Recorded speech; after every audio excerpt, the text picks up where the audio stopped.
him a minute. Just give me a minute. Deepak, and you can continue if you want. Deepak, real fast, in the chat, less smart Ethan said that he had a Substack for you. A Substack for me? Yeah.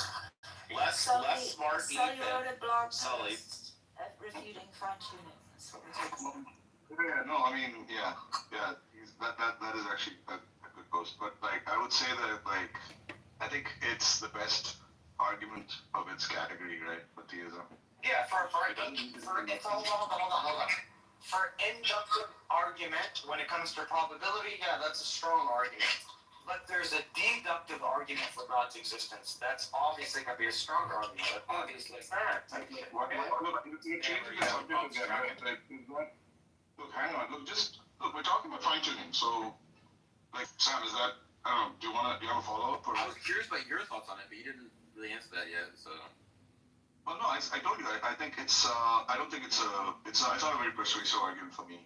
Like, Why? But I think because I think so first of all, like, you know, the data that it's trying to explain, like, I don't think the puzzle, the phenomenon that you need to explain is life. It's just something like complexity, right? Because I think once you have like a complex enough system that can evolve in complex ways, there's good reasons to think that something like life evolving isn't surprising, right? So the only puzzle left is like, why is the universe like complex? Why isn't it as simple as like, you know, like a single black hole, right? Or like 5 protons dancing around. And I do think, yeah, it's conceived. So first of all, like even, right, so there, like, you know, you look at like the argument that physicists have given for like why they find it surprising that the constants of the standard model have the values that they do, and that like it's possible that like they could have been otherwise. And I sort of concede that at least in an epistemic sense they could have been otherwise, right? But I think if there is something explained there, there's much simpler explanations based on things like, you know, I don't know, like well, like I think the most likely explanation is like selection effects, right? That these values that are fixed for the universe that we observe actually vary across like some sort of metaphysical spaces of universes or like bubble universes and so on, and we just happen to like inhabit the one that's like suitable for life. So basically I'm saying like I think an anthropic kind of explanation is the most likely one, and there's independent reasons to believe that that's true. And then finally, like if you think that's not possible, right? If you like ignore that possibility, then I would say that look, I think all these sort of stalking horse kind of objections do actually work to block an inference to a god. Like there might be some reason to think there's some sort of teleological explanation, right? That the universe has some mysterious. There must be some principle explaining why the universe tends towards complexity, right? Over and above just the laws of physics. But that's a long way short of like being a God hypothesis. So, I don't know. What's the stalking horse objections? What does that mean? Well, the stalking horse objection is just the idea that look, if you think like there is a God that whose intention was to create like a complex or a life-sustaining universe, right? I can just replace the God with an equivalent sort of dispositional explanation, right? Meaning, like, there's the laws of physics, and then there's this additional sort of metaphysical principle saying something like, you know, the universe just has a tendency or a disposition to have like complex states, right? Or let's say life-sustaining states. That doesn't explain what God is, though, right? God is the fundamental principle. Hold on. God is the fundamental principle. 1 second, Levy, why are you cutting me off? Yeah, look, you're responding to, you're not understanding the point I'm making. I'm not trying to explain what God is. Stalking horse objection is just like there's going to be a stalking horse hypothesis that's naturalistic that can. Yes, I understand the point. Taking it to its prior, Sam was asking what it meant. Deepak, what do you think about these two arguments? I'm just curious. So, first argument is that the universe looking fine-tuned is actually evidence of naturalism, not theism, because God can make life and humans in any universe because he's omnipotent. So the fact that we only find ourselves in the tiny sliver of universes where only natural law could do it, where there's like quadrillions of possibilities of everywhere else where God could do it, is pretty strong evidence that we're in the natural world. And then the other question is, how can we even be very confident that the constants are very fine-tuned if we've never tweaked them, so we don't know how they interrelate to each other, and like what would actually happen if they changed? So those would be my two. Well, I mean, okay, let me answer the second one first. Like, I think the idea is that we have we're thinking about we're sort of reasoning about the possible values the constants can have epistemically, right?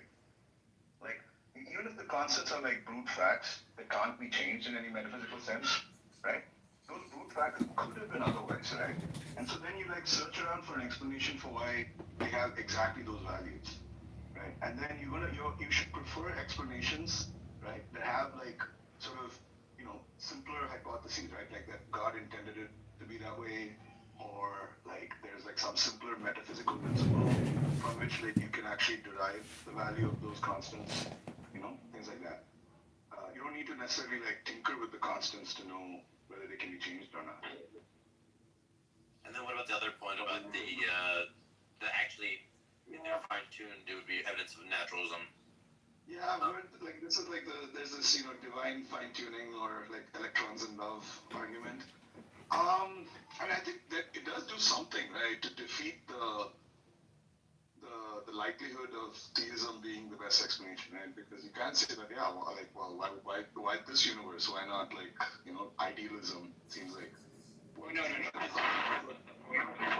not the point of that. The point is like, okay, well, suppose God does make a physical universe, like he could make any physical universe, and he could instantiate life in any universe, regardless of its constants and parameters, right? So the idea is like, of the sorts of universes you might find yourself in on theism, right? It's actually pretty unlikely that you're going to end up in the one that looks just like naturalism could be true, right? Whereas like on naturalism, yeah, that is the one you strongly expect yourself to be in if you exist. Right. Yeah. Excuse me. Yeah, that's kind of. Yeah, I was trying to. I thought I was addressing, right? But like, I think. Yeah, I don't know. That seems to prove too much. If you're saying actually literally that actually strongly, I just think then you're restating the case for naturalism, right? Which is that it's the best explanation for the data is the one that like just explains everything. The point is that it seems kind of implausible that God would put us in a universe where it's like, it just happens to look like naturalism might still be the case, right? Given there's all these other universes he could have put us in, where we would almost like immediately know that like our existence is a miracle. Yeah, I mean, there's like one thing. I think I mostly agree with that, but I will say that there's like this epistemic distance objection, right?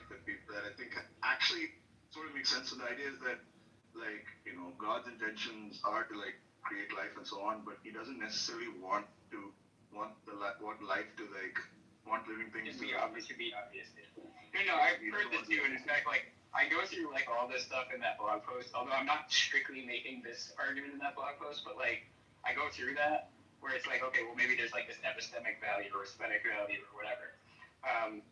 The point is that like even though we would have evidence for a miracle if we were in a quote unquote non-life permitting universe, it wouldn't like entail theism.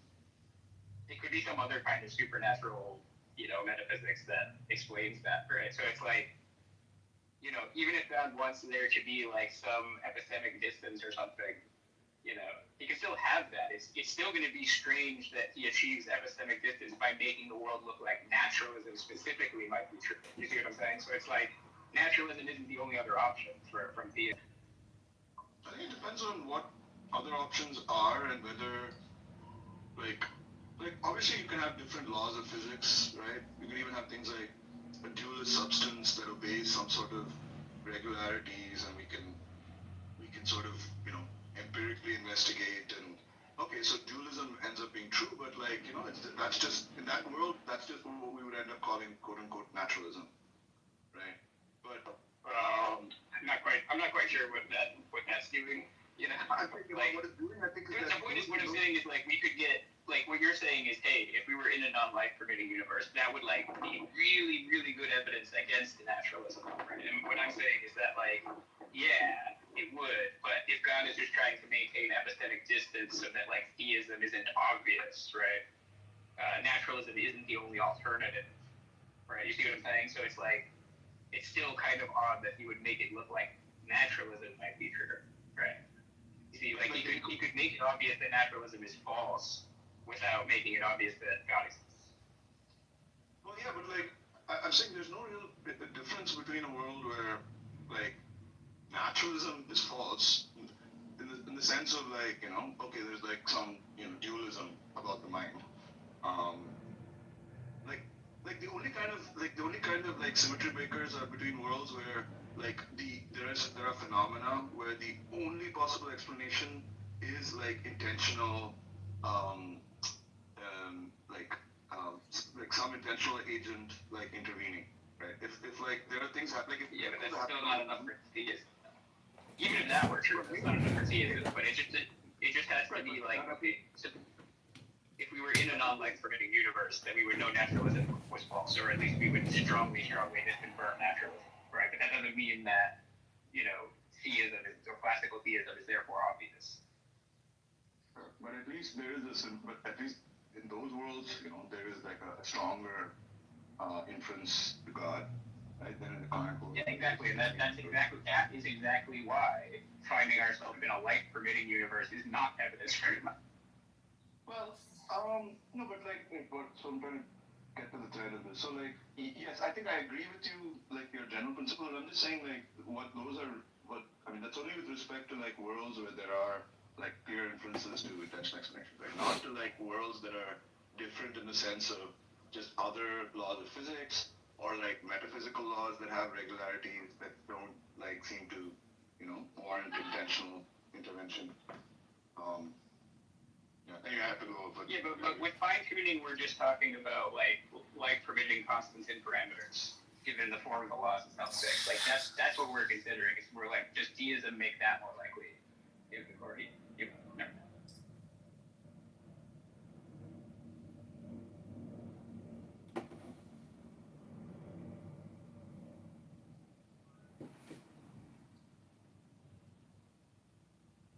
Hello, I've come to contribute to this cancerous storm of repetition and redundancy. People repeating their assumptions for years. It's like Sully says the same shit every room over and over and over again. So I've come to help make it even more toxic, more cancerous, more revolting by simply saying the more you think, the more you speak, the further from the truth you're gonna get. Hello? That's not Rich, that's someone else. It's John Kitover. Is he, Rich and John Kitover are different people. would you like to propose a new topic, universe? Talk about Mortal Kombat universe. Oh, God. I'm just saying, if you've never jerked off and taken a nap or eaten a cheese pizza or had a beer or smoked a joint, well, you haven't lived yet till you read a book.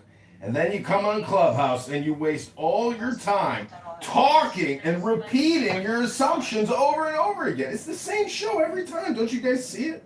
I don't think you see it because I record it all and I observe it. Some of you don't even have ears anymore. Did your ears fall off, Sully? Did your ears fall off from your... Oh, they did fall off. Okay. Well... Hello. Hello. How are you? Oh, that was a bit much. Anyone got a non-schizophrenic point to make? Well, for the record, he's kind of telling the truth, man. Like, it is kind of boring to hear You're people also talk about the same stuff over and over again. Okay. I'll repeat my question.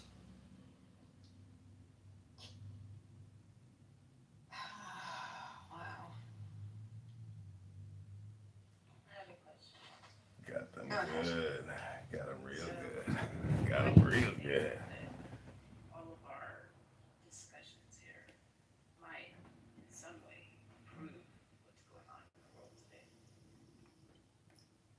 Don't think they do. Of course you don't, Frenchie, because you're a dumb twat. And everybody actually hates you. The fact that you're a fucking mod is impossible. But it's not, because it's indicative of the world that we live in today. Retards run the world. Question, Emma. Ours run the world. Hello? Hello? He's taken one of his, 3-day naps. He naps every 3 days and then comes back. Hey Sully, what gamer tag? What's your gamer tag? What Xbox? Quantum Phone 9. Same as my Discord handle. You get on Discord? See, I've got a Discord. So I'm gonna hop on Call of Duty Warzone. I'm gonna play Warzone. You wanna join? We're going to Newtown. We saw, I was to talk about you guys that follow Jacob Frank followers and shit. Jacob Frank? Yeah, that's really that's really our orders. Jacob Frank and that little Zebby guy. I don't know who those people are, sorry. See, you don't know the whole Jewish history. Jacob No, I Frank. don't know every Jew that ever lived. No, these are the people that consider themselves the Jewish messiahs back in the 1600s, and then you have Jake, and then first it was that Zemi guy, and then the Turkish people arrested his ass and made him convert to Islam.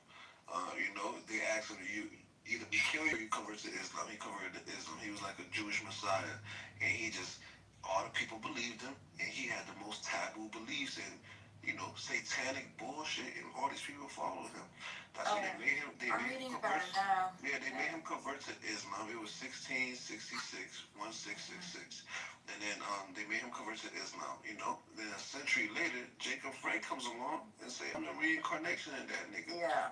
And basically, these are Jewish people, and then So I'm reading about Jacob Frank. The religious authorities, the Jewish community excommunicated Frank and his followers due to his heretical doctrines. There you go. Now, see, so they had to do that because he had followers, and that's when you get why we say this shit. Because these followers, they didn't just stop believing him. They just kept on doing shit in secret. You get people just stop believing their fucking leader because their leader gets killed. Jacob, he said that he was not. He was excommunicated by the Jews. Let me play this. Why are we doing this? I thought we were talking. Listen. He reversed. I thought this was not an interesting topic that we moved on from. Mental will be sane. We're not listening to you, just playing recording. Sorry.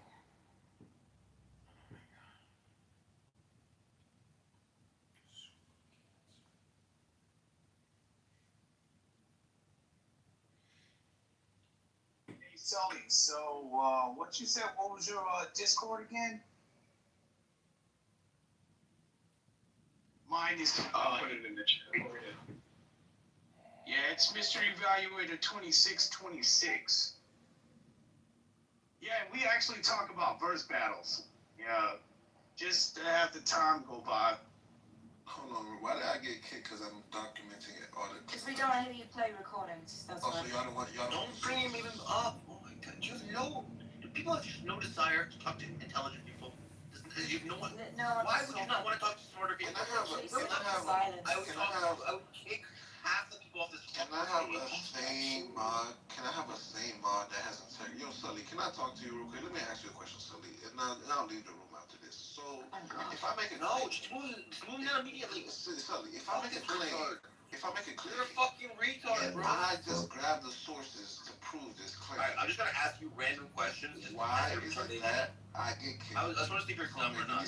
When did William the Conqueror invade England? What year does that happen? Scared of the truth. When did William the Conqueror invade England? Well, I mean, you just talk about it instead of playing clips or whatever. Why would you want to hear this, Sully? So Jacob Frank, he was like a Jewish messiah back in the day, and all his teachings were basically the reverse of what the true teachings of Judaism is and all of that, right? So he was telling people to have sex, eat a lot, all types of shit, man. And pedophilia shit, that's the origins of this shit, right? And look at this, right? And if you want to ask for proof, well, I was saying that and I got kicked. But I'm just going to tell it how it is. So this is the origins of all of the taboo shit. Now, what did they do? They just climbed up the rankings and they got kicked out of a lot of places, right? Because nobody was fucking with that evil shit. Nobody was fucking with that shit. So that's why we tell y'all, Okay. some of these Jewish people. Yeah, okay, I'm actually tired of this. It's as simple as Mein Kampf. Yeah. You know, Jews bad is not very. Oh, now you're tired of it. Oh, I'm glad. Oh my god. Come on, let's hear him out. I'm sorry, I'm so fucking. Hours ago, and you thought you'd find Stop doing petulant this. child act. It's bad. Fucking playing the refs. It's really. Yeah, I'm a father. I also get bored when you hear petulant child act. Do you think we should hear from index that much? Okay, so you'd rather. Which is more annoying, a Nazi spreading libel or my petulant child? You want to know the kid like pick the Nazi petulant child? I pick the petulant child. Yeah, which one is more?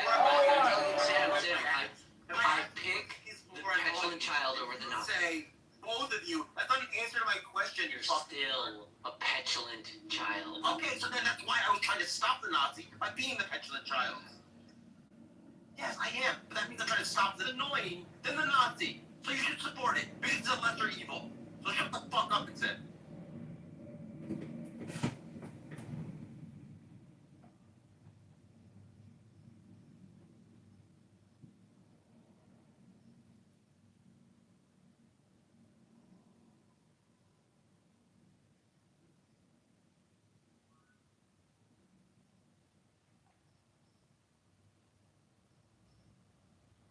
Hello, moderators. I just want to say that anti-Semite you Thank you, Sully. They meant to move me down, but Sully, all I'm doing is sharing. It's not really my opinion. I'm just.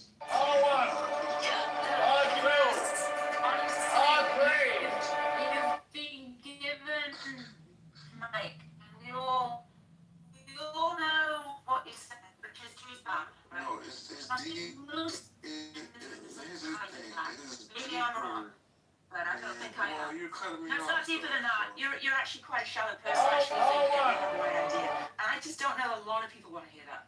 If anyone does, please. It's just an opinion. You can't have. That's just opinion. Your opinion sucks. You have. Cat, just shut the fuck up, you worthless retard. Goes away. Go away.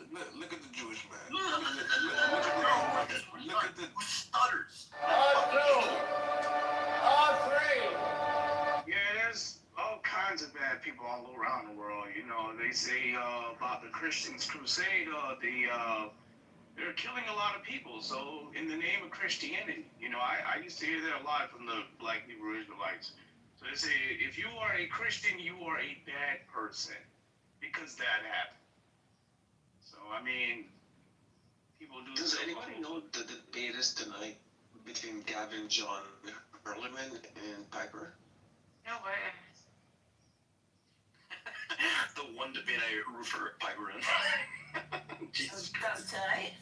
Or it could be tonight. I think so. It's supposed to be Thursday, 8 p.m. Central Time. Okay. Sorry, it's Gavin? tomorrow. I'm kind of. Okay. Isn't it Wednesday? I don't know why Piper's debating someone with brain damage. Heck, what? Why the heck would she debate Gavin? That's what I'm wondering.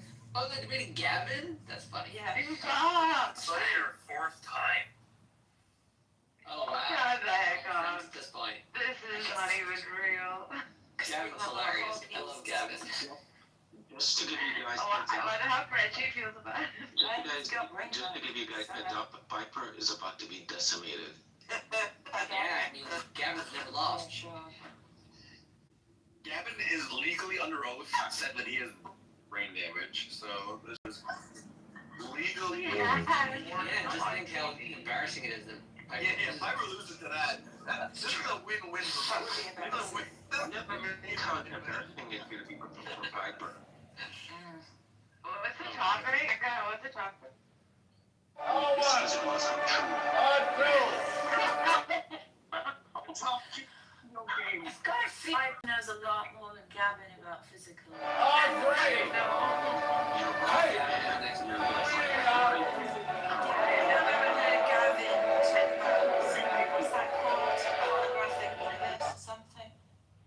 Yeah, you don't even know what the holographic principle is, so that shows how much you know.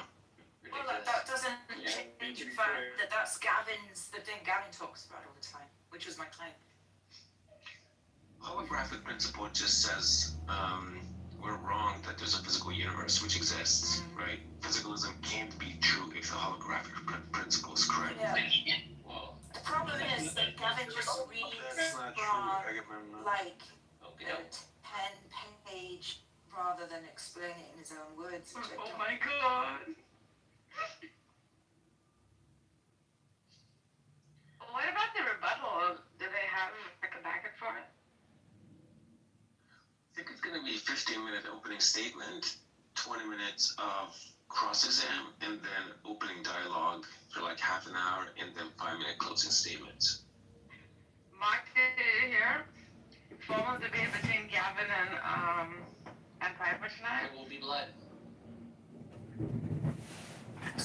It might also just be really boring. Yeah, probably. Piper's the mice vibes. You know what? They're remaking another Street Fighter See, that sounds movie, interesting. and it looks a lot different. Are you getting?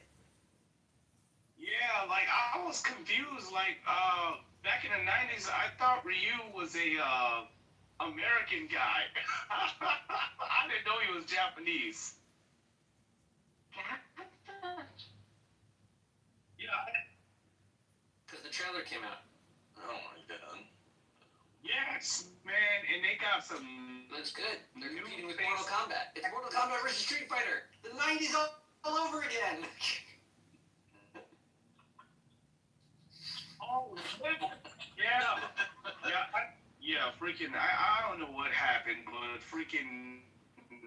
How did They're it both not pretty know good. Ryu? But like the finish and get over here, all that stuff is like, what's that famous thing from They didn't necessarily have the best sound card. It was like they had iconic characters, you know? And they got Hayuken. Everyone knows Hayuken. Hadouken. Hadouken? Yeah, And Chun Li with the crazy thing. Like, they got good visuals. They didn't have sound effects. Popular. And Blanca, did you see in the trailer they had a freaking Blanca? You gotta see how they pull off a Blanca. That's ridiculous. Wait, Blanca was a Street Fighter? She was a Yeah, he was Street Fighter, right? He was the one monster guy they had. Oh, you got the dude with the orange hair. Yeah, green skin. Oh, He was like Hulk, basically. Isn't that Was it Street Fighter or was That was it another Mortal one. Kombat that had the Indian guy with the long arms? Yeah, that was Street Fighter too. Street Fighter had iconic characters. Like, they had the blades and the mask. Yeah, exactly. Zangief or whatever. Or Zangief, yeah. Crazy Russian boxer. Yeah.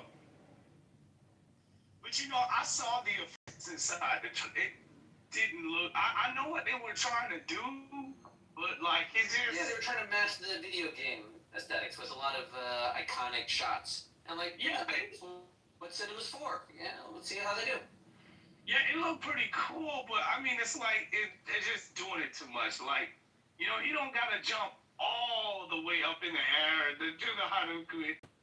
Listen, if it looks good, then all is good. I'm counting on it to be better than the last Street Fighter. You know, the last Right, Street Fighter. that one's kind of an embarrassment. It's Yeah. got campy charm to it. You know, I can't believe they put Robin Shaw in there, man. I was like, why would they do? Oh my goodness, man. They're making this one look more, you know. See, that's the thing about the video game adaptation films. Like, you know, a lot of these games back in the '90s didn't have. Of course, they didn't have no story to them. So, you know, Right. that's why it's so hard. Well, they're different art forms. That's where there's like a bit of a stereotype of cinema failing to adapt video games. They're good with books or novels or articles or history or old plays. They're good with plays, but like video games, it doesn't translate well yet. And most times they try. Yeah, because I know the Mortal Kombat, the first Mortal Kombat movie they did was like, I think it was like in the early 1992. Yeah, around 1992 or 98. It might be wrong. Nope, it was 1999. Yeah, it was the late. Oh, 99. I didn't realize it was that late. So it came out the same year as The Matrix? Really? Are you sure? No, because the That Matrix. feels wrong. Yeah, the Matrix came out in like 2000. The Matrix 1 came out in 99. Who that? That one I know came out in 99. No, the Matrix came out in 2000. No, the Matrix came out in the 2000. No, it's 99. It's cool to see that. I remember it vividly. The thing is, you probably remember in the 2000 because it wasn't really popular. Like, it didn't take off for a while. 99. No, because the freaking they didn't have HD in the 90s. Came out 99. I would bet my balls Yeah, on it. in 99 they didn't have high definition. They got high definition like in what 2000.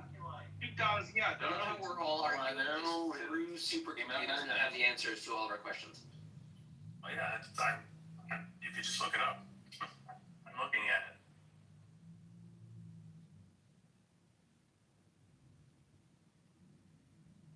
Vita, do you think it's terrible that Muslims will kick you out of the room for saying that a woman's deficient in mind, even though it's in their scripture?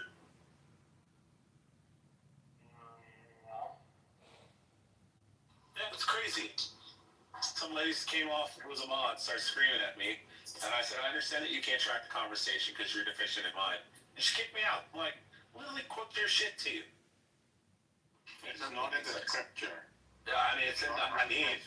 Yeah, it is Hadith. And Hadith said by Muhammad that you have to accept the words of the Sahabas. And if it's Sahih rated strong chain of narration, then you have to accept it. So, yes.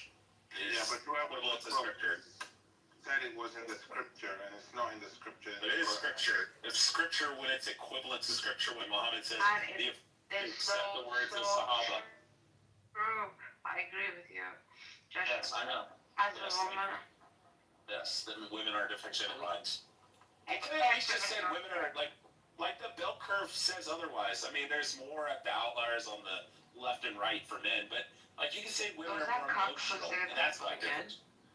No, if you You include anger as an can say when a woman's on her rags and she's bleeding out of her vag, Andrew? then they're more You emotional. might not They're rational, Yeah. neurotic.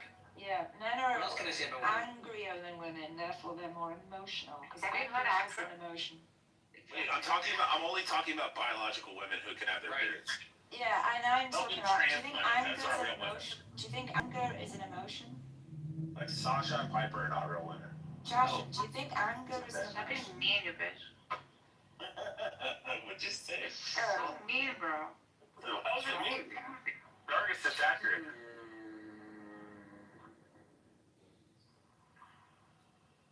I can't wait till like Sasha and fucking Piper die, and then they excavate their bones, and they're like, "Oh, this is a biological." Do you think they think that? Oh, he's gone. Never mind. All right. Thank you, thank you. He's a lunatic. There's a lot. We've had a lot of lunatics today.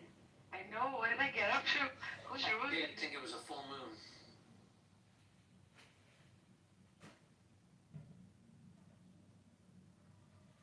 You guys let Agamemnon get away with saying some bullshit about the holographic crystal. Why? Why, what is he saying? Full moon's not for another 9 days. I know. So why are all the crazies out now, Rabbi? That is How the hell do I know? physicalism. It's pre.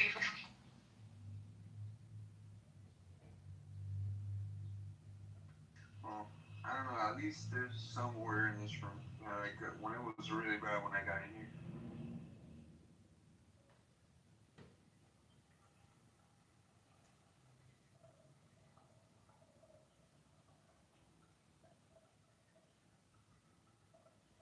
Did you figure out what objective means, Sam? Independent of minds. Yeah, I think that's a stupid answer. I think that's a dumb answer. No evidence. Can we admit that humans made that definition? It's not objective.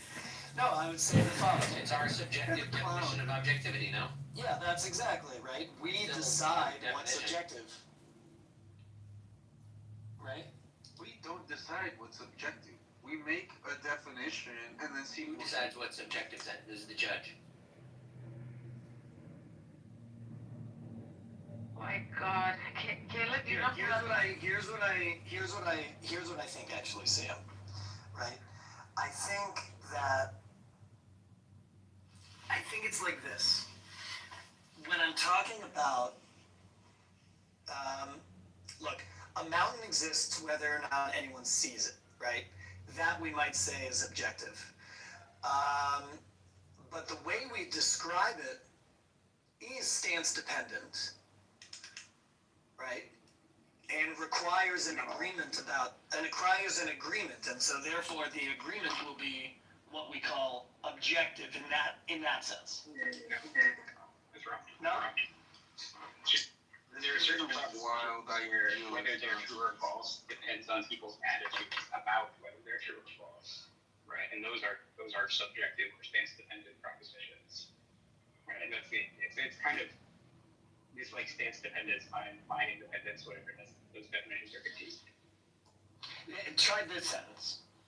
Let's see if you agree with this. Even if objective truths are stance independent in themselves, we might say like metaphysically, our ability to identify, describe, and understand them is always stance dependent. You might call that epistemically. No, I wouldn't say it that way. Okay. I mean, I understand what you're saying, but it's just kind of, I think it is a confusing concept. it's not how he's using it. You know, Caleb, who else had a huge problem with objectivity and subjectivity? El Normal. Because he was arguing for beauty is objective. It took a few hours, but he kept to himself. No, I mean, again, like if you want to say that there are some kind of standards of beauty, those would be decided upon. No, Etu, not you. You can't be doing this, Caleb. This has to be a Jewish thing. Duh.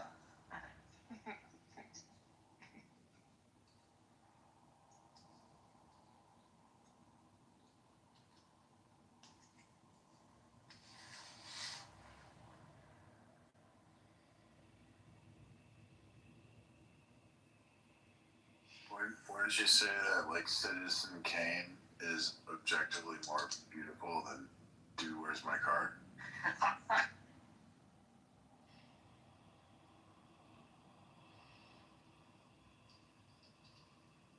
Dude, Where's My Car movie I ever walked out of? I prefer the novel. It's a lot better.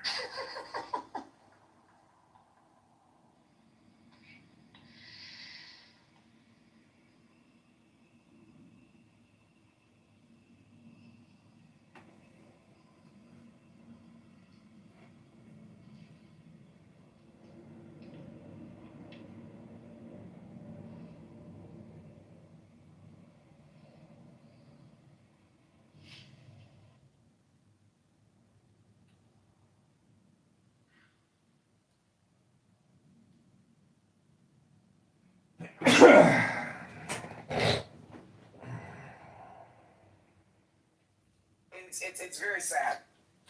Yeah, this is starting to sound like you talk about trans or gay people so much, you must be secretly gay or trans loving. But that's not in your generation. Argument. That's what this is starting to sound No. like. It's starting to sound like that from I would say. Back in the day. Did you guys talk about how Drivers are on the highway. anti-racist Thank you. groups were being No, racist? they're fast. Wait, I have something to add. It's important, okay? There was this chick, she caught her man on Grindr, talking to trannies, okay? And so she asked the man what he was doing, and he said he was going to rob them. And so my question is, what's worse? Your man's robbing the trannies or meeting up with them to sleep with them? I think it's worse that you believe that he was going to rob them. because I don't think that, I think that is what is the masculine thing to say, but it doesn't, I would never believe, that does not make sense. There's so many people you can rob, but you choosing to rob the trainee that you're flirting with to get, no, that man is interested in training. And to what somebody said, yeah, and to what somebody said earlier, I definitely, definitely said it. I definitely think you have a point there. But there's two types of women, right? There's the ones that are going out and trying to look like these images of men that men are pushing forward, like that's what men are supposed to be. And then there's a group of women that see this and are like, fuck you. Like at the end of the day, it's the reality that the woman body, and that, I think this is a real thing, the woman's body naturally as the 80s women were women with right, you know, the proper, their curves, not these ridiculously created curves. Like, it's to the point where that is, oh my god, the ant bodies is the real woman's body. We got guys out here that are saying they don't, literally, when you say, how do we know? Because, like, they say it. At this point, women, we have such power that we can just sit on our ass, sit back, and listen. Why? Because they're going to tell you. They're telling you they don't like women. Yeah. They're telling you. Good work you were doing. Hold on one second. We can't say it like that because he knows he's prescribed to not. Yeah. Exactly. What are you making, an omelet this morning? Are you talking to me or are you talking to someone on Clown House? No, I just had to turn the volume down on the other phone. Oh, I'm uncovered some more stories and some border flags and police reports and all that kind of stuff. But the reason I'm calling you is, you actually believe the elections are real? What was that? You actually believe the elections are real? No, I think that like the database somehow is using like the registration roll. Like you said, it's like programmatic. It's like they're using software, yeah. No, I think it's a huge centralized program. And they're like, just like because it's the art of fraud. Because you have to kind of make it look cool. And like, you know, it doesn't look natural if you get 0 votes. Right? Because you would have voted for yourself. And so I think it's just a total computer election program. I don't know. My numbers seem real to me though, and Joe's at 900. Because, well, actually, if you look, There could be more or less. No, that's just a guess. I think it's my 100. No one. I only told like 5 people I was running. How the fuck did I get 126 votes? I didn't tell I was running. I tweeted about it like after the election. yeah, you got thousands of followers though. That's what? You got thousands of followers in Cook County. 9% vote. But the Almost one 50% of those were Democrat Party. You know. The Max Solomon one is like the giveaway though. There's no That's what I'm way. saying. No way. No way. Freaking way. No, but I just know from like, because I used to cook numbers like when I was a Democrat operative in 2007 at statute of limitations, I could talk about it. But that's kind of the art. Like we were faking polls, and you gotta like, you can't, if we're faking a poll for Dan Seals in this case, and I want to show that he was running in a primary against, blanking on the girl's name, Julie Amos. He wants to show that he's up by like 6%. You know, if I said the polling says he's up 90 to 10, that doesn't look believable. Everyone's like, what the heck? It's like it's reverse. And so you intentionally try to get it close. And if you show that like in the Max Solomon case that 20,000 people were smart enough to write in a Max, but none of them chose me, that just looks bad. So I think they threw me 126 to just the artistically it makes more sense. And same with you and Jolly. I think your write-ins is to prove that Jolly are legit. And we might have gotten somewhere, like the way I think the program works is they say, here's the number, because you can do this electronically. And you say, here's what we want the results to be. If the result, because you're feeding the shit into the machine, like if the results are too far out of bounds, then start doing voter switch. That's a very easy thing to program. Say, hey, we need the outcome to be 55-45, margin of error 3%. If your tabulations are too far out of bounds, start doing switches. And I think that shit happens out of sight. There's like to like actually hack on election day, you'd have to have someone like at these schoolhouses with a laptop and internet connection and white vans. I don't think that's happening. I do think there is some manual voter fraud. Because when I voted, and when you were an election judge, this time I fucked up when I was doing the write-in. I forgot to write in Joe or something. I forgot. So I asked for another ballot. And they're like, sure. And they're all just like, kids lazy, don't care. And I could have grabbed a whole stack.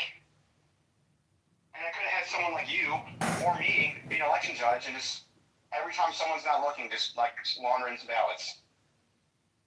No one would know. But, yeah. But there's an Aaron Delmar blackmail scandal. I'm not sure if we talked about that. That's my next article.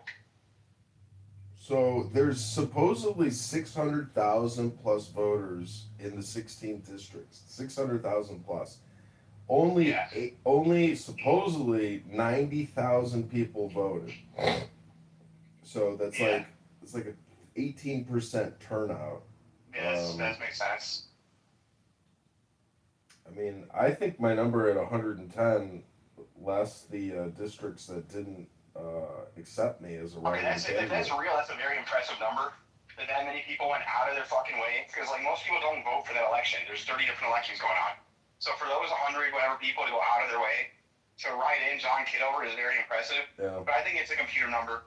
You could have gotten more or less. You could have gotten 200. You could have gotten 50. You could have gotten... We know you didn't vote for you.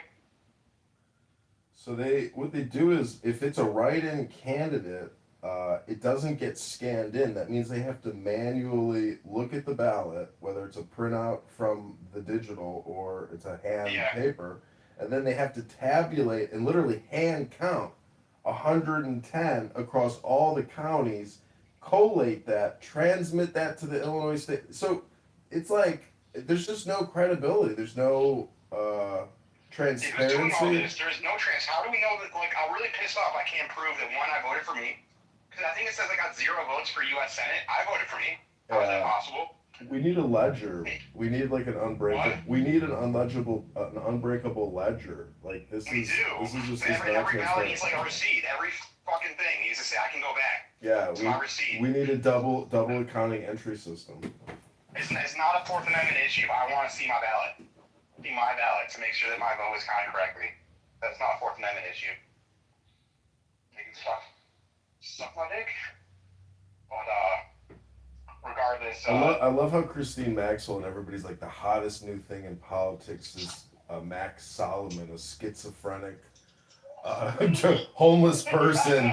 Just totally bugging out. Were you there when he said he wanted to subpoena me? That was hysterical. Oh my god. I was being nice to him, and he's like, why don't you drop your case? I'm like, there's 2 cases on you, like, you know. He's like, oh. I'm like, I'm not even doing it. I just put my name on it. You know, someone else is paying for this. And he's like, oh, I'm gonna subpoena you. I can't talk to you. I'm gonna subpoena you. And I'm like, you are such a fucking clown. Did you hear about his story that he did to poor Ashley Ramos? Mm-mm.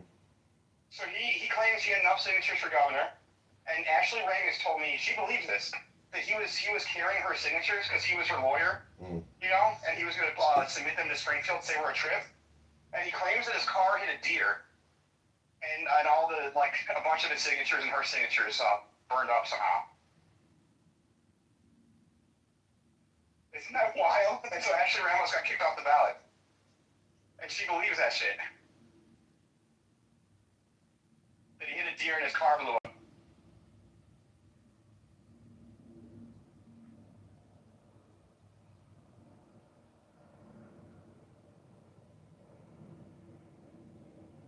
John? I'm here. So what was your Aaron Delmar blackmail scandal? So Dave Pritchard is the guy that ran for Palatine GOP, and has been a long-time Aaron Delmar hater. Has been a big-time Delmar record leaker, and he was one of the very few success stories. He beat Aaron Delmar's guy 2-1, like 70-30. And so he beat Aaron Delmar's guy. Dave Pritchard was running for the 5th District State Central Committee. And he said he wanted to remove Aaron Delmar is a stain that must be removed from the Illinois Republican Party, is his quote. Wow. And so he's running against Delmar. It's him, Ken Jokum, a Wheeling guy, and Delmar running.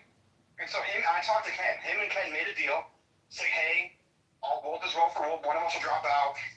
Delmar will be gone. We have no votes. Pritchard had 18% of the vote. Ken Jokum had 15. They had enough votes. And everyone thought it's all over. Aaron Delmar's going to lose. Then day of, Dave Pritchard decides to vote present, and Del Mar wins.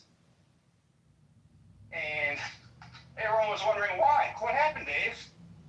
What had happened was, after the primary, Dave Pritchard goes to the Palatine office, because Aaron might have been blackmailing or like had some deal with the Palatine GOP office, because the rank was going to go from 1,000 to 2,800. And he lost the election, so he's like, fuck off, Dave. You know, pack your shit. And so Dave is going to the office late at night to get his retrieve his stuff. And then the guy, Aaron's puppet, the guy he ran against, this guy named George, who's like he's like in his 50s, 60s, but is very strong. And Dave is like a retired, like a very like tubby, out of shape. You're the one that said he had a deviated septum, right? Mm-hmm. Right, you saw the video, right? Yeah. Yeah. So then the next day so then out of nowhere, the guy that got arrested decided to vote present, and then the allegation is that Aaron called him up and said, "Hey, we'll drop the charges if you let me win." Yeah, and then the other one that I'm talking to Shia Kapos later today, because you look at her playbook article she wrote about Aaron. It's the biggest fucking joke. She wrote like she releases a 5 days a week newsletter, Politico, and it's just about everything going on politically. And the title of today's article is like Aaron Del Mar, the fighter. And it's just like the biggest puff piece about how great a person he is, and he's, you know, doing things different for Bailey. And she knows all the bad shit about Aaron, covers up for him all the time. And my other journalist friend says he's working on a expose on Politico in general, because apparently, like in other states, like the journalists like will either work for a staff or get paid and then do favorable press.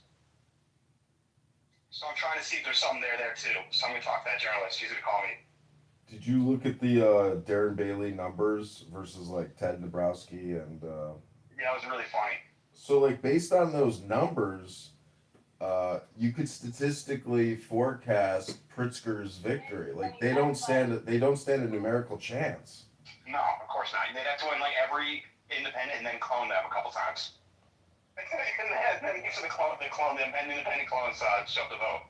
Bro, that video of Aaron Del Mar acting as Darren I got Bailey's... barbecue chicken sandwich, everything on it. Thank you. Which one are you talking about with the slapping the ketchup? Yeah, dude, like, could you be any gayer and weirder and like... Shia Capo says he's a fighter. Like, how the fuck Darren must be being Have you ever blackmailed. done cocaine? I've never done cocaine, so I have no frame of reference. I don't like cocaine, and I don't like the way So you've done it before. So you have a frame of reference, so. I have a frame of reference to association with that chemical. So I've I've seen done Adderall it. before. I think I was diagnosed to, but I heard it's very similar, Adderall and Coke, but Coke's more intense. Is that correct? No, actually, I would say that Adderall is far more of a powerful No, stimulant. quick though. I heard like Coke is like an hour and like Adderall like 8 hours. No. It's pretty instantaneous, but there's different types of Adderall. There's the instant release. No, I'm talking about the lasting effects, like once it hits your system. Am I wrong? I heard Coke is like it hits you fast and it's out fast, and that's why they're always doing it all the time. I could be wrong. It's never done it. Doesn't matter. Moot point. But point being is that it's a lot of. I think a lot of it is just from my dealing with people that were cokeheads, whatever, got better. Is it seems like when you're cocaine, you're delusional, and it's everything is success, and I want more, and I'm a brilliant. And Max, I have the funniest joke ever. I have the greatest idea. We're gonna take over the world, like that kind of shit. Yeah, for sure. It creates euphoria. But like delusion, right? Yeah, like it where can you create. temporarily think it's like a good idea to get in a fight right now, or like do Yeah, more coke. yeah. It's definitely like you become like a rabbit bouncing around, uncontrollable. It's because it's all just chemical enhancement. The brain just starts Just giving you a overacting. boost. Yeah. But that's how Aaron to me seems. Like he's just like coked out, and like thinking like in his mind thinks what he's doing is like brilliant. I agree.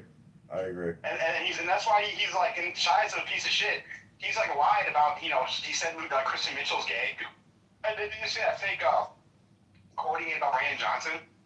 Brandon, he posted a quote of Brandon Johnson being like, I hate white people, like that kind of thing. He never said it. He just made up a race baiting quote.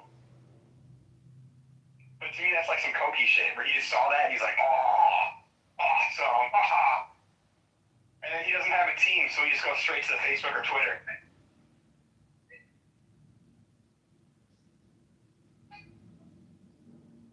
But, Yeah.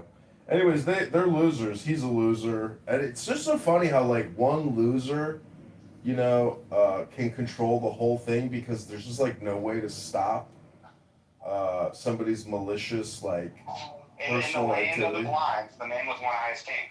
Yeah, it's like how does one guy just keep managing to control everything? And it's really just because of his environment. It's the people around him. No, it's alpha. I think if you or I wanted to do that, we could do the same. We just don't want that. He's like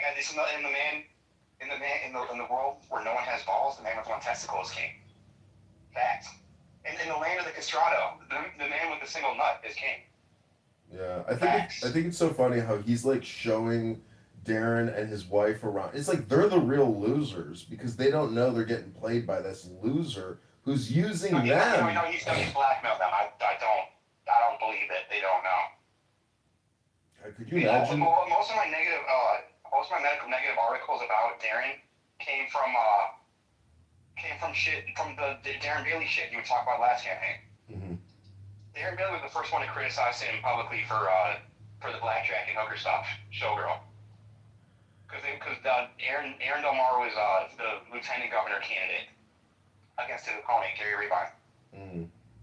So Darren knows, but I think so I wrote a whole article, and there basically was a huge fight because basically Darren Bailey's team was throwing a party with Aaron's team, and there was like teenagers there, and they were drinking, and DeWar's ex-girlfriend got in a fight with her, and the cops were called, yada yada yada. Anyways, there's a lot of like instances of like drinking and teens. Bailey had two gay young men who are like flamers now, like possibly three. I'm not even including the Red Gordon guy who like there's rumors on, but not confirmed. But the other two are like just very flamers, and they were Bailey employees. And then there were some party guys, and so I think. So that's where the blackmail's coming in because. He's just saw one time. So Bailey, you think Bailey's a bisexual and a swinger? Well, he seems so gay, but like even if he's not gay, it's just reasonable to say that like Aaron could have snapped one picture, get one comment of him saying something off color, But I think Darren's gay. Do you think so? He seems like Liberace gay. He seems so gay. Like I don't think he's bi. Oh well, he's got fucking kids. I mean, a lot of gay men get married and have families. That doesn't. I mean. I'm just saying, like, when it comes to Aaron Del Mar even getting the position, yeah, I mean, but anyways, this is the funniest thing is it's like, they know that. I could do the same thing though, because like, you or I, if we were bad people, I could just call Bailey and be like, hey Bailey, I'm gonna let the world know you're a fag. I want you to give me $5,000. I want you to it's not. Support my Congress campaign, and you would do it. See, if you're blackmailing somebody, you're basically like on good terms with that person because they've agreed to essentially join your evil conspiracy. Like they're like, fuck it. It's mostly mutually assured destruction. It's usually not blackmail. It's usually like a wink. Yeah, I would say the MAD theory is more accurate. That's what I mean. That's the same. It's just kind of like when I say demonic, I mean evil. When I say pig, I have a lot of phrases I use are catch-alls. But yeah, what I mean is more like implied blackmail. Like imagine if we would have like really did some shit that imagine we like really partied hard, and like we stole something. All right, I gotta get going, but enjoy your sandwich. I'll call you later today. All right, sounds good. Bye. Goodbye.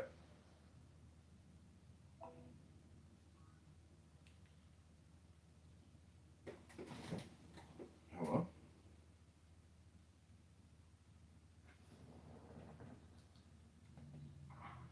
There's a story, I forgot how it goes, but he was basically going to pray at their grave, and Muhammad told him, no, you're not going to pray towards this is for all these pets.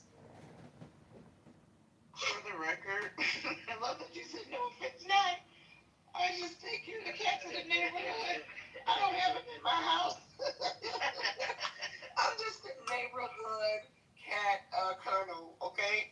Unofficial neighborhood cat colonel. That's wonderful, Nye. That's amazing. Listen. Dr. Adams has a fair point, which is that we really should limit every 4 legs of animal that you bring to your house. It should be every 1,000 square feet. Oh. Keegan, I haven't agreed with Keegan in probably 3.5 years. That is just amazing. Ain't God good. What a great idea. I never even thought about it that way. It's 12:03. That'd be a huge. So like if you're living in a studio, if you're living in a studio that's like 450, you can have a bird, right? You can have a fish. You can have 40 fish. I don't care. But once you start putting these cats and dogs, you better have 1,000 square feet for each cat and dog. Vera, what's going on with the water from above? Any fix on that? Oh, it's done. They fixed it. Doesn't happen anymore. Amazing. They completely fixed it. Fucking finally. I'm very happy to hear about it too. Good. So, good. I know. I'm gonna send them a gift basket or something. Because it's not even just a problem in apartments, right? It's a problem in even my community where there'll be a house with 2,000 square feet and they got 14 dogs and 10 cats. And they just live outside. And I got a problem with that. I want to kill them. Because it's it's the water runoff from it. Runoff from it is toxic. No, I completely agree with Keegan on that. There's a lot of people that have hoarding problems in general, but once they start throwing animals in there, it can turn it into a neighborhood public health. You do realize when Keegan says he wants to kill innocent animals, that's a Ted Bundy type of statement. That's a sociopathic, psychopathic intention. Congratulations, Keegan. You win Psycho Clubhouse Award of the Day. Keegan, please don't kill the animals. I hope you don't have a... Listen, I'm not actually going to kill them, but I want to. I want to, but I'm not going to. There's a difference on acting on it or thinking about it, right? These are intrusive thoughts that I'm saying out loud. So... Let him vent. Let him vent. Let us see his therapy because I would rather him vent than act. Right. You got it. Let it out, sir. Just let it out. Get off that chest, man. How about rabied cat that you Peter? Don't forget your power, white boy. Rabied rabbit. Listen, about 2 years ago, I was mowing my lawn, and a little chihuahua ran up on me and started barking at me. Now, was I scared? No. Was I fearful for my life? Did I hurt it? No. But was I annoyed? And did I have to grab it and have it bark at me while I carry it back to the house that it came from? Right? I really thought about raising the 2 wheels of that lawnmower. Well, I thought about it. I truly did. I really thought that this would just be an easy little solution, but I didn't do it. And he was probably running for his freedom. Shit. You're probably right. I probably returned to a bad spot. Yeah, next time let him free like I'm a star. Give us free.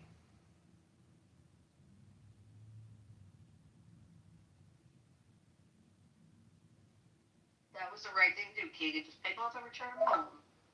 That was smart. I picked it up by the fat of its neck, though, and I carried it like it was like a grocery bag that was leaking. I mean, he was a little mad about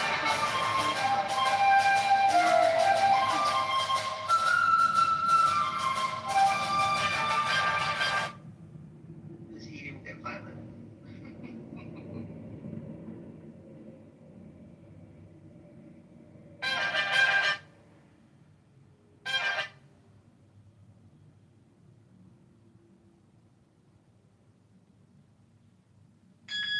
They're little. Their defense is to just make a lot of noise. That's kind of like short guys, right?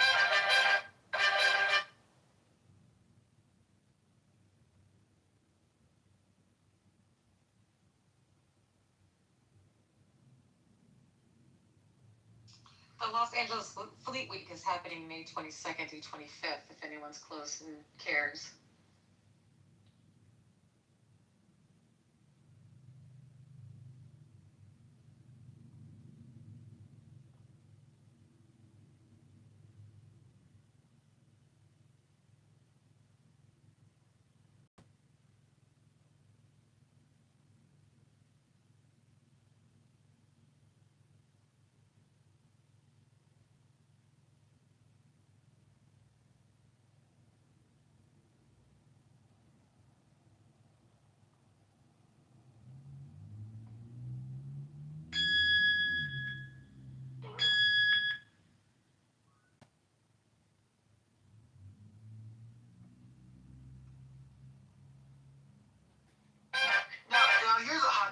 animals, if you have a cat, now if your cat's already been declawed and you're just like it's a rescue or whatever, I don't care.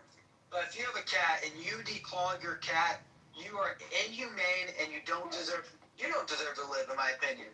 Of course. That's awful. Don't deserve to live? Yes. Don't deserve to live. We should declaw you. I mean, maybe that's fair. They should lose the tips of their fingers, but yeah, they got little caps now. There's no excuse. I did. Are you fucking ladies retarded? We kill 2,000 babies in this country a day. Maybe you got your priorities upside down. Cat paws versus baby heads? Hello?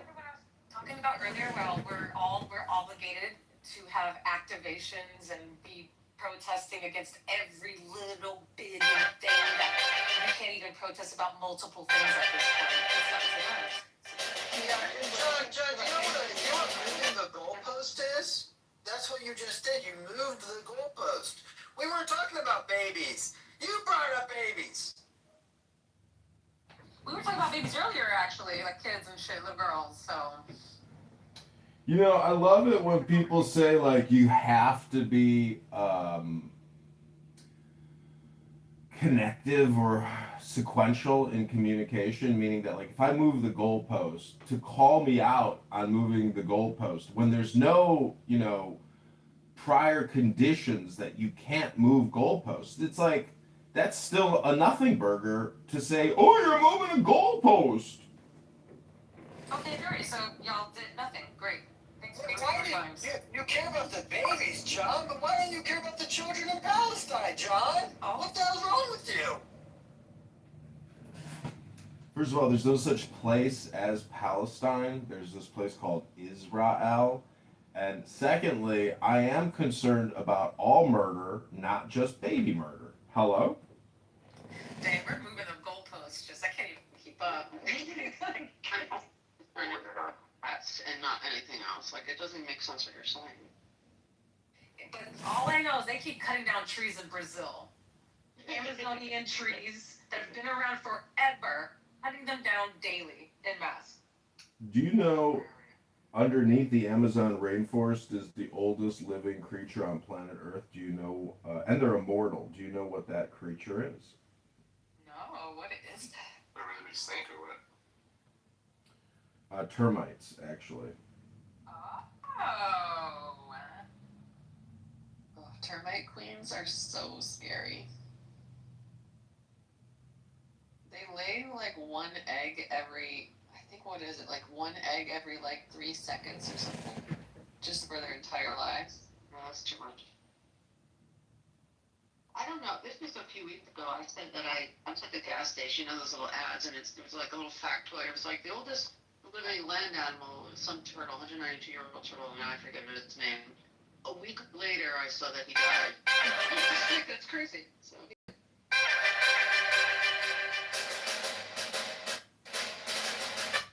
Yeah, I think the oldest animal in general that we've ever found was some kind of clam that ended up being like 500 years old or something. Wow. Yeah, I'm not for cutting the trees down in Brazil. God, could you imagine what that clam tastes like in some butter with some garlic and a little bit of lemon? Probably pretty crusty. Yeah, like I can only imagine. Yeah, because you know they oh God, I can only imagine. I just learned the other day how large Brazil is. Like Brazil is almost as big as the United States. I didn't realize that. Do they have like states in Brazil? Like Yeah, they have all those things, counties and states and large cities and rural areas, and even you know that Brazil, Rio de Janeiro, has more diverse restaurants than New York City. Interesting. Very interesting. Mm-hmm. I was thinking about moving to Paraguay. I was just thinking about it. Nothing more. You know, I figured out how to use some of these Waymos to my advantage. If I'm I'm trying to make like a right turn and traffic is just coming and I just see a Waymo and then just inch out and then it stops. Stops, yeah. Exactly. So, I mean, I love these things.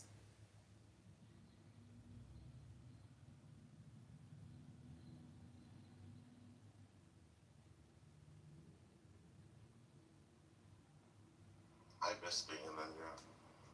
I haven't visited since 2013. You say India? Yeah. What are you gonna do in Denver? Usually on the west side. And some rural places here and there, but mostly on the west side here. What kind of shit do you like to do there? Usually just visiting family. Oh, that's nice. Okay, I see it then. Yeah. But there's a lot to do there. Isn't that where that big ring is? You know what I'm talking about, the cars?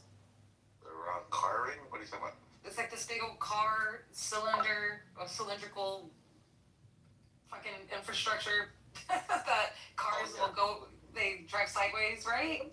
I don't know about sideways, but there's a highway that's like sort of like a ring. No. Okay, let me show you. Hold on, let me show you.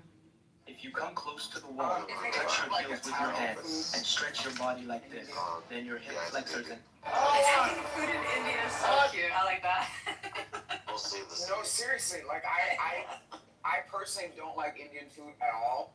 So like if I ever went to India, because I would like to see Taj Mahal, if I ever went to India, I would just like to know if I could get Italian food. Most likely, probably the best cities you can get it. Oh yeah, they have like Olive Garden, right? Or something. Most likely, yeah. Yeah, they have Olive Garden in Bahrain too. Abu Dhabi, They have Bahrain. McDonald's, then they have Olive Garden. McDonald's, yeah. The McDonald's. See, I don't have a problem with that. Like, I really don't have a problem with, like, you know, yeah. What do they do?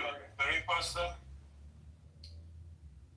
I haven't been to an Italian restaurant. Oh, so you can still get, like, normal, like, American food. Yeah. We usually don't mix pasta with Italian food. Usually they have like hamburgers and stuff, you know. Hamburgers are tough. Yeah. If you go to So it's like hit or miss in some other countries. That's true. Most states in India don't allow You eat shit out of chicken. Oh yeah, you can't eat cows, or some places, right? They don't eat cows. There's only one place. I know there's one state. There's a Kerala if you go to the southwest. So then that's why I mentioned Italian, because that's one of those things where it doesn't really offend too many cultural delicacies. I know we have Chinese food. We have Indo-Chinese fusion too. Yes. The food is good in India, that's for sure.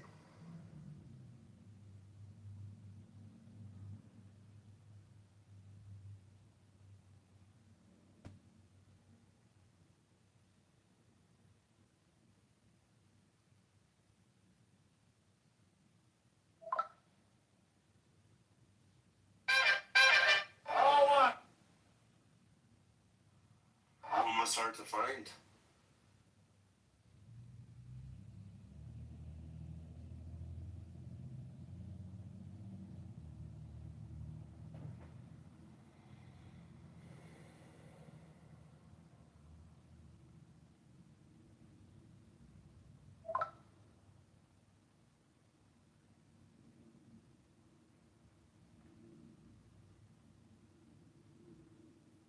What do you guys think's gonna happen? Do you think you guys is gonna become like Russia, like censored and everything?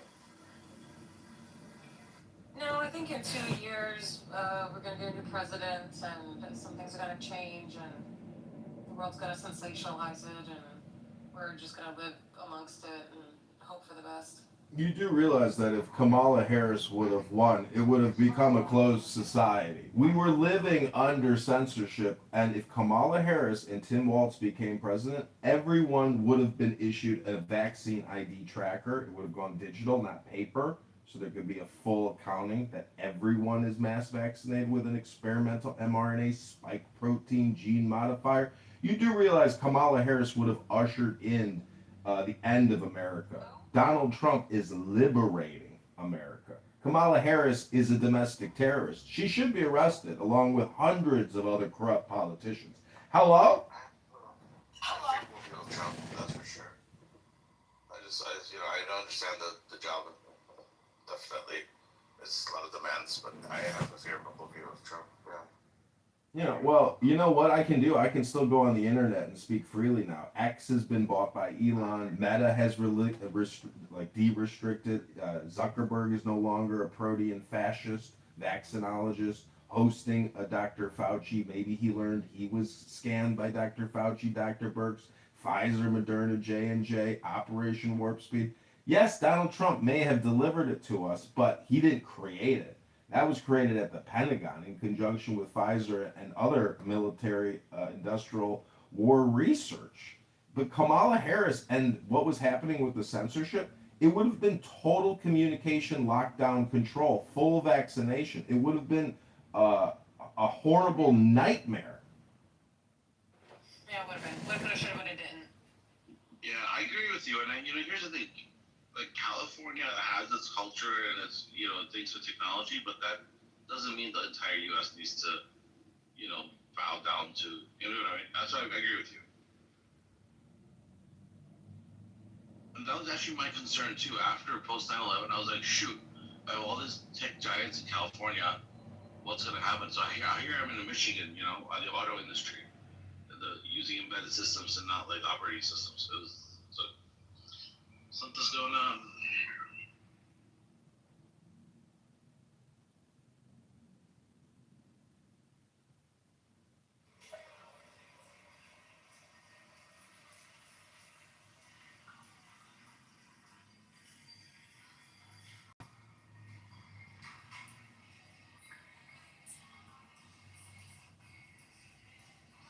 I am back once again.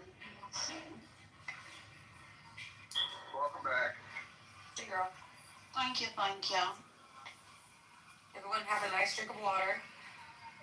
Yes, drink your water. I'm actually going to walk. I'm going to go move my derriere. That's a great idea. I think I'm going to start going to the pool at lunch, y'all. That's a great idea. Right? Oh, swimming I think is great for you. All body activation. Yes. We're gonna get you a swimming pool. I think the swimming pool is exactly what I need every day for lunch.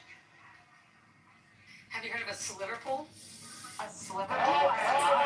It's mainly for people who are swimmers, like Olympic swimmers, but it's a sliver of pool. It doesn't take that much space, and you can pull. Like swim laps? Yeah, well, not laps. It pushes water at you. So it's like a constant. Swimming against the pressure, but you're not really moving. Like that. It's called we call it a sliver pool, but it probably has a technical term. That's like a swimming trainer type of Olympic trainer type of thing. Yeah. That's cool. Made of wood. Is it really? Yeah, a little bit from the Yeah, that's where you get your slivers from. I'm going to start walking to the pool every day for lunch. I think it's a great way to break up the workday.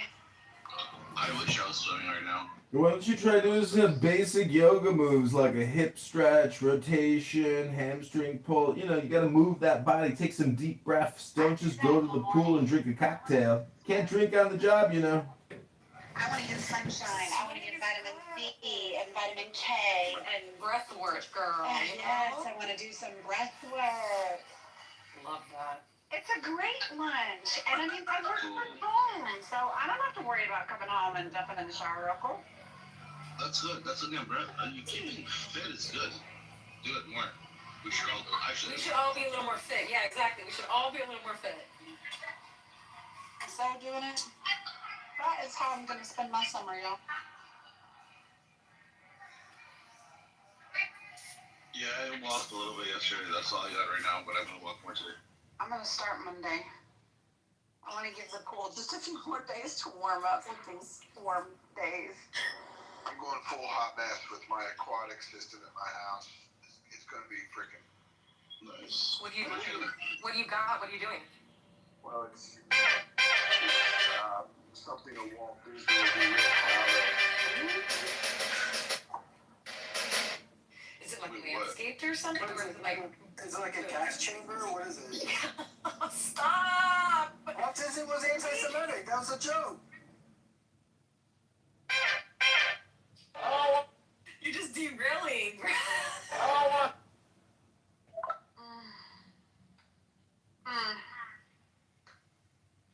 Anyways. I think I'm going to stop being a chronic sufferer of idiot fatigue. I think I'm gonna stop. I went to Claremont College, it's the university my friend, she's the librarian at, and she does like archival shit. It's a very beautiful university or college or whatever it may be. And there's a bunch of, it's like multiple colleges, like there's a men's college, a women's college, and then some others. But anyways, the campus itself had so many fountains and water features and just these botanical areas that enclose in like the Spanish style of the facade and all that jazz. But rose bush, it was just so gorgeous. I was taking so many pointers for when I get my forever home. I have like a promenade, and I'm gonna have flowers and roses and vines. I love this. Cherry trees and grapevines. Oh, I can't wait. It's the vines for me, like that. Me too. Okay, so my brain is. I'm sorry. I'm not too aggressive. I'm trying not to worry about my hair turning green. Is there something I can really put on my hair to keep it from turning green? Yeah, you wash with purple shampoo. Actually, you get purple shampoo, you put it a little bit in your conditioner, so it's kind of like a soft hair conditioner, and then take out the grass. I would also wear a hair cap. I actually wear hair caps all the fucking time. I don't like to wash my hair every day. That's the only other big pain in the ass. Deal with us. But it takes me less than 5 minutes to wash my hair. So that's 10 minutes of my lunch hour. How long do you think I gotta swim for it to be physically beneficial? At least a half hour, right? No, like 10 minutes, especially if you're just starting out, if you're not like a strong swimmer, and you're just... I am a strong swimmer. Okay, I am a strong swimmer, though. Okay, then maybe, I guess like 15 minutes. You just gotta get your body, I would say half an hour is good. You just count the last maybe like do like a certain amount. This Holy Week, I'm proud to join with Christians across the country. Okay, yeah. Yeah, girl, test your body. See what works for you. You could probably do like the pool and sauna after or something, like kind of mix it up. Yeah, so that's one side of it. It's very comedy-shaped. It's kind of like That's a great cool one. Oh, yeah. Oh, so you can do like a go from here to there to here. Yep. Oh, that's a beautiful pool. Yeah, it's plenty to get a good enough workout in and be like all freak over it. And then just 20 minutes. 20 minutes to shower and clean up. So okay. Doggy paddle, keep your hair right. Right. Yeah. That's a nice pool. Well, I think it's really good that you're doing that. I actually want to start martial arts. I didn't know. Well, maybe jiu-jitsu. But I think I will start with maybe like something else. Thank losses, I'll do my Wing Chun I'll entertain Taekwondo. I don't know. But then later on, I'll go to jiu-jitsu. I just want y'all to be the best version of yourselves. Me too. And speaking of working out, Liberty, you started bouldering, huh? You did a boulder sesh? Tell me what you thought.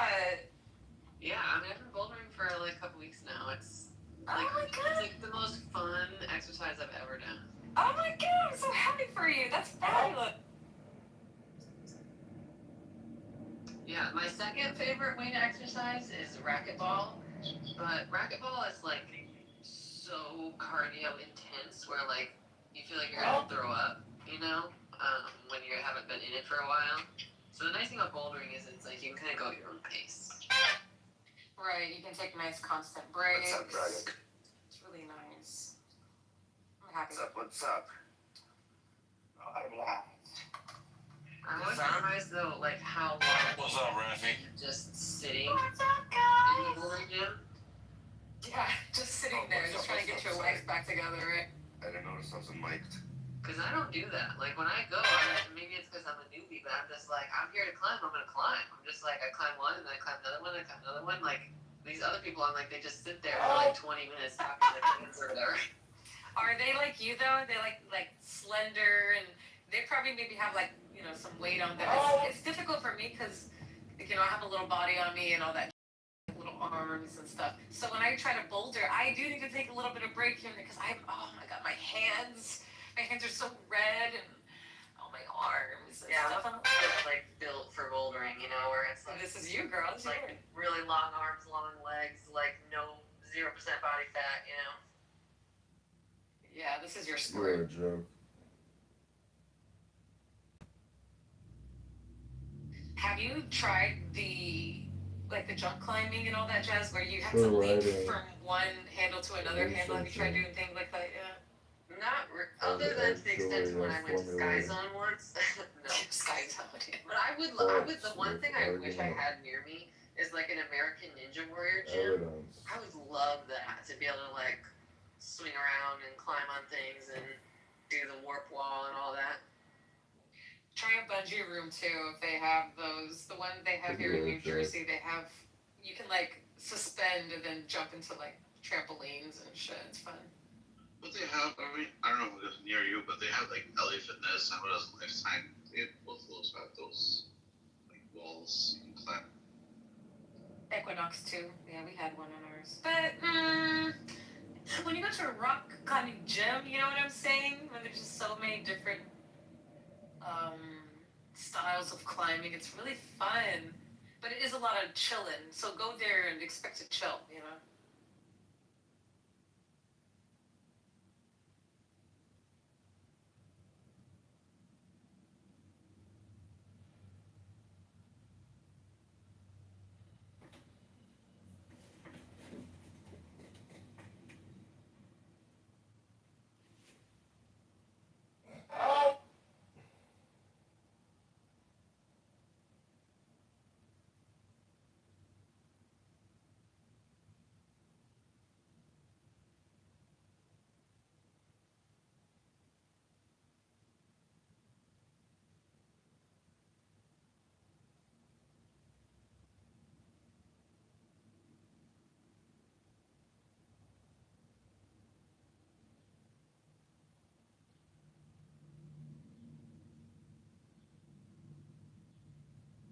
I don't have shit for lunch. I guess I'm having ramen noodles and some fried eggs. Not the ramen noodles. Yeah. Are you guys doing the whole thing with like saving for a rainy day type of thing? Like, you know, for like 3 or 6 months of food and stuff? Like, no, I don't have the space for that. Yeah, no, me either. Not food. Yeah, I don't have the space for that. It would be nice, but you know, it's just not reality for a lot of people. The man of the period taking further elections to alleviate implementing double election politics. For all votes to prevent systematic election fraud, all votes to be casted each of the seats for auditing and authentication. Don't forget ammo. Yeah, Now that you have the ultimate shield, the Cook Island. I figure I can use them to borrow too. You don't want plants too? I have some seeds about the seeds because Lover boy. in my experience, seeds don't last very long. Like depending on the seed, you know, like spinach, for example, like if my spinach seed packet is 2 years old, I'm throwing that thing away. Like there's no way any of those are good, you know? Oh, see, I read up on that, Liberty, and it says to keep them in the refrigerator. Okay, yeah, I'm sure that helps, but I'm also just like, I don't know, I think when I actually put myself in the perspective of like Says that the world 79-year-old ending to the extent John that these seeds Avenshaw are was found dead valuable, last night in the it takes a Durham lot of time Marv to, like, Nature it Preserve in Lake does, you Forest. know? Last week, he was charged with possessing child pornography. She owned that home alone house rather during the movie's filming in the 1990s. An autopsy is scheduled for today. For the most, I would say, for the most of the first like 3 to 6 months of that world, you would survive primarily off of raiding, like raiding old grocery stores, raiding warehouses, like yes. That Do would it. be Tennis, survival. Florida. If I was gonna stockpile anything, I would. Hi, I'm Troy Aikman. In live entertainment, Venue is a winning team. It's why I invested. She's referring to I see the benefit in both of them. Absolutely. Absolutely. Yeah, I know Sweets are seeds triple are not net. an immediate fix, but real- I feel like it would be a long-term. I would steal Z-Packs. I would go straight to the clinic and steal Z-Packs crazy. Like, oh, You're right. Yes. You'll find me. I feel like in that situation, like China just built an army full of agents. Health Secretary Robert F. Kennedy Jr. was on Capitol Hill Wednesday, where he was. Have a huge garden plot. You already have like meat rabbits. You already have a population of chickens with a rooster. Like in that situation, you're going to be okay. You know, like because you already are kind of in a cycle where you probably already have food canned. You already have rabbits that are ready to give birth. Like I just I feel like if you're it's true that they don't take up much space and there's really nothing wrong with saving heirloom seeds. But I would say if it would probably, I don't know if you do a lot of gardening, but I feel like it would be beneficial to at least practice, gardening them to make sure that you know how to do it.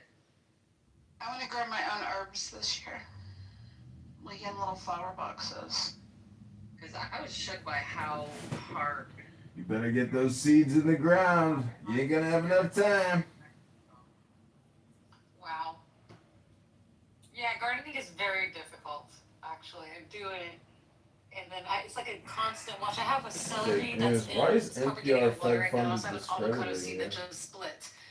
My avocado seed just split, y'all. You know what's coming up next, baby. Little sprout, little sprout, a little boop. I'm gonna buy myself a little avocado tree.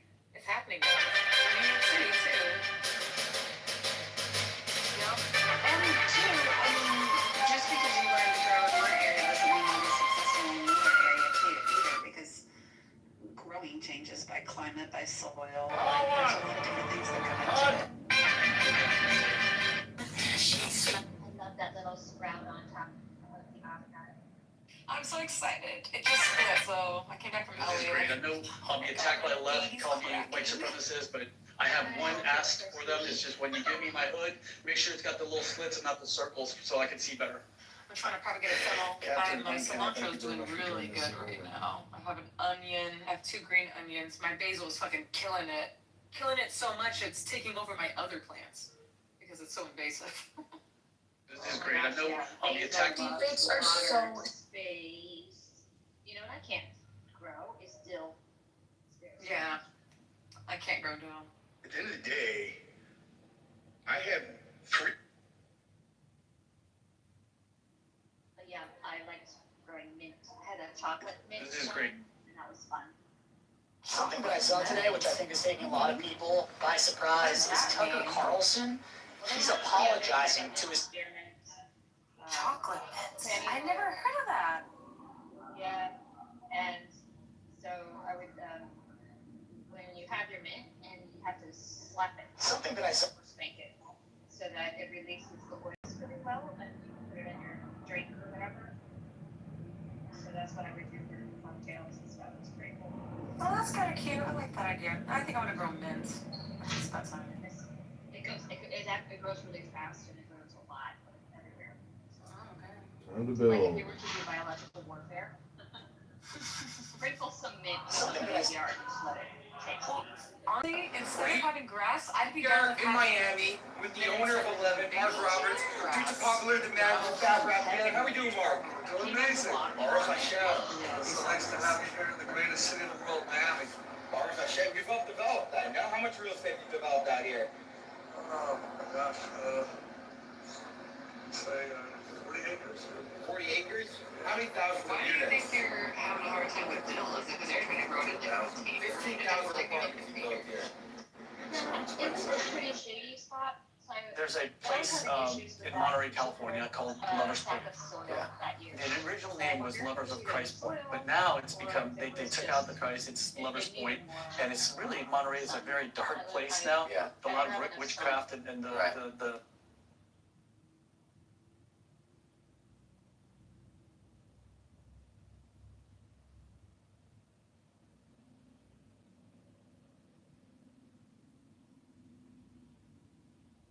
there's a place,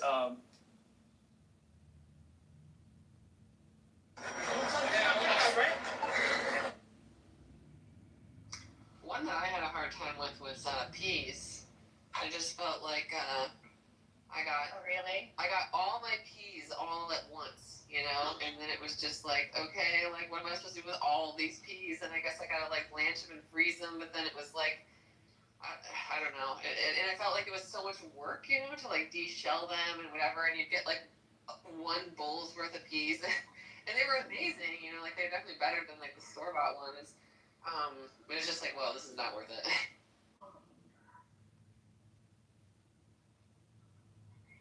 Good morning, everybody, or good afternoon, actually.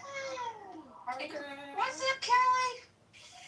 Oh, I'm tending to personal affairs today, and it's so good to see you all and be in this room with you while I'm doing that. We're talking herbs. Oh. Herbs. Can you grow herbs in a window?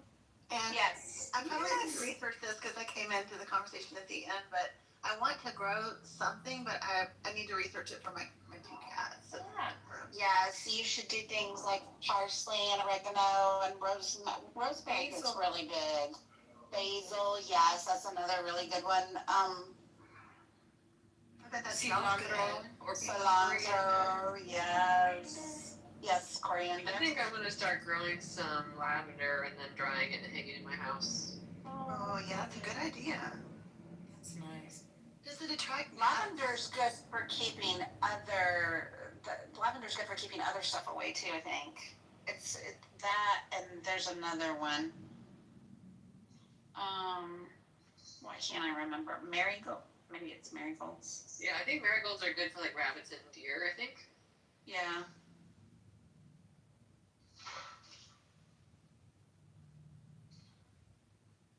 That's right.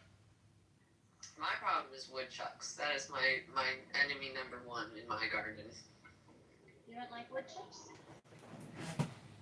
Wait, let me preempt King. Now, sorry to hear that. I have a live trap this year. I'm gonna try and catch him and release him somewhere. But yeah, I'm sorry to hear that. he eats my kale all the way down to the base. I'm sorry to hear that. How many woodchucks could a woodchuck chuck in the wood? Traps at one end and then you flood them with water at the other end and they float up into the little trappy trap. You can, but in this case, I don't know for sure where he lives. He just like comes into my yard, so I'm just gonna like set up a trap with something he'll want to eat, and then like a coral trap, yeah. Mm-hmm. The hard part is I gotta not catch my own cats. Everyone give a heart to King Nav. The Bolsheviks should be held accountable for what they did to the Russian Empire.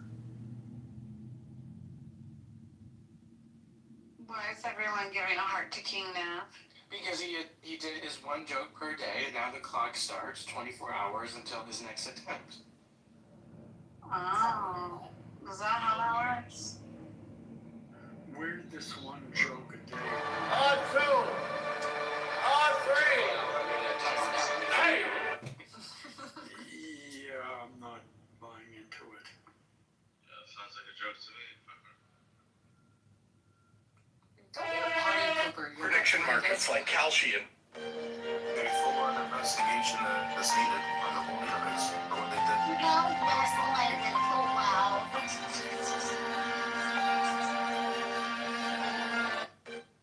Has anyone heard of Leonardo Joni? And last thing. No. She's a comedian. She's been banned from a number of clubs. She's being, I watched an interview with, or part of it, with her and Jesse Lee Peterson. What'd you think? Well, I like her comedy's funny, but she's also quite knowledgeable as to the, most of her jokes would be considered anti-woke. So she's actually pretty knowledgeable about what's been going on, etc., battle between the left and the right. Pick a word to describe all of that. I stopped to go into comedy. And last thing, did you hear there's also a grinder? Got boring. And last. Well, what's her name? Oh, Jesus. And last. Hannah Gadsby. Yeah, she was awful. But, and I think I know the kind of comedy you're talking about. And yeah, it even that, it's not funny at all. It's like, oh, isn't it funny? I mean, what comes from the left, like Hannah Gadsby, is like, oh, isn't it funny that men are stupid? Ha ha ha. Oh, isn't it funny that Christians are stupid? Ha ha ha. There's no actual joke there. That's what it's becoming. And Yeah. I have a hot take about like old head kind of comedy too, like Dave Chappelle even Dave Chappelle by name. I went to go see Dave Chappelle live for a comedy maybe a couple years back. And the entire, I think that the first maybe couple times it was jokes, a couple, sentences, a couple, whatever, anecdotes he was giving was jokes. But then eventually it just turned into lecture and like how the industry screwed him. And it just continues to be kind of that. Now we watch a stand-up and it's still that. I don't know. He's just jaded, maybe. I've noticed something that old head, like Carl, whatever his name is. Yeah, I don't disagree. Yeah. I don't. I mean, he will still make me laugh, but yeah, I mean that's exactly it. I forget Chris Rock. It's funny. 20 years ago, Chris Rock in his specials was talking about stuff, and it's funny how what he's talked about never. Like, it hasn't gotten any better, but I haven't seen his special. Yeah, I mean, at a certain point, they gotta move on. And even Bill Burr, I think Bill Burr, some of his comments on his podcast lately, or in the last year, have gotten, people are like, where the hell did this come from? But he's still finding the jokes. Like he might say something political, but he still makes a joke out of it. So it's not like the Dave Chappelle, oh, I'm just going to sit here and lecture people. Well, Alan, what did you think about George Carlin toward the end of his career? I hated George Carlin. I really never. He was the same way. Oh, I love Carlin. I do too.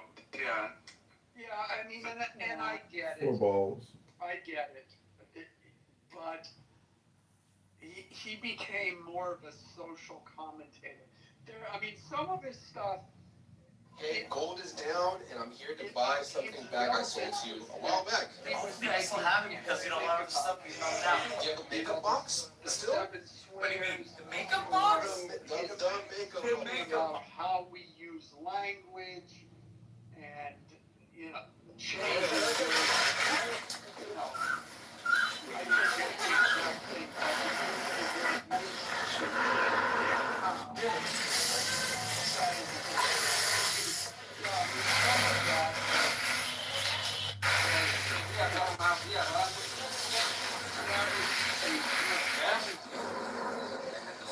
but it wasn't necessarily.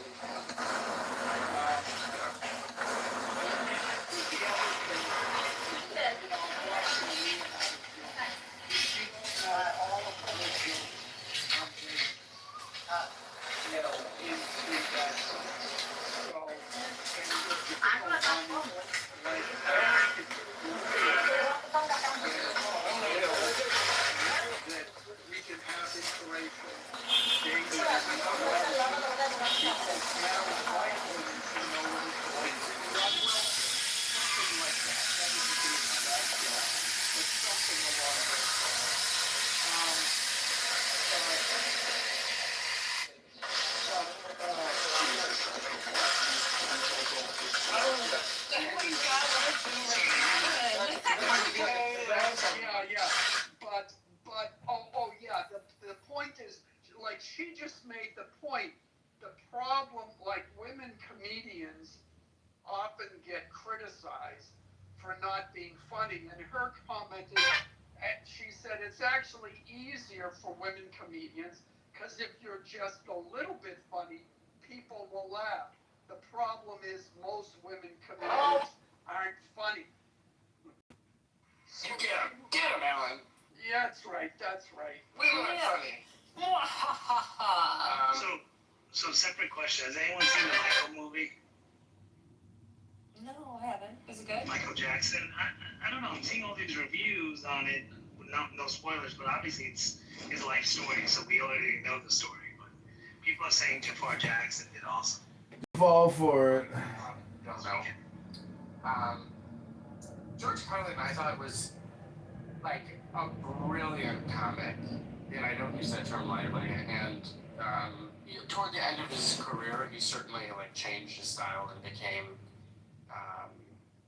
more of a commentator who used a little bit of comedy thrown in. Unlike Bill Maher, who's always been a comedian first, and he has actually become more famous as a political commentator, but he always kept the core of it. With comedy as the baseline.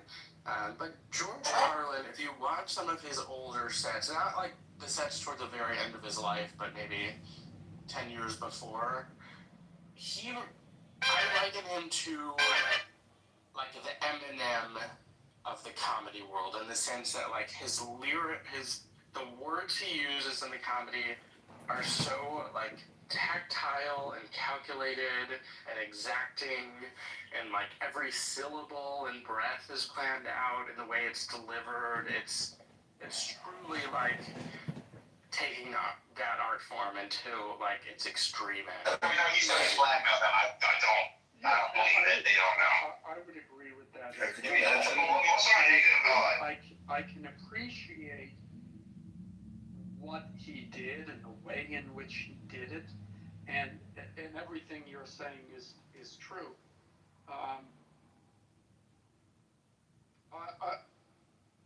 It was just,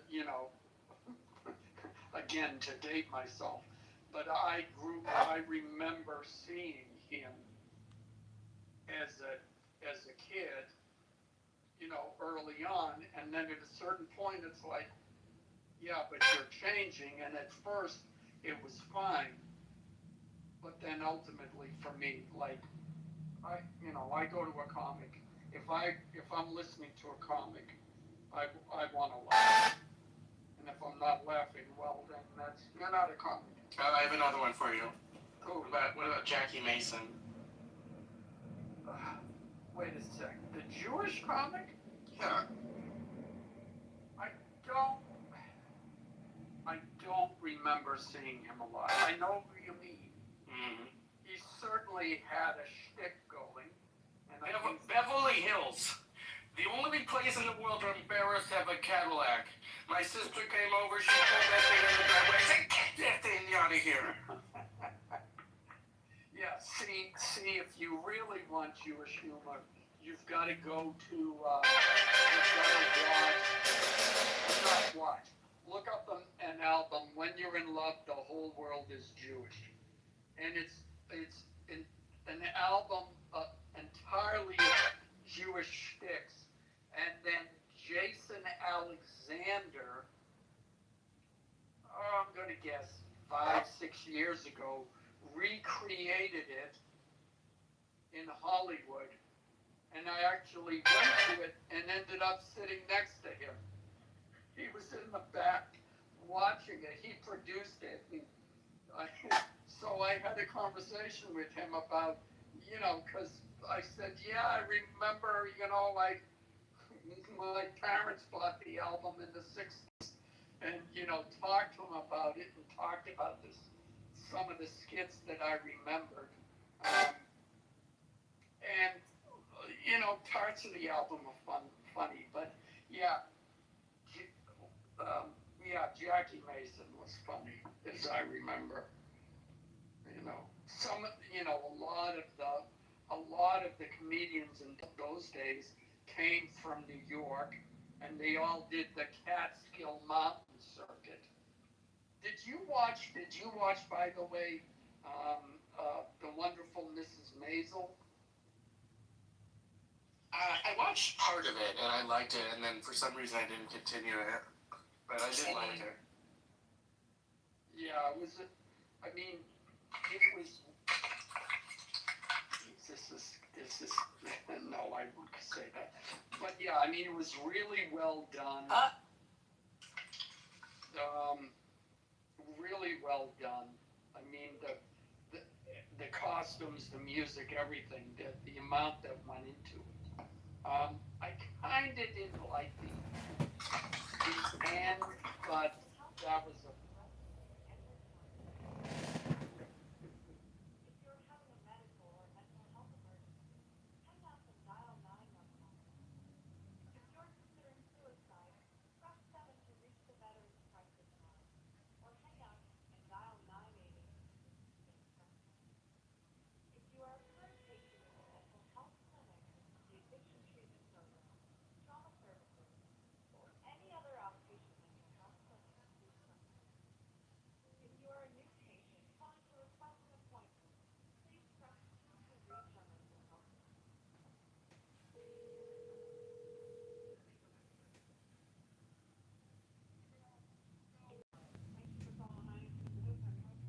Hi, do you guys do a walk-in clinic, or do I need to make an appointment to try to see a psychiatrist?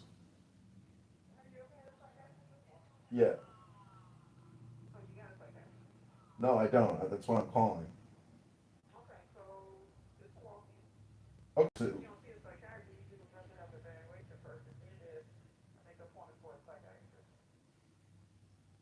So I have to come back. I mean, it's not like I can't get a prescription. I can't get my prescription filled the same day. Okay, sounds good. Thanks.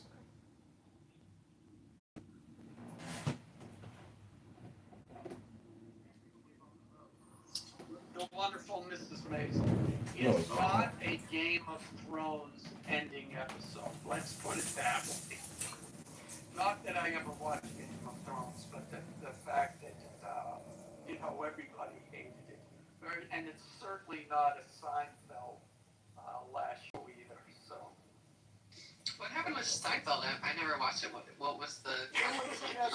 The final episode was, the premise was some guy was getting robbed, and the four of them did nothing while he was getting robbed. So they get arrested, and they have the trial, because they're actually, there is some New York law or something that you're supposed to help people who are in trouble. They weren't in New York, Alan. They were in another state. Oh, okay. Yeah, it was a two-part ending. It was a two-episode ending. Yeah, and so the whole final episodes was them being in court, and of course Jackie, whoever it was, the lawyer, black lawyer, who was a spoof on Johnny Cochran, was defending them, and then it was a parade of past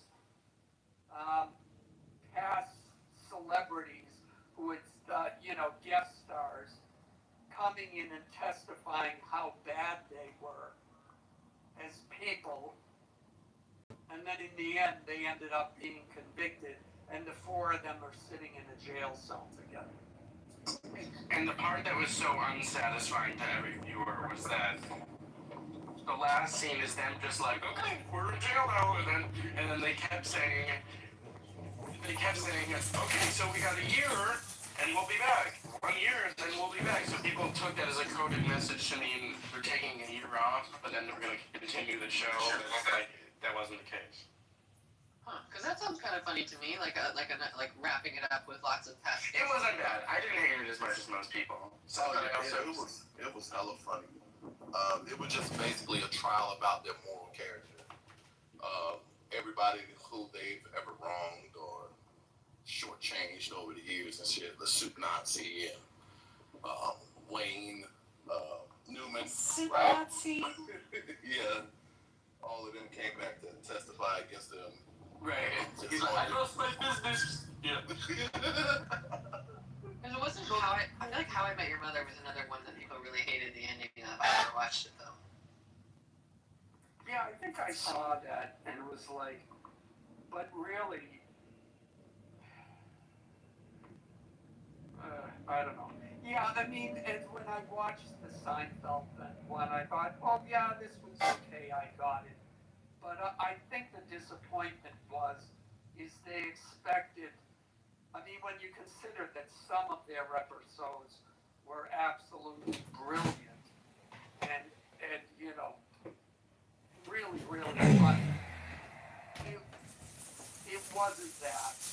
Like, I think maybe people expected some especially wacky plot twist or bizarre, you know, whatever, and it wasn't that, so. Hey, Alan, did man hands ever testify against them? I don't think so. That would have been fucking hilarious. I love that fucking episode. That is still the funniest fucking episode ever. Fucking man hands. She got hands like a dock worker. He's sitting there busting up the lobster and shit. Yeah. Oh, wait, there's no bottle opener. Here, I got that. Right. Yeah, I think they not probably thought of it, but that was all done with, you know, close-up cuts of the woman's hands. I don't know how they would have, you know, how they would have done that for the court. You talking about Seinfeld? Yeah. Oh, I like the soup Nazi one because the soup Nazi still, or not the guy itself, but the spot is still there, and the directions of where you're supposed to stand are still there, and how you're supposed to move. That's my favorite episode.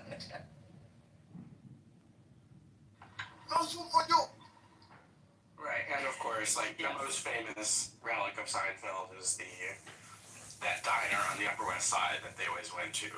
Sandy's, yeah.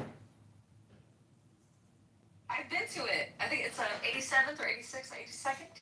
82nd? Something like that. And the sign is this because in the show they just took an image where it said restaurant, and that's like half of the sign. You know, I think it's something restaurant, but yeah. Oh, they're opening a Central Perk here, an actual coffee house. They should have already, but they're actually going to build one. I think depending, a 90s coffee shop could do well. How did they get the naming rights to it? Say again? The naming rights to it is probably owned by the studio. It's already owned by the studio. Or licensed. Or licensed to shapes. Or something.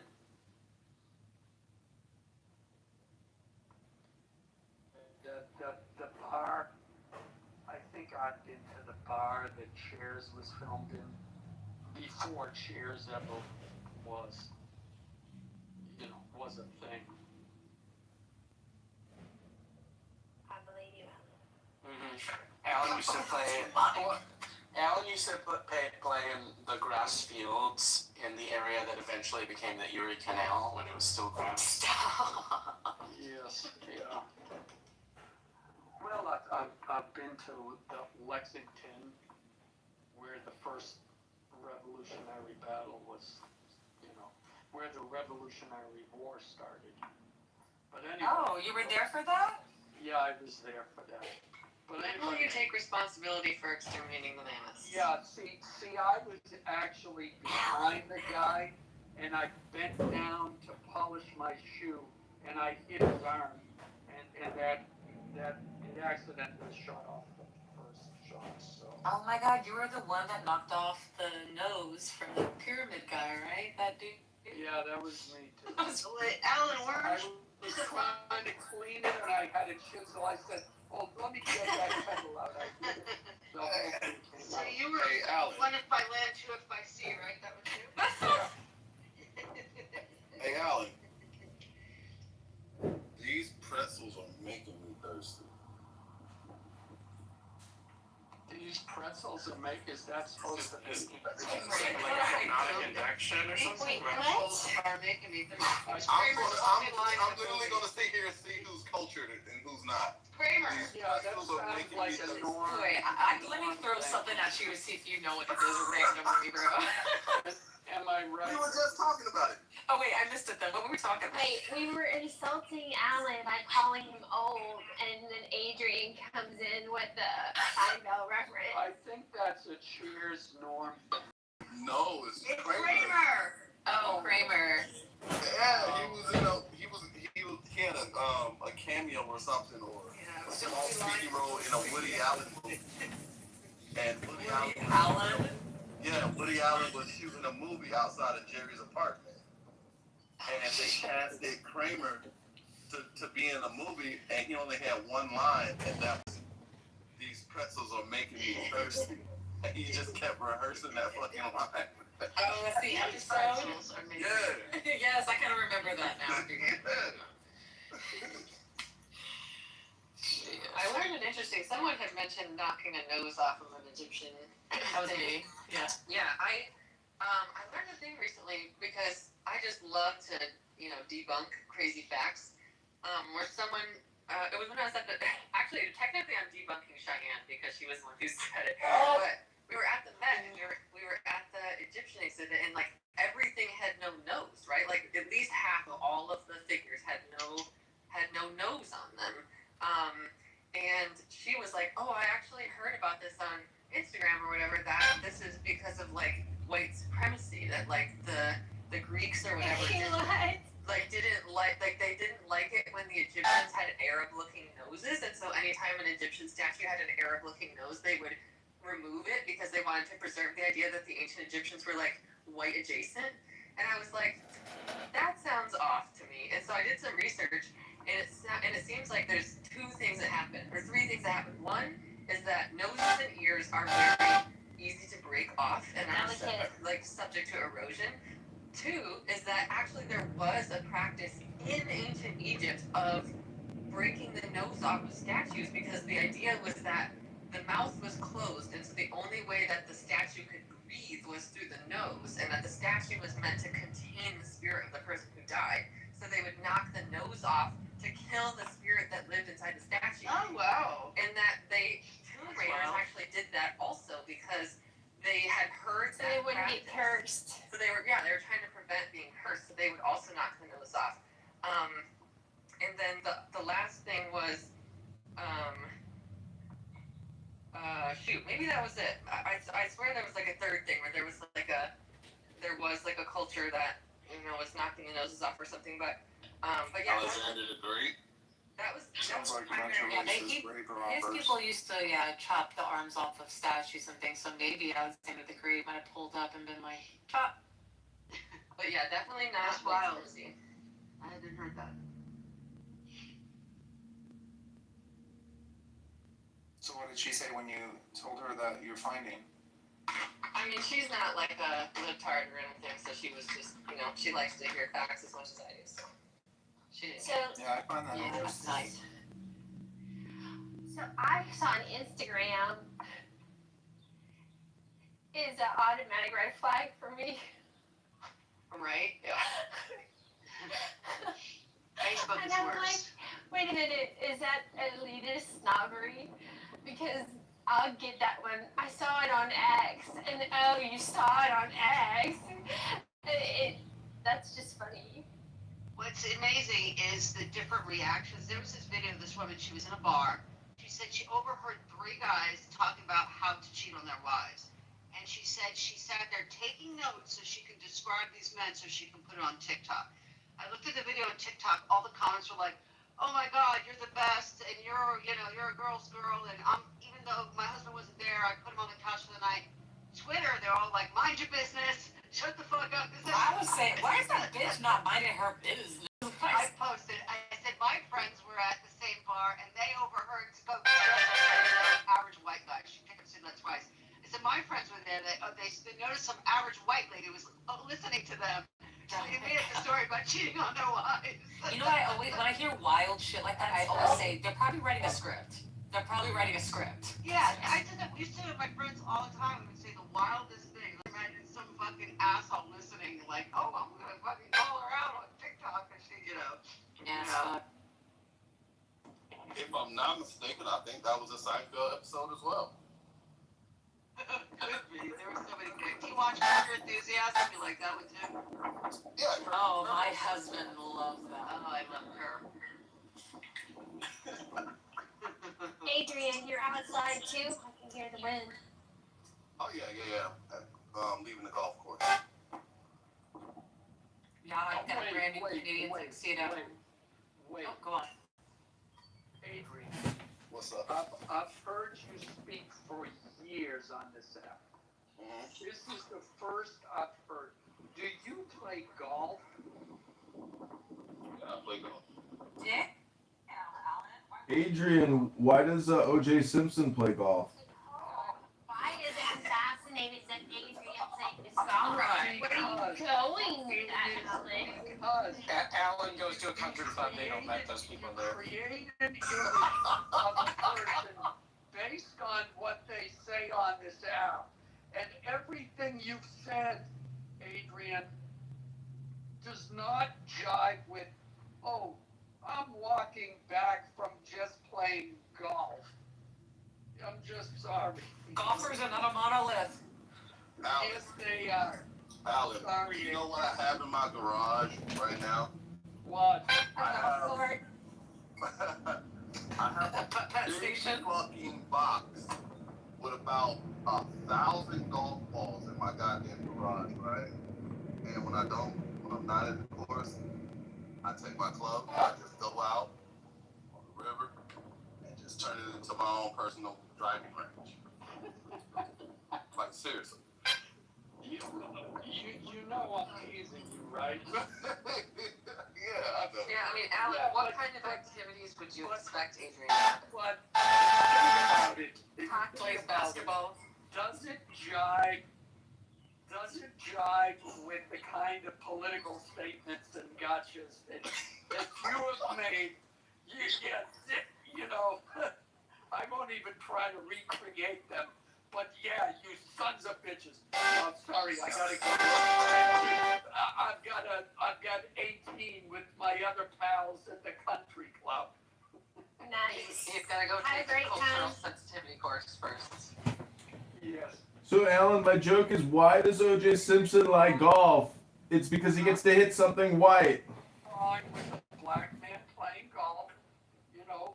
Actually, the balls are multicolored, so I got some orange balls, some white ones, some red ones, some green. As long as you still got your balls. Only balls I don't So have. are you trying to say with the choice of colors of your golf balls that you're supporting the rainbow community? Hey, Is there a subtle message that we should get from that statement? every ball is equal to each other. He's an Equality. equal opportunity Yep. whacker. Yep. Ball whacker. Yes, thank you. Equal opportunity. Each ball get bow. Well, You get the whack. You get the whack. Adrian, I can't promise that in the future, that if we disagree on a point, that I will resort to ad hominem attacks and call you a... I'm sorry. It's just too funny, actually. Deal. It's an onomatopoeia that is a word that sounds like a sound, right? No. Yeah, onomatopoeia is. Yeah. Monica, do you know what an alliteration is?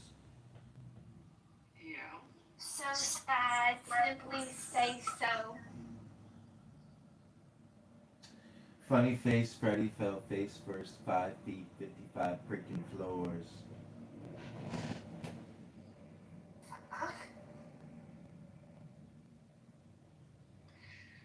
Big news, everybody. We just got something in the mail. We got a new Canadian tuxedo. All right, everyone, PTR. Got a new Canadian tuxedo in the mail, guys.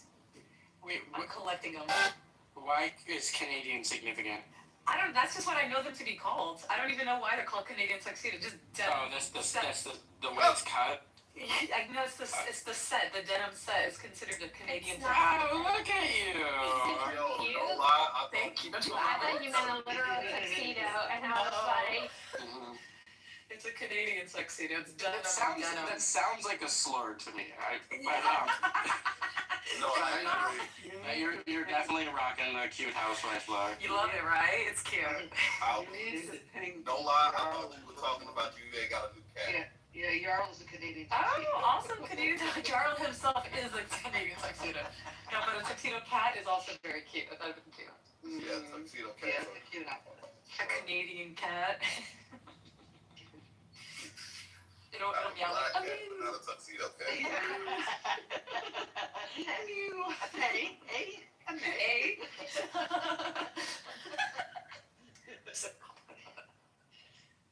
Oh, too funny. What was the joke? I forgot. It's gone, baby.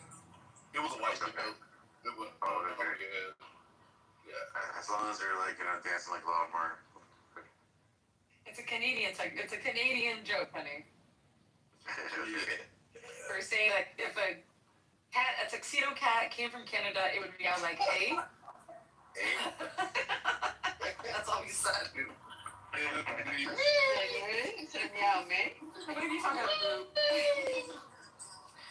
Let's talk about like lawnmowers from Kardashians. That's cool too. We can talk about that.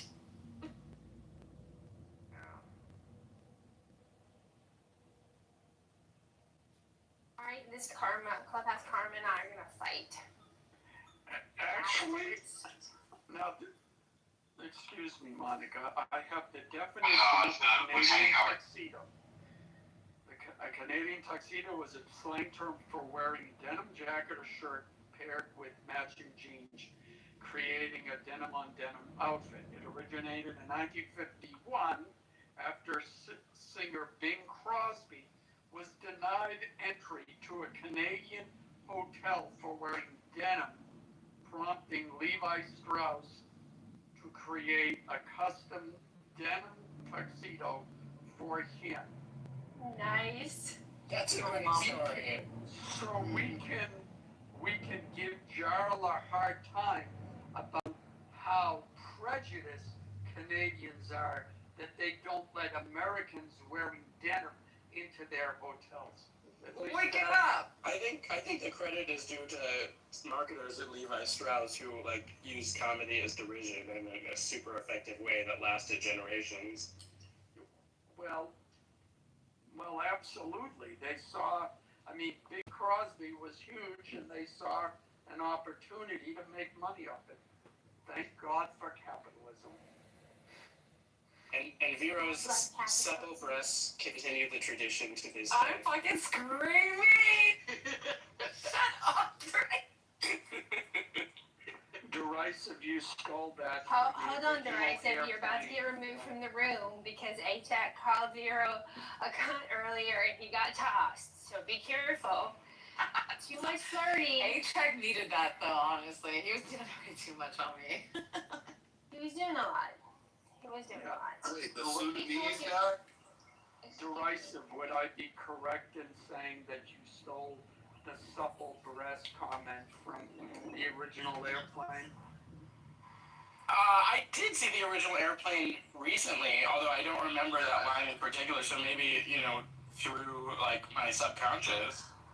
Yeah, you remember, what's this, Robert, I forget it, Robert Hayes is sitting down, the stewardess, he's sitting with everybody, telling them his life story, and the one, older woman is, Oh, my bad. yeah,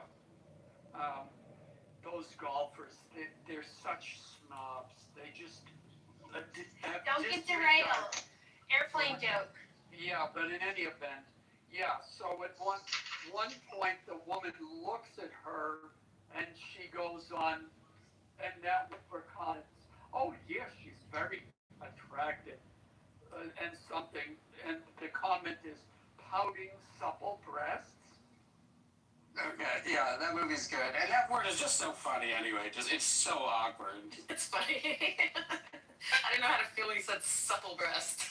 So he called you that name?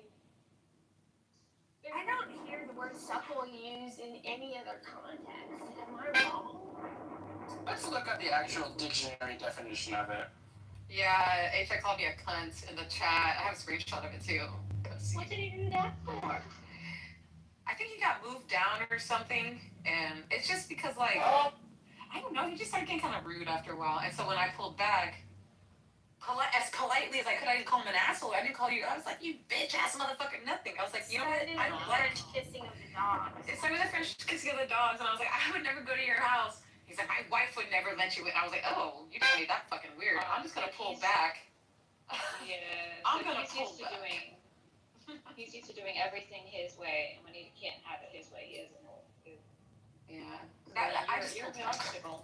Okay, it's definitely. Anyone want to guess what like the denotative meaning of the word supple is? It's not anything, by the way. No. It's not how it's used. It's not how it's used connotatively. It's very Soft and cushiony, no? No. So. Okay. I'll read a few definitions. Readily adaptable or responsive to new situations. Capable of being bench folded without creases, cracks, or breaks. That's my breast. Able to perform bending or twisting movements with ease. Easy and fluent without stiffness or awkwardness. Yeah, that's not my breast. Sounds like a tip and nipple. Alright, okay, no, I see with that athletics, aerobics and stuff. She's very supple. It's describe dancers. Dancers, for sure. Thank you, Derisa. Yeah, you're on. I'm sorry, please forgive That's me. funny as shit, bro. It's okay. Submissive, Callie's got a definition in the chat too. You want to read it or me too? Supple. You read it, Monica. Go ahead, Ron. Supple is derived from the Latin word supplex, which means submissive, kneeling, or humbly begging. It's more like y'all are more supple for these breasts. I'm trying to remember. Isn't suplex a wrestling move? Suplex? Yeah, isn't it when they turn upside down and drop them on their head, the suplex? Yeah, they do sound familiar too. My goodness. Yeah.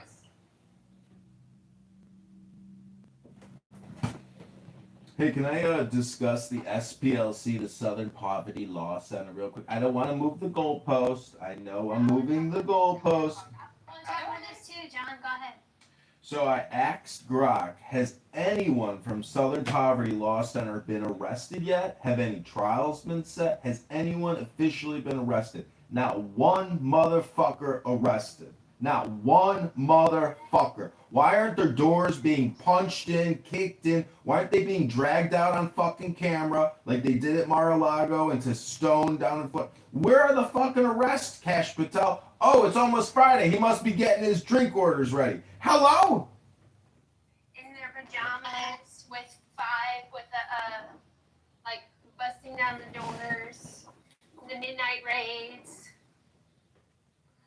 Well, see, the problem is, Alistair, is that this DOJ and FBI are competent, so they're not just going to rush. They're not just going to rush in, as they said in the news conference. It's an ongoing investigation. So they've now served the indictment, and they will now continue to build their case and to get more facts, interview people, etc., and when they're ready, we hope and we expect that they will make specific arrests with specific people. But I share your urgency and I can't think of another word. But I share your passion in this particular case. Yeah, it would be nice if we saw the Republicans do to the Democrats what the Democrats did to Republicans during the Biden administration. Well, hold on. I don't want lawfare. I don't want persecution or vengeance or revenge. I want justice. The Charlottesville Unite the Right rally that Heather Heyer was killed at, ran over, it was funded by the group that said says is anti-hate, right? Correct. Southern Poverty Law Center has records that indicate it paid leaders of the Unite the Right rally. Yes, Monica. It's validating, Alan, because we've told people all along the number of white supremacists. The demand for white supremacists exceeds the supply. Gavin McInnes said that. Say that again. The demand for white supremacists exceeds the supply. Yes. Right. They have to manufacture them. Everyone on the right, learned about this one day ago, and of course instantly had a fully formed opinion about it, which I find not intellectually robust. Hold on. Well, make your point, and then I'll refute it. So I mean, there certainly is the narrative from the right about it's a problem, reaction, solution thing. Yeah, they created the problem so that they could justify the existence of their organization to keep existing, which seems a little too convenient. I'm gonna sit back and wait until the details come out about this. But it's another one of those things where the left has one version of the truth and reality, and the right has another, and they're both so dug in after learning about this issue for literally 5 minutes and knowing nothing about it. It's anti-intellectual all around. Okay, so Charlie Kirk posted before his death, the Southern Poverty Law Center is a hate group. They've targeted fellow Americans for abuse and scrutiny because they didn't like that they had so much power and influence. 8 years ago, PragerU did a video, 5-minute video, on the group, the anti-hate group that is a hate group, calling out the Southern Poverty Law Center and their shenanigans. So this is not something that's new to many of the conservatives that were paying attention, even though there are indictments that came down yesterday. Okay, but can you admit that that has nothing to do with what the charges were that came down yesterday? Like, you can say it's a hate group all you want. You can say they're a bad group. I don't disagree with any of that, but what you just quoted has absolutely nothing to do with they're paying people to pose as patsies in these groups or whatever. Nothing. I'm a big fan of that. Except for the second prong of their attacks. After Soldier Boy lured me into the laboratory, he immediately shut the door behind us. Before I could figure out what was happening, the guard moved the door in. Yet I felt no fear after all. I'll be out here in 30 seconds. When Soldier Boy triggered the mechanism, a strange glow suddenly filled the room. He told me it was enriched uranium. Laud had been locking superhumans in this chamber for experiments, testing whether they could survive the radiation from an atomic bomb detonation. An ordinary person would be dead within seconds of entering this room. Before long, my face began to run red. Furious, I tried to blast open the cell with my laser vision, only to discover that the door had been specially constructed. It was completely impervious to damage. Where are you going? I'm gonna go destroy any B1 that I find. Why? How much I can't fucking stand it. It was only then that I finally understood who he truly was. I had assumed Soldier Boy was accompanying me to the lab to search for the original compound V as a matter of father and son loyalty. What I never expected was that the whole thing was a trap made specifically for me. The moment we had walked in, I had noticed the bodies, countless of them. What neither of us realized was that the moment we entered, some unseen force had quietly begun to take hold of our actions, guiding us without our knowledge. Under its influence, I had spent the entire journey taunting Soldier Boy relentlessly. I had dug up the truth and had bribed his way to Dr. Robots' experiment, all out of envy toward his own brother. You don't know shit about me. Really? I know you're trying to inject your DNA. Petrified that I was trying to take It's yourself.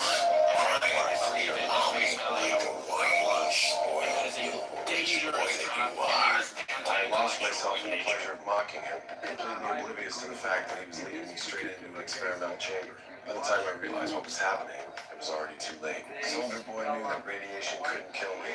He simply wanted to teach me a lesson. But what I never anticipated, at my most desperate moment, Butcher suddenly appeared before me. He guessed in an instant that Soldier Boy was behind it all. Looking at me writhing in agony, he started to laugh. But your dad got you in time out. That's got to stay. Knowing he'd rather spend eternity all alone than with the likes of you. If you did get the juice in you, you think that makes you a good Butcher? I could see exactly what he was doing, using this moment to do away wedge between me and my son. Butcher sneered that I was nothing but a pathetic wretch starved for love, that I lacked the spine to do anything except beat my own son Ryan half to death. Only a worthless piece of trash would stoop to something like that. When he finished, I laughed. Fighting through the pain, I forced myself to my feet. He's a liar because he's strong, because he's my son, the son of God. You ain't not good. I told Butcher one day I would get my hands on the original compound V, and when that day came, it would be the end of all of them. I promise you, before I die, I'll fucking have you. This was the closest I ever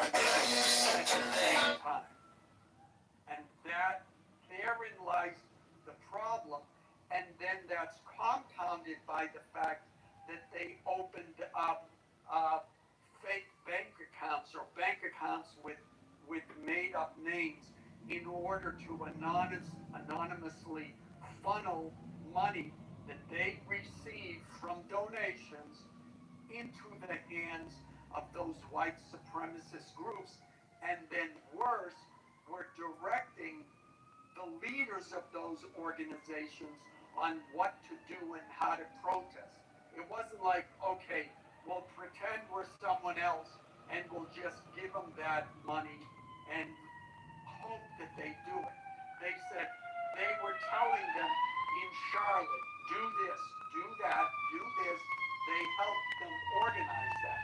And so the moral outrage, on top of everything else, which I think is warranted, is the fact that they propped that organization up in order to increase their donations and to increase a narrative that helped benefit their donations. Okay. All right. So maybe that's what the charges are. All this will be adjudicated in court by armies of lawyers. Correct. So, yeah. I mean, I anyone who knew nothing about this topic 24 hours ago and then suddenly became a legal expert in nonprofit banking laws, I find very suspect.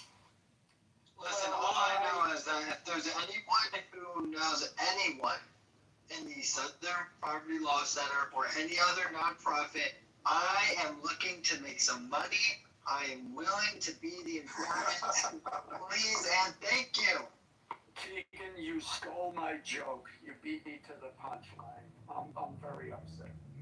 But you're Armenian. They might not even take you in now. They'll take me in. No, Listen, they'll take me in. Please give me the money. Actually, Keegan, Armenians and African Americans have worked very closely together. That's my point, Alan. Why I'm saying white nationalist groups won't take you in, Alan. I'm saying I will be the informant for the white nationalist groups. They love me. They will take me in. I am their brother, and let's make some money. Yeah. You know, you just rained on my parade. Here I thought I was going to get to like hundreds of thousands of dollars, and you're right. I'm Armenian. They won't take a dirty Middle Easterner like me. It's so depressing. All right, let's bring some new voices to the stage. Cowboy, Othello, how are we doing? I think we're really in the twilight zone. We're really in the twilight zone. We got SLPC funding white supremacist groups at the same time that we're finding out that Netanyahu funded Hamas. Crazy. And the CIA has funded so many others. I mean, Othello, when are people going to wake up? Because I know you're one of them who's already awoke to the idea that, guess what? The federal government and all their proxies, whether those are nonprofits or whether they're the three-letter groups, are not for American interests. They are for division. They are for control, power. We have to get rid of them, dismantle them. I'm not so sure Othello was actually being serious or... No, he wasn't. And no one talked about Israel for the last 2 hours, so we're not doing that bullshit. That's right. I was very serious. Big conversation, I think that's right.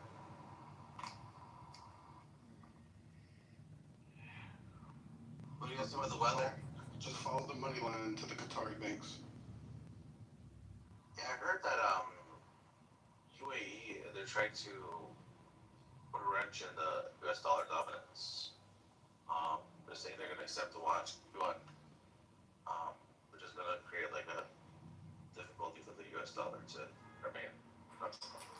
Wait, what? Don't use innuendo. If you're gonna say something, make a specific claim. Sure. So I heard that the UAE or Dubai, basically, they're trying to accept. They're giving, I guess, people of the countries the option to use the Chinese yuan instead of the dollar. So they're trying to open up the market for the yuan. And in the process, it might be a little bit of a difficulty for the U.S. to remain dominant, especially for the petrodollar. That's what I heard. Okay. I would like you to find a link to say specifically what you're talking about, because you're talking about a general idea. Dubai wants to be the Singapore times the Hong Kong of the Middle East. So I'm sure they want to be completely open, laissez-faire capitalism for any financial instrument. So that would be their interest. Do you think the U.S. government should bail out Dubai and the Emiratis by giving them a cash infusion for a taxpayer expense? Hello? Is that on the table? I don't think they... Yeah, it's on the table. Also, Trump is bailing out Spirit Airlines, our new national airline. Isn't that exciting? Go Spirit! I just heard that the deal fell apart with JetBlue, and now they're going under. I didn't know that. No, that was years ago. Now there's a new deal. But guess who owns Spirit Airlines? A bank. They owe the money to the bank. So the bank is looking for a bailout. It's not the airline that needs a fucking bailout. It's a bank bailout. Hello?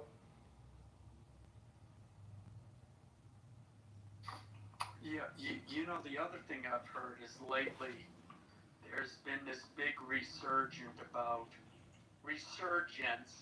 about how Gaddafi was actually a good guy, and the reason why the U.S.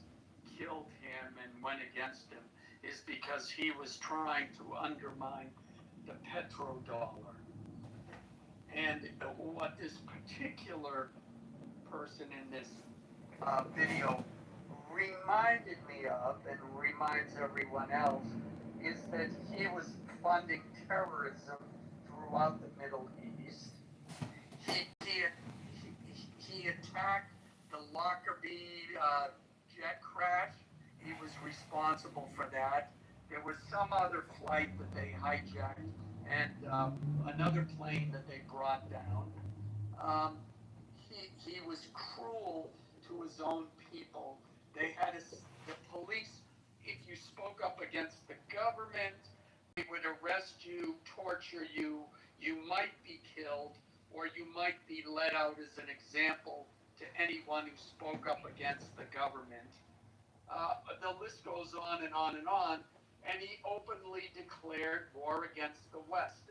God, it sounds just like what the Biden administration did to all the January 6ers who were just trying to protect their liberty. Hello? Yes.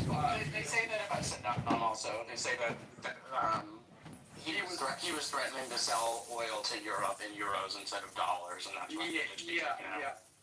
Yeah, I mean, and it's all, well, they really didn't hate him.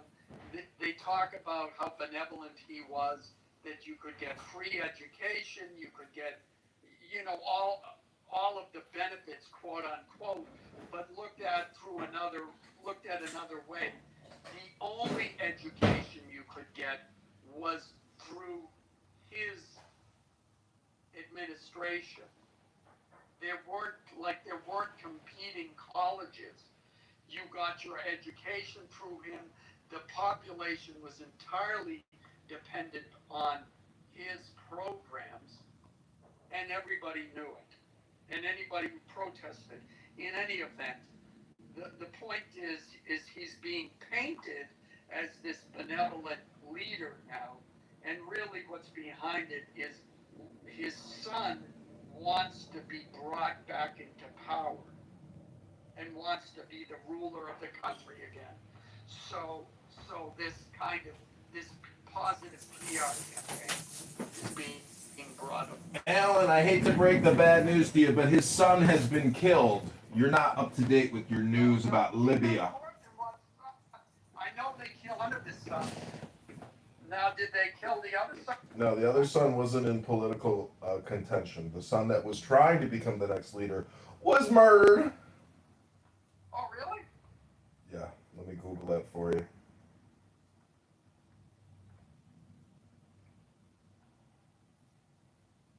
We came, we saw, he died. AKA Hillary Clinton, AKA Caesar. Yeah.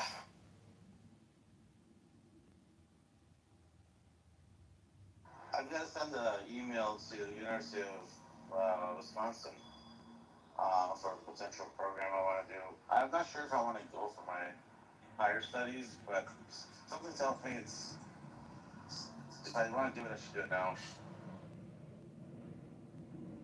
Yeah, never wait on education. If you finish your undergrad, go straight into your graduate degree. Just don't wait. There's no reason. Just go all the way until you reach the limit.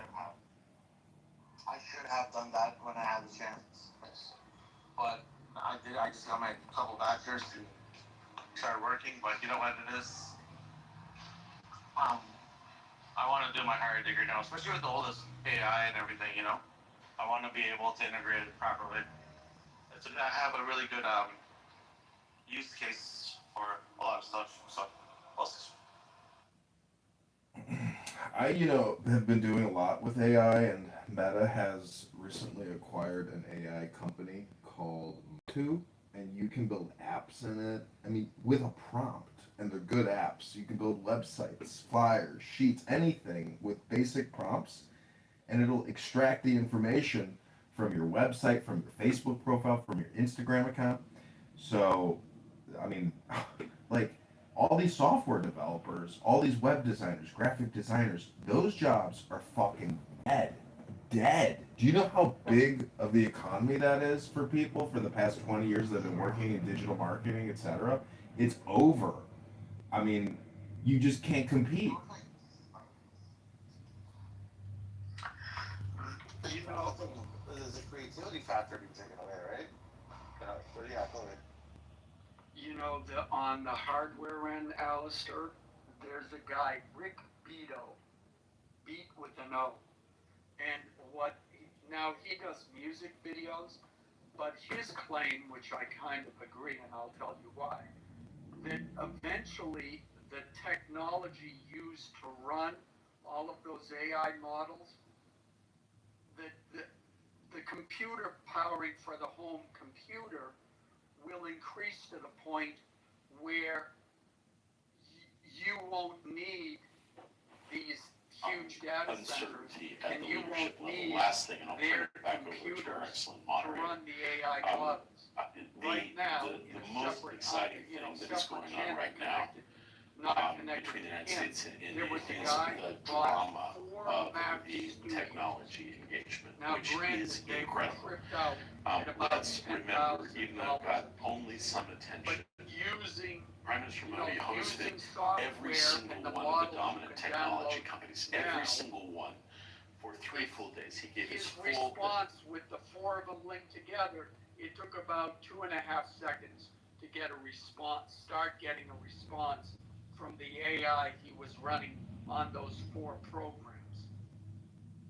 So what that means is ultimately it'll go the way that music studios went. It used to be you had to go to a studio with $500,000 of recording equipment to get a quality recording that was ready for the market, ready to be released as a record. Now, hardly anybody goes to a real studio anymore. Everybody does it in their home studio, and it's this guy's claim. Have you heard the John Kitover Band, Alan? I started my own AI band. It's called the John Kitover Band. I'm publishing on all major platforms. Suno. But thank you. You're not the only person. See, Alan, this is, as like a music consultant, I talk to musicians every Friday, Saturday night at my favorite bars, and I show them how to create AI music and how to create different brands either associated or to completely create new music brands. And so this is the problem with complainers is they don't understand that they're already behind they're behind the times and they need to become more creative and expand their creation and stop complaining. Hello? Yeah, that's the whole thing, right? It's all about the creativity aspect right now. And then the other part will be integration with our lifestyle, right? So like well, for example, I work in the auto industry and there's a company called Nuance or something. I don't know. I don't want to say what's the name, but there's a specific way of like where you sit within the car, you hear a specific audio tape or like audio like if you listen to one station, other one listen to another station on the radio, you hear different things. So like now the next part will be like adopting this technology for the users, right? The user interface with AI. But right now it's all about like the creativity. They said, and a lot of people are talking about like, do it now so you earn your name and you earn your fame and you earn your wealth. Because whatever like reset or whatever is gonna happen, at that time you'll be in a higher position than the average person. So I don't know. So like everyone's like running for this. It's sort of like new gold rush. But just putting it into words.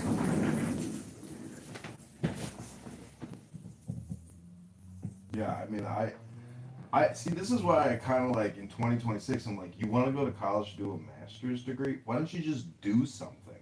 Because you're gonna spend a lot of money putting money into the school and the teachers' salaries, and those teachers are already behind because AI solves basically all problems. It's just really a question now of like organizing the people to use the AI for productive purposes.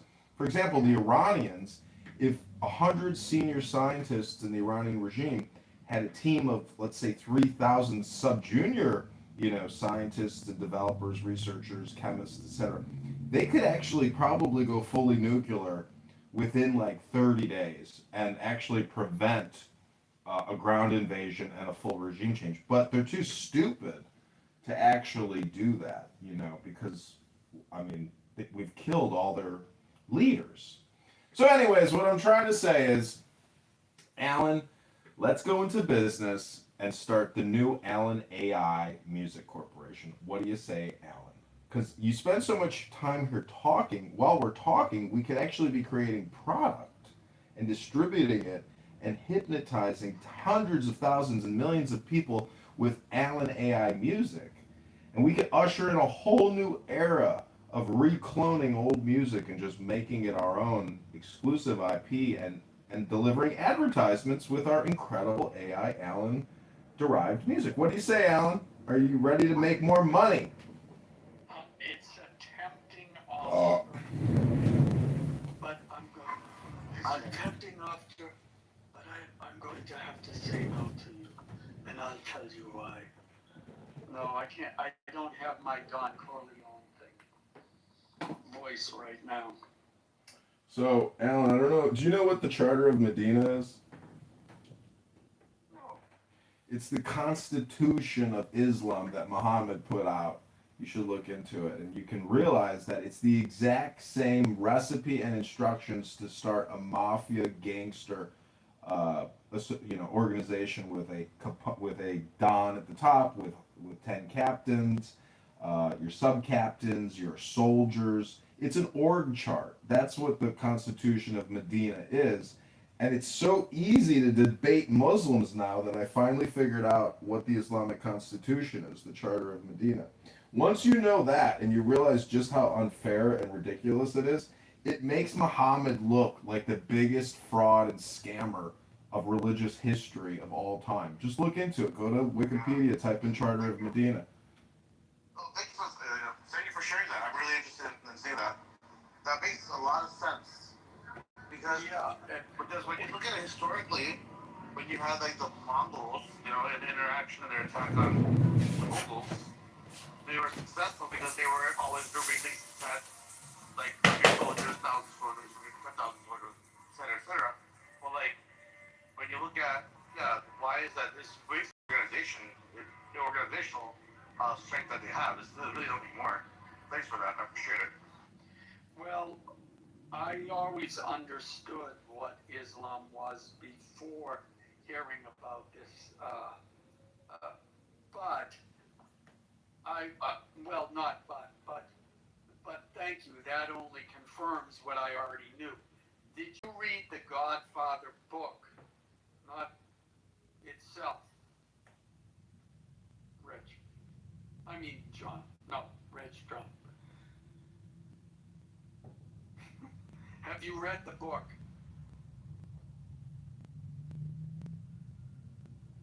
You there? Who, me? Either you or him. Have you read what? The Godfather book. I have, yes. Yeah, so you, then, I don't know if you remember, but at the end of the book, Michael gets the Bible from, Tom gives Michael the organization's Bible. And what he discovers is that a lot of the businesses that the Don is helping and giving protection to, that the Don would initially go, and he was the one who would be threatening those businesses anonymously.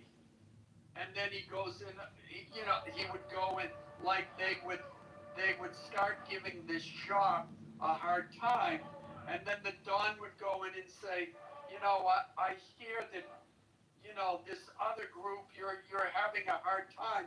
We can make that stop. Just pay us protection money.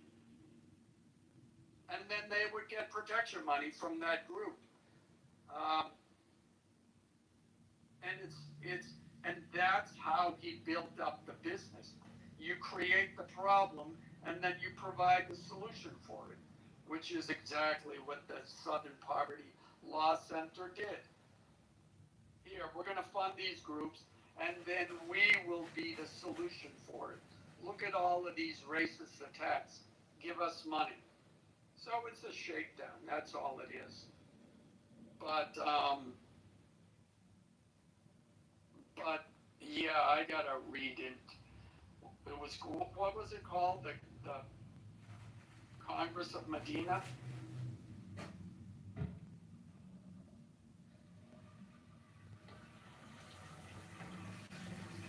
Well, no one's here. Anyways.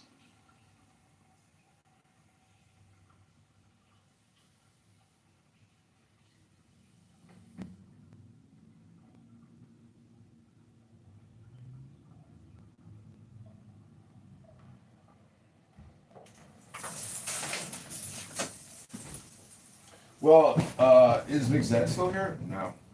Oh, everybody left. Anyways, I wanted to say one more thing about the Charter of Medina.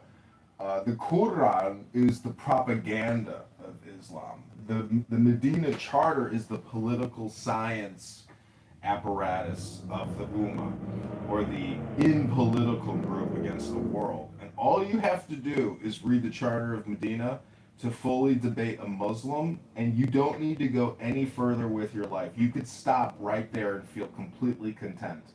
Because let's say you're at a city council meeting and there's a group of Muslims in the community that now want to build a giant mosque and get special taxation or some type of special accommodation. If you want to debate them legalistically, all you need to do is pull out the motherfucking charter, the 66 amendments of Islam, or the 72 or whatever the number is, and go line by line and show how it's a mafia organization that uses blood money and intimidation and no legal judicial system whatsoever, no jury trial, no judge. It's just God and Muhammad. They decide. And if you don't like it, it even says in there, you have to abide by the fact that you don't like it. It's so fucking insane and stupid. And when you compare and contrast it with the historical legacy of jurisprudence, the Magna Carta, the Constitution, etc., all these incredible Enlightenment documents that the West has created to value the self as opposed to Muhammad's Ummah, it just makes you realize that Muhammad is a fraud, a scam artist, and that the entire religion is based off of mafia, gangsterism, intimidation, principles, and tactics. It's just fucking right there in the charter. So you could debate all the religious, spiritual, historical stuff like Ezekiel. You could go into all the bullshit that's in the Quran, but every Quran should have to have the Medina Charter in the beginning to explain the historical, legal, and political science legacy that Muhammad set up in his scam. So, I would love for McZed or a lawyer to actually, like, use the charter against Islam legalistically in, like, a debate, because a Muslim, a Mohammedan can't stand up to the fucked up laws and the dictates and the all or nothing statements of the Medina Charter. I rest my case. Hello?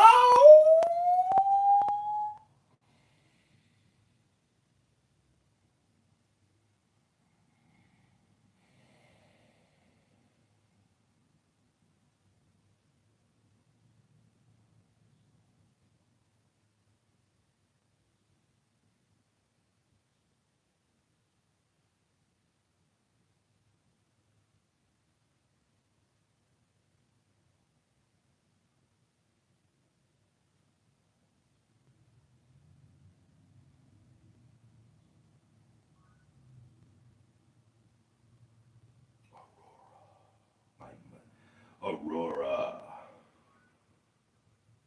Are you prepared to be my sorceress's apprentice? I'm really good at being a sorcerer's apprentice. Obviously, I've done it before. Actually, I've had apprentices myself. So I just want to say something about the title of this other room that I'm in. It's called Our Relationships on Clubhouse Real. And I just want to say, no, they're not. And in fact, many real world relationships that you have in your own personal life are also superficial and not real. And there are a lot of highly annoying people out there. I'm one of them. It's called a HAP disorder or HAP syndrome. Highly annoying person syndrome. And that's one of the reasons why we're not successful in life, because it turns out that highly annoying people get shunned and pushed away because they're highly annoying.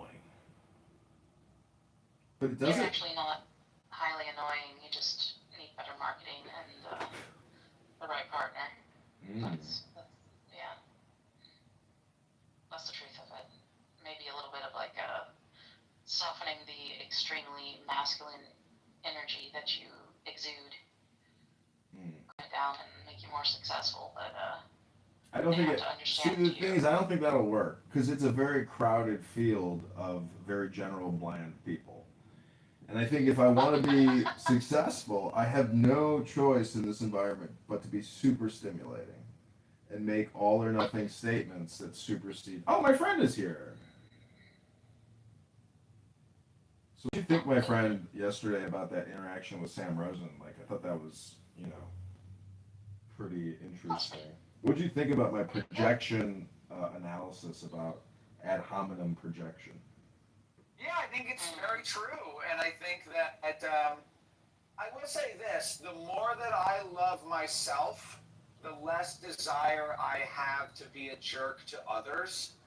In high school, in college, in my early 20s, even my early 30s, I think that I was much more of a jerk. And I think that I often did project. And I think that, we do project onto others. And I think that's true. I heard Sam this morning, he was flying off the handle again. And I think that he's just embraced that character at this point. He's just like happy to be a clubhouse crash out boy. And it's sad, really. I like Sam. I don't really have a negative thing to say about Sam. So I like Sam. He doesn't like me. And that's all there is to it. He might even like me. Like you said, he's not even talking about me. He's probably talking about himself. He doesn't even know me well enough to like me or not like me. So he's just projecting. It's just pure projection.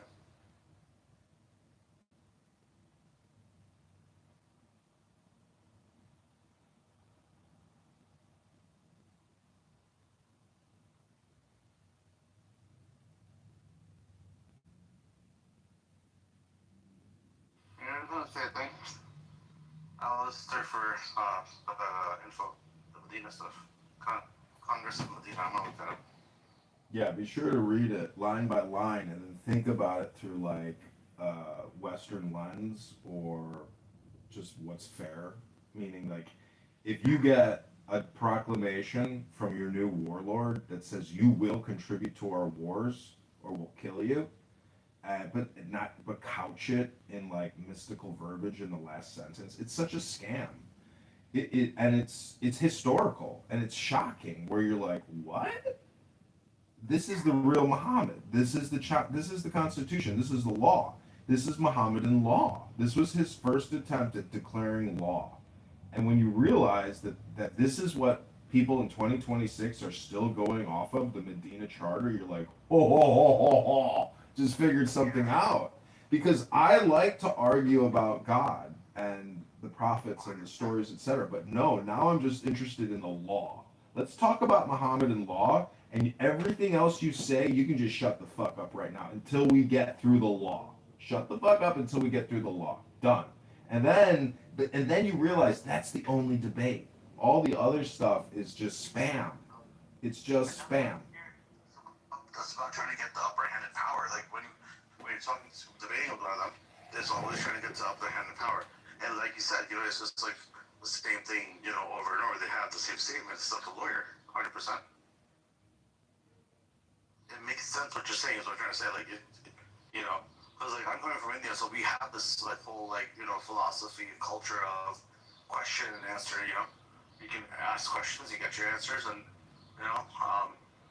you can debate.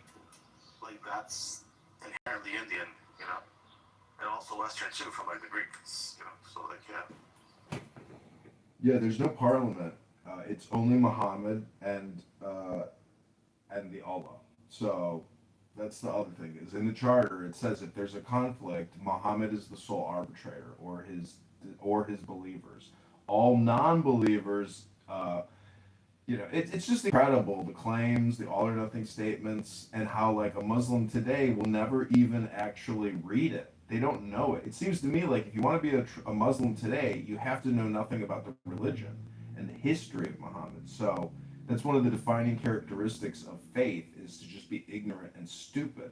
See, I want certainty. This is what science gives us: certainty, not faith.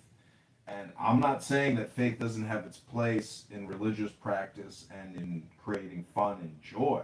But when you realize that Muslims are all or nothing bullshit artists, fraudsters and scammers that want to make you an out-group to their in-group, they're ignorant. They don't know that there is no in-group, out-group. There's just the one group. It's all connected. And that's why I say it's a fraudulent, terroristic, mafia, gangster religion dedicated to pernicious jurisprudence. No justice, no transparency. Here's your fucking blood money. Now shut the fuck up or we'll fucking kill you. That's what it says in the Medina Charter. Hello? Yeah, that's crazy, isn't it? Yeah. I just love having the fattest pussy in all of America. It makes me happy. Are you sure about that? I thought I had the fattest pussy. You might have me beat.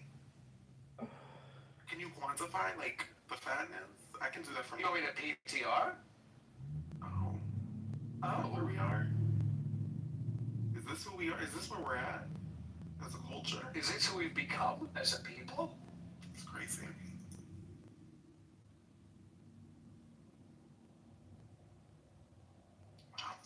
Mood statement or mood statement. The statement is mute. I really want some Parmesan, like something Parmesan-y. Have you thought about scratching your scalp and then licking your fingernails? Hello? That's gross. That's crazy. Whoa. Head and shoulders. They're knocking at the door. You know when you see those people out in life, and the dandruff is just all over their shoulders and their back, and it's like all over their jacket? they could be itchy. It's like, yo, are you aware of this? Like, who in your household let you leave the house like this in the morning? This is not a good look. And they're like working in Macy's and they're like wearing a suit. They're wearing like a suit jacket in Macy's trying to help you buy jeans. And they're covered in dandruff. And you think, excuse me, sir, if I needed help buying jeans, you would be the last person that I would ask. It's funny. I thought Jose was going to be into that statement, but he left. He was off to get his Parmesan cheese. He went off to get his dopamine. Hello, Monica. Well, thank you for letting me bring up the Southern Poverty Law Center today. I was shocked because I knew none of those people in the photo of all those employees in the meeting room at SPLC were arrested. I knew no one would be arrested.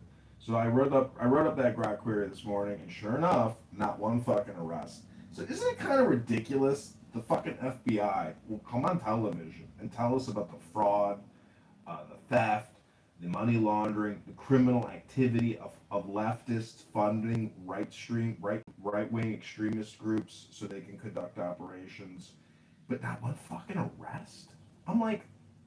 I'm getting really angry, like that the FBI is not arresting anyone of note, nobody of note. I mean, and we want to see the tears flowing from the eyes of these leftists crying out for justice when they themselves are hardcore manipulative criminals.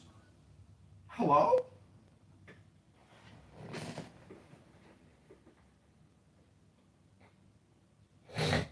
Hello.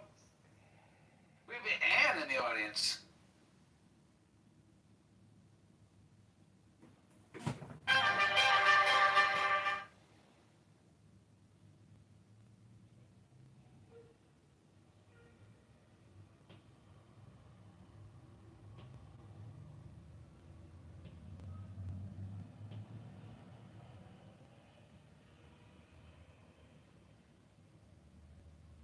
It was an honor to do that.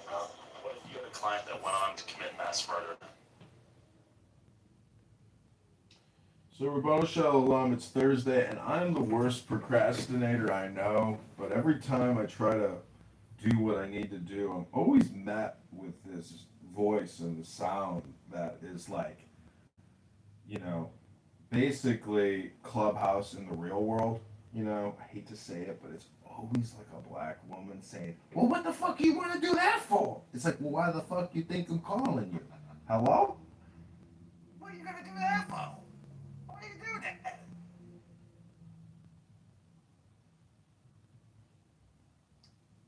Oh, I don't have to be here until 2:30. What a relief. Maybe I'll go buy a doobie. Should I go buy a joint from the joint store? I gotta tell you something that, like, if you're gonna just smoke cannabis, which does absolutely have major health ramifications, smoking does, whether it's a vape, a cigarette, a pipe, it doesn't matter. But if you don't mix your psychedelic experience with a good psychedelic book, well, I hate to tell you, you're wasting your body on an experience which isn't gonna get you as high as you could get if you read a mystical book. Am I right or am I wrong? Hello?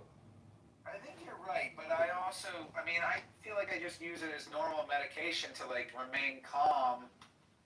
I have to teach. No, dude, that's not what it is. It's the same thing as Clubhouse. People here who are sober, they use Clubhouse to generate the dopamine, and cannabis users use cannabis to generate the dopamine. That's why I'm saying, if you kill 2 to 3 to 4 birds with one stone, Rabboni Shalom, you spell the name YHVH, or YVHW. Hello? Yeah, but I don't have time to read a book right now. I have to go teach a driving lesson. Then don't smoke. We save it. That's what I'm saying. It's the conservation of mysticism and energy. If you're gonna use cannabis and flood your brain with THC, save it for an invocation for a book reading session, and you're gonna be like, this motherfucker is really thinking about some shit. He's actually thinking about time management and personal responsibility and how to get the biggest bang, the old buck. Yeah.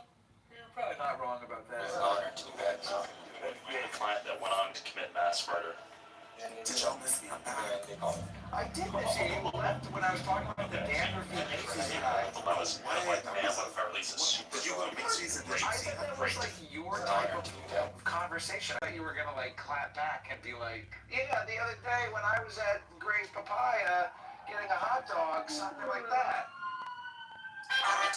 Did that place shut down? I think it's still around. They have the best papaya juice in the whole city. Oh, that's great. Is it Hawaiian or some shit?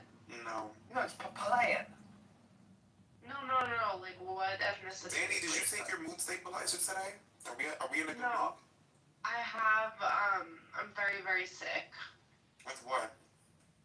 I don't know, I went to like this discount place to look at the makeup and I was halfway through the aisle when some like obnoxiously tall woman, maybe 6'3", showed up and kept like sniffling, and she was in my space, and I just missed COVID, and I think that she got me sick. Like I was thinking like, So you tell people to move. You don't know how to open your mouth.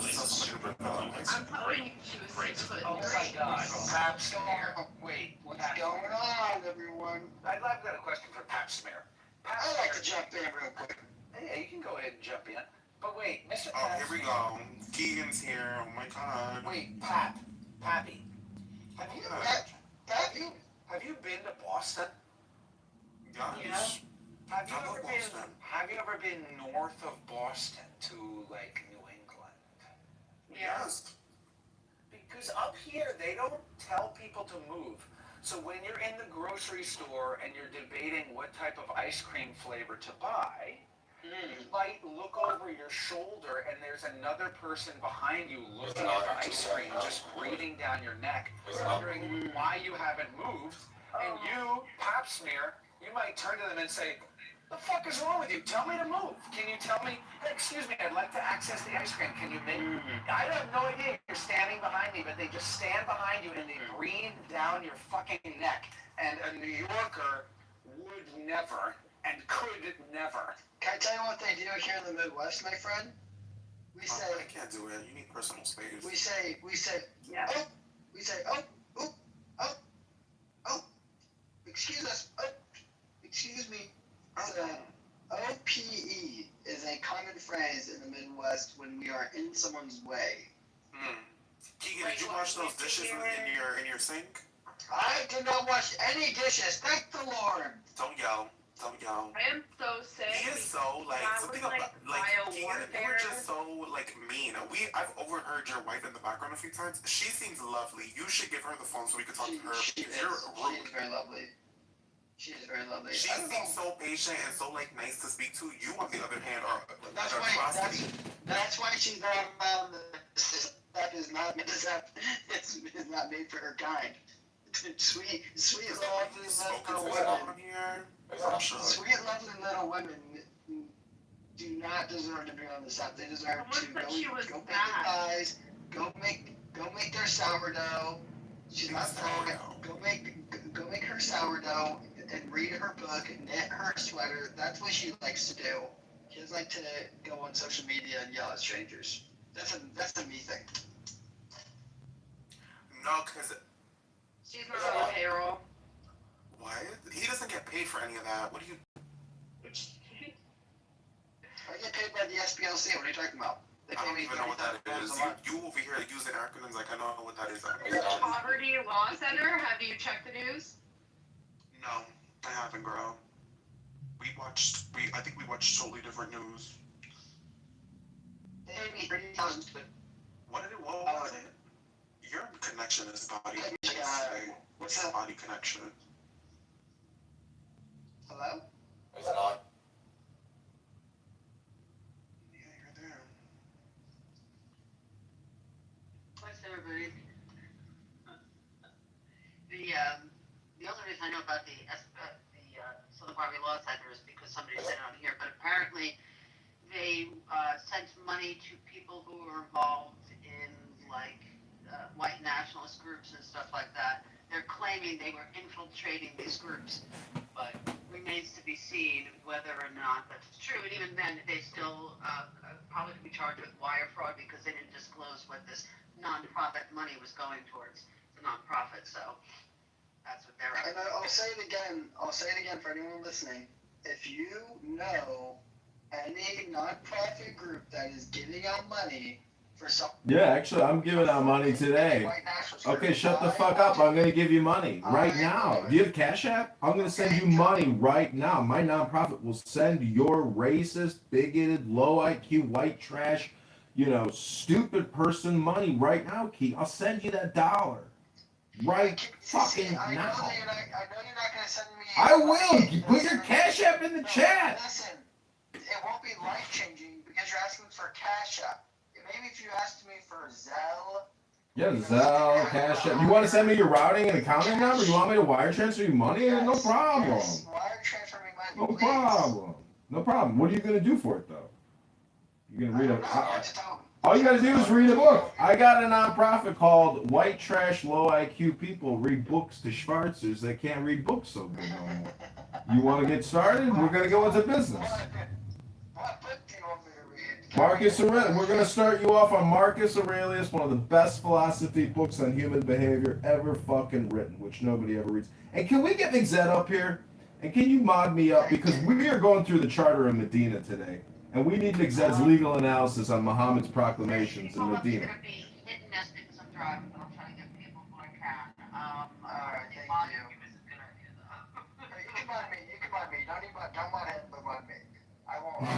We're calling Dick Zed because I feel like that's a job. Oh, we got some winners in the room now. Let's start at the Medina Charter with Muhammad. Hello? Dick Zed, and we got Diogenes, fucking gay boys up in here. Whoa. Oh, wow. So this is the life that we live. And we got P. Pegan. What's, did Monica or Serendipity say if they were coming back? Who are the real... No, they're just floating in and out. Everybody's doing stuff. So I put a link in the chat. I really want McZed's analysis on this. It's the Charter of Medina. It's the most ridiculous Mohammedan set of laws ever issued in 622. And we're going to go through the text of it. For example, it's all about blood money and intimidation. And if we kill your husband or your child, there will be no trial for anyone in the Ummah. Any believer will never be tried. You just have to take the blood money and shut the fuck up. And then there's so much stuff about the Jews in here. I was absolutely shocked. And there were so many Jews living in Saudi Arabia. Some of the most ridiculous things in the charter, which is like a believer will not kill a believer in retaliation, in quotations, for a non-believer, and will not aid a non-believer against a believer. Also, the protection squad. See, this is all basically mafia tactics. This is what I realize, is that Muhammad is the biggest scammer in the world. He did what Don Corleone did in The Godfather. The protection of the dhimma of Allah is one. The least of them, the believers, is entitled to grant protection, the ujur. That is binding for all of them. The believers are each other's allies, mawali, to the exclusion of everybody else in the outside group. And that those who will follow us among the Jews will have help and equality. Neither shall they be oppressed, nor will any help be given against them. But listen to this. As soon as they go on to make that false claim, this is the true claim. And the peace of the believers shall be won. If there be any war in the way of God, no believer shall be under any peace with the enemy apart from other believers, unless this peace be the same and equally binding on all. So they're compelling Jews to fund and fight in their fucking wars of conquest. That's not fair. That's mafiaism. That's gangsterism. That's tribalism. That's not jurisprudence. That's not Magna Carta. That's not Constitution. I want my fucking human rights. Hello?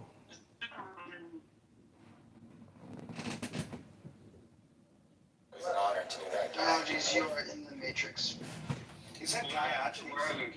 Yes, Diogenes, you're in the Matrix. I love Diogenes. Whoa.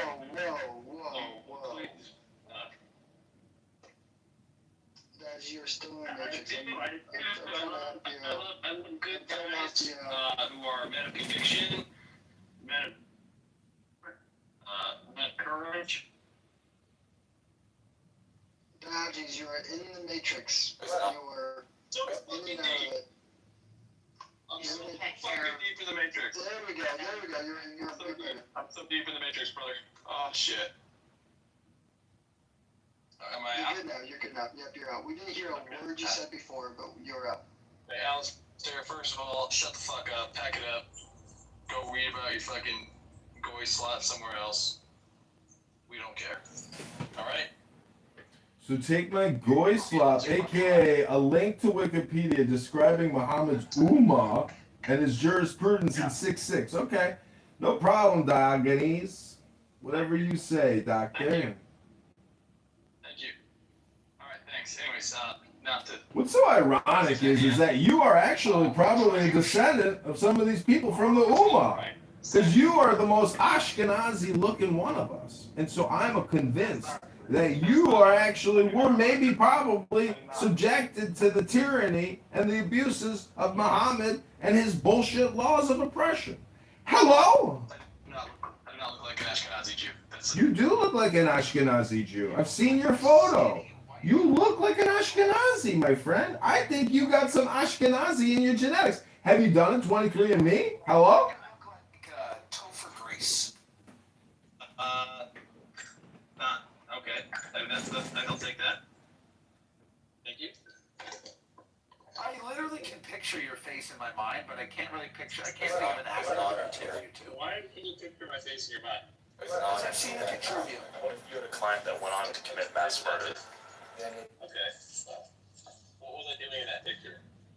I think you were smiling, and I'm picturing you wearing a white T-shirt and you have brown hair. A white T-shirt with brown hair, blue eyes, English, Polish. Yeah, you're like kind of skinny. Kind of skinny. Really Hey, attractive. Don't tell people that I'm skinny. They think I'm obese, and there might be some money to be made in the arbitrage. No, you're not obese. You're not jacked either. You're like a little string bean. I'm not a string bean. That's not true. Maybe. Do you even lift? Slender. No. You even lift? I doth not lift, brother. And I have answered you now thrice. So wait, how does someone... Let me tell you a little story. I had my first son, delivered him by myself with my wife at home. Got mom nursing him, everything's good, and I'm like, okay, I start going back to work. And after work, me and my buddy would go to the gym, and we'd spend 2 or 3 hours at the gym. We'd go to the gym, do cardio some days, we'd run 10 miles. Other days we'd do lifts. We'd always go to In-N-Out and get, 4x4s without buns, protein style. I was really committed to the gym life. Then I came home and I saw how much work it was for my wife to be taking care of that infant by herself, and I realized I was fucked up for abandoning my responsibilities as a father, arguing that, I needed to go to the gym. It's like, yeah, well, my wife needs help at home with this baby we made. Can you just get up early and do like 300 push-ups in your bedroom? Anything, I promise. Do you have children? No, I don't. Okay, well, if you have children, That sounds like an Andrew doesn't. you'll understand that anything, when you are awake, if you are not working and obligated to do something, there is something you can be doing to help your child or your wife. And so it's people Why are you on Clubhouse at all? I'm at work. What do you do for work? You don't work on your work. You don't work. What kind of work do you do? I don't want to dox myself. It'd be very. You don't have to dox yourself. Are you the only person in America with that job? No. Are you the only painter in America? Is Keegan the only picture? French monkey in America? I haven't shown you my picture. I haven't shown you my picture, but you've already seen it, so that tells you that pieces get out, and then people put them together, and then they dox you. Well, I'll tell you who I am. My name is Zach. People are doxing you because you're probably rude to them. Are you rude?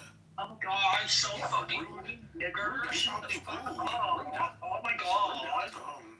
So rude. So rude. I like you, Travis. I don't know why you are, but you hang around and you're kind of a cool guy. Cool. Well, thank you. I think you'd like me even more if we had a beer. You should make him a basket. I'd like to jump in here real quick. You can go ahead and jump in. I think if I was given moderation, I would make sure that Pap Smear could not be in a room anymore. Pap Smear is a faggot black man, and we should kick him from every Bite room. your tongue. Bite your tongue. Pap Smear is one of my oldest friends on this app besides Edmund Dakin. Yeah. No, I'm gay. I need Jesus. Trash bag loves me. See, I wouldn't fight in a war. I wouldn't fight in a war to the death to protect gay men, but I would actually have a beer with a gay man at a bar, but still not get in a fight to defend that gay man's honor. That would be that gay man's personal responsibility. And I would never, ever step in between a gay friend of mine and some other guy that wanted to fight him because he was annoying. I'd be like, that's on you, bro. I'm not here to fight for you. I'm here to enjoy my life. You do you. But again, I'm not going to be rude to you. I'm not going to make fun of you. I might tease you a little, but I'm not going to shame you. I'm not going to embarrass you. I'm not going to use racist, homophobic epithets. Hello? Have you seen the picture of that or the video of that guy who gets hit with a chair and then like grabs onto that guy beside him? That's Pap Smear and that's Pap Smear and Edmund. What? You guys haven't seen the chair? I have. It says it's like a chair. It has like the gauge on it. Everybody in this room in ascending terms of height, ascending order of height. Who would be the tallest? Who's the tallest and shortest you think in here? I think Keegan is probably, I hate to say it, but Keegan is probably the shortest one in the room. Doubt it. Have you seen his jeans? I'm 5'10", but I wouldn't say I'm not like extremely tall, but I wouldn't say I'm short for a regular. I'm 5'11". Okay, well, I'm not 5'11", so I would be shorter than you. So I guess as of right now, I am the shortest. I'm 6'3". I'm a tall king. I claim dominion. That's right. And you must follow me, your liege, your lord. How tall do you think Mr. Anderson is? I feel like he's not a short guy. Mr. Anderson's probably pretty tall. Well, why is he single? Because he's an asshole. I mean, that's undeniably true, but I mean, Dan Blazarian is not single. Well, yeah, but he's a short king with an jaw that masquerades it. All right, how tall are you, Tim? How tall are you? 189, 6'2". 189? Yeah, 6'2". That's a man's height. What is he? 6'2". What was on my Air Force ID? Whoa. My friend, we can't judge a man based off his height. I mean, we've had many short men. I think we can judge a man by what he claims his height is. Hitler was very short. In that case, my height is 6'5". Wasn't Hitler like 5'8"?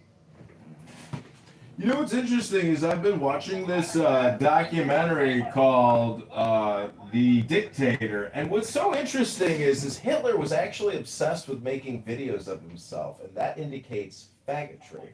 And so what's so funny is when you realize that Hitler was a secret closeted faggot, and that Hitler was a faggot, again, I'll say it again, Hitler was a closeted faggot, and he was shooting influencer videos during the Third Reich.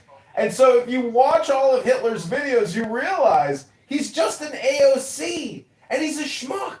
And in fact, Hitler had a very low IQ, and that's why people hated him in the Third Reich, and they tried to assassinate him, because he was a prima donna faggot, and he was shooting influencer videos all the time, walking upstairs, looking backwards, being like, did you get the right angle on that video? He was a schmuck. Hitler the schmuck. It's the history that most Nazis don't even know about, that he was a low IQ social media influencer creating videos and books, but he was actually stupid.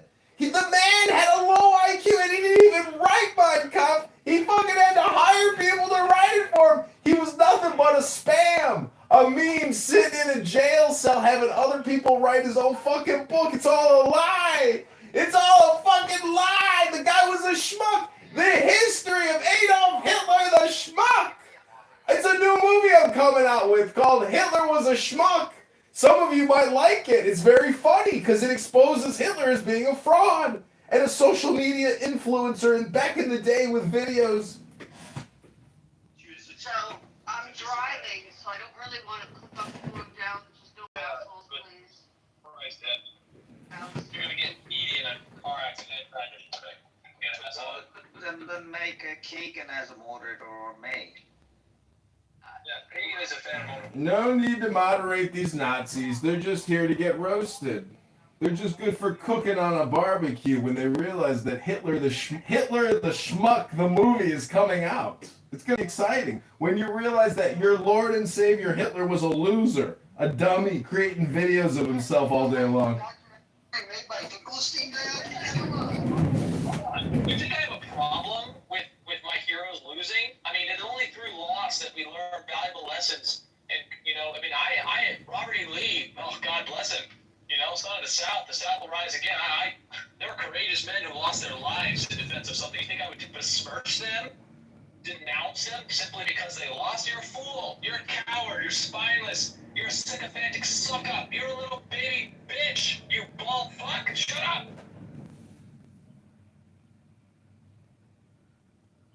Am I the Matrix?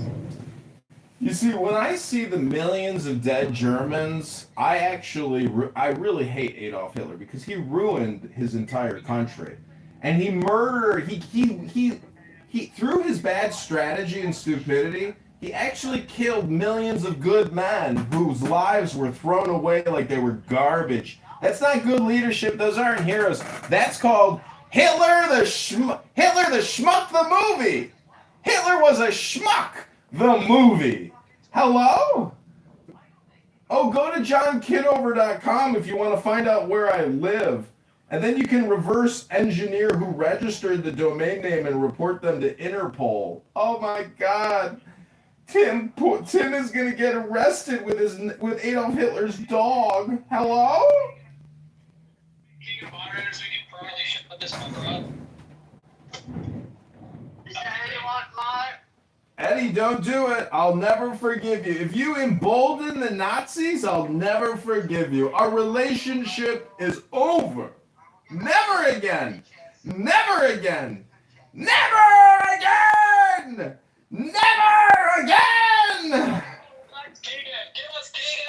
Okay, I'm gonna sit down for a second. We'll see if he gets... still on Stalin, right? But yet Stalin killed multiple more that allegedly the Germans did. How tall are you, Tom? What the fuck is wrong with this cunt? He's just screaming too much. How tall is this guy? This guy taller than me. I need to know if I'm supposed to follow you. Are you my leader? How tall are you?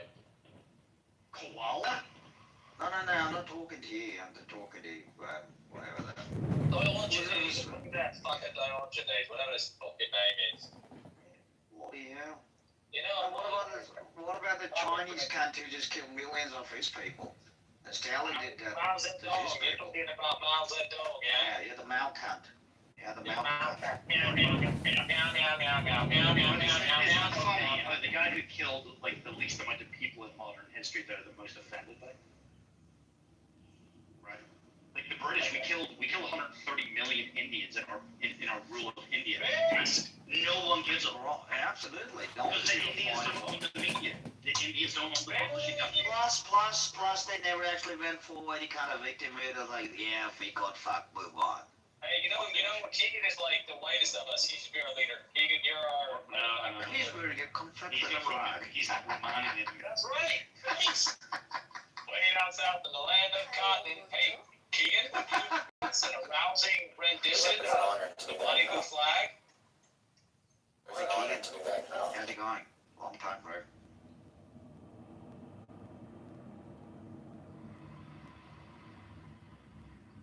By the way, Alistair, if you had shut up when I asked you to, I would not have had to make Keegan a mod, so. No, Keegan is always does it. No, he always does it too. You can't help yourself, yeah. He really is a glutton for punishment. If I would have been a mod, his ass would have been a gay for He's a moth to the flame. He can't help himself. He's a something. Yeah, sit down to the goo, swim in the swamp for a while, then to the fucking crocodile, then that bloody hell thing. Australia, New Zealand, what is this? What am I hearing? Aussie, brother. I wish I could speak with a cool accent like that. All I know is Crocodile Dundee and a little bit of Steve Harwood. Shrimp on the Barbie. You can't take my friend. It's so funny. Australians don't know what that is, but Americans know. Barbie, shrimp is not a bad, it's prawns. Tell me, it was an advert. It was an advert shown everywhere in the world except for Australia. So Australians don't know about that, but we all know about it. Next, you're gonna tell me Foster's an authentic Australian beer. It's a horse piss. You want to drink it, we made it for you. I've been drinking horse piss. Right, we made it for you guys. You know, you can drink it in Australia. You got the like Australian Tourism Board's fucking propaganda. And what are you drinking out there? What's a good Australian beer? Lager. Lager. Who's making that lager? Victoria. What's it like? Victoria. I usually go to Irish pubs. Irish pubs. Yeah, you hear about the Irish? They got they got shut down. Their protest was shut down. You saw that? The fuel protest? Yeah, they were shut down. Yeah, but they were yielded. Government, no, it didn't. It snowed them in. What do you mean it yielded? What did they yield? There's the Irish government. What did they yield? Announced some kind of like relief or something. Actually, yeah, Actually, they got something. well, probably not what they wanted, eh? Sure, but it's better than nothing.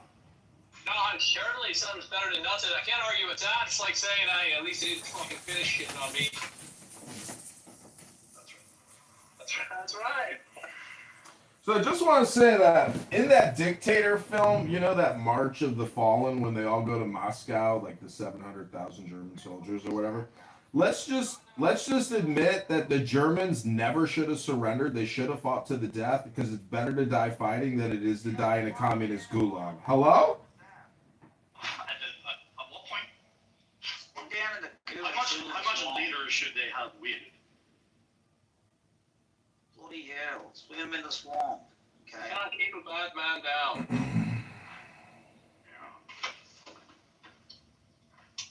What of an edgy, eh? Well, what? What of an edgy. In 2015, Bernie Sanders woke me up. My openly gay 6-year-old transgender nephew wanted something different than most kids for his birthday. He wanted the COVID-19 vaccine for the greater good of humanity. Because unlike the racist Republicans, he wanted to protect our democracy and take on his social responsibility to do his part for the greater good. He is now gone from this world. He recently had a heart attack. But the doctors say they don't know what.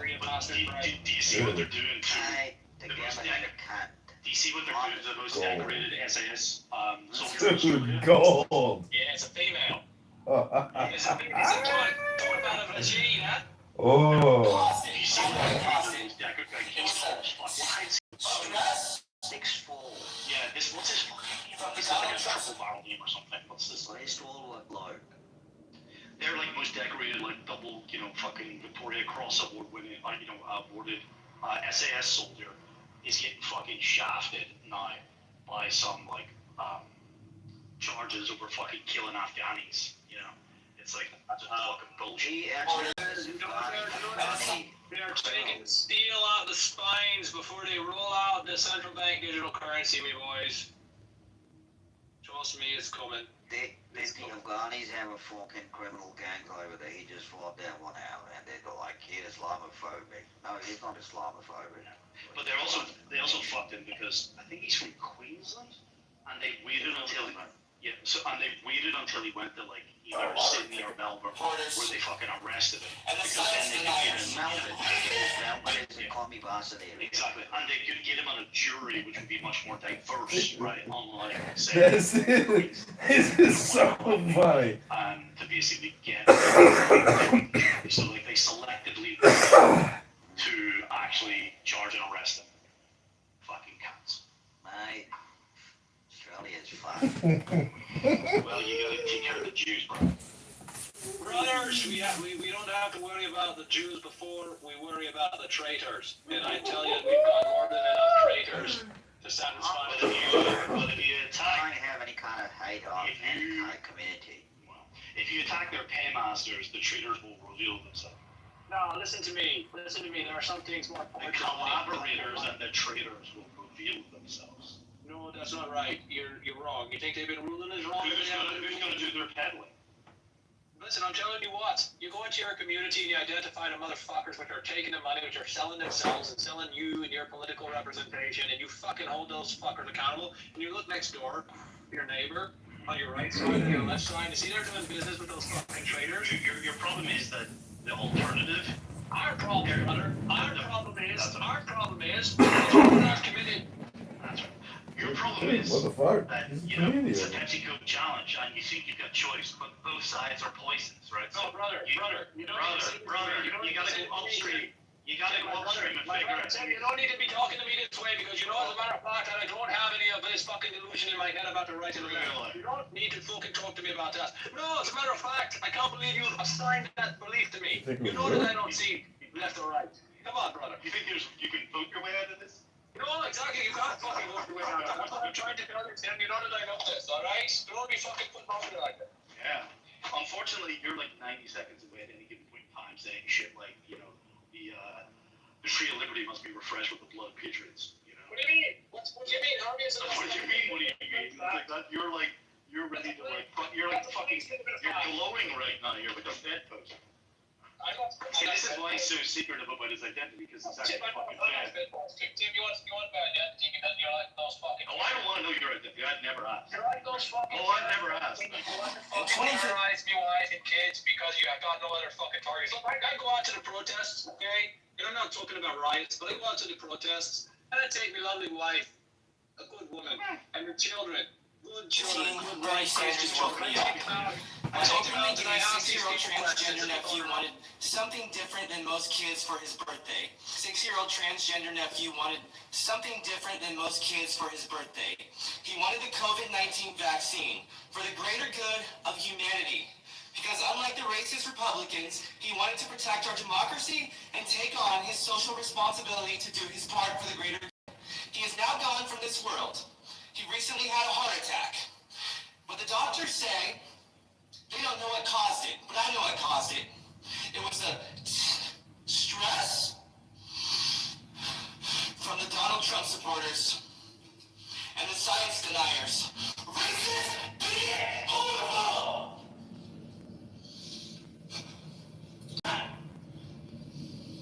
You might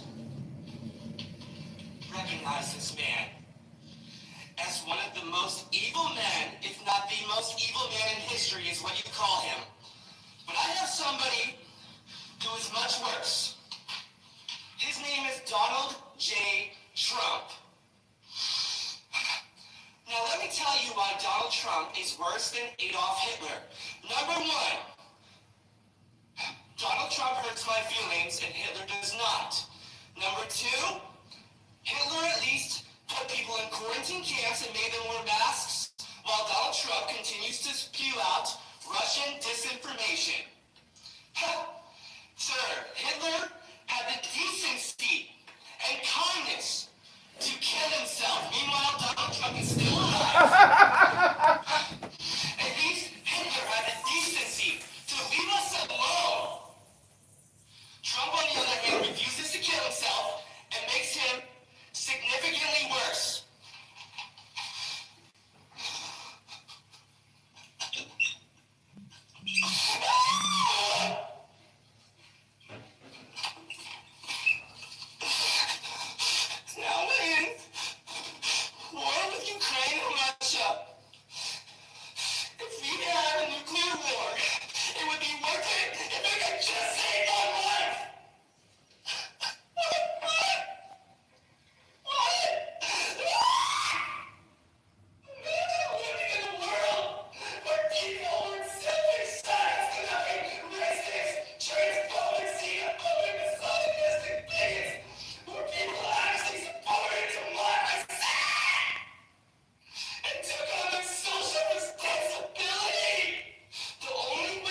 So we'll take like 5 minutes and wipe all that down. So it's 8:13.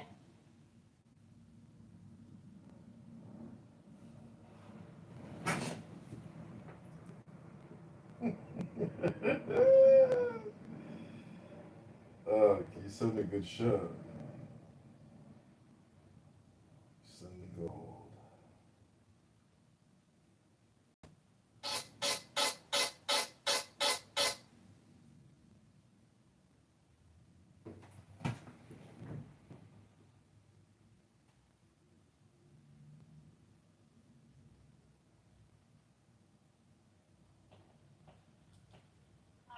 It's like it's okay for like Muslims to like blaspheme their own God when they're criticizing the Bible, but when you're criticizing the Quran, like no, that's not okay.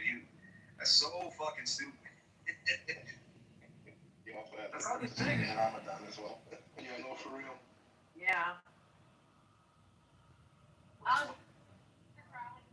Hello. You know what they don't put in the beginning of the Quran? They don't put the Charter of Medina, the Constitution of Islam, and the declarations by Muhammad in Medina. Yeah, it's universe. Can you read my PTR and tell me if that's you at the top? Because if it's not you, will you please block that person and report them? Thank you. Hello?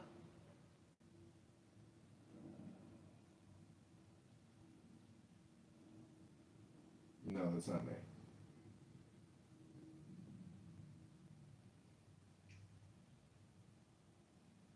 I don't know who that is. No, can you hear me? Hello? Yeah. Will you please report that guy? Well, I don't know who that is, but I'd be happy to report him for you if you want me to. Thanks, man. I appreciate it.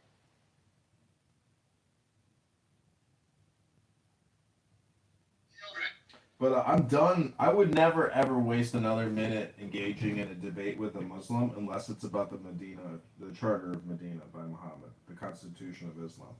That document alone is enough to ruin Muhammad. It makes Muhammad look like a scam artist and a fraudster. And it's so damning what he did and so contrary to Western judicial intelligence. It's an all or nothing statement. It's basically, it proves that Muhammad was the creator of a gang and that it's a scam and a fraud. And people today, one of the rules of Islam is to basically be in denial of Muhammad's criminal activity in the 600s. Yeah, but can you read my PTR? Can you see how that psychopath, but I'm recording every room you're in, multiple accounts. Well, I'm not targeting. See, when I live stream, I'm just primarily just like live streaming myself in my office. But downstairs, I am filming, but I mostly record the big rooms. Was that you? Was fine if it was you, John? I told you it was not me. I told you twice, Yeah, three exactly. times now. Then that freaks me out. If it was you, then I'd be fine with it. But if it's not you, then I'm creeped out by it. Yeah, well, welcome to being on the internet where you're in a public space and you should assume that everything you say is completely recorded, which it is, because you can't transmit what you're saying unless you create a record. Will you please just report the guy? Please, John? You got it, no problem. Too easy. Done. If you want to get smart, create a trap room, bait that person in, and then report them. But you need to get them into your trap. Okay. That's what some people have done to me. I figured out how they like get my accounts clipped. They're pretty smart. You alright, Kenny? She's having a moment. Don't let it get to you. You should never let the Bolsheviks get to you. They have no The bullshit mix. Yeah, that's exactly what they were, weren't they? Oh, yeah. You know what's funny is I'm gonna produce a movie called Hitler the Schmuck, and I'm gonna create another one called Stalin the Schmuck, and then Mao Zedong the Schmuck. Because when you see videos of them, and there's so many videos of them, they actually all spend a lot of time creating videos about themselves. You realize that they were doing dopamine social media creation, prior to the advent of cell phones. I mean, because they would just distribute the videos in movie theaters. That was the propaganda distribution. But when you realize that they were obsessed with making videos and not actually leading or even educating themselves, they are all schmucks. They're assholes who killed 100 million people. And see, the problem with that is those 100 million people that died in World War II, they were just led into the slaughter by a schmuck. And that's my big takeaway. The Sharia Constitution thing you were talking about. I kind of want to hear some of your ideas on that. Yeah. Let me put the link in the chat. Have you ever read the 72 amendments to the Islamic Constitution in Medina? No, I haven't. This is all you need to know from a legal perspective that Islam is a scam. It's 100% a fraud, and it's right here in this link. And it's just all based on gangsterism, mafiaism, tribalism, defrauding victims, and it's right there. You can see how, and I used Grok to do a historical and literary analysis, contrast and comparison between Western judicial law precedents and historical progression versus the Medina Charter, which is set in stone. It doesn't update. So it's so low IQ and so obnoxious and odious that Muslims are essentially low IQ and ignorant and ridiculous and unfair and nasty about it. And basically, they're in their own mafia. The Ummah is the Don Corleone family of the world.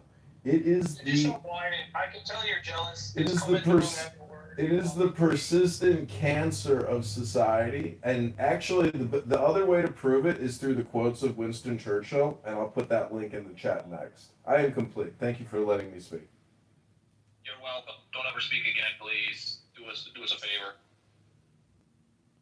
All right. Why did they boom the room? Why did they boom the room? Here I am trying to Will you please report that guy that I pinned to the top, please? Will you report him and look at my PTR? report. Let me what? Kitty 085. Hi Jess. Jess, I'm recording every room you are in. Multiple accounts, honey. Why would I? What? Who's that? I don't know what's going on. That guy that I pinned to the top of this room, SIA Watcher. Will you please report him? Why would I do that? Because he's stalking me. On the internet? Yeah. Yeah, no, that's a you problem. You can block him. I did. I blocked him and I reported him, but I wish you to report him. Welcome to the fucking internet. Log off if you don't like it. That means I hate you. Well, I don't even know you, so thanks. That doesn't mean much to me. Yeah, but you don't like any of my friends and you say mean, horrible things. Are you Muslim? No, but it's interesting to get that question. Thank you. I don't know that I said a minute ago. Essentially, if you're a communist or a socialist or a Marxist, you actually embody the Ummah principles, and therefore you are tangentially Muslim. Though not actually in Muhammad's Ummah, you practice Islamic ideology because you're a Marxist, communist, socialist. What do you want from me in return? I can report it for you. What are you gonna do? You gonna give me some coins? Give me some coffee? Give me something. Give me karma. I can't spend that. I don't have any shekels. Well, I need some fucking shekels. Is that what they're called? Is that honest to God what we decided to call them on Clubhouse? Shekels? That's call you a fucking shekel. Call me whatever you like. That's your freedom. Okay, shekels. All right. So the other link I put in the chat is Winston Churchill quotes on Islam about how Muslims demand that women be their slaves, whether it's daughter or sister. I hope you enjoy these quotes by Winston Churchill. And, I just want to say the fact that Abby is here and you guys have broken up because Abby has eventually realized that she hates you and that you're a hap, which is a highly annoying person. Many people don't know that in the DSM-V, there's actually a line item called HAP, which is highly annoying person. It is a mental disorder, and I am complete.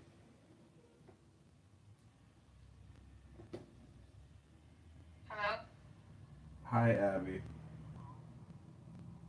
Othello, don't think that you're not in there. When you look up Hap in the dictionary, there's a picture of Othello, Regal, Kitty, Abby, myself, Diogenes. This is actually the Hap support group. Thanks for coming, everybody. You're welcome. I gotta admit, I'm just a sucker for punishment, just like you. You keep saying that, but that's projection. I actually don't like punishment. I don't like to be uncomfortable or annoyed. But that's a you problem. Just like how you told Kitty earlier, that's a you problem.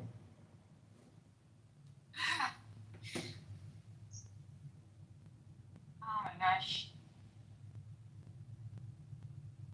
So welcome back, everybody, to the HAP support group for highly annoying people. We are with some of Clubhouse's most annoying and disliked people, and we're trying to figure out what exactly makes a highly annoying person highly annoying. Let's just sit back and listen to what actually happens with highly annoying people.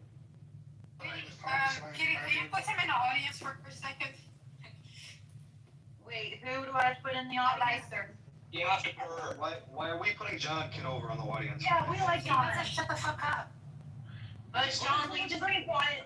Yeah, just let John do his thing, but... Yeah, I'm listening to highly annoying people. We're actually doing a highly annoying person survey right now. Please proceed. Yeah, on mute. Sorry, I know you're not right. Who? You.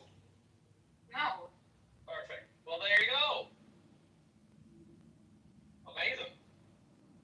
All right, Kitover, go on. Welcome back to the highly annoying person support group. Hello? Welcome back to the highly annoying person support group, where we are listening to highly annoying people be highly annoying. Let's just sit back, use our ears, refrain from using our lips, and just listen to what it's like to be with highly annoying people.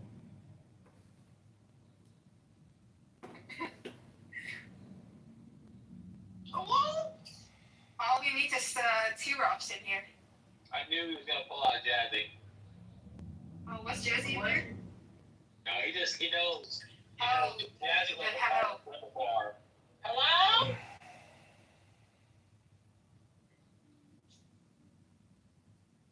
You know, I think I'm gonna get into politics. You know, I think I'd be good at politics. I think I'm gonna fully dox myself, go into politics, and you guys can sell.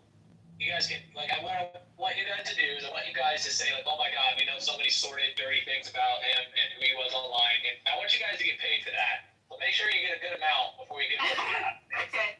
We gotta wait till you're almost president, and then we gotta do it. That's right. Wait, and look, you guys just take the temperature of the room, right? And if you see, like, my political stars waning, the things I'm gonna make up. Yeah, there you go. Just go for it. And, you know, cash out. The wrong Mossad. Have like the New York Times or like, you know. You knew all along I was in Mossad anyway. Exactly. Just what I'm saying, get paid. Like, don't make sure the money. I'm not gonna fuck you. I'm gonna first make sure you and Diego are in the same political party. He won't be a part of my political party. He's a fucking greedy little spiritual. Oh, you like him. You like him. I do. I like because you know what? Because you're so Christian. I'm not gonna be able to crash. You're the most Christian non-Christian person. I know it. Isn't it crazy? He's peaceful. Look what he did to Nura. I didn't say he was peaceful. What are you fucking talking about? And obviously he's wrong for that. He's very wrong for that. And I called him out for that. I'll call him out for that again. Okay. I'll say it to his face. Wait, am I being kicked? I'm being kicked. Just Diogenes is annoying me a little bit. Why? He was just talking about me. Are we having a room topic or something? Yeah, it's a half room. I wanted to listen to what Alistair was saying, John over here, what he was saying about, like, the issues with the Constitution, fucking whatever. Constitution. Diogenes lost to talk about the Constitution. We were talking about the Muslim Constitution, not the American Constitution, Abby. There's a difference. Regal's lawn mate. He's just jealous. But it's okay. Jealous of what? Baby man. Jealous of me? You're jealous of my English, Scottish, Polish, that's crazy. My aquiline, large and distinguished nose. I mean, the whole reason why because of regal You're like the worst part. You're made out of the worst shit that Europe is made out of. My mature hairline, my mature hairline. Bro, you're a fucking Polak and Scottish. Good for you. The Irish are better and the Germans are way better than fucking that. Wait a minute, I'm a Polak too. Oh boy. You know the Polacks are considered the niggers of America. I mean, sorry, Europe.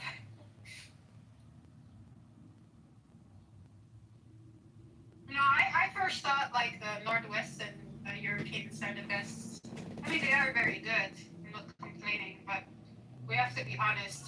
The one who created the culture are the Mediterraneans. So people like me, Bernie Sanders woke me up. My openly gay. no one else in here. Okay. Hi, if you're new to the room, welcome to the Highly Annoying Person Support Group, where we're listening to highly annoying people be highly annoying. No need to kick anybody to the goo or remove them from the room if they're highly annoying. That's the purpose of the room. Hello? Hello? Hello? John get cooler every 5 minutes. I'm gonna fully dox myself. I'm just trying to fucking chill and like be funny, dude. I'm not trying to be all that types of fucking serious. I mean, I don't know. Stu was talking about something a minute ago. We are trolling too. Don't you worry about that. Well, you see, not every hap is a troll, and not every troll is a hap. And I just want to say, if you're a highly annoying person and you call yourself a troll, but you're just a highly annoying person, well, you might not be a troll. You might be a highly annoying person. And so, Bernie Sanders woke me up. I'll stop speaking. I'm driving and I don't want to get in a car accident, but I really don't want to be alone with my thoughts, so. Is it Let's go to Keegan's fucking panel and make it all out too. Otherwise, I don't care. Okay, is Keegan have a room? Yeah. Okay, I've been right there. I'll check the hallway.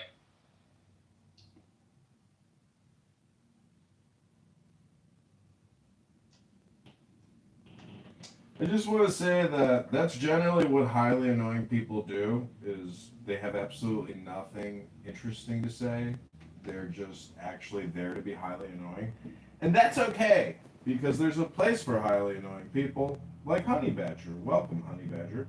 Honey Badger is also someone who has nothing interesting to say. He just asks questions, and he thinks through that Socratic method. He's embarrassing people who are actually just highly annoying people. And in the process, Honey Badger himself exhibits highly annoying person character traits. So thank you for coming to the HAP support group. This is a safe space for HAPs. Please come up, honey, and participate. Everybody acts like it's, this we've got a clubhouse debate club or something like that. It's not that. Definitely not that. Yeah, but it's for highly. For everybody to jump in the middle of the fucking discussion and like that's what we're doing. We're just having a conversation on here with 20 people on the app. I can just jump in at any fucking time and fucking interrupt with, like, especially if you've got somebody committed and then you got some other fucking idiot. We'll jump in for them.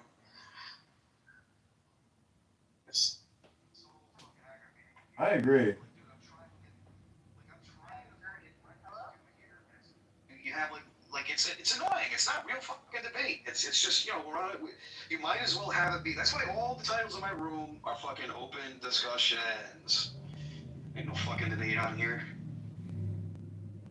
Well, I think this app would be, if this app had a setting where when you set up the room to like debate room style, like 1 minute, 3 minute, 5 minute, and then the green bean rotates amongst anybody on stage, that'd be great. That would eliminate all the friction on the signal, So I'm just saying that the app itself is functionally malevolent. And I think Honey Badger can probably confirm that if we wanted to actually use this app for productivity in terms of like experiencing true information, that could be possible, but the app itself basically opens it up to highly annoying people. Hello? I very much so agree. Hello?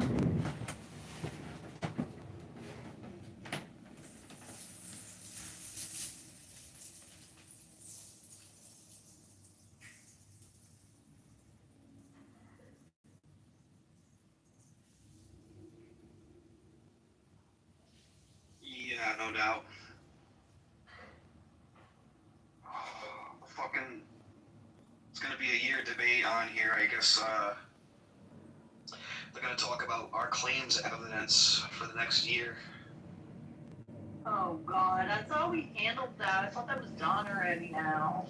Really? That's their thing, dude. They want to talk about the same shit every day. Oh, but come on, we've already established that claims are evidence and testimony is evidence. Yeah, whatever. Do you think these people are following philosophical rules when they, like, do any of this stuff? Are there any real formal debates on here? Like, I might have seen one or two. People don't have patience for that. They just want to be part of the conversation. You know, they don't have patience for it. You know, they want to get out the fuck is it, all the troll shit. They want to joke around and, dude, there's old ladies on this fucking app, dude. Like that chick Frenchie, she's fucking old, bro. Like, what are you doing on here? Life is so fucking boring that you get on here to fucking condescend Christians and tell them their book is fucking stupid. I mean, whoop-de fucking do. Yeah, she is pretty, I don't know. She acts nice to me sometimes, but she is a diehard atheist. Like, we've had a pastor, past 3 or 4 years of having to deal with Heidi. Yeah. Like, what do you think? Like, you would think by now, like, after they figured out all of this stuff, like, they would be fucking doing some sort of a study of some kind and, like, talking about, like, real resolutions and problem solving and treating it like it's a fucking think tank or something. But you never hear anybody getting on the positive fucking tip and doing that, you know? You got some of these dudes on here that are, I'm going to say they're pretty fucking smart, dude. And it's like, well, when do these people, Christians, atheists, all these fucking people come together and then, like, say, well, where's the reconciliation? Where's the stress point? And I say this shit all the time. I'm like, it just falls on deaf fucking ears, dude. Like, the biggest thing that we got hurting us right now is, like, this culture that we have. We're just imitating shit and recycling bullshit from, like, the 1960s and 70s, right? Really, it's just being recycled today by a bunch of kids that don't go out and read fucking history books, like in the 1990s and the 1980s. Like, everybody was against fucking racism. Everybody wanted to clean up and pick up fucking trash. Everybody wanted to do Michael Jackson's Heal the World and make it a better fucking place. Cyndi Lauper, the fucking... But see, this... Regal, you know what Gnosticism is, right? So I came to the conclusion the other day that Gnosticism and solipsism are technically the same thing. And so what you're doing right now, it's not highly annoying, it's accurate. But I would just say that, like, I complain a lot too, but complaining about the culture, it's just complaining about the culture. But, like, your life matters. Your opinions and your dislikes don't matter as much as, like, all the things you can do. Meaning, your opportunity cost is there. That's literally the point that I'm trying to make. Like instead of all of us as grown adults wasting our time on here doing, like, these fucking snappy little fake little witty comebacks and shit, you think that people would, like, come together and come up with, like, resolutions or, like, you should be writing this down and fucking, doing, like, a peer review and then tossing this into some kind of, like, a sociology study. You know what I mean?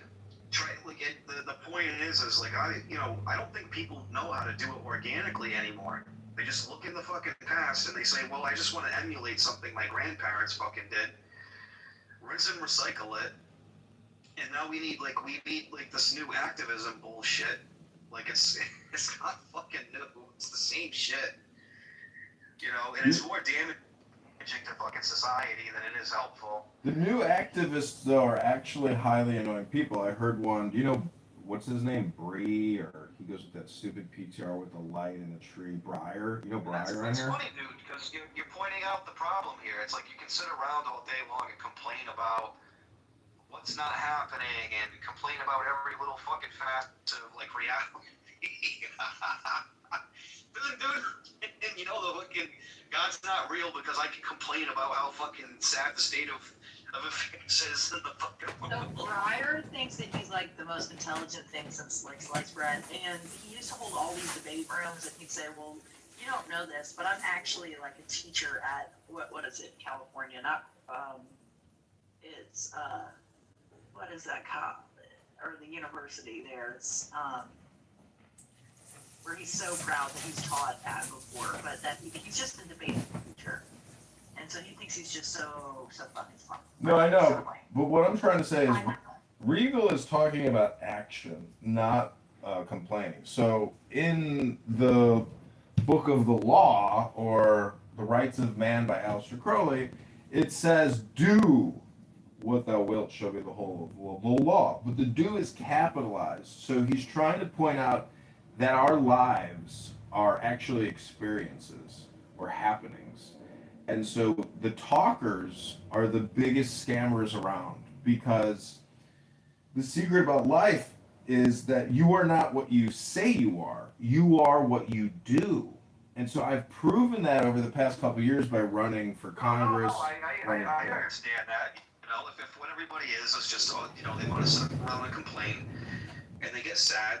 And you know what these activists do? They make money organizations that are like money laundering schemes, and they pretend that they're going to put here's the promise. They're going to put some magical person in the place that's going to make all your problems magically go away.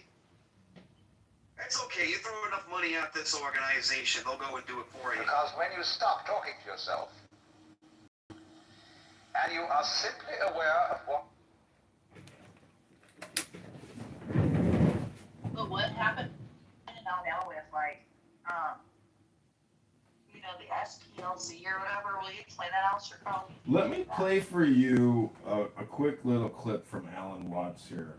It's kind of interesting. And it's actually the next level up about what Regal is talking about, which is really, this is why I bring up highly annoying people, because part of our problem is our brains are fully automatic and constantly we're chatterboxes. But there is another way of actually manipulating your environment through silence. Listen to this by Alan Watts. ...yourself. And you are simply aware of what is. That is to say, of what you feel, what you sense, even that saying too much. You suddenly find that the past and the future have completely disappeared. So also have disappeared the so-called differentiation between the knower and the known, the subject and the object, the feeler and the feeling, the thinker and the thought. They just aren't there, because you have to talk to yourself to maintain those things. They're purely conceptual. They're ideas. They're phantoms, ghosts. So when you allow thinking to stop, all that goes away. And you find you're in an eternal here and now. And there's nowhere you're supposed to be. There's nothing you're supposed to do. There's nowhere you're supposed to go, because in order to think you're supposed to do something, you have to think. And so it's incredibly important to unthink at least once a day. Because when you... What do you think about that?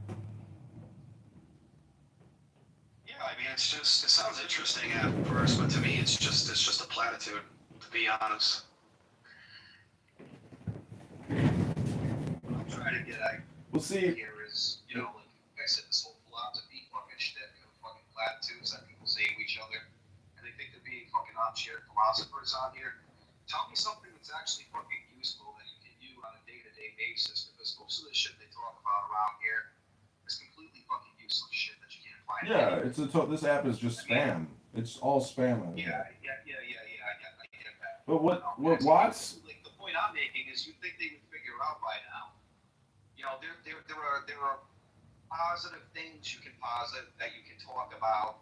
That's not just fucking complaining. That can, you can do something with it. It encourages people to get along. I know. It's encouraging to fucking. It's disappointing. Be positive, and it is. At a certain point, yeah, it is. But you can't really focus on disappointment, though. But that's why I said from the user experience, your leadership is actually your journey. And so, like, just because society can't organize and it's dysfunctional doesn't mean that you are not organized and functional. Andrew was like disparaging me about yesterday or a couple days ago because of the way I talk to people, and it's like, well, if you're gonna be a cackling fucking hoe, or if I'm gonna tell you you're blown out and you smell like tuna on the basis of disrespect, and the whole point and strategy here is to show some fucking leadership, you'd be like, oh hey, I did that. Lead by example. Let's not do that. I apologize to you. Let's move forward from that. And somehow he wants to smuggle in this fucking, well, that's not biblical. You can't speak to people like that. Well, you know what, man? It's the greater fucking good. Isn't this what you motherfuckers argue for every day with the problem of evil, that there's a greater fucking good? And it's like, you have to do that. You have to show some kind, you have to jump in and get fucking dirty with people and show them, hey, Yeah, but you go by the there's a name. better way to go about. You go by the name Regal, but unfortunately, you're not actually being regal by having that type of demeanor, attitude, or personality. I'm just saying that you're not in compliance with regality. I am being regal. I am being above and beyond all that fucking shit. No, because all that dude's no. trying to do is tell me, it's like, I don't like the way that you talk because I wouldn't do this, right? But look at the success rate of Andrew, right? Like, I can actually fucking demean somebody and bring them fucking down, and then say, hey, I'm sorry, but you need that to be built back up to actually make genuine fucking sense. Whereas, he wants to sit around and he wants to play Mr. Fucking Nice Guy. That's cool. But what's your success rate? Almost every person on here, right, that comes and hangs out in this fucking room, I've been pretty blunt and straightforward with, and I'll tell them what my thoughts are. I'll even insult some fucking people when it's necessary. I'll also apologize for it and say, hey, you should do the same thing, and if you want to actually work on a project with me or actually do something with me here, we shouldn't be miserable while we're fucking doing it. We should actually be doing something fun, something that is regal, that transcends all that, that's above and beyond it. I get it, but people are just complaining about it.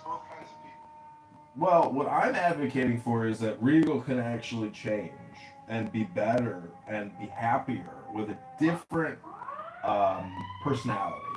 You're never going to really totally change who you are, but the more you read, the more your personality will change because you're actually taking in other people's personalities as you read their books. And there's a famous Jesuit, he wrote a book on axioms and aphorisms. The last chapter says, in a word, be a saint. And so if you think about Jesus Christ, that guy, he expressed all range of motions, especially when he flipped the tables and he got angry in the temple and he scared everybody and freaked everybody out. I'm just saying that Jesus, like, how do you think Jesus' personality was as he was walking around, the countryside and conversing with people? Doing the same shit. He was challenging people. He was saying, hey, X, Y, and Z, here are examples. He's without sin, cast the first fucking stone. For in other words, shut your fucking mouth. If you're fucking, tell me you're the one that's fucking sinless, right? And that's kind of like the same thing that I do on occasion. Now, I'm not saying I'm like Christ or I'm perfect or anything like that, but, Well, what I'm getting at is that I think is like you have to be able to tear somebody down from their fucking the egotism or this little secure place where they think things are the way that they fucking are. They're really not that. And you know what? You gotta rip that fucking Band-Aid off someday. I know, I get that, but when you rip a Band-Aid off of somebody else, sometimes you are unfortunately ripping your own Band-Aids off. Life is fucking painful. Our grandparents had the privilege of growing up in a suffering, painful life without the fucking internet or cable television and all this other fucking nonsense we don't need today. And you know what? This is the result of living in a pillowy. You can go to a supermarket. You can do this. You can do anything kind of fucking thing, right? Way too many fucking options. People are not fucking suffering like the way that they claim that they're suffering. Like people who went through the civil rights movement, or people who fucking, You know, get the fuck out of here with that nonsense. No, I agree, but I'm just saying that, like, from the user perspective and the way that, like, you get in a vehicle and drive it, you're like a soul driving this vehicle. And to me, having friction is a waste of time. Like, I want to flow like water and not be held back by other people's blockages. And this app is essentially a game theory simulation experiment of your own making. I mean, being the green bean is your experiment. I'm just trying to say that I think Jesus was a nice person. And the statement, be good or be like a saint, if you can That's the actually. point, dude. Everybody's conception of what they think Jesus being a nice person isn't really what they think it is.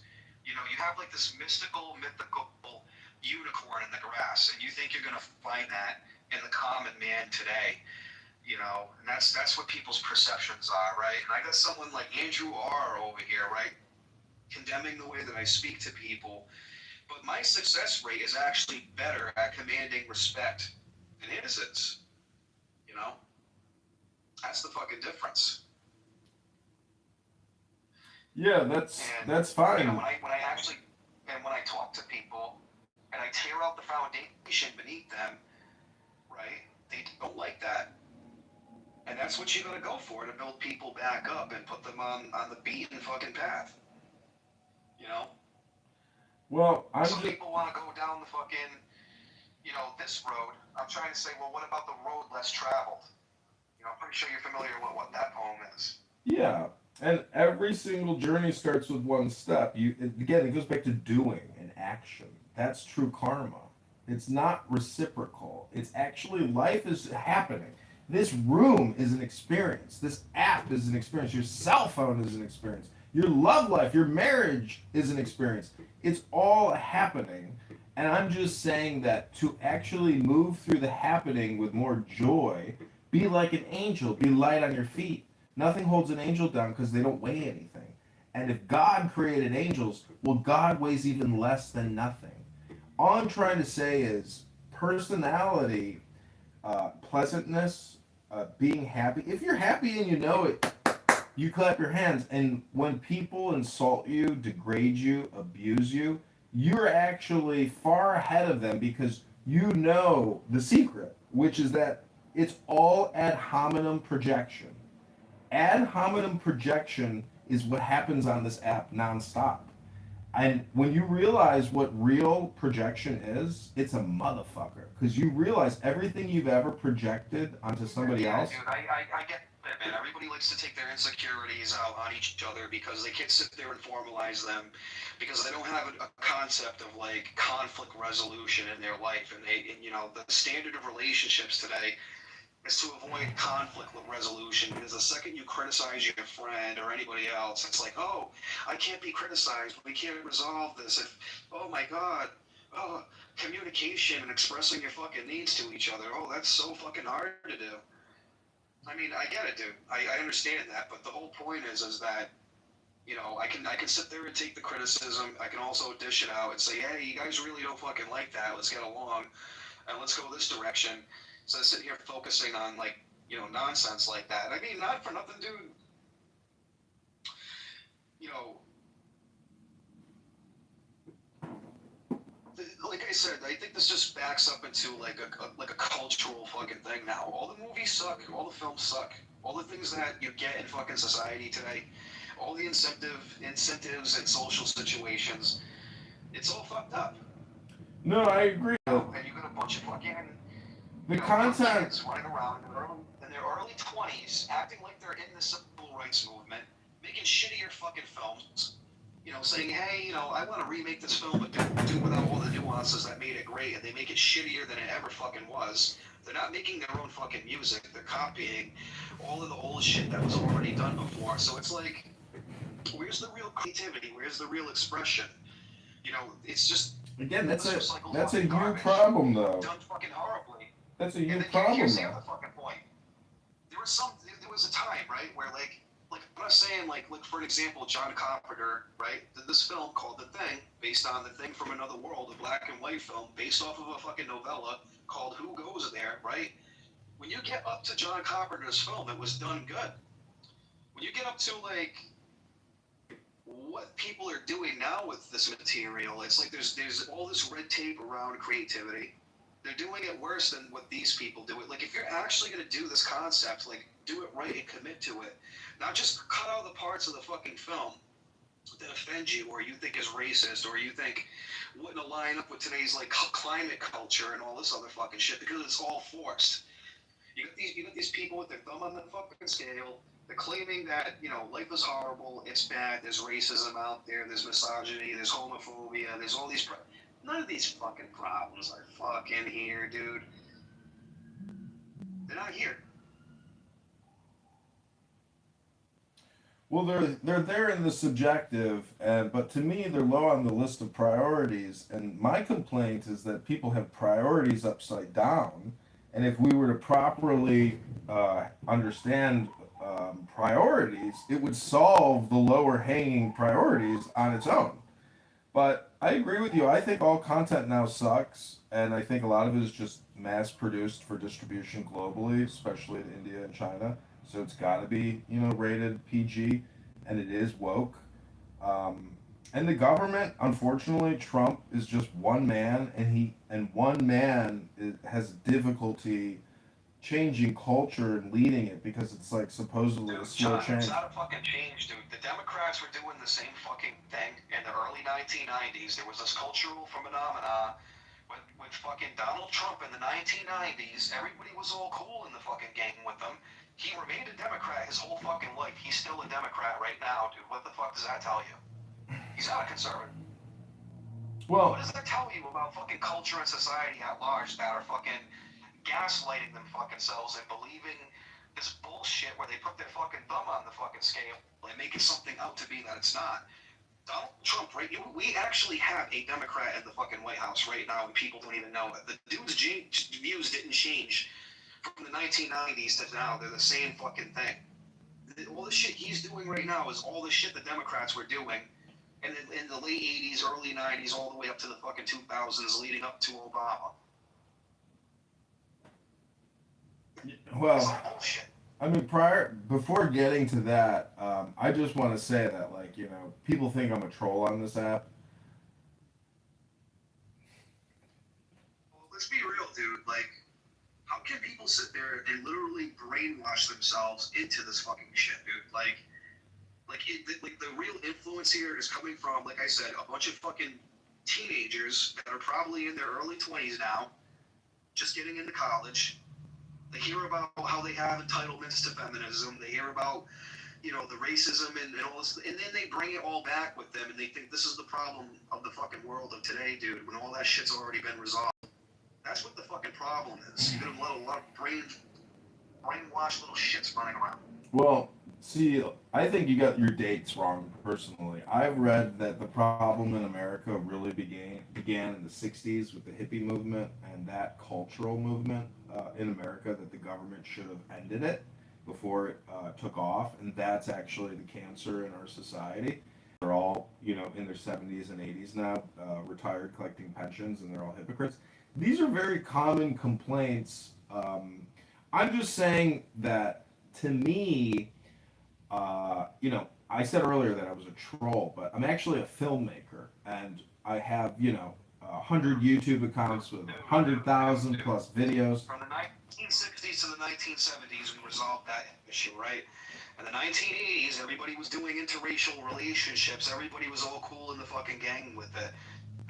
Now we're in the early 1990s, and the culture reflects everybody trying to make the world a better place, clean up your garbage, treat everybody fucking better and kinder, all this other nonsense.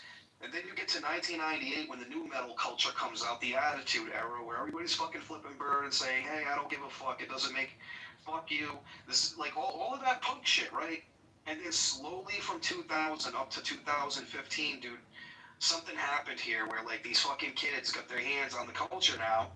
They're getting into the filmmaking, they're getting into all this shit, and somehow, because that's what kids do, they sit on the internet all fucking day in 4chan, sit all day on the internet, on fucking TikTok, on Facebook, on fucking Reddit, okay? And there's just this fucking poison that gets injected into fucking culture, bro. Wait, what, we're doing racism again? Oh, we're doing feminism again? oh, we're doing, like, how many fucking things can I stack up and be like, hey, we're doing it all over again when most of these fucking problems are, like, generally resolved? Like, even in the early 1990s, dude, if you were a fucking racist, man, you would be socially disparaged for being an asshole like that. When the fuck did it ever come back in 2015? People got tired of being called racist when they weren't. Well, that's the point, dude. Like, now racism or misogyny or all of these different words, right? All of them, right? All of them has lost its absolute fucking meaning, and people are getting fatigued out from it. And it's cyclical, these though. people are the politicians, the people that make the films, those are the people that run the music industries, this is the Disneyland, this is all the kinds of shit that they're fucking into. And they're just poisoning the fucking well at us. It's a list of top 50 buzzwords that Democrats use. I realized this yesterday in a room. I was like, I really need to learn the verbiage that left wokeists are using regularly, because no matter what the topic is, it will come back up. It's almost like on their calendars. And they just keep recycling the topics, but they never get to important topics like tax reform. Never, ever. Because they're not interested in actual reality. They're more interested in their delusional makeup, create a new utopia society, not based on math or science or physics, but based on their feelings of what is social equity justice. I mean, that's why I'm saying, Regal, like, your complaint for a highly annoying person. Again, this room started out as a highly annoying person support room. I know I'm, co-opting your room and declaring that, but I'm just saying that be the solution. Be the outcome now in everything you do, and then there's no room for complaint. And I hope you're doing that. Hello? Dude, this goes levels above and beyond stating the fucking obvious, right? Because this stuff really is obvious, but it's really fucking not. Now, if you point this shit out, you're a transphobe, you're a racist, you're a misogynist, for simply stating the fucking obvious. Like, you gotta make a fucking, what the fuck is that? What the hell is it? Fucking fair warning. No, it's the act that they made in the fucking Biden administration for like fucking trans people. I don't remember the name of the fucking bill because I just don't really even care about fucking politics at this point. But it's like here's a percentage. You got the LGBTQ community makes up 10% of the fucking population. Now you've got less. Now you have even less than 10% of the population, right? These are trans people. Why are we allocating a bunch of fucking funds for like all of the like a super elite group of fucking outliers? It's political. It's super normal stimulus. Just to satisfy their feelings, so they feel like there's a security net. Like it's absolutely fucking insane. Why are we doing that? For real, that stuff killed the left. Like, it really destroyed the Democrat movement. The Democrats. You turn 18, you can get cosmetic surgery. When you turn 18, you can do whatever the fuck you want with yourself. What was the fucking point of that to begin with? That's all they have to do. People would have been like, okay, well, I don't really agree with this personally, but when they said, yeah, we're gonna cut off your kids, that's it. That's when they completely lost their hate.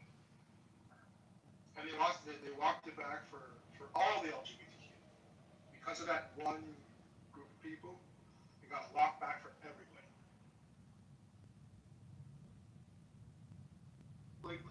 Like it's so fucking obvious, right? You can't point, like, that's the point that I'm trying to make to you, dude. You can't point the fucking obvious out to people anymore because they just don't know what the fuck you're talking about because it's not obvious to them. So there's something else going on there. It requires like weirdos like us to kind of see this stuff, and then unfortunately, because maybe people like us are very tribalistic. Between England and the United States, for example, you have all of this anti-natalist rhetoric around you need your right to have an abortion because you just need it. Because you're a woman. You're entitled to do what you want with your body. Meanwhile, over there in fucking England, they're moving in dozens of Muslims because they're under replacement rate because they need people in civilization to operate the fucking machinery, to turn the fucking lights on and off, to keep the, all the infrastructure going. You need people with fucking minimalistic basic skills to do laboring work. To like basically have that to fucking fix all the fucking potholes in their country between fucking winters and summers and all this shit. So instead of sitting there making, you know, let's say, let's get rid of fucking feminism because it's already achieved its fucking goals, and obviously they're not gonna roll back on that, right? Let's get the propaganda up for actually supporting people who are mothers to get replacement rates back up. But you know, that's too fucking obvious stuff. But that walks back feminism, that's the thing. Like feminism, ultimately, you know it started right. Yeah, I'm familiar with it. And I'm also familiar with the fact that somebody who commits themselves to feminism, they don't care about how it came along. They don't care about where they're going with it. Most people, if you state the obvious to them and you say, well, how do you resolve for this issue? They don't fucking talk about it. They don't care. This is an obvious problem. You can point right at it, tell them what it is for how it is, and whatever the case may be. And it falls on deaf fucking ears. I don't care. Because you can take your money and you can give it to an organization and they'll do it for you. There has to be somebody out there that's going to protect me or give me a security net if I keep paying fucking into it. Like, I mean, does anybody know what happens to the tax money anymore? Where it goes? It goes into a black hole.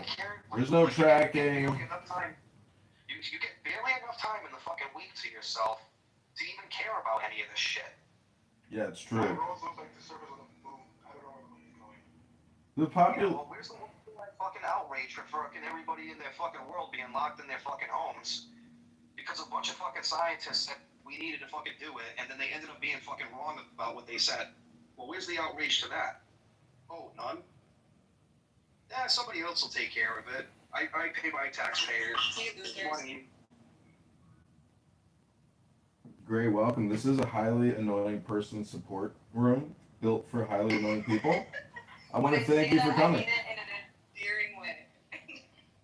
No. You just didn't know that we set up this room about an hour and a half ago dedicated to supporting highly annoying people, and we just sit back and listen.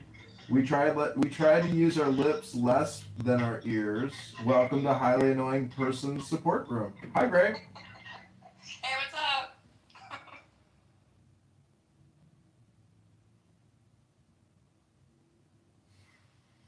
How's everyone's Thursday? Pretty good. Could be better. Listen, if you're a highly annoying person and you know it,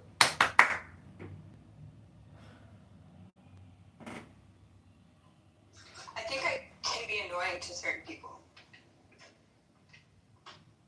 And other people might, other people don't. It's gotta be highly.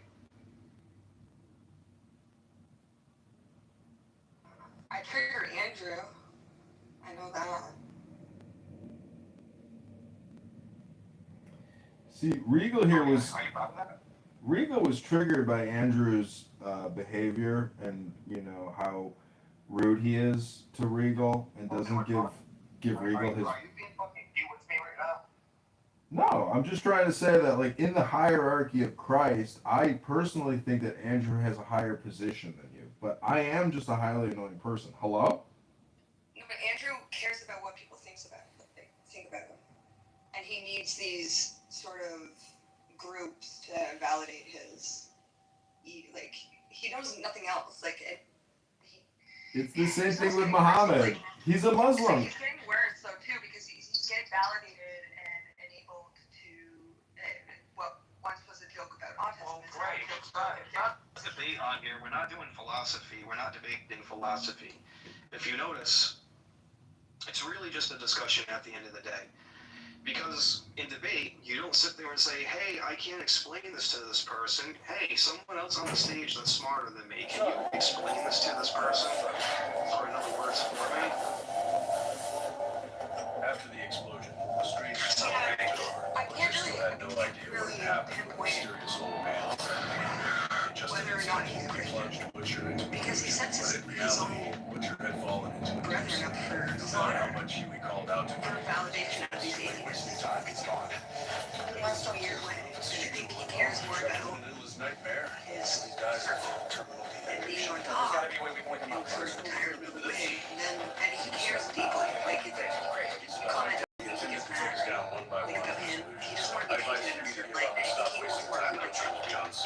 At this moment, he's trapped in an endless nightmare until he died of dehydration. This was Mindstorm's method. Now only Mindstorm can figure this out. He's like a little puppeteer. There was no way I would let my revenge plan fall. You really think he has all that control over all the communities that this thing is? No, I mean, Mindstorm, I would immediately kill him. it feels safe. And I seem to hear It just doesn't happen, dude. They just hang out with each other while quietly disagreeing with each other.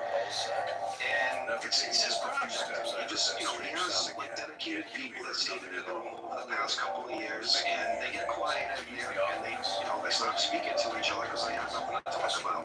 They'll sit on the dot, they'll sit in silence down there. And he likes to go out and, get other people into the room so they can change it every once in a while. I don't see an issue with it, to be honest, dude. Honestly, after we emerge from the I don't think an issue with it. They're treating this like it's debate central. Like, I don't know if you actually get on YouTube and actually watch a debate. Okay, great. Obviously, his room is not a debate channel. It's an open discussion panel where it's a free flow. This is not debate. it's echo chamber. And they talk about the same ideas over and over again.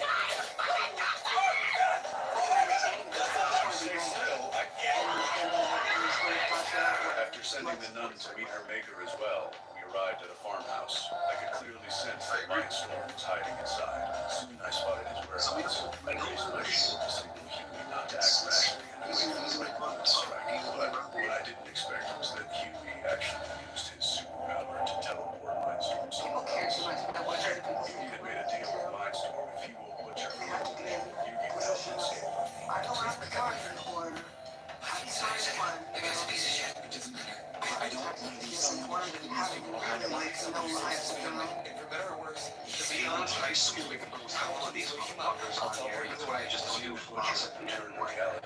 Like, one time, like, it was getting to a point where, like, when I first joined this fucking platform and I went into, like, Andrew's room, it was like, almost everybody in the fucking room were, like, debating me at once. And, one time I even, like, did an abortion syllogistic argument, right? And, like, the fucking goal, dude, it was hilarious. They just ran for ChatGPT and acted like they didn't do that. And said, oh, this is not the proper logic to be using. And I'm like, dude, I'm not using the fucking logic. Something different than most kids for his personal Maybe some sort of nuance or some flavor to the argument. Like for some people, it's just like unheard of, and they can't really process properly unless it's formulated. Over and over. Well, I like to like overly like not that I'm like hateful towards a particular people group, but like I have my rhetoric down packed where it's kind of the goal is to literally make fucking transsexuals, homosexuals, and fucking whatever you may have it with all of this free love nonsense that they have, and they all want to include people and be inclusive. But at the same time, like it's just as long as you fucking agree with them, and they don't like that. And I get it, but you have to sit there and listen to all the rhetorical shock value of, like, what the opposite paradigm is. So it's like, I just don't really even fucking bother anymore.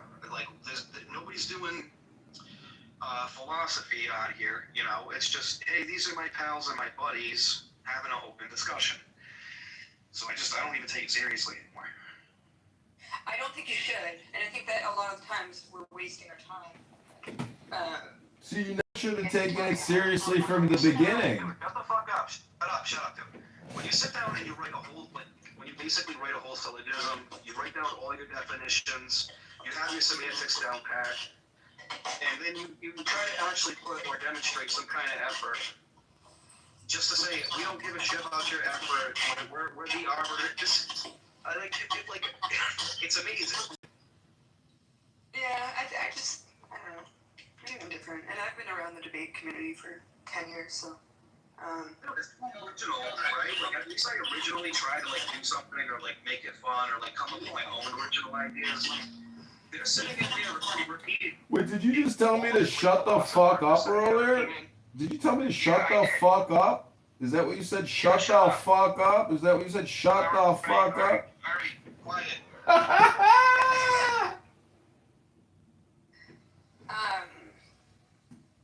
Yeah, but a lot of these people don't Gotta call out people when they use profanity against me. Every time I repeat it back to them.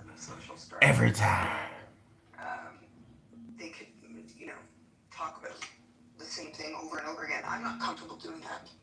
I don't want to sit in a room hearing the problem of evil over and over again.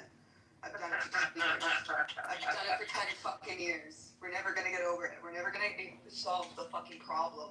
It's like these people think they're fucking philosophy bros, you know, like that they're gonna solve this problem. It's, everyone's got their point of view, but it's just at what point are you wasting your time? You know, are you here to look for answers? Are you here to have a nuanced conversation? Or are you just belting out that you know stuff? You know, and you're gonna sit comfortably like repeating the same things over and over again. Go outside, fuck, get a job. Right. You know, like, and people like hold so much credence on being the best at these things. It's never gonna get you anywhere. No one really cares. None of these guys are the best at what they do because they break the fucking rules all the time. Like, I'm sorry, dude, but if you're an atheist and you're completely committed to like materialism or naturalism, right? And then like here's the other thing as well. There must be 120 different kinds of fucking atheists, right? People can't define what fucking atheism is anymore. Mm-hmm. Right? So you have the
Psychology in the pattern.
stop asking for forever. I start listening for the sign. One small smile, one clean moment turns the whole world right. Intelligence inside.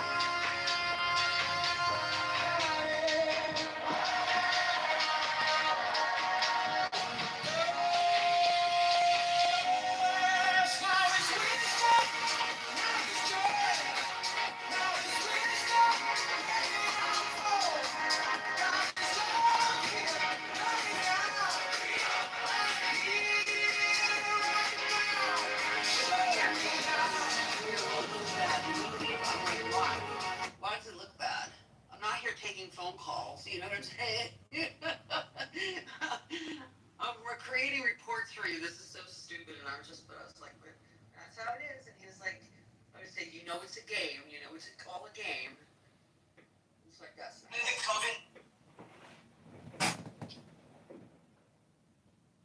Yeah, I just hate, like, it's like I get it. I understand the corporate world where it's, you know, it's all about profit margins and, you know, EBITDA and whatever, you know. It's like I get it, but at the same time, it's like, gosh, sometimes I wish we could just talk about this stuff like normal human people, you know, where it's like, oh, well, why did this take so long? Because that's how long it took me, you know? Right. Like, And that stuff I understand, but literally just making it look like I'm doing something, even if you know I'm not. I had my task machine and I was doing it.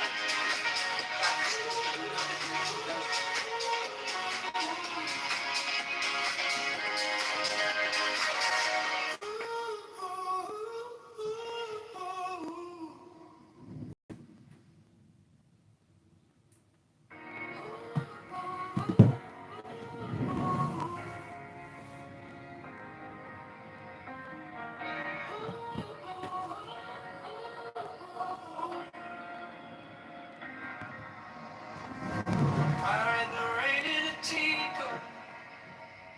I read the wind in your hand. Plowing a broken sidewalk. Guiding the grocery stand.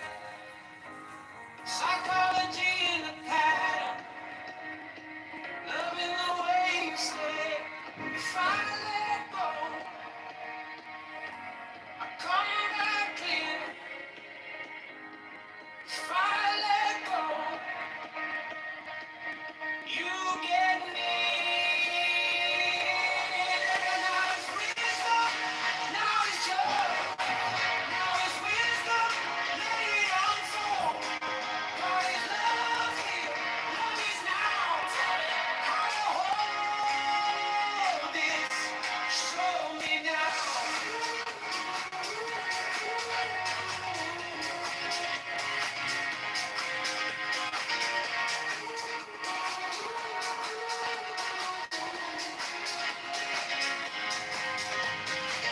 My mind was a room with boxes, labeled fear and pride. And I watched them turn to sunlight when you sat by my side. Truth is a self-destruction. I'm blaming on shame. If I breathe slow, I hear it sing. If I breathe slow, everything. Now is wisdom, now is joy, now is wisdom, let it unfold. God is love here, love is now. How to hold this, show me now.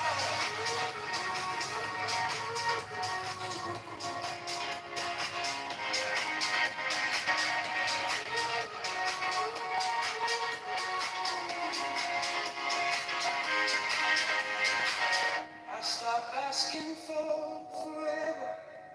I start listening for the sign. One small smile, one clean moment turns the whole world right. Intelligence inside.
Tico, I read the wind in your hand.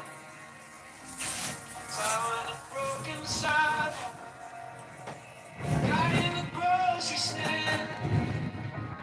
Psychology in the pattern, loving the way you say if I let go,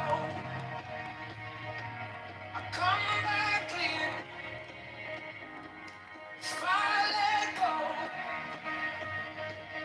you get me. Now it's wisdom, now it's joy, now it's wisdom, let it unfold. God is love here, love it now. How to hold this, show me now.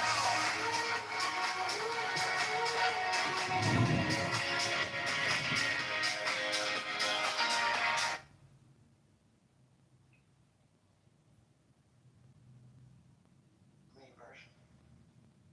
But he has bandages around the eyes, like he's blind. But when the bandages get stripped away, it's like he's the evil side. In general, you control everything. You don't even need the military anymore. You have absolute control. They're not going to stand by and let that happen. That shit easy. I mean, just a piggy.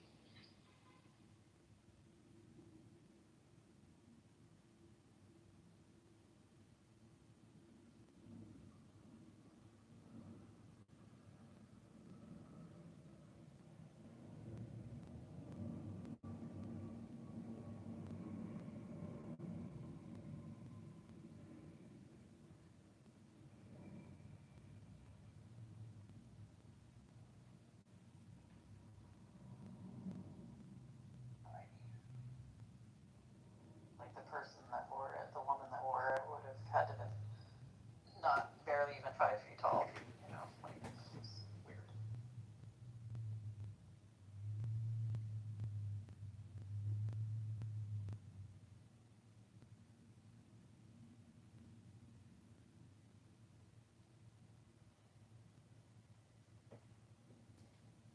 I mean, oh, you can't say this or speak like that to someone. Like, fuck out of here, dude. Like, we're grown adults, bro. He will get so triggered over some things, but he will allow racist and transphobia in his room. But he will get so upset. There's also like a large. Whenever I said the other day, oh my God, this is from crazy area. I said in the chat, I said, like Andrew put 2 people up working on like a contract basis, doing like, and he was like, some, hey guys, you know, like look what personal Graham wrote. services, Look what for, like, Graham wrote, guys. stuff. And So, he was like, so do all the triggered by haircuts that instead of looking at the chat, stuff. seeing the Kind of transphobia, the racism and stuff like that. So he's very like on a moral perspective, John, like emotionally like stunted. You really want to come up here?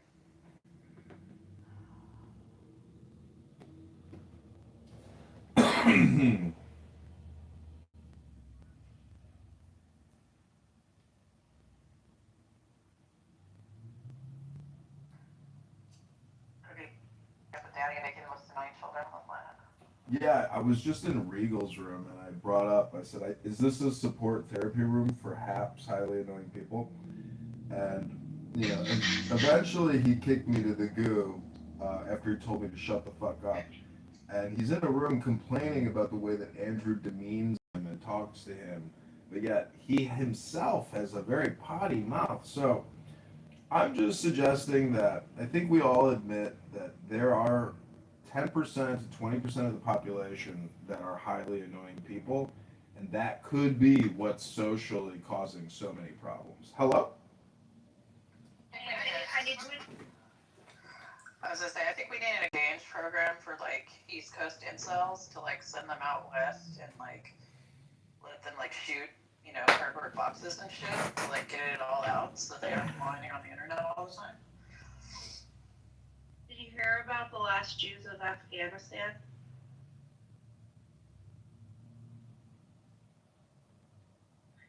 Yeah. No, who gives a fuck? What the fuck are they doing there? There were 2 of them, and the guy was so annoying. I guess they put him in jail, but then he was in the jail and he annoyed the people in the jail so much they let him out of jail. I forget the story. There was like two Jewish men left in Afghanistan. They kept fighting with each other. It's just like a funny story. I don't know. It's adorable. Two Jews arguing with each other. Well, I just want to say something about the title of this room. Great topic, nature of God. Maybe you want to capitalize the N. Maybe you want to keep it small. Up to you. But the big G is always what's interesting. And what I want to just say quickly is that, I'll be succinct, is that intelligence is truly the definition of God. And I think that's why all of these AI, articles and complaints about they're worried that the God AI is going to get out of the laboratory. It's going to be like Age of Ultron, the Avengers. Then we'll have to like put McZed in an Iron Man suit so he can litigate with an impenetrable, titanium, uranium suit. Anyways, I'm just saying the true nature of God is obviously the opposite of ignorance and stupidity and highly annoying people. And, a lot of these Christians on this app that are highly annoying people, I just wish they could get into the Jesus Avatar simulator at Disneyland and see what it's like to walk around as a happy, nice person who doesn't degrade, insult, embarrass, shame, and be a total asshole all the time.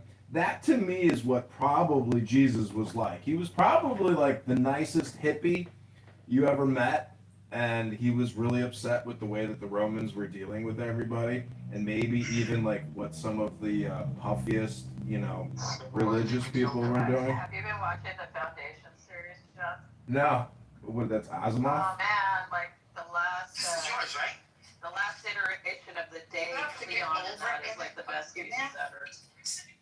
Why would they advocate to kill Jesus if they think he's a good man now? Are Jews changing their position? You're not going to be able to cut that. What we're trying to say is, as Megatron gets through the workday, Rabbi is clearly a hap, a highly annoying person. See, there are other types of haps. See, Rabbi's actually a funny and somewhat intelligent hap. See, McZed is also categorized in the DSMV of a hap. However, McZed is actually intelligent, so it lowers his hap rating on the index. You see how that works? Seriously, what's 5 levels above a hap? An EAP, extremely annoying person. That's you. I'm glad I don't bow down to Talmud and the Zohar. In my defense of being a highly annoying person, I just want to say I am a filmmaker on YouTube. Extremely annoying person. Well, I'm a level 5 hap. Imagine what a level 10 hap is like. And that's why I say there is a component in the nature of God which is highly annoying. Never overlook God's wide range of emotions and abilities to annoy. I am complete. What's your favorite part of the Constitution? I think the stickiness of the God concept is the most annoying thing about God. My thing is, I don't think the Torah advocates for the Talmud in any shape or form. When did God need to be corrected by a man? Why would the Torah advocate for writings that came along after it that just analyze it and are constantly changing to, address the times? Why would God need man to write down his ideas in the first place?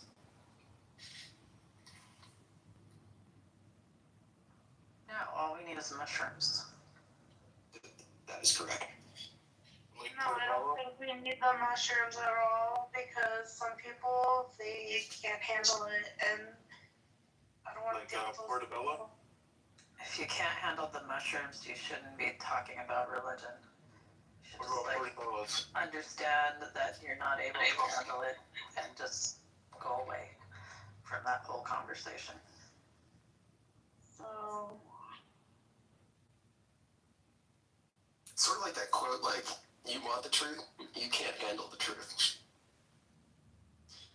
I think the problem is far too many people that can't handle mushrooms think they're religious leaders. more mushrooms, please?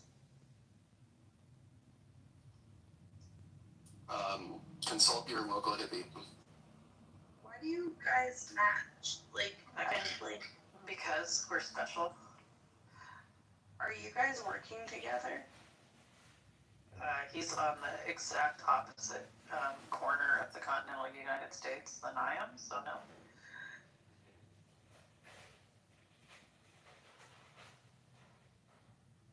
Yeah, we just like mugs. We just love drinking tears. I only drink tears once a year. Here's Greg. He's only a level 4. He hasn't quite reached your level, John.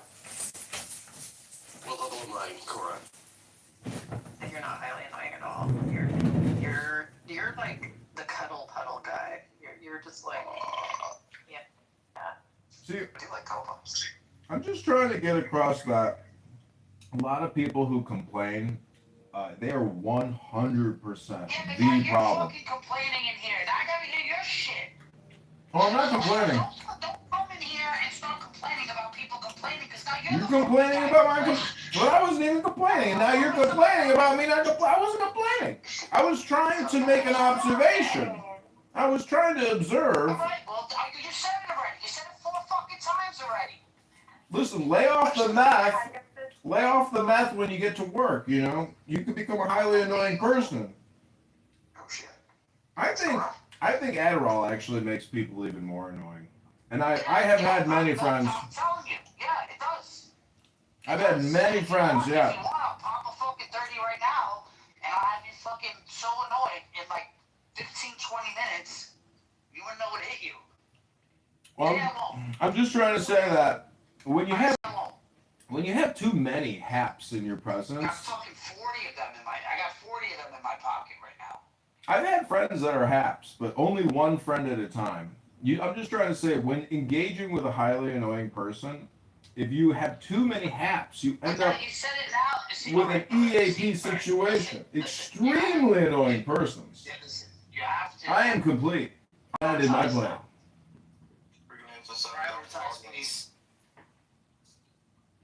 Unbelievable.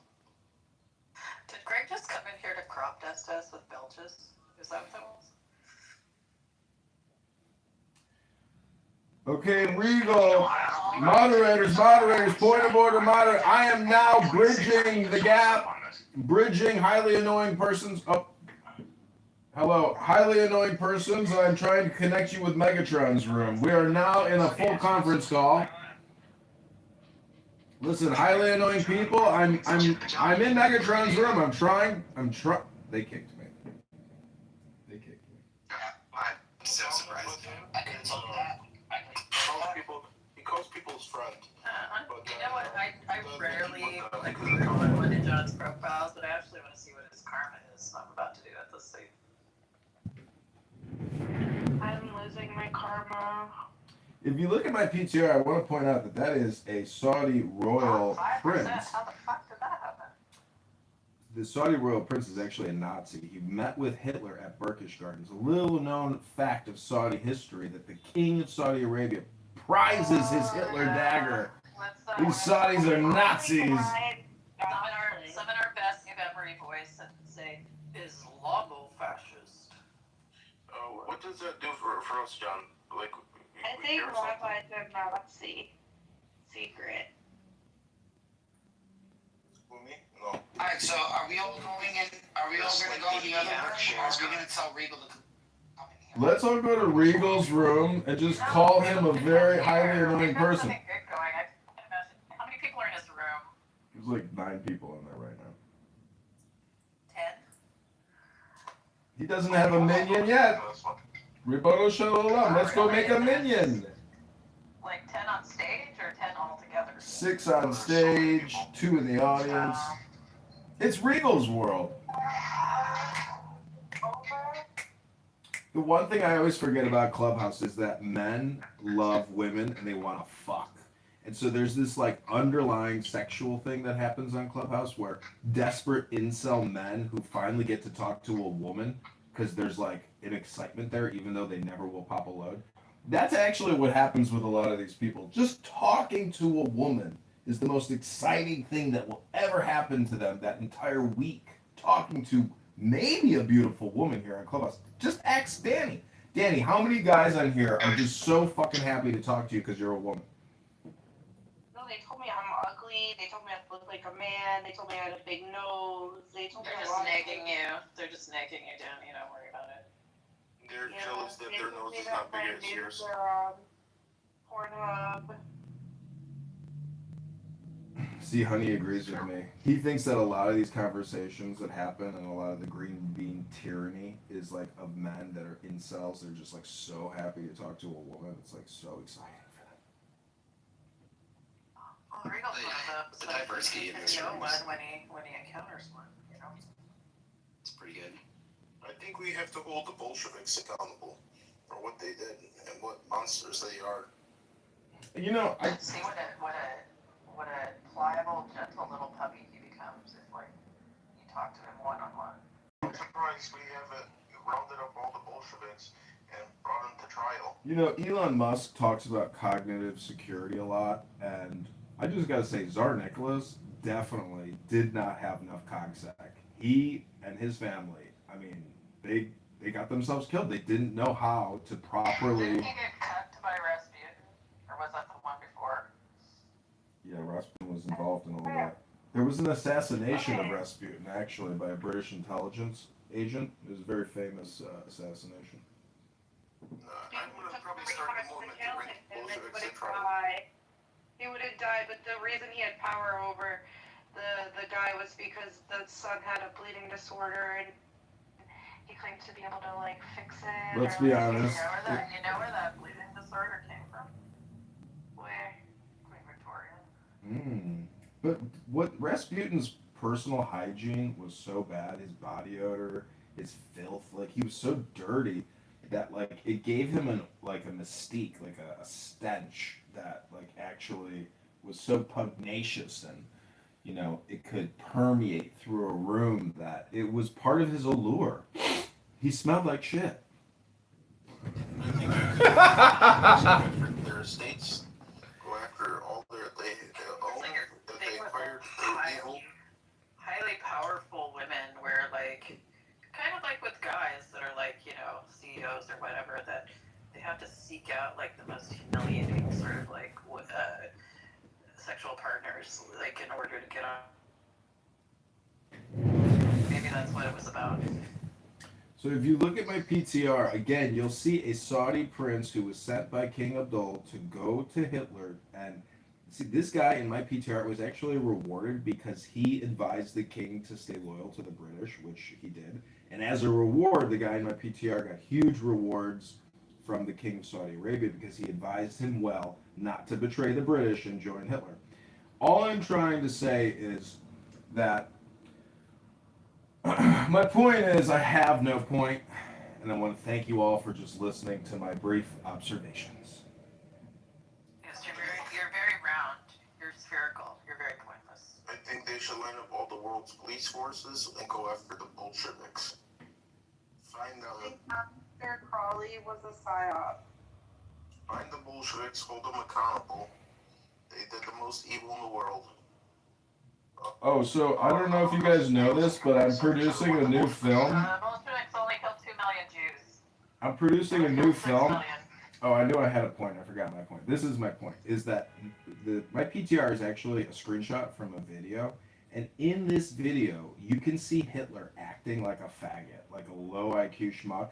And so what I'm trying to say is Hitler is just like AOC. He creates social media content reels of him like walking around doing shit to like display in German movie theaters as propaganda. So I'm creating a new movie called Hitler the Schmuck, the Hitler you never knew, the asshole schmuck who basically was a terrible leader and created propaganda films all day, every day, just like how they do on social media today.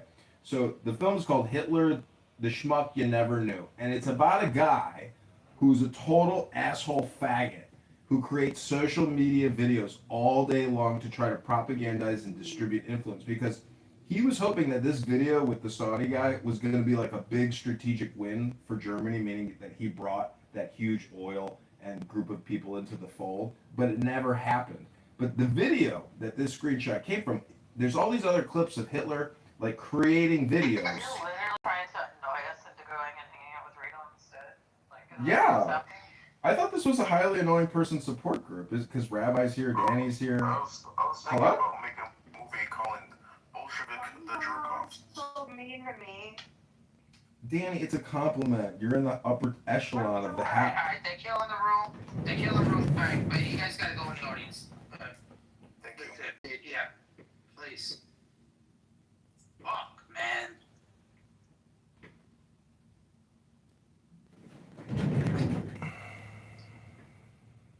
The highly annoying person show. HAPS.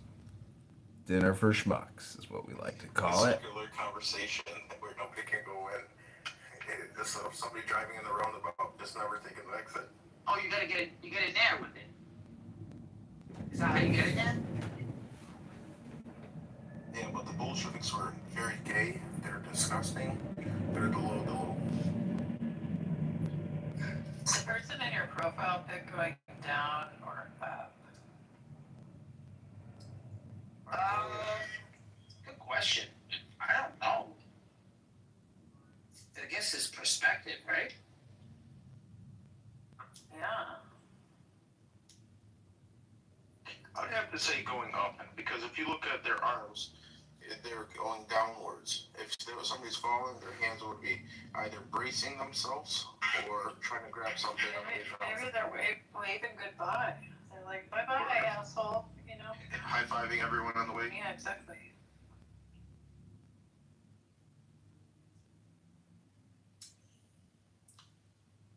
And the thing is down isn't necessarily bad. Like, if you're, like, Merkaba or, like, you know, that kind of concept, like, Tyrian mysticism, that you descend through the heavens. You don't rise to them, so. I'm gonna go over to Regal's room quickly. I'll be right back. I gotta blow some steam off these Bolsheviks. Like he knows what he's talking about. Today. So if he sounds like he knows what he's talking about, he must be right. And that's what Samoa thinks wins debate. Not being right or not being able to make it seem like you win. And to me, Or you don't even know. Like, there's guys on this whole right? All they do all day long is talk about Jews. All I know day that. long. Telegram's even worse. Like, All day long. And it's like, after a while, it's like, yo, guys, what's going on? Like, what's up with you guys? come back. It's, Come back and say it again, bro. We can't hear you. yeah. I can't, you know, I can't me myself, like, I can't help but just, like, I would always get in these spaces, and I would, like Reddit stories and stuff like that, and she like shared like her court cases, right? So I kind of got into this algorithm of like relationships and stuff, and it's just kind of interesting. Listen, but anyway, that aside, I'm listening to this lady on speakerphone. Lady used to mess around with 20 years now. This lady, she's married. She's married, and he wasn't.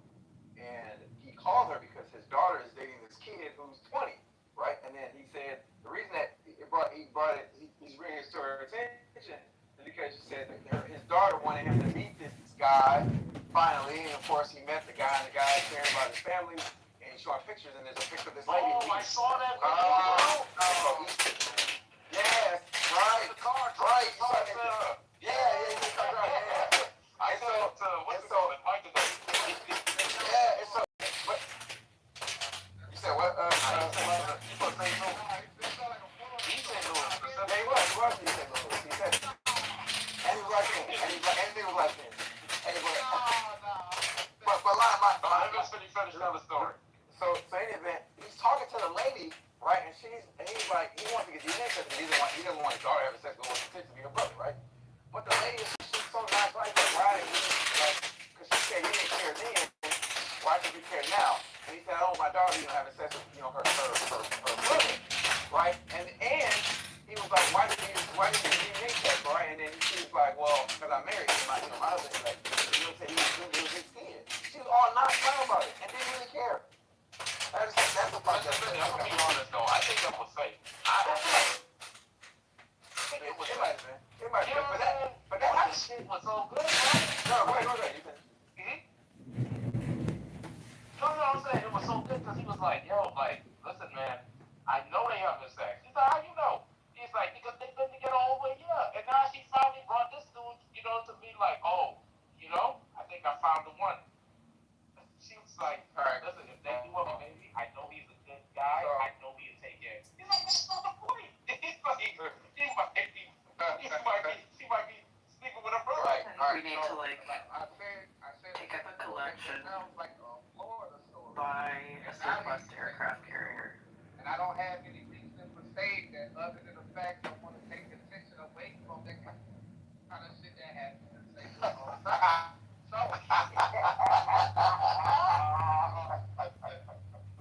but we clearly do know that Florida has a lot of incest shit like that going on. We can't say that, right? There's a whole lot of that. A lot of these motherfuckers are related double time and triple time with your cousins and shit like that. You don't even know it. Not so much us. Maybe like once or twice, every now and then. We're not as bad. All right, but I think the bigger message is that in that story you're saying I didn't see it, but the story is the lady is lying about about the paternity of that child. No. He hit her up on the phone like, hey, we gotta talk. You remember 20 years ago, when you said you was pregnant? He said, I didn't say anything because I was smashing, unprotected. You was with your man. I had my girl. You was my side thing and everything like that. But now I started talking about, his daughter bringing home this dude, and he started talking about family, and he showed a picture, and you Sanders woke me up. My openly it's gay like 6-year-old transgender I nephew. know. It's like 20 years. These are 20 years past now. I don't know. But I heard this. The woman said, "Why you here now?" Yeah, exactly. Exactly. She's like, so she moved on. She got married, right? And she said, they had a man, but it was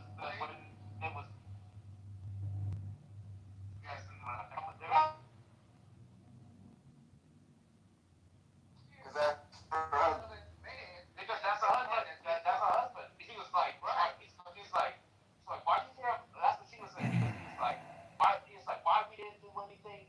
Why you didn't do the DNA test back then? He's like, because I didn't, because it wasn't anything like that, And she's like, why you care now? And then he was like, I was going to take care of your ass. And she knew her husband was going to take care of the kids. Yeah, and that's what she said too. Yeah, she said, I didn't know he was going to take it. And you think he cared? You think it's this? He's like, why wouldn't he think it's this? He's like, right. And that's what I'm trying to say. That's the problem there. I think that was like the bigger message that some secrets can come back up and fight. It was an honor to me. Oh, wow.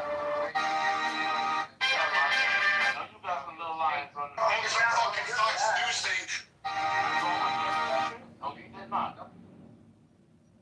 No, I'm happy. So, that nigga stuttered first. He's like, no, how? St. Louis is a very, very small town. Children. Bernie Sanders woke me up. That's not gonna happen. And I'm fooling down. Yeah, do it. He just come in the room. He can't be. I'm by City Hall. You have an issue. He can't be a normal person, bro. I think he's bisexual. He loves people getting aggressive with him, bro. I like the way you be scratching and crawling away and shit. I like that. Yeah, I like when you get all ghetto. What does that mean? I see. Oh. So I like when you get me. I like that shit. Yeah. Which city hall? Please define the city, sir, and I will meet you there. I don't operate like that. Wait, hold on. Oh, look who's here. Do you want to talk to your friend? Who, me? Do you know who this is? Yeah. This is John Kitover. Should we kick him? Oh, we're not friends. I'm not friends with traitors to the race. This Ashkenazi's a traitor. Not a traitor. You're a fucking bad man. How dare you, Mr. Kitover? I challenge you to a duel, sir. Challenge accepted. This duel is dawn tomorrow, or you are a coward and a lick spittle. Choose your second. Well, regardless of who wins the fight, we are either heartbroken or heartbreakers. And I believe that Nura Bandura Princessia is the worst heartbreaker amongst us. She is a hypocrite heartbreaker. She feigns her cry wolf attitude of Diego, I love you and I miss you without you, my love. But when in truth, she is a shameless and heartless heartbreaker herself.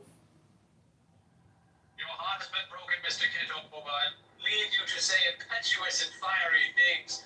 You cannot possibly be in a sober mind.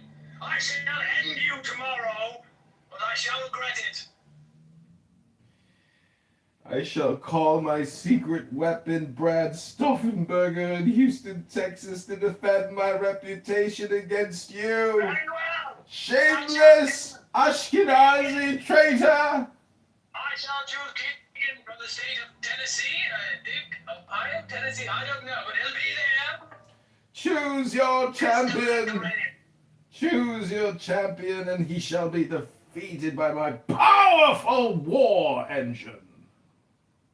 You have only dreams, and I shall send you to the blackest depths of hell, where you will be free to dream to escape the torment of damnation's hellfire. That's what I thought I was right now. Hence, I'm here with Princessia, the most cruel and vicious of them all. Truly a tragedy to kill such a specimen as this. A madman, yes, but what else was John the Baptist but a madman? A man before...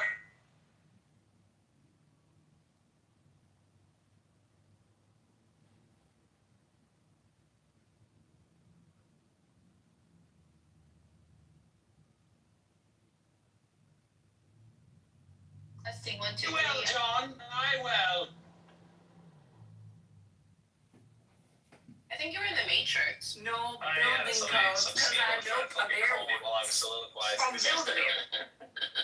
Nice. So if anybody has any questions to address to me, But you know what's terrible? You The know movie what? Bus Boys. Yeah. Don't ever watch it. I don't watch this stuff, so... It was so bad. It was so bad. Have you watched it recently? On the oh, definitely. Like you I apologize, but I'm trying to bridge highly annoying people between two different rooms and conference calls. Welcome to the bridge line of highly annoying people. I have Nora Bandura and Diogenes in the other room. Say hello, everybody. Why are you so obsessed? Noah, welcome to the highly Why are you annoying so person obsessed with support. me? Oh, sorry. That's okay. Be as annoying as you want to be. This is for highly annoying people. This is a safe space, perhaps. You crop testing us with Belches again, Greg? Good job. First of all, I'm not annoying by any means or stretch of my imagination. You sound annoying. You sound like a real pain in the ass. You're like pushing 70 years old. You need to start fighting nursing homes, bitch. I don't know why the fuck you're over here arguing with me. The fuck? You don't even sound cute. No, it doesn't sound like you. I'm not trying to sound cute. The fuck? I want to also call out Hamza as also being a level 5 annoying person. It's because you're not. We're being streamed on YouTube. Do you consent, Diogenes? I don't not. I welcome the opportunity for additional coverage. I'm asking, you're saying you're just a nerd that knows the sign. Why aren't you a nerd that just knows the sign and has a couple matches and happens to be an arsonist? Me personally, And shame on you cowards who claim to be of Southern heritage. Look, there's a sign of a building that anyone would be happy to burn down. Why is that not just encouraging arson? think that's a better question for an arsonist, maybe. I don't know. Real estate developer, arsonist, same thing. Burn down buildings. Kitover, Like, that's it. I'm gonna Insane. open up some matches and start a I'm fire. not, he's insane. He's actually insane. Well, So, you know, to my town, I'll report you next know time. that Your you'll be town all right. is the one But encouraging it. you may not. No, I know, you're right. He is insane. I don't know why. Probably drugs. I really think that's why most people are insane. Drugs. Yep. A lot of people lose their mind. I have done drugs. Do I do drugs? Yeah, caffeine, nicotine, sugar. But the harder stuff has to be put aside when you have a family and other good things. So those things are put aside. I can't commit felonies married with children.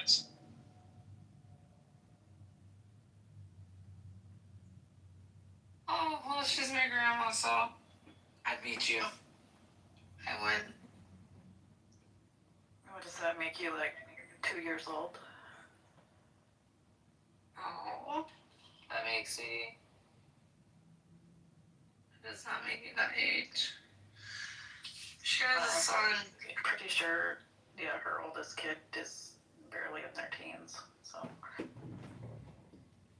Yeah, that's the latest one that she had, the latest edition. Yeah, that was like an unplanned one. The other one she has is, well, over 50. Some kind of drunk. What did she, like, time travel or something? You all mix that, are you an atheist? No. Oh, I thought you were an atheist, my bad. At this point, the way that you believe Hamza, you're an atheist too. Because, bitch, we don't know what you believe. Oh, good. Good, you're not smart enough to know what I believe, to be honest. No, it's not about intelligence at all. It's not about how smart you are. I know what Hamza believes. It's about how illogical your belief system is. Oh, just point out one illogical thing, point out a contradiction in my belief, and I'll get rid of it. Go ahead, I'll wait. Well, list out your belief system and you'll see the contradiction is pretty freaking visible. Well, thanks, Noah, for that input. Thank you. Do you know a contradiction I believe in? Because I swear to God, I'll get rid of it. I swear to God, I'll She's giggling. You know, she's into me. We can flirt in the DMs, you know what I mean? But right now, we're having a serious conversation. I'm gonna kick your ass. She's dying. Well, she's dying. Don't do that now. What is wrong with you? What's wrong with you? I didn't do Yeah, that. it's so weird. It makes us laugh because you're repulsive. I'm rough. No, Cora, don't make me turn my attention to you. 1 second. What do you want about repulsive? I'm very charming. No, I'm you're intelligent. You're repulsive. Oh, you tripping in your life. What do you want about? People are giving me hands up. Like, what are you tripping? You deserve, Cora, you know who you deserve on stage? Name him. That's what you deserve. What was okay? But I deserve a 6 foot tall Puerto Rican that makes 6 figures? Sure. Zolfi's Puerto Rican. Who's Zolfi, first of all? I meant to say, Are they in the room? I meant to Or... say Zesty. Rabbi, why aren't you cute, Rabbi? Can we talk about that? Why are the men in this room on Clubhouse ugly? All of them. Like, why? Because most men are ugly. No, women are ugly, the fuck.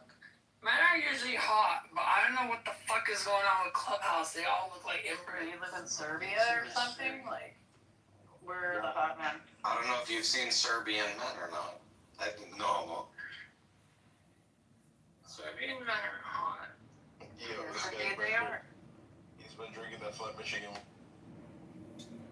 There's a really bougie, very pretentious, woke bakery near my house that I would never shop at because it's run by a big fat lesbian. But and it's very expensive. But occasionally, she gives her pastries away for free, and I will never turn down a free pastry. Oh, are you with the fat lesbian baker? No, she like puts the pastries out because she's a Marxist. So she just puts her pastries out for free. Okay, I feel like you're speaking into it, but Dad, do you believe in God? I'm literally not. I'm enjoying a tasty pastry right now. It sounds like he's doing pastry. Well, it's a double entendre. But Dad, you believe? You don't think so? I believe in God. Yeah. I believe it's pronounced entendre. What is it? I thought it was a double entendre. No, double entendre.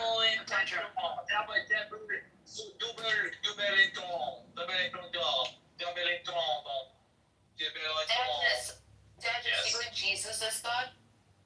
No. Who do you believe Jesus is? Jesus was a very wise, very centered and based, considerate individual. Okay. He connected with the one connected. He was very close to God. He was very connected to God. What religion did you grow up in?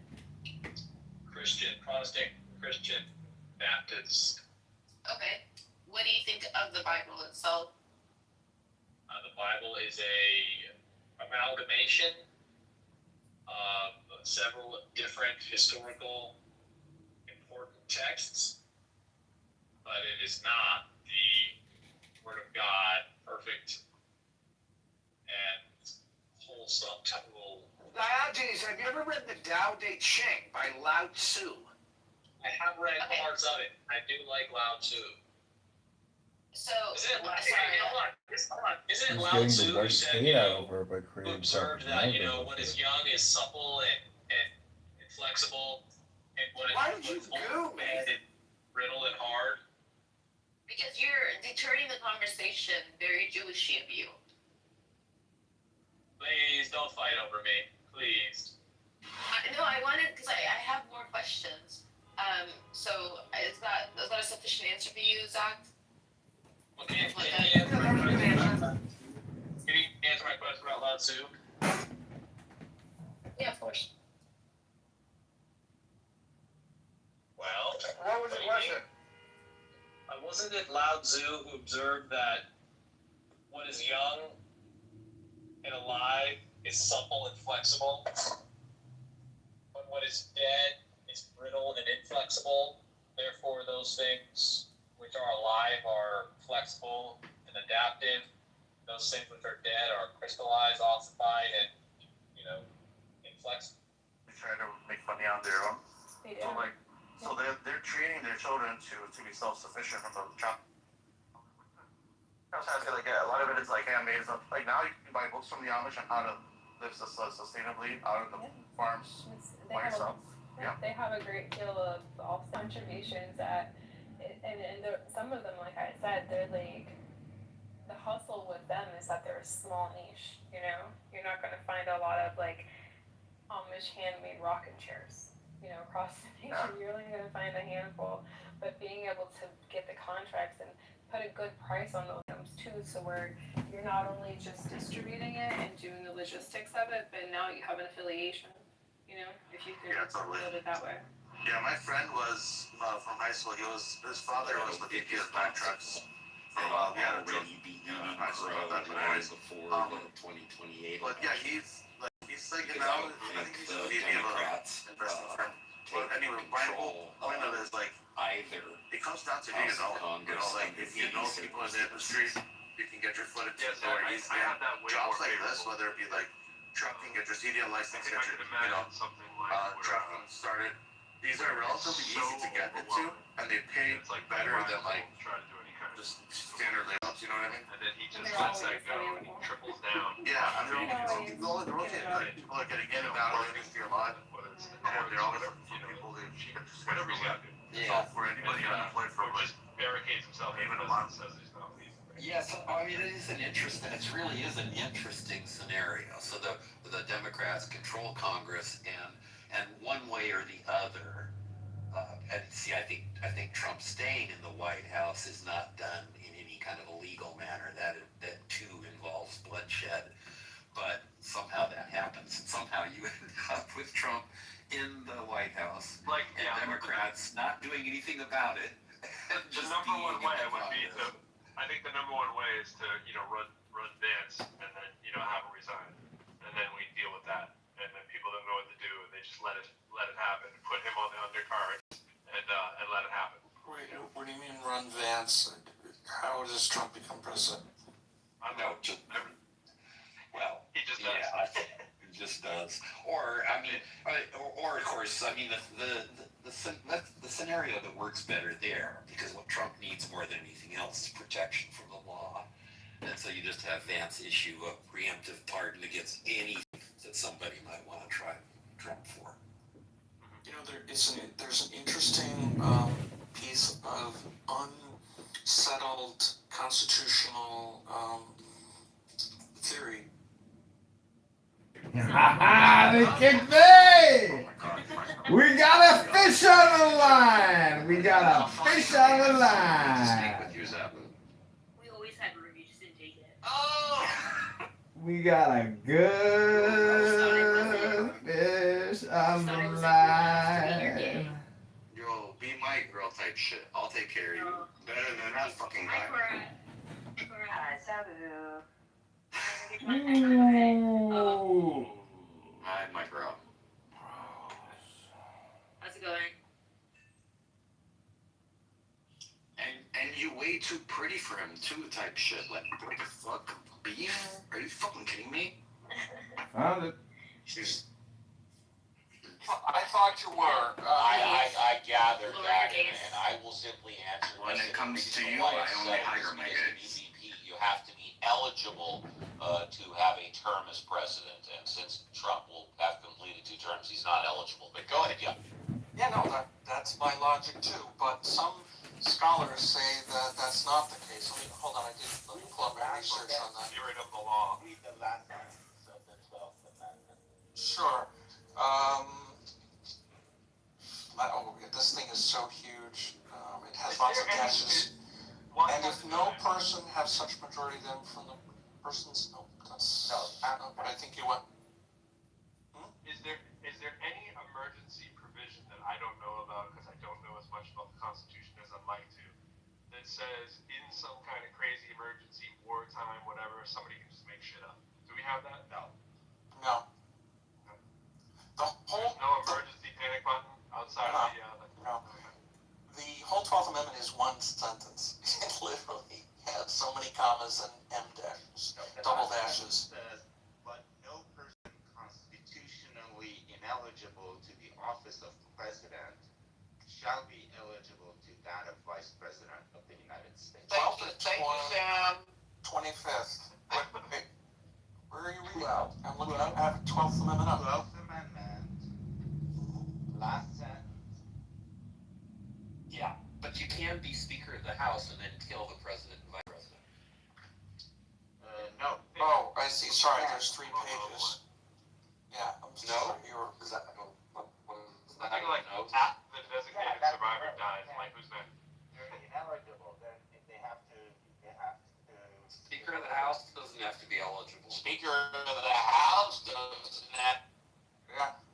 Yeah, that's I learned that this year. I never knew that. Uncle Steve is here. But so Steve and I agree that it's clear that he would not be allowed. But let me pull up the research, because some constitutional scholars say otherwise. Just got to notice that Steve and Benjamin are both green buttholes at the same time.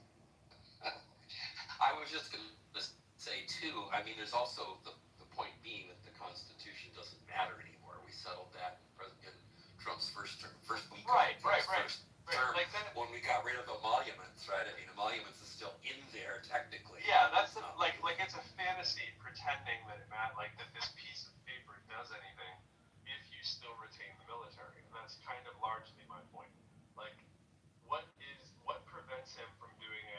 I just decided this thing today, and I decided without the 2/3 vote, right? Kind of thing, like this will forever be because I declare it a freaking, Trumpism, right? And like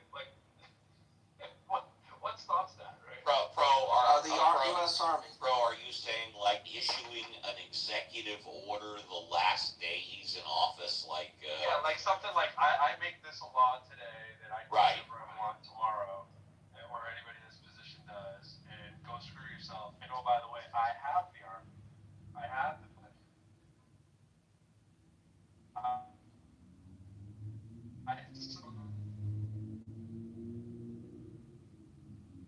To get the military arranged, and I believe firmly that's what he's been doing, right? He's trying to get all the positions of power pieces that he can. Like, in other words, the fight is going to be too difficult for Congress across multiple states if it turns into a blue, tide kind of thing.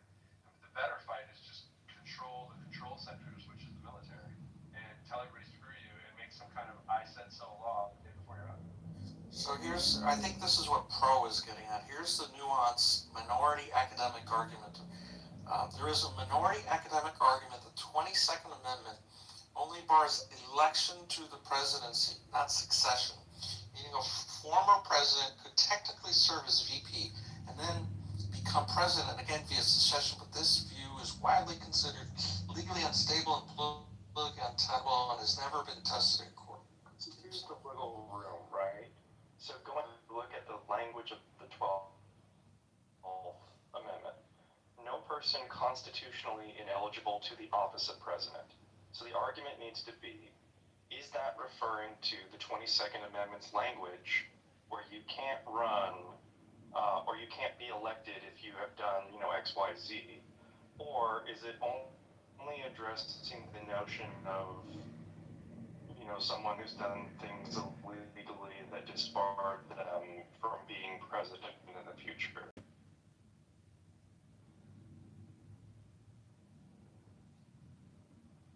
You want some presidential term limit?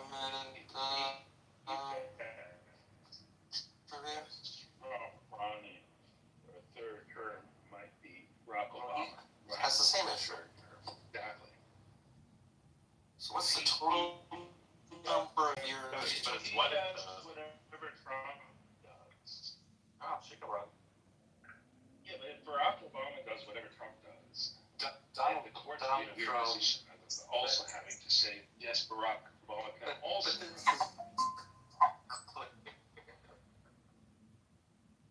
Donald Trump will not Do you really think he's going to run for a third term? No, he's better likely to do that than not. I just.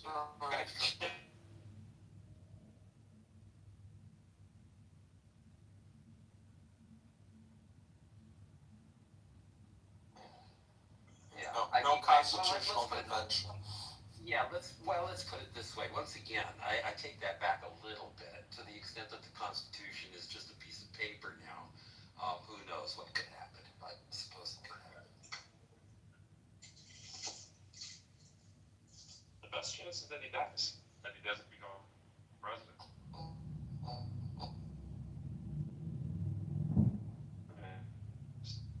There's an argument to be made. The Republican can have a 3-seat and midterms, they always flip the switch. I think after the midterms, you're going to have a 20-seat majority minimum. 20 seats. So then nothing gets done for the remainder of 2 years. Well, I didn't say anything. Yeah, I know. I'm just saying that's my crystal ball. Well, I have an idea. They could impeach him. How about it? Let's impeach him. On what charges? Well, you need the Senate. You need the Senate to do that. That's the least funny part. Well,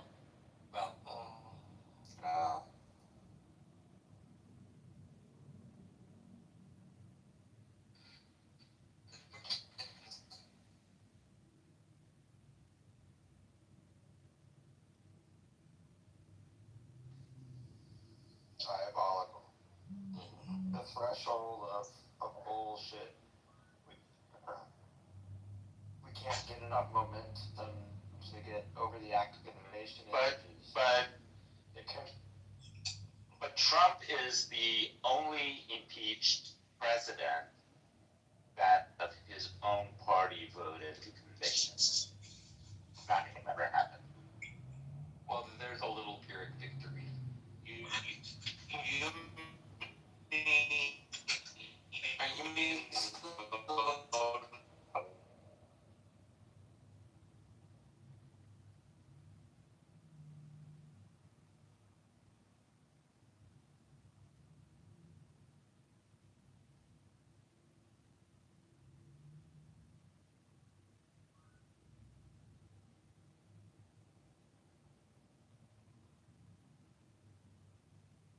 Trump impeachment.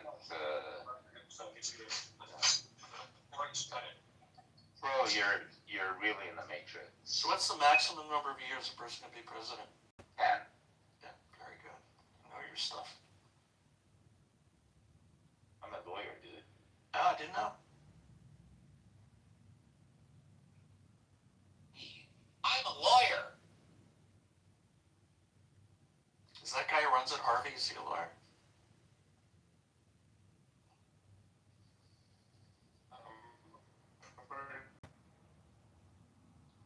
Oh, he?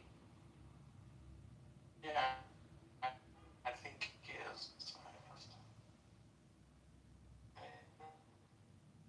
Not licensed lawyer. Licensed.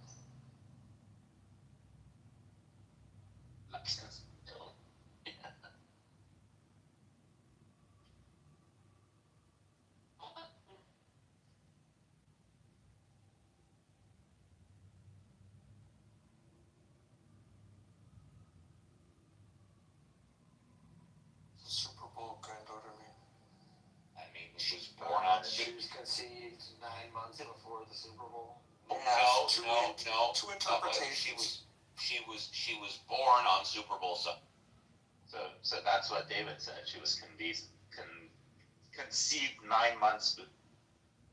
Give or take a couple of days, but she was born on Super Bowl Sunday. Yeah, the other way to interpret that sentence was she was conceived on Super Bowl. She was born on Super Bowl Sunday. I get it. So I think the bunker under the ballroom is where he's going to hold forth. It's going to be completely unassailable. Thought they halted the I was going to say that construction has been halted. On the underground part? I know nothing.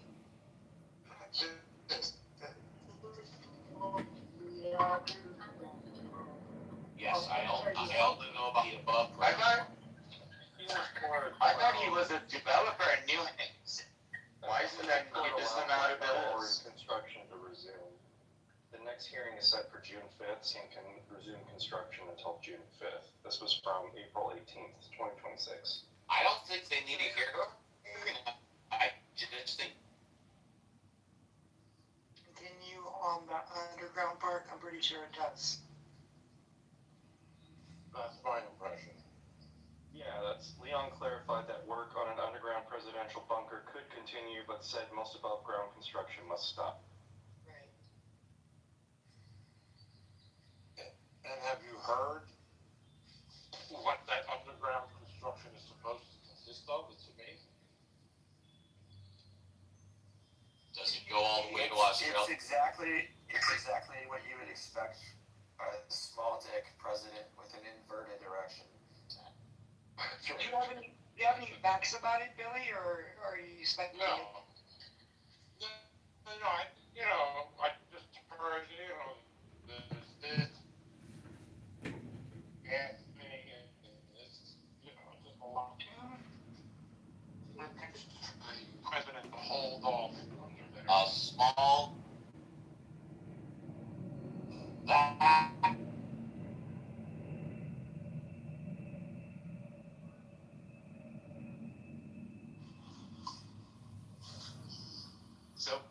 Sunshine, this is the first time I see you, and I read your bio, and you're a really cool guy.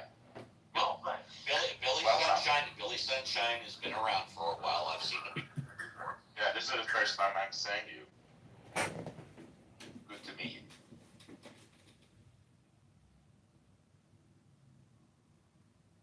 Can you hold your breath for 4 minutes, Billy Sunshine?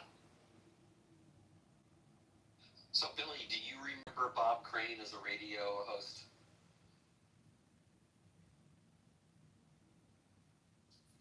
Were you, Billy Sunshine, were you alive when Natalie drowned off of Catalina?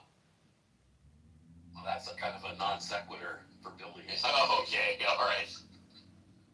Come on, I was a teenager when that happened. Well, I thought it was relevant since Billy Sunshine in the movie helped.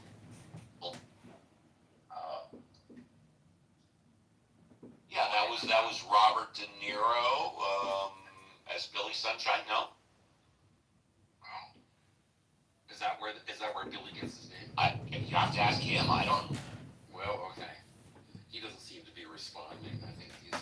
Well, a group of. Here I am. I got my name from the girls of Beaver on acid. Did you hear my question about Bob Crane? You're a radio guy. I know that he was a radio guy, but I never heard. Where's Beaver College? I didn't hear that.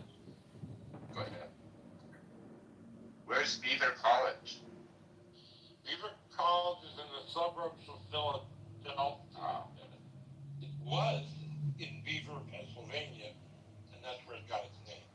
And amazingly enough, it was an all-women's school, Kitover College. You are damned for saying that. Did your team have the motto, "These beavers ain't for licking"? Believe me, they were definitely. I slept with a lot of them and married one of them.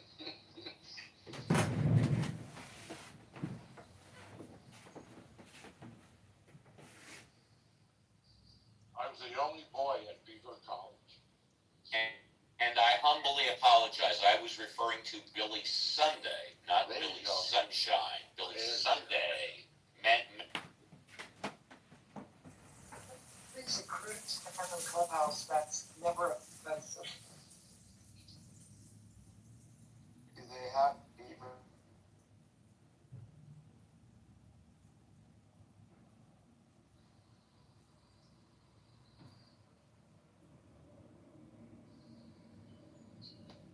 I was just reading about Bob Crane.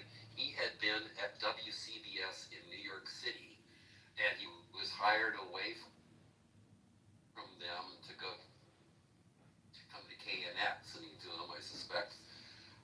And it says he was hired by CBS Radio to host the morning show at its West Coast flagship KNX, partly to re-energize that station's ratings, and partly to halt his erosion of suburban ratings at WCBS in New York City. I love that.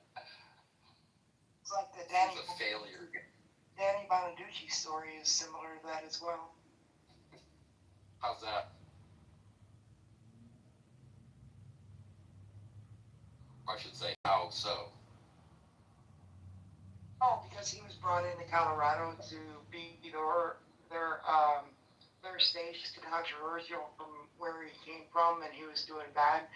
Colorado thought that his style would be good for them at the time. Oh yeah, same story. Interesting. Yeah, except Danny Bonaducci had one of the most horrible voices I've ever heard. To talk about a gravelly type voice, and again, I'm not talking about what he says. I'm just talking about the quality of his voice. It's horrible. I don't know. Yeah, he is. But he's been very successful, on radio, even with a bad voice.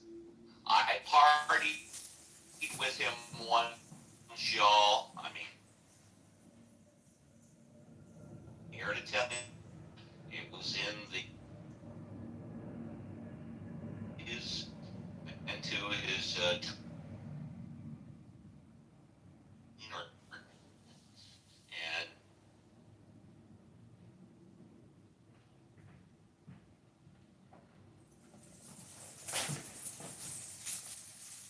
Let's try to keep his power.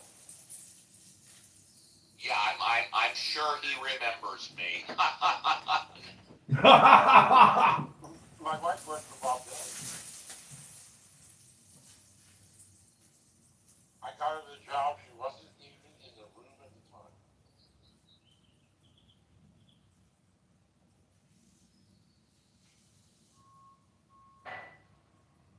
My older sister got backstage during a Van Halen concert. Neither one of Everybody agreed that Bob's going to get them before the Constitution gets out. Let's hope so. I want him to have a stroke or an air while he's speaking, so I get to see it happen. You know, speaking of Van Halen, speaking of, I'm up with that. I'm up with that stroking out. It's perfect because then nobody could say he had this pocket hard that led Donald Trump. So please, on his whole mythology, all let's die on camera.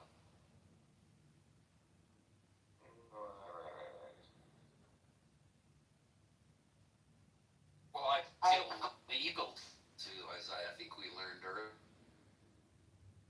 We can't name him that. We can treat him like that, because then the cult of the demagoguery. It's happening, yeah. His name is on the paper. He will have his face on a coin. Benny. You know, I have a fantasy. Go ahead. What is? I have a fantasy about who, wakes up one day and he says, I made a promise to myself. I'm going to destroy everything with Trump's name on it. Everything he's built. Every website he has. I'm going to destroy it. Blow up that arch if you ever fucking build it. Let all the hotels know that have his name on it. You have 1 month to get your name off it, or I will destroy it. Oh, I like that. That's my fantasy. That's a Someone's good right. fantasy. That's kind of a Black Mirror kind of thing. Yeah, so I was just thinking, John, what would be the equivalent of God? What would be the equivalent of international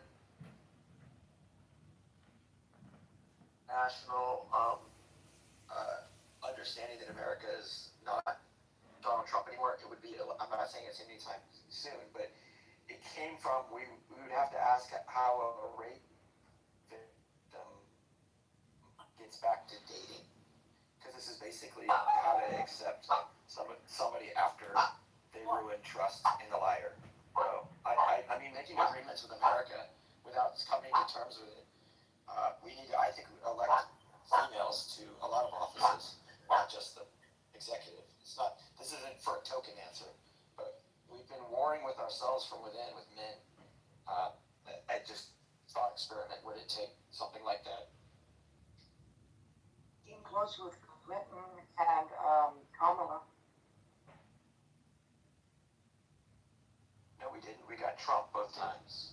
I mean, we didn't come close at all. In fact, we have Trump because America is so misogynistic that I wholeheartedly reject coming close. So.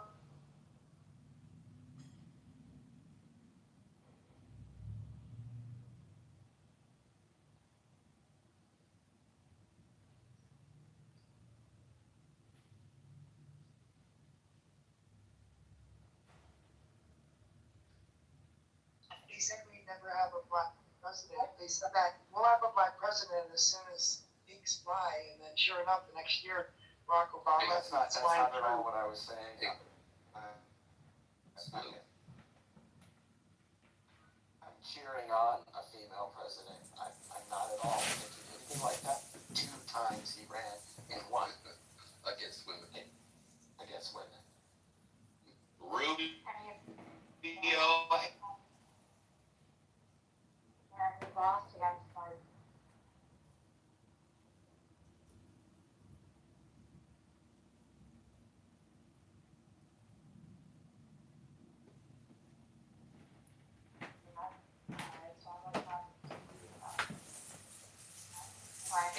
Hey, E, can I ask you a personal question? Where's the E?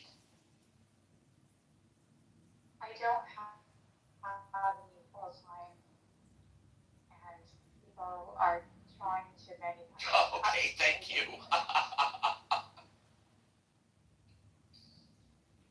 She's electromagnetic. She's not making a relativity statement. Steve, you think Rubio is going to survive the Trump administration long enough to be able to run for president?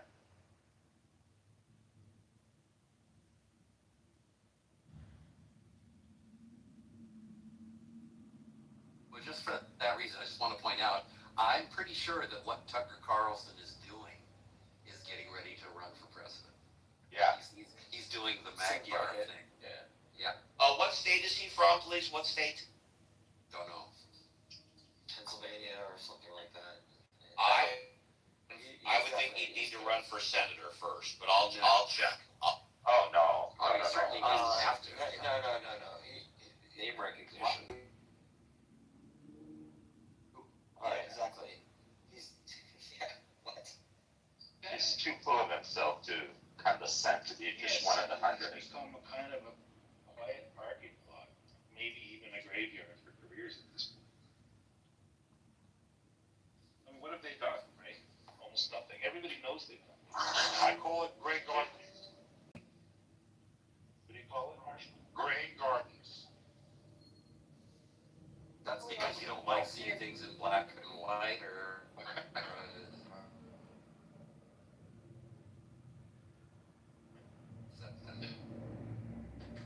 No, I'm too old women to live alone again. Really, I'm disappointed that your fantasy didn't include me. oh yeah. It was just all about Trump. We do. I just don't share that part of my opinion. Oh, Yanni. Oh, okay, all right.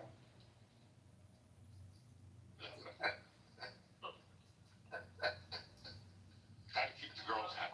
Beaver College, not really. Billy's Beaver.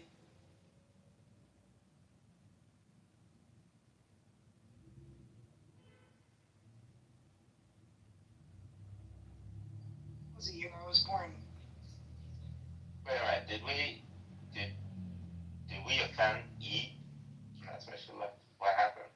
Oh, I don't know. Hope not. I didn't mean to offend her on everybody if I did. Well, I'm going to blame you for it, Steve, if that's what happened. Why? Why would you have offended her? I asked her where is the equal sign, but I'm equal to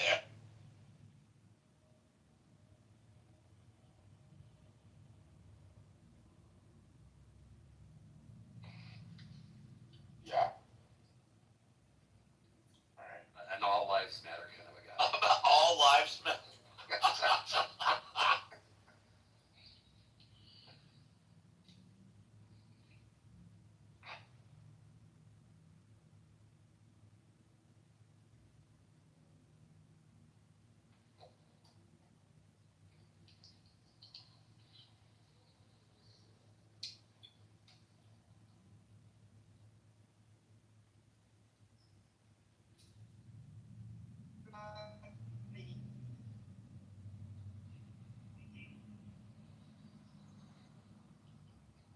What was that? All lives matter.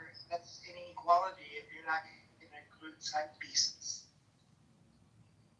Oh, I didn't think he said old wives. Oh, I thought you said old wives. Okay, quiet.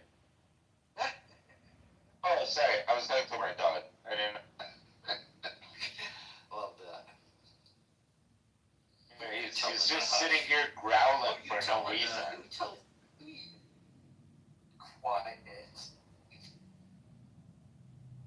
Tell him to sit up and shake him. Calm. Quiet. Billy, you didn't hear the sound My dog. earlier. Yeah.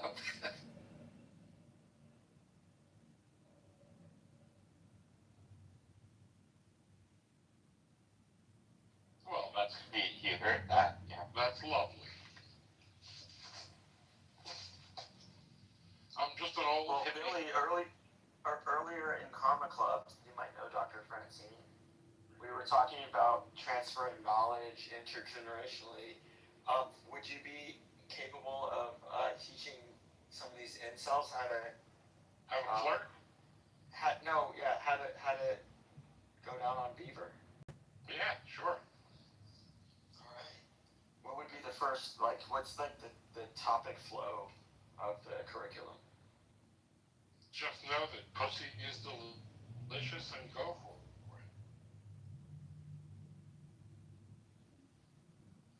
You know, I love to eat pussy, but I won't eat fruits or vegetables. That's for me too. But don't use your teeth. Well, no, it's, a little bit. You'd be surprised what you can do.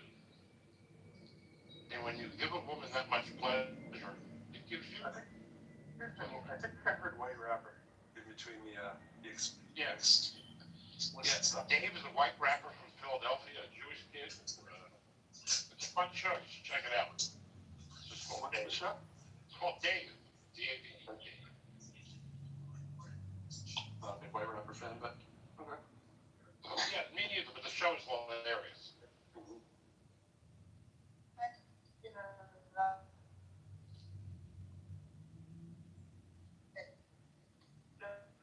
What is it? Another.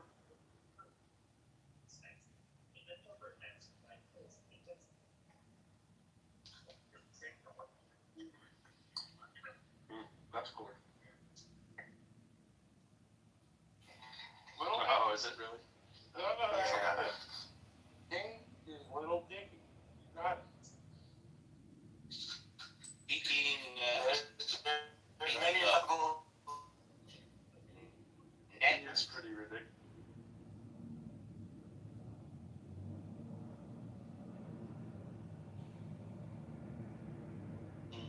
point, I recommend them all to you. What is Running Point about? Running Point, who's the daughter of, oh shit. Well, it's the fiction.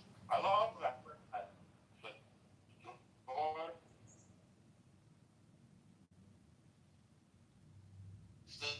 It's the fiction.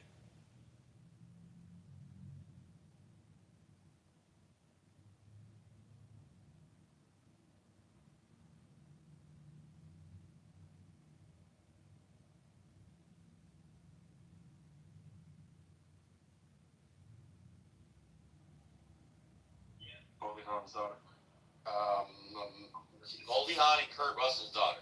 And I knew you were going there, and I could look it up if I have to. It's the original. Okay, I'll look it up, fine. We all know the woman. No, it's not Drew Barrymore. Always famous girl. Almost famous girl. Yes, Yeah, almost famous girl. That's right. And the answer is Kate Hudson. Kate Hudson. Thank you. There we go. Yeah. It's season 2. Just dropped last night. Kate Hudson is playing arguably Jeannie Buss, modeled after the Los Angeles Lakers. It's season 2. I like it. It's sort of like a quasi comedy. I just like it. You gotta wear the shirt again tonight, I think. Yeah, yeah. Yeah. And then the Hulk Hogan, I think 4-part or 5-part documentary started. I really liked that. I started that. Eat dinner and leave you guys alone for a bit, and all of a sudden, AI will eat everyone's soul. yeah, that's more in line with the mood. Billy, you look like someone who hates AI too. Can you join the club? AI is going to look at all the species that have gone extinct because of us, and they're going to decide to get rid of us before we do That's what I'm That's talking about. right in the beam. In Yeah, the that's pocket. right on brand. And the way they're going to do it, I told you I could lie. the way it's going to happen is very simple. It's going to open the doors to these labs where they're growing all these really dangerous viruses. And that'll kill off most of us, leaves just enough of us to be their slaves. Yeah.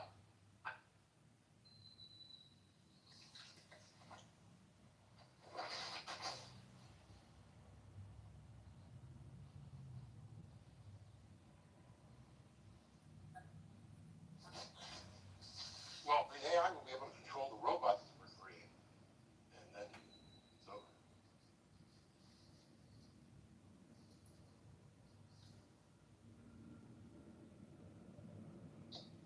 No one seems to be able to take control of us now. Like if you can put the soul in the robot. What else would it They'll about? never be able to control. You don't think so? You have to do it. You don't think we can get?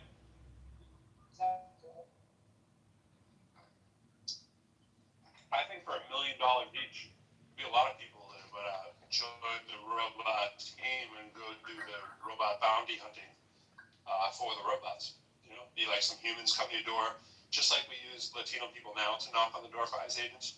We'll use the humans, right? Just like, hey everybody, how you doing? Hey, just here to break in your house and take you to the. With a computer, otherwise you won't be able to buy food or anything. So we're going to be manipulated into being uploaded. Yeah, it's going to turn into a survey, and they're going to control the money. If AI takes over, and each state actor pairs up with its own, Microsoft or Google, as I was saying earlier, I don't know what scenario there would be that there would be like one state actor, let's say China or whatever, that just pairs up with the AI and does the world's bidding for it, and then puts everyone else out of their misery, bringing the nukes, do what you got to do, and let it all go down. I was AI saw.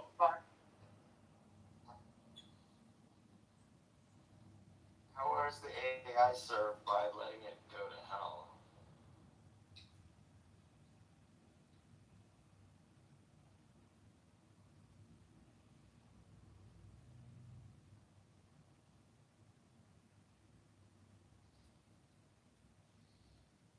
By ourselves. Does that mean putting the bit in Bitcoin? No, more like the harness of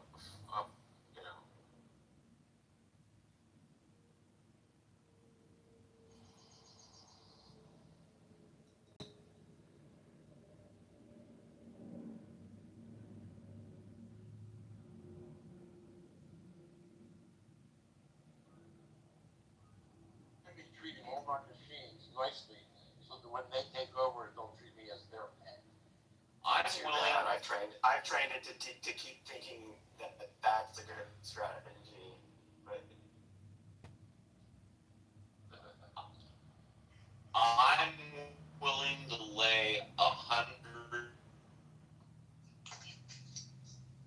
I'm gonna win 200 to 1, which all human conversations according to train AI into the future. $5 for recommendation about know.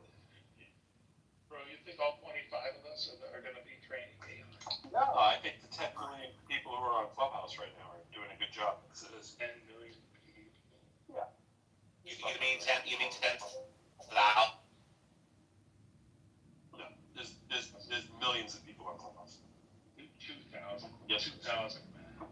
No, there isn't. I can find you 10,000 or less.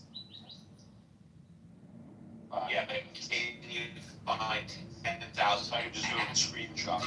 Oh my god. Yes. All right. When's the last?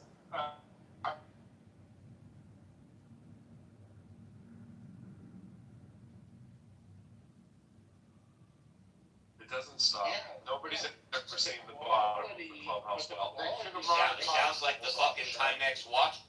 They should have monetized it 5 years ago.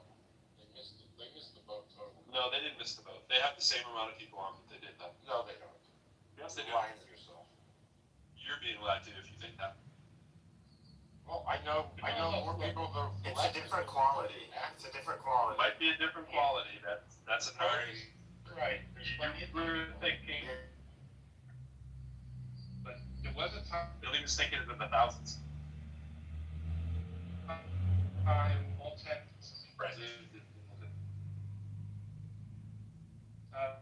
Silicon Valley and 1,000. Except you can put for that.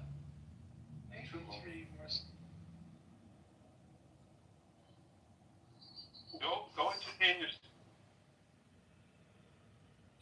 see how long you can scroll for, and watch how many multiples of room have well over 50 rooms that have like well over 1,000 people, and I've only scrolled a couple hundred rooms. So what, they're trading from us? Not a couple hundred, more like high hundreds. But what's that? But why aren't they at the top? They're not a bitch. Rooms that are going in all 24 time zones, or maybe not all of them, but many of the time zones. There is a religious room, just like religious rooms going on. They're going on around the clock. Those are some of the biggest ones. And then there's international rooms where everybody from country X, who's an expat around the world, gets into their rooms, and these are well into the hundreds. And your algorithm will stop feeding you English, and it will start feeding you other people.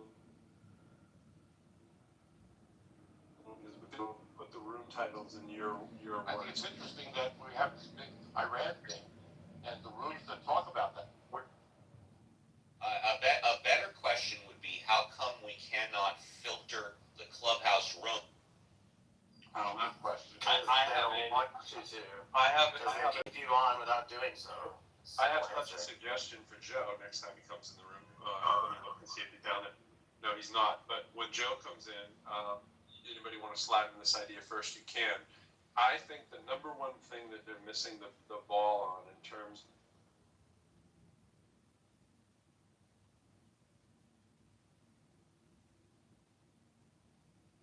this app is allow me to put my room at the top of people's feed. And there's numerous ways that you could do that, and it can work. And it's puzzling. So I think people pay to be speaking, people pay to monetize that, and I think that has insane value. Like, I think a lot of people would pay well over $5 to have their room go to the top of it. Pro, I've been saying for years that the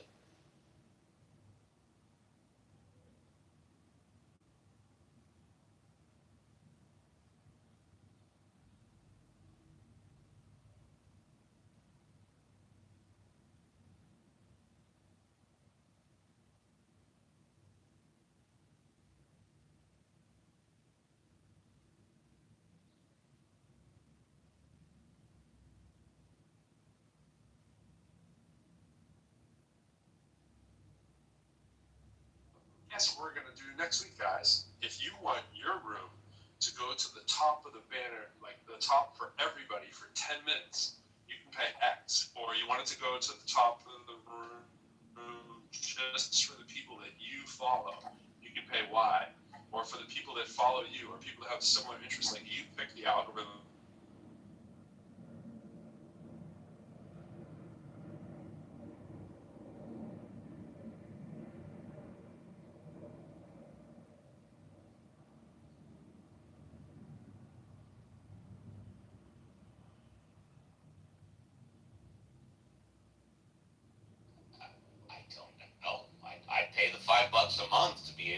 my room at the top of everybody's hallway.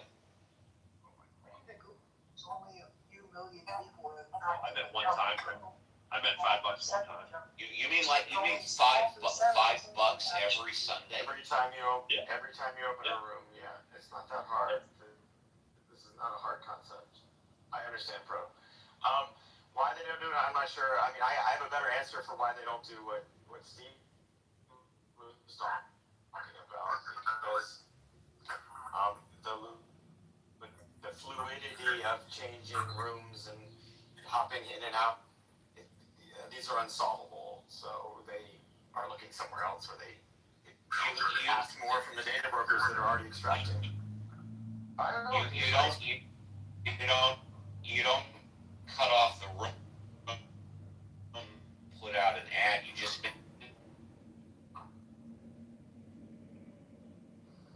I just thought whatever room I'm in, No. at the top. Yeah, it doesn't work that way. I mean, it could, but it doesn't work. Everybody, whenever you get into a room, Billy, we all get a notification. That's what I thought.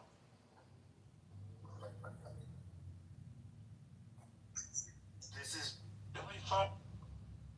I have a list, 10 what I would call really, really good Clubhouse ideas that Clubhouse could use, just things I've seen and looked at and be like, oh, why doesn't it do this? I'm not going to say all of them, but most of them are so common sense that it baffles my mind that they're not doing it. It has to be like they just haven't hired a person to think about how can we creatively monetize that. I mean, I think the idea of $1 million ideas that I have from this app, and I don't get why they're not doing them. I think you could hire anyone to sit in a room for like 2 hours a day and come up with these ideas, and you'd have more than enough. Your room was being broadcast in another room. I took a screenshot of it. Somebody named Alice. It's false. So damn. We got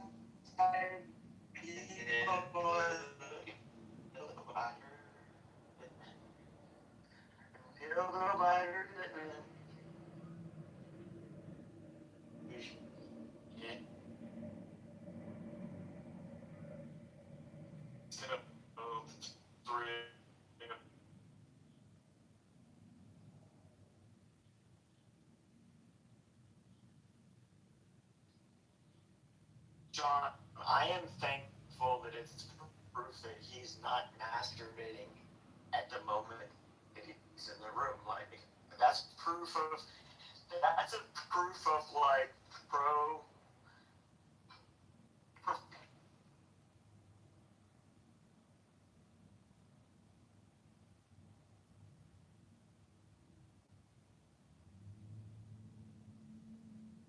you refresh, you can look at my profile.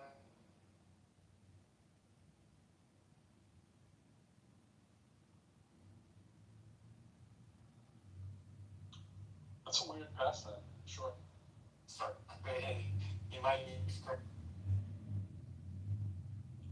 bone the lips again.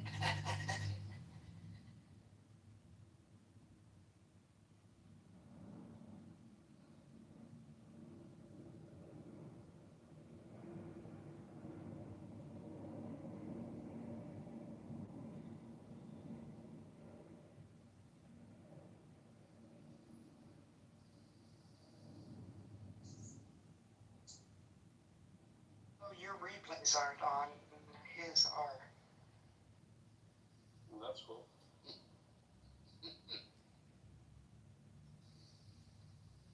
What I always find hilarious is when people think it's some kind of like privacy violation that you're talking in a public room and that somebody else is rebroadcasting. The darkness has arrived. How can I help? Like people would be like, I'm not speaking in that room. Why did they do it? It's like Just kind of see these things. content generation. Yeah, what No, it's smart. Talk about this before. It's content generation for hours and use streaming hours.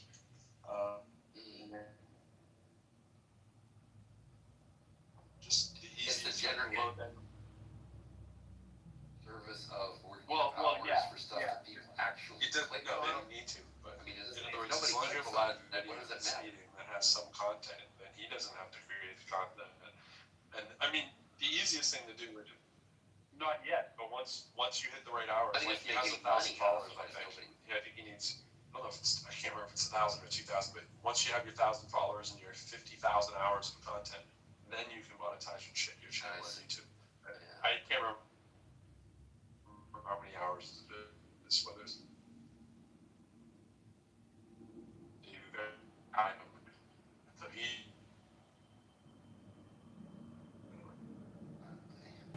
Which That one video and actually have to watch it. well, that would be different. You'd actually have to watch it. Yeah. But why not? Why not just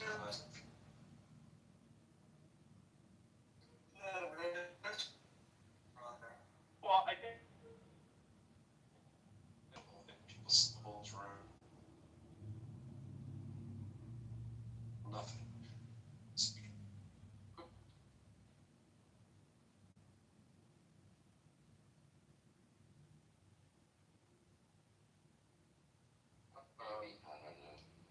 Whose room are you talking about?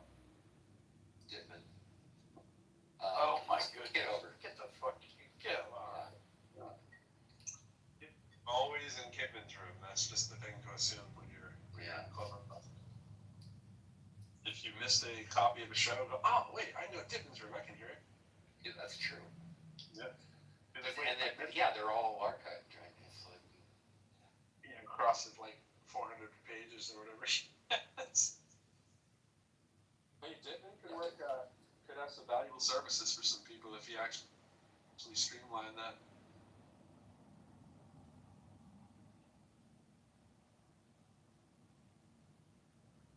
Has anybody in here ran a company with a lot of people in it? Well, what do you mean by run, and how many is a lot?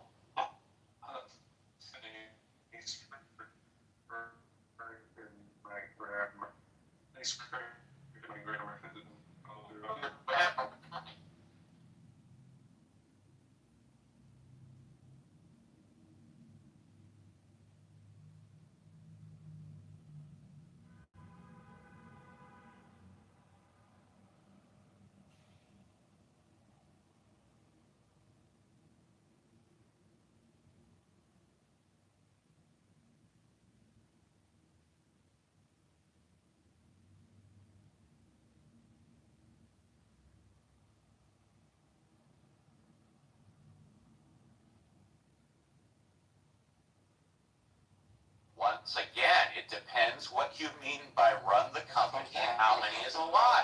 Does anybody? What it really means is what do you mean by it? Answer is no. No, I have not. Okay. All right. They don't take you. Bro, if you pay for that membership account, can you take out people that are anonymous at that point? No. Billy, I don't think you could be more noisy, so I'm going to help you out.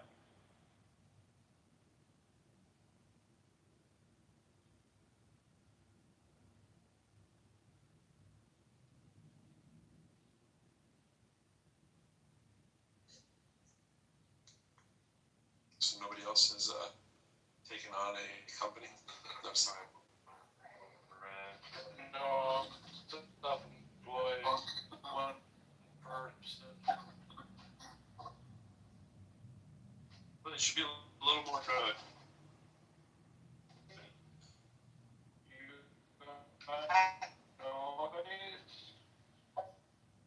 I'm sure he's put the phone in his pocket. I haven't taken on any company in about 14 years. What do you mean by taking on something? Having a bunch of people come over to your home?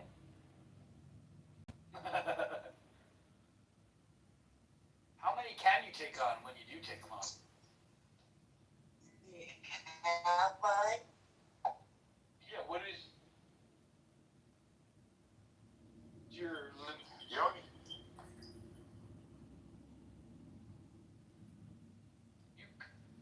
No, I meant one. I'm sorry. We're a 37-year-old.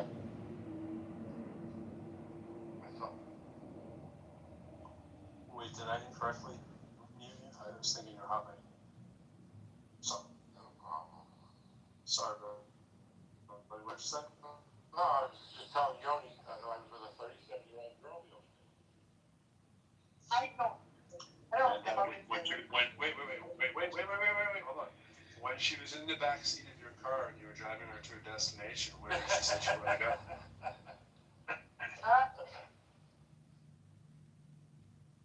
No, Billy does very. Matrix, Yoni, Matrix. And she wants to do it again. Oh, a repeat customer?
I don't want to have plenty of time.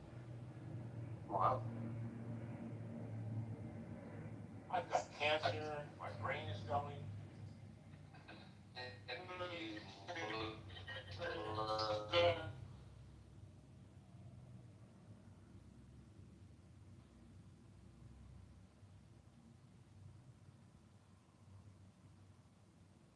I did forget the premise. Have you ever run a large company, or I forgot the other half? Any decent sized company, really.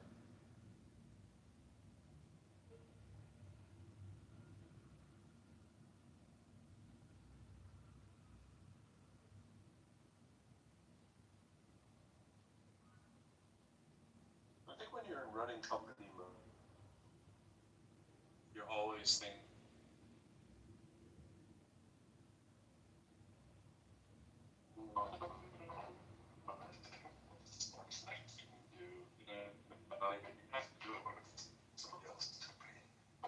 The amount of time a lot of us in the clubhouse, I just can't. It's not pretending that I would become.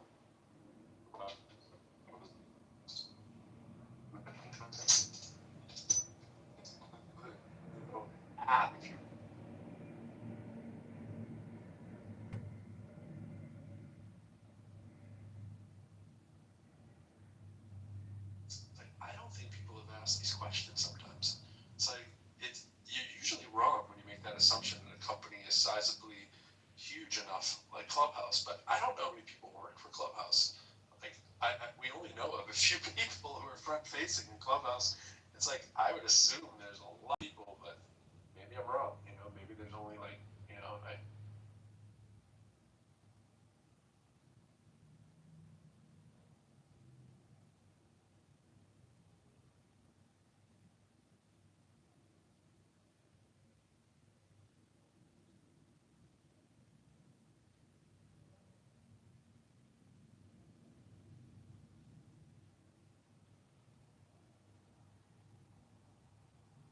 No, I was self-employed. Well, I think the wrong thing about Clubhouse. I looked it up, unless you're going 3 million active members, and it said only a small percentage of them actually use the app. But in 2021, there was 10 million, but now there's only a couple. Where'd you get that from? Only a Where'd you get? What? Yeah. Do that multiple times on multiple platforms, and you'll get different answers. You really will. It's very hard to pin that number down, and whatever the number is, and I see that small number numbers. Sometimes I've seen as small as 1 million, but I've also seen as large as 10. I can confirm what you just said, that at its heyday at the top, there were 10 million members of Clubhouse. Now, whether or not they were all active, that's another story. I can also confirm that Clubhouse started with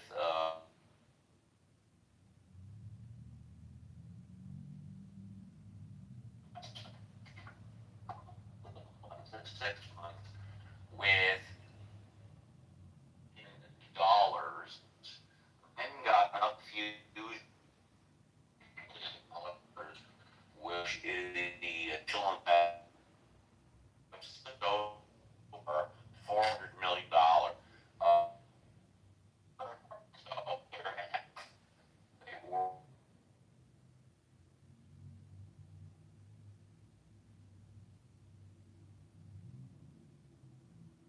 billion. And then after that, which was like a couple of years ago, there's never been an official evaluation of the worth of the company. That I Quit while you're ahead.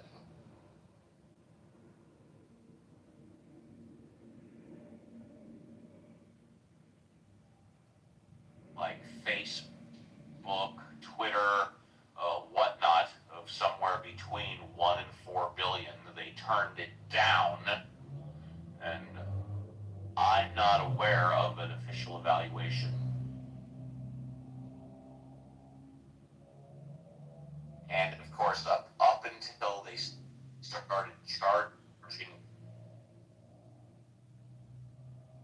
thank appreciate that. Appreciate that. Thank you. And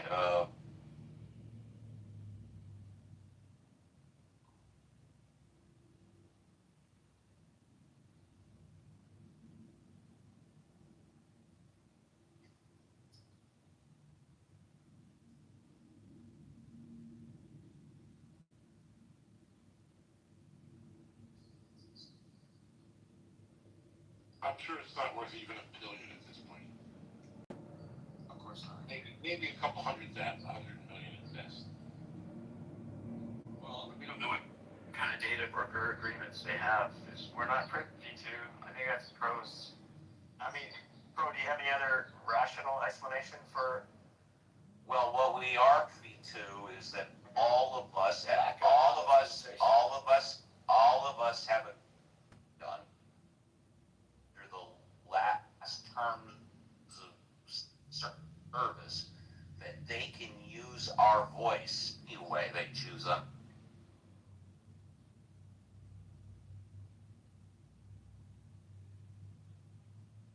Yeah, this article up top is another one that talks about the 1.8 million users per month. Now, if you have 1.8 million users per month, I don't know about any of you who've ever gone to a gym, but if you see a gym that has 1.8 whatever per month, that means they have a hell of a lot more than 1.8 that are signed up to that gym. So those are user numbers. According to Grok, it's currently at 4 billion. 4 billion? 4 billion. I'm sorry, what are you saying, the value? Seems exceedingly high. Why don't you do us all a favor? Ask Grok, when was that 4 billion evaluation? Well, it told me all those numbers that you told me, and I said, what is it today? And it said 4 billion. And can you follow up and ask Grok, when was the last official 4 billion evaluation? Because as we all know, when we use AI,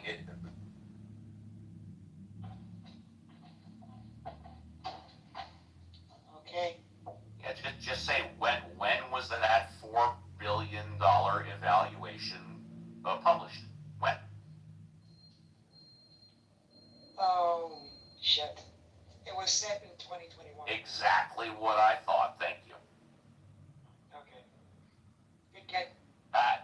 Hey, I'm here to help.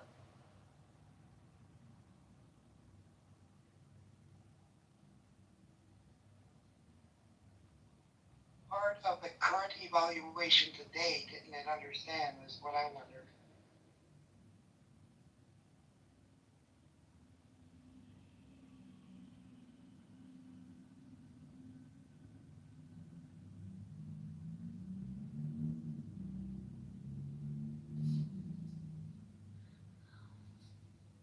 Or pardon me, valuation, as I was corrected. There's no model in existence that I can think of that has a no revenue generate. I mean, I realize it makes a little bit of revenue now, but it's so nothing. It's not even worth talking about. But there's no business model out there that has a almost non-existent revenue stream and just lives off venture capital just because it's fun. You know what I'm saying? Like, and then it leads directly into the guys.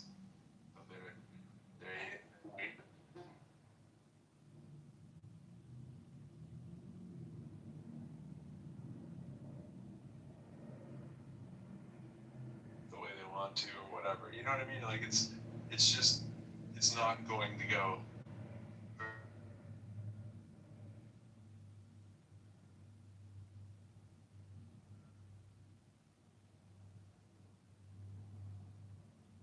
Their profits for decades. You are 100% correct. Up until a year ago or whenever they started charging this $50 a year, they had zero revenue streams. Yeah, that's unheard of.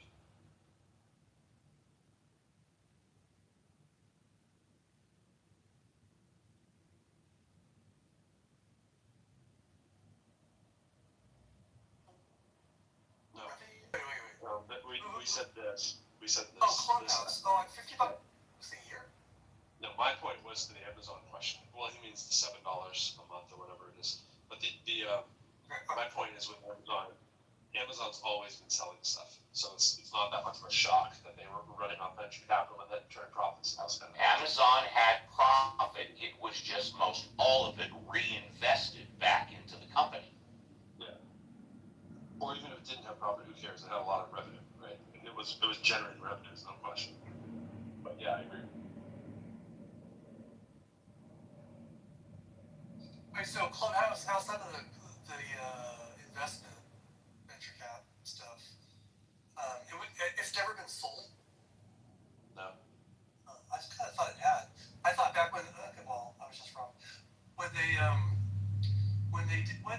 changed from clubs to whatever they did, the whole async, it seemed to me like they were trying to commit suicide. And I thought, oh, maybe somebody bought them and the people who still work there are just trying to kill the company now. Because that's what it seemed like was happening. It still seems like they're trying to commit suicide.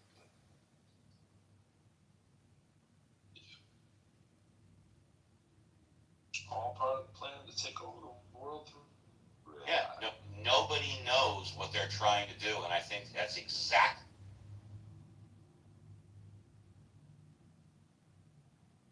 None of those guys are dumb. So whenever people do the Dunning-Kruger kind of thing, like, yeah, they're just a bunch of dummies, but it's just odd that you sit around and you come up with all these ideas that they should be doing or that they could easily do, and they're not doing. And it's like, what? You feel like you're in a movie. You know what I'm saying? Like I was saying earlier about the NTV and the Truman Show. It's like, if we're not training the data or part of the project, then like, what is that phrase? Like, if you're not at the table, not the at the table one, then you're on the dish, not that one. The one that you're on the table. Yeah, but it's you're the product. If you're not being charged, right? Like we're the product. And if you're not paying for the product, you are the product? Yeah, and we're definitely not paying for the product. So techno-feudalism, Giannis Yambatsky, he has a good video on this, and he explains this, and he calls it techno-feudalism. I can share the link in the chat. Yeah, but you said on this, but what is the key piece though before you do it? Well, I mean, you can do it, but I'm just saying, what's the main issue that they talk about? Oh, how capitalism has eaten it.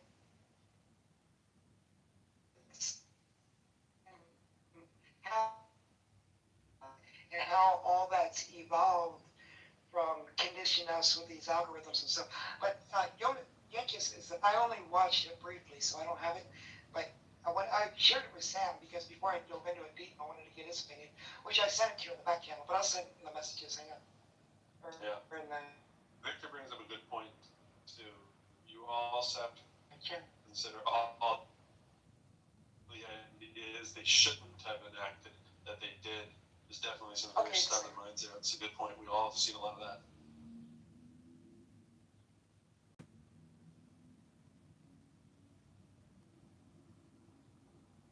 Another thing, but you can if you're on club deck. You know. You have to copy and paste it. Yeah, it's so weird. Well, they clearly spent very little on development. I wonder how much they're.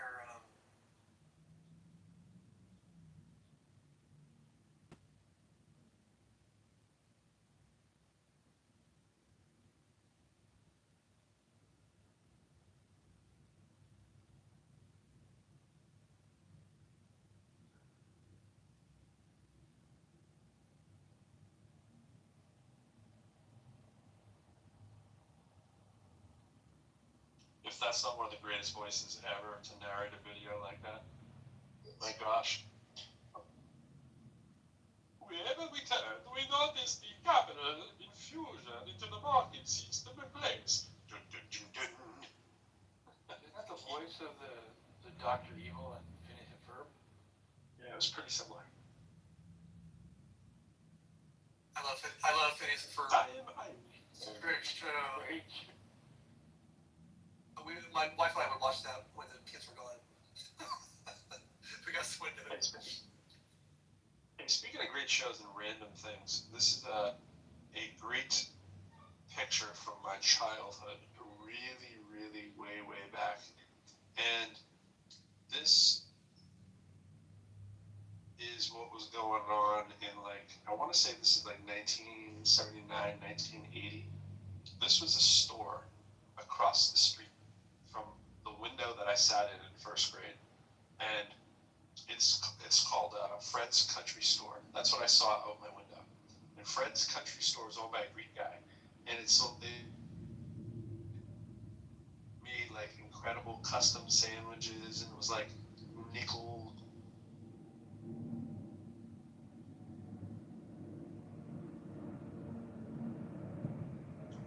How did you concentrate at school with that right there? I did, and that's the thing. The thing, even in my book, when people ask me how I got into hip hop, I was looking at that out over there. But I'd be doodling and writing little poems and little songs or whatever. All I wanted to do was be outside there, and it was called a country store, and I didn't even know what that meant. I was like, "What's a country store?" And we weren't in the country; we were in the city. But it was like a slight like lull in the city part, because right behind that there's a river. That's the Merrimack River that runs behind that. It's sort of like not on the banks of the river, but it's behind the river. This is Merrimack Street. This is Middlesex Street, which is kind of parallel to lines around it. But anyways, that was an amazing thing to have across the street from your school. But yeah, that's how I started not paying attention in first grade. I don't blame you. Hey, have you read this whole article that you posted at the top? I'm in the middle of reading it now. I looked at this article and I pulled it up, so I don't know if I read every word, but I very well might be wrong, but in looking at it, and I know that the article was from December. Yeah. It appears that most of the information, 2001, some of it.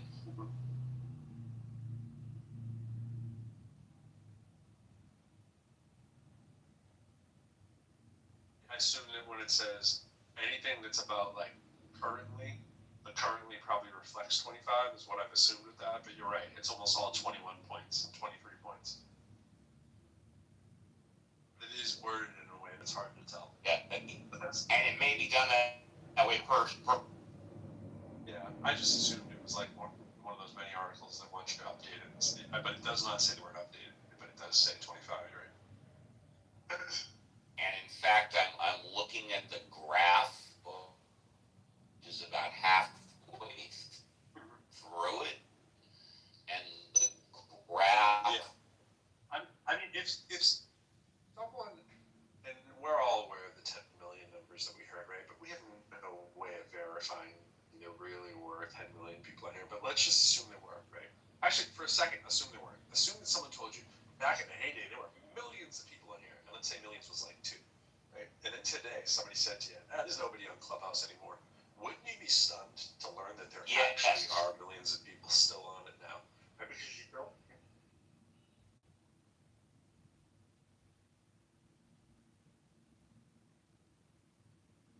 Who's on? It's turnkey. Everybody's in here in real time, talking to each other, and just. You know how I know you're wrong though? No. Because Dittman keeps ending up in our room. Like if there were That's a hundreds great of point. rooms. That's a great point. That's just how the algorithm works. Some other corner. But that's proof of what I'm saying. I mean, it's evidence of it. It displays to you the same like boring 20, 30, 50 rooms, right? It feels as if there's nobody here. Dittman is trapped in the same little bubble too. He's in jail. Well, he's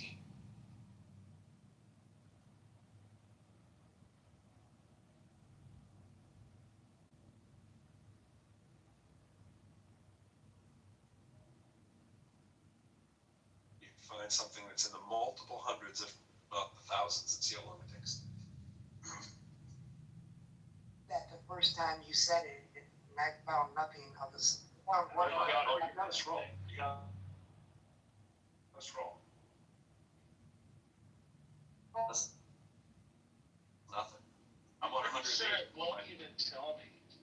Yeah, it doesn't. I hit 108. 120 on my first scroll. I had 120 on my first scroll. Look to the right.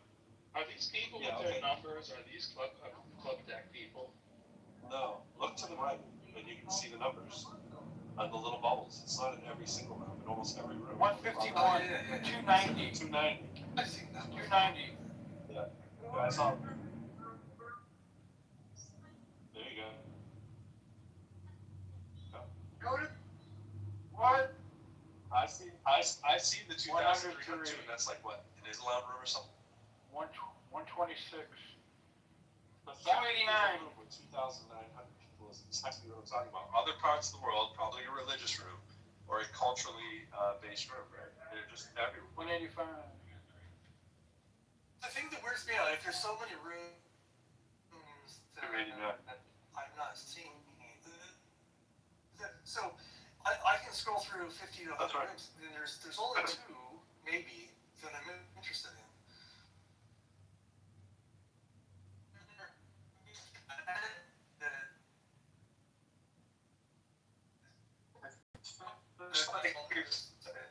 Television station. No, but the television station is fixed. It's not. It does. At this point, I think Clubhouse knows a lot.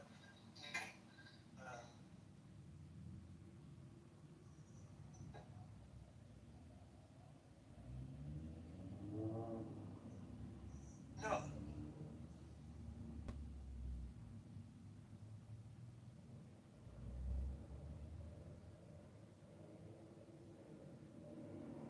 I think they're actively hiding things they think might be interested in. Like I have to scroll down to find rooms. So There's rooms I've been in earlier in the day. Sometimes, and this changed recently too. My go-to move now is to go. Right. And then I scroll, and I'm like, oh, what room's pro in? What rooms? It's like, yep. It's like my algorithm.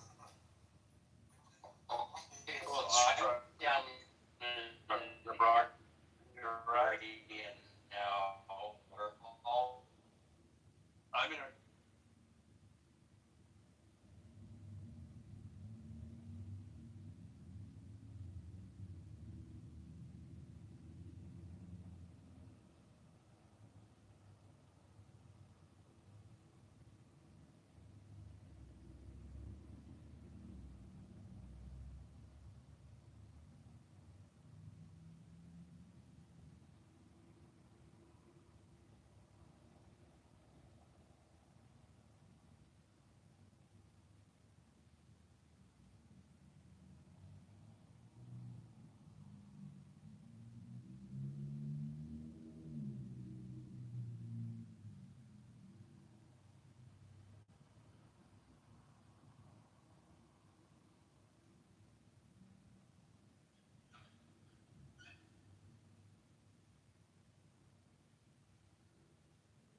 scrolled. Bro, how many Nobody did in you it. scroll by? Because I'm like, I'm clearly like. Oh, I was just like, you know, doing my finger, scrolling up as fast as I could. On your phone, John? I don't want to hear it. So I reverse the whole engineered time too. the login from Club Deck and have my own app where I can basically just map out the API, and I can get probably a running sense of the number of users. Bro, I've been scrolling the whole time. Now I'm at 145, 5, 6, 15, 10, 9, 3, 5, 11, 7, 2, 3. Bing. Right? You go through gaps, right? Then there's a lot. Right. 4, 8, 6, 2, 11, 5, 3, 4. And then there's 28. Then there's ones that have like tons of people in the little bubbles, but there's no number. 2, 5, 4, 2. You know what I'm saying? 2, 4, 6, 8, 4, 2. 18 scrolls. Just 18 scrolls took me to the very end. No, it didn't, bro. There's no way. No, John is like three things. John is like that, like flat or.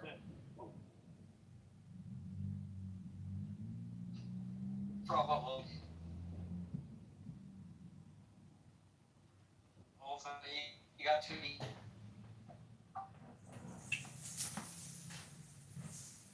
Yeah.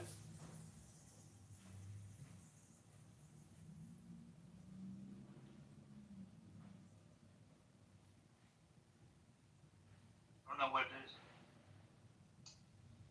I saw a 292 up there with second scroll or something. It's a weird time of the day too. We're getting our European friends here, probably coming in around midnight, 1, 2. It's not a great time.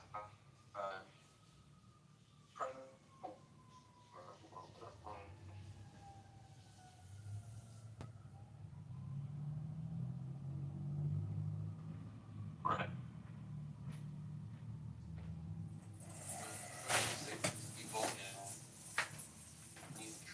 I went like 800 pages down. Now I found myself in Terror House, which I see. Now you look at. So, what? Oh, just queuing everything. I have not. Somebody was saying that they were having some issue with audio injecting, like from 30 seconds. Oh yeah. I had that happen too. Okay. No. I had the weirdest one the other day on Club Deck. Club Deck gave me some weird glitch. I was like in the room, but I'd already left, and the name of the room was in the new room I was in, and half the people were there. I was like, this is crazy, bro. It's just like a refresh thing.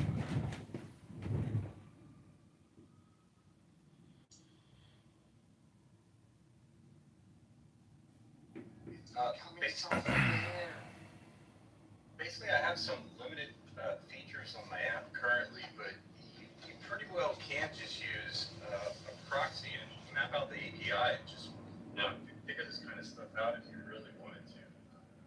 I don't think it would take too long, but it's an interesting thing to think about. There's different ways, and of course, we just have the subset information. We don't know. There's just ideas of has it truly increased, decreased, uncertain. Probably just write an MCP server, Pro. I'm like doing this right now. Hey, use a Club Deck and write an MCP server, LLM, that will just scan through and count all the users. So we'll see if that works. Let us know if the bot gets banned.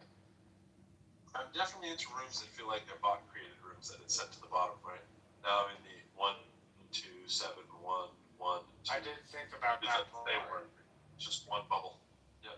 As far as the banning is concerned, I hit some 429s, but no ban so far. Then there's these weird ones where you can clearly see there's like 10 people in there and it says 2. 420. Like all the time. 3 days ago, 420. This could be artifacts of, you know how, or remember how, and sometimes this still happens, where on like Friday or Saturday nights, the glitches are higher. I love when the room titles are all given to you in English, but you English titles, and then you look for like this one I just read. I can send thou 1,000 times. Network to win, promote your business. 30 mint only. You can't lose if you do. Wreck your fave songs, P song name 24/7. That's definitely some world music, which will not be music I've heard of, I'm sure. Now I'm in another section where there's more people, but it still looks bot-ish. Look, it used to be 2-1 on Twitter for bots. Okay, this was Obama last term, 2-1. The last election was 15,000 to 1. There you go. So 15,000 bots to every one human. Well, John, I've hit an end. I hit an end. Oh, okay, but it took you longer than me. Took me a hell of a lot. Is it all untitled at the Yes. The last 7 are untitled. end? Oh, I had like 20 or 30. No, my last 7 are untitled, and one before that's a script I don't know. Then there's 3 more untitled, and there's titled, untitled, untitled, untitled, untitled, untitled, untitled, titled, untitled, titled. Okay. Yeah, so I think that's when it goes. We give up. These are clearly bots. No title, no person.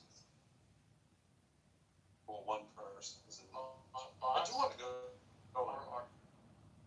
I'm going to go in one right now to see the one that has one person that's at the end of.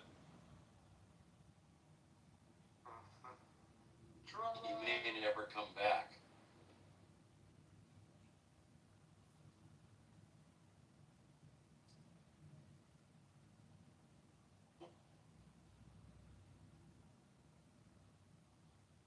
Well, there's an investment. yeah, but he's going to merge it with SpaceX. He owns about 50% of SpaceX, 20% of Tesla, and then SpaceX and XAI merged. And then they're also going to be merging with this other AI company by the end of the year. So it's kind of a merge. There's. And then it immediately makes you, of course, if I wanted to find that room again, like, good luck, or anyone here. Did it work? Yeah, I went in. It was Ebony with a $sign in front of her name. Ebony. Talking? Well, you know what you can do, Pro, is you can do the copy thing, which is the box up at the top with the arrow up. Click it, copy, and then. Oh, I did not know that was. Well, you say you might not be able to find it again. That gives you the automatic invite. I know what you're saying. Yeah. I didn't really want to. I was just thinking like. That's a weird workaround. That's like a 90s hack to a problem that should have already been solved. Yeah. Well, I use that one for all of my mod squad, which is about close to a dozen people. When I sign on the weekend, I copy it and I send it to everybody. I just send it to the text, so I only have to send it once, and then everybody gets notified. I report my own house 3 times. No, I'm kidding. I report myself with another account. I wonder what would happen if you report your own house. They'd contact you and be like, what was the nature of that smoke? Like the existence was the problem, you see. I did not like. So we don't need to know that. You should. You're good enough. You're smart enough. You've done it. You deserve it. And you deserve to be on your knees a couple of times a day.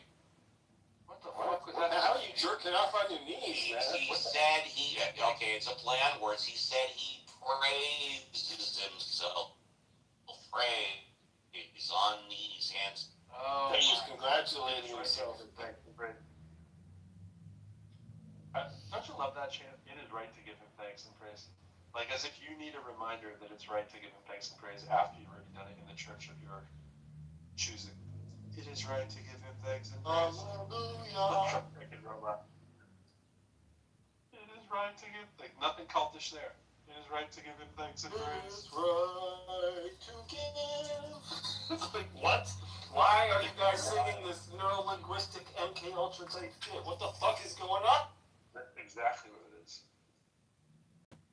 It is right to give him thanks and praise. Now we sing it all together.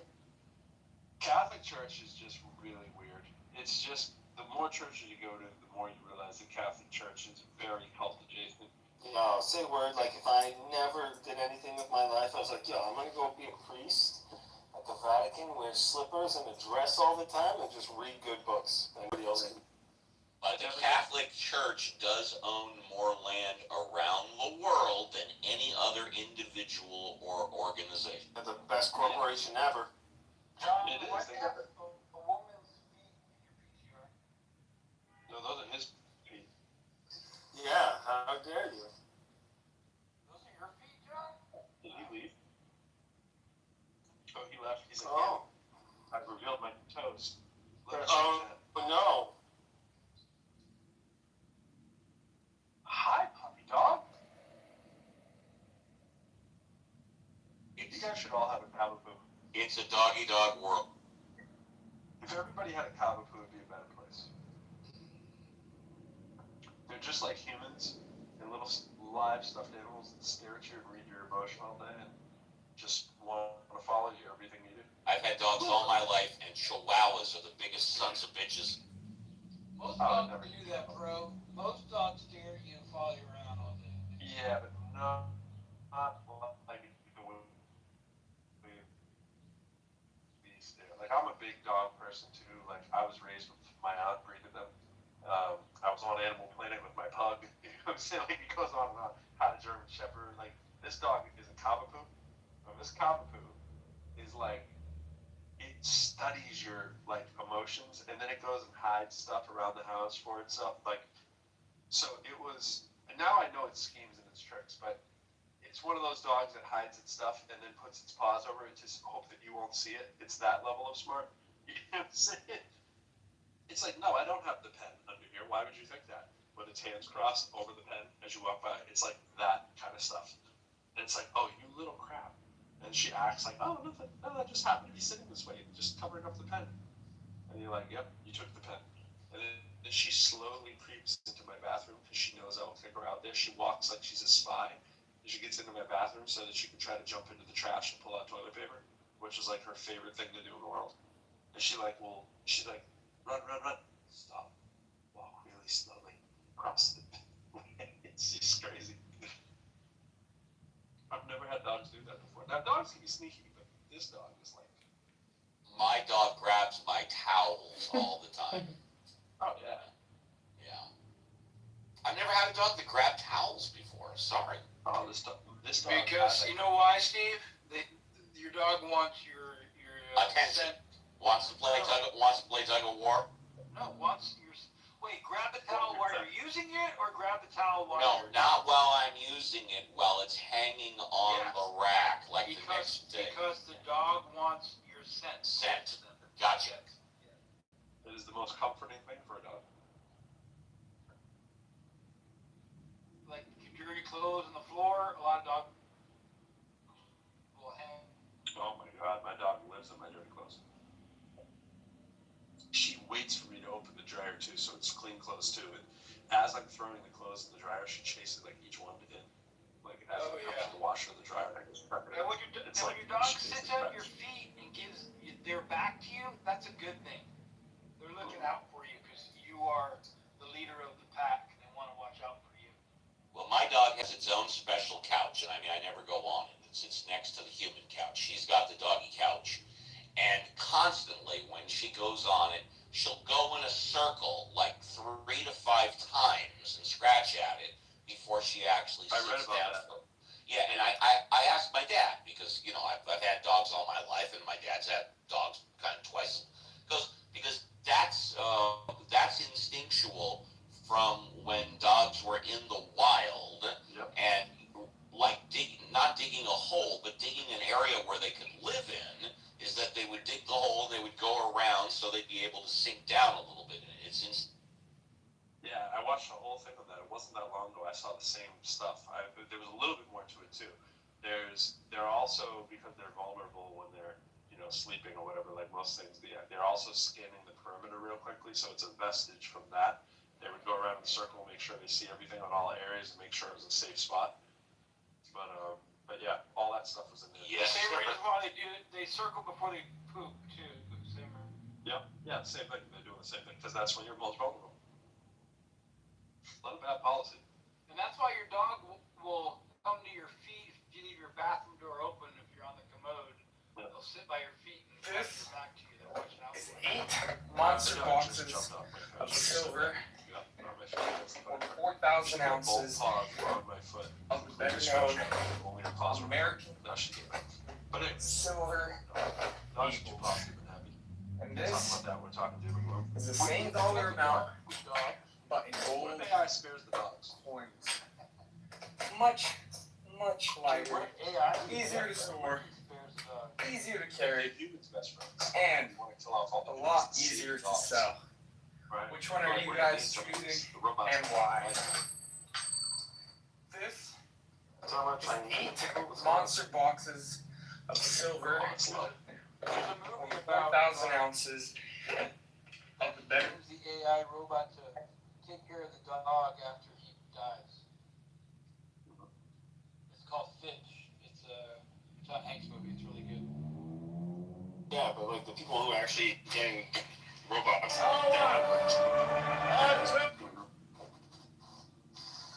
That's all right. It was less of a racist comment, more of a, hey, China's going to have robots faster, so they're probably going to run into this problem sooner. Actually, my bet is South Korea and Japan actually are going to have robot nurses before anybody else. Because of the population collapse. So it's going to get fucking weird, because then it's going to be this robot has an inheritance and it has power of attorney that can sue your ass. These situations like, hey, this robot, this face is moving after my face. Because I want to live as me after I die. That's going to be fucking weird, because you know some fucking weirdo's going to do that. Some weirdo named I.L.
There's a robot article from Stanford on robot nurses. I'm going to find it in a second. Benjamin loves a good Stanford article.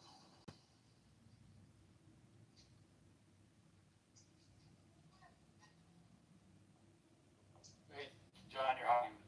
Since you're back, John. Oh, sorry. No worries. You, They're my explosions. you,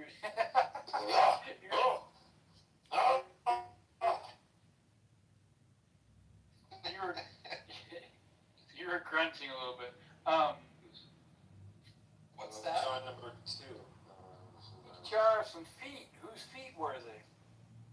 You mean, not recent, you mean in my profile backlog? No, just like a few No, minutes there was ago. a John imposter, and No, JCC's wanting to tag you as this imposter. Oh, that wasn't you? I got That was phone. Inspector you. Inspector you. Oh my god.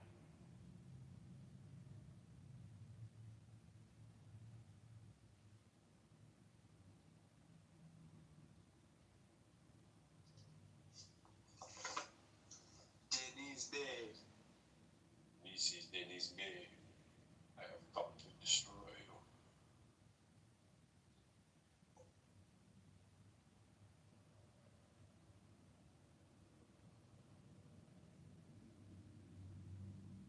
What's up, Brandon? I'm always hoping it's flat earth for Brandon. It never seems to be.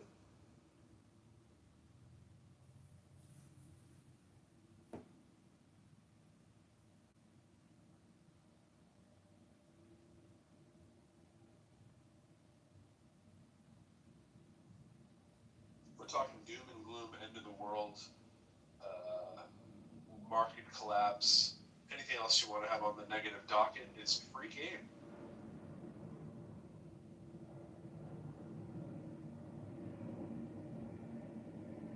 So I changed my PTR to the weirdest one that Dr. James made for me, kind of an imam, globe head, chia bearded, flat earther or something. I don't know what that is. What's up, AJ? At least if we're going to have doom and gloom, we should have it with a fairy. No, you're the king of globers, dude. That's what you are. He's got the globe brain, he's got the globe brain. You're the globe king. Globus Maximus. The Globus Maximus. Your head is a globe. Hey, John, I had a hard question for you to think about as a glober. Really tough one. I just really wanted to put it out there because there's so many complex flat Earth problems, and I just wanted to pose one out there. Maybe you can use it in your travels when you're debating with flat Earthers. Hey, how is it that there's a sunset every day that everybody's seen since the start of time? And the sun is always the same size. Yeah, I was thinking along those lines. I was just thinking, I just want to like have my BTR just be a sun half set over the ocean, and just have them really explain to me how the other half of that sun, how is the other half of that sun just melted into the horizon back in this material. It melted, and if you wait long enough, it won't just be the other half. Yeah, but how do you know it's the same sun? That's it. That's where they get you. That's where they get you with it. And it's funny because if you really wanted to have a discussion with flat earthers, right, you would never change that argument. Yeah, that's right. The only argument. They get you by running you around all over the place. They get you running around. It's like they don't want you to pay attention to this problem that the sun every day sets and rises the exact same way. And the one I love because they tell you it goes around circles on a flat disk, and then it sneaks up behind you when you're not looking, even though it went really, really far away into the distance. I like that one. It seems to do a conveyor belt thing, but you guys are saying it's going around in some kind of flat circle. I don't Yeah, get but how that big flat is this circle. plate? And where's the ice wall? I'm like, ice wall? I've literally never heard that until I had a discussion with flat earthers. So that's why I think it's like probably one of the most successful of all time propaganda campaigns by Putin. I still think that's like the main reason this became a cultural phenomenon. And the estimates put it as something like $80 million. That is amazing bang for the buck. For $80 million to get flat Earth to be going. Went from like a couple thousand people to like a couple million. Yeah, they're like, oh, is it flat? I'm like, guys, like we have a globe. You can travel to anywhere on the globe. I assure you, it's a globe. And they're like, yeah, but I've never been in a plane. I'm like, well, that's just a plane ticket. The next best argument, though, if you want to go up like one level of sophistication, and I usually, my favorite thing is stay away from all math and science whatsoever when dealing with flat earthers, because that's what they do. Never bring it back to math and science, right? Everyone makes the mistake of thinking you want to bring it to math and science. That makes it look like you're actually having an argument. You just want to stay in the land of like very general and just go, hey, I see it setting over there. I was just wondering how you explained it, right? But other than that, right, it's like just stay on those people. Yeah, no. But the closest thing to even getting near math and science is just like when we do the whole predict the eclipse kind of thing, and we use all the math that's important to have a globe as sort of this fundamental axiom. What do you do when you don't use that to tell us when the eclipse is coming? Like that one is so fun to do because there is no answer, so that is just like cue the insult. Well, that's actually worse. They have the Soros cycle answer for that one. That one they know. Not totally, John. Not totally. No, they'll tell. They will convince anybody who doesn't really know that that's a perfectly good answer. There's a pattern. Does the pattern also explain the lunar eclipse too? Of course, the Soros cycle Churchill is the one they always refer to for the solar stuff. I don't know exactly the lunar eclipse, but the lunar eclipse is harder, of course, because You can't get away from the lunar eclipse. yeah. That's right. Yeah. But anyways, like those are the fun ones. Like if you just want to have fun and just troll, just like never stay off that. You know, just say, hey, I was just wondering about this sunrise. Just come in every day, like, hey, you know, this sunrise thing, and just never leave it. Yeah, I don't know all the math and science, but the sunrise thing is tough for me. Yeah, take a look at my PTR. I just took this picture. This what's wrong. I've never seen this before. How do you guys explain this? Right. It seems everybody can see one too. Everyone has their own personal sunrise, as you like to say. Everyone has their own personal sunrise, and it does the same freaking pesky thing every time. Right. Well, that was fun. See, I prefer, I'm like, listen, we're going to do small angle approximation. They're like, small angle what? I'm like, sine theta is equal to theta for what angles? We're starting there. They're like, we've never heard of that. I'm like, Brandon was in the room the other day when someone was asking him honestly about, you know, like his shortcomings. He was like, well, math. And he was like, yeah, it's not like, I mean, then they start throwing the big words, like they say the theta thing. And I admit that I don't really know what that is, and I have to look it up. And it's like, that's how unfair you're playing if you start saying things like that. If you start saying anything that has like a Greek letter in it, right? You can't do that. Yeah. My standing challenge is like, Jamal, I will give you $100, or even $1,000 if you just attempt to do my math test live stream. You can even use all the areas that you want. You just have to answer these 10 simple algebra questions pertaining to the geometry. Sorry, was this me or was this a different Brandon? No. That's different. Hey, I was meaning to ask you, maybe Pro can chime in on this too. Some sine theta equal theta thing. I've done this a million times. I've put in sine of 1 degree. I always get something like 0.017. I don't get 1 degree back. So what the hell are you talking about?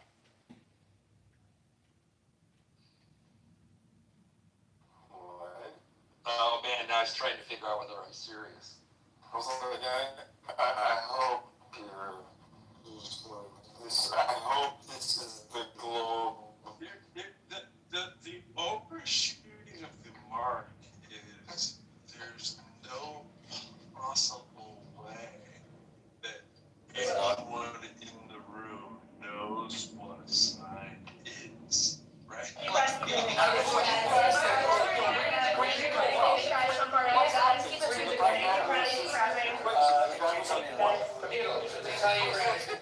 came from Italy. It was carved in Italy. You came from another location. You know what the location? African and Italian granite. Thank you guys. Thank you. Thank you. Keep going. Thank you guys.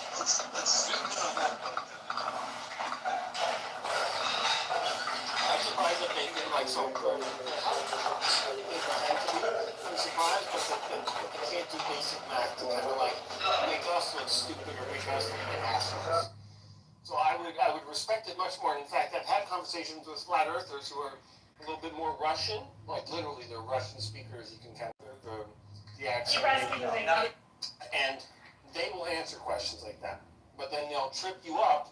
And when they work in pairs, they do like the deflection thing, like midway answering a question, they will ask you a tangent, but then somebody else will interrupt that person's tangent, and that just gets annoying. That's like just the modus operandi. That's like just how they roll. And it's like in the textbook for the KGB from the 1980s. But that's how you do misinformation. This platform is changing the market world secretly, and you probably don't even know about it. While everyone is busy spending on Meta and Google Ads, this platform lets you put your...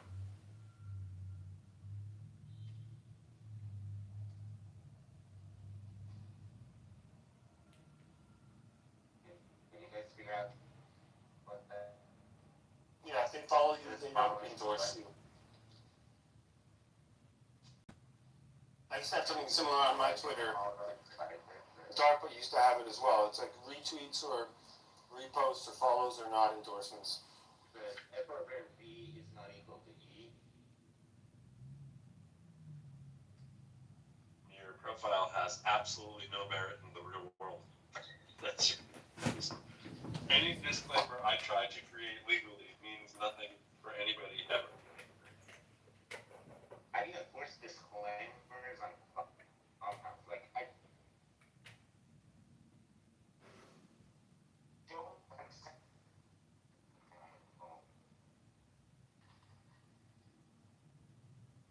consent I gave when I signed up.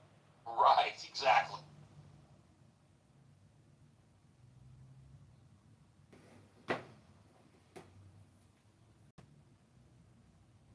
A much better one with me.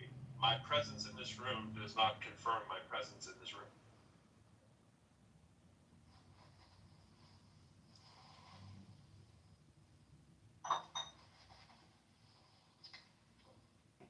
Speaking of that, did you hear about the Republican senator, the Republican congressman that was questioning RFK on vaccines?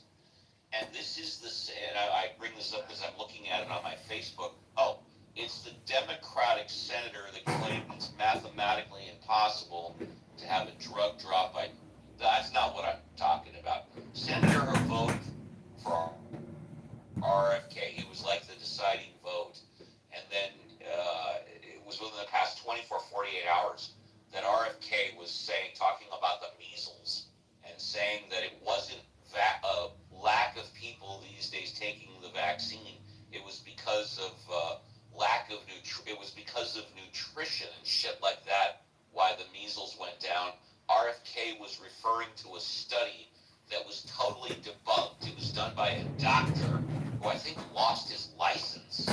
Oh my God! AKA Benjamin, if you're with us right now. Here's what you should be looking at, Benjamin, to debunk studies.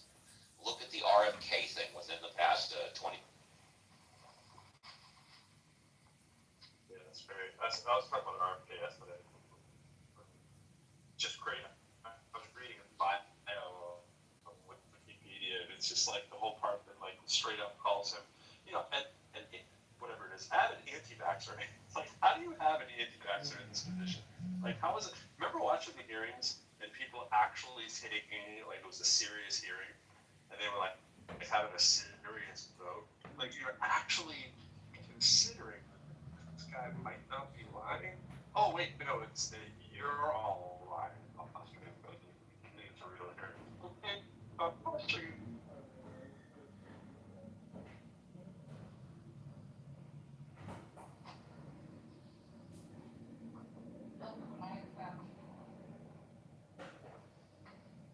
Oh, John, your eyes on.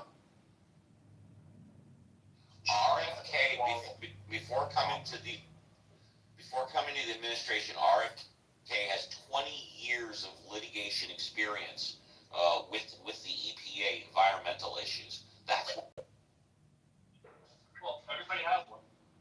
I'll say this for RFK, there's one thing that's kind of interesting. I hope this actually does change. So, weight-based dosage for vaccines. We should have that.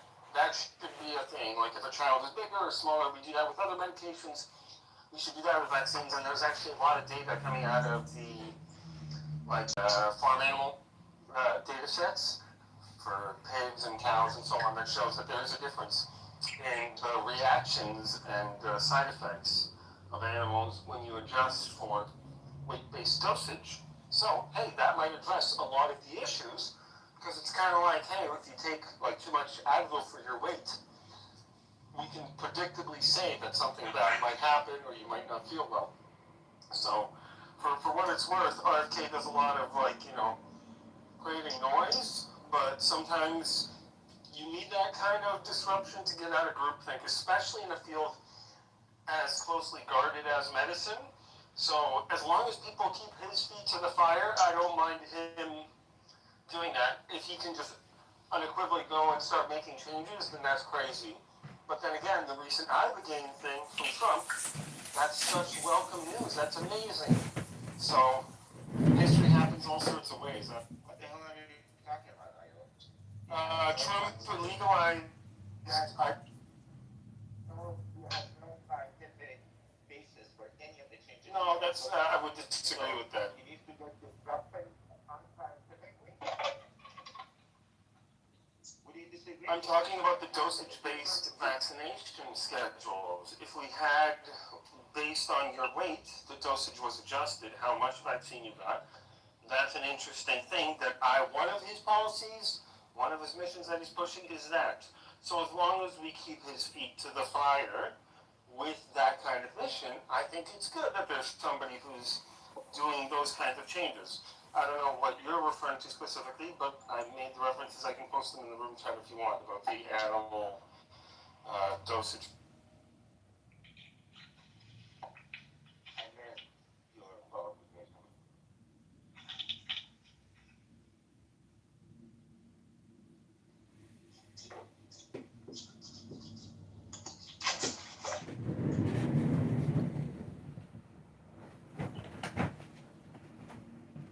I think what Kennedy's doing also is putting a lot of more money behind research into a chronic disease.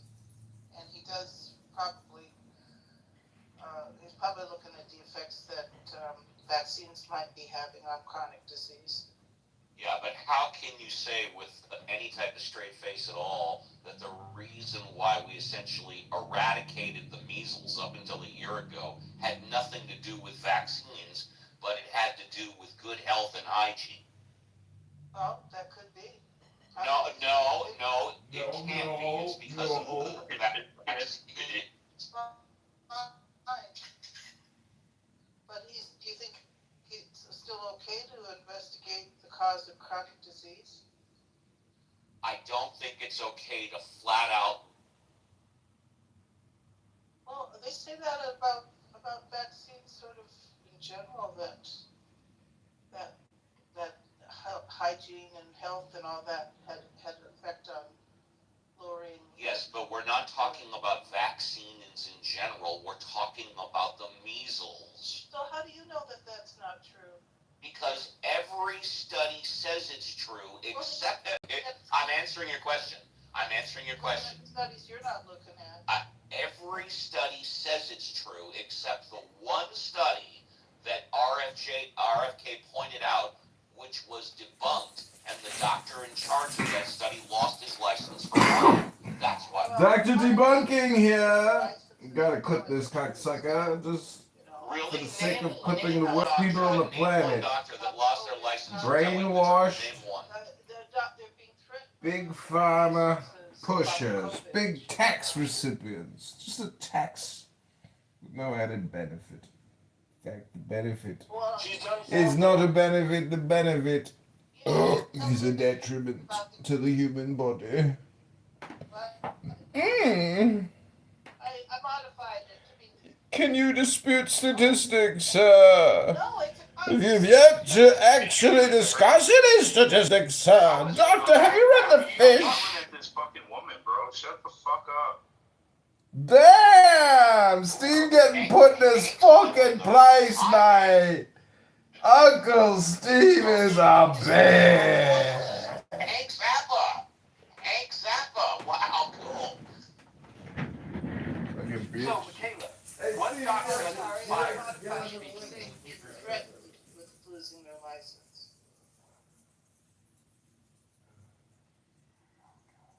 And what threat of what truth were they saying that they got threatened to lose the license Can't be about? proven because the research had they had been denied. Oh my gosh! You don't have something to back it If it can't be proven, how do you know it was the truth? Oh my God! If, Please hear me no, out. hold on a second, JCC, just don't fuck it up. Michaela, if it can't be proven, then how do you know it was the truth?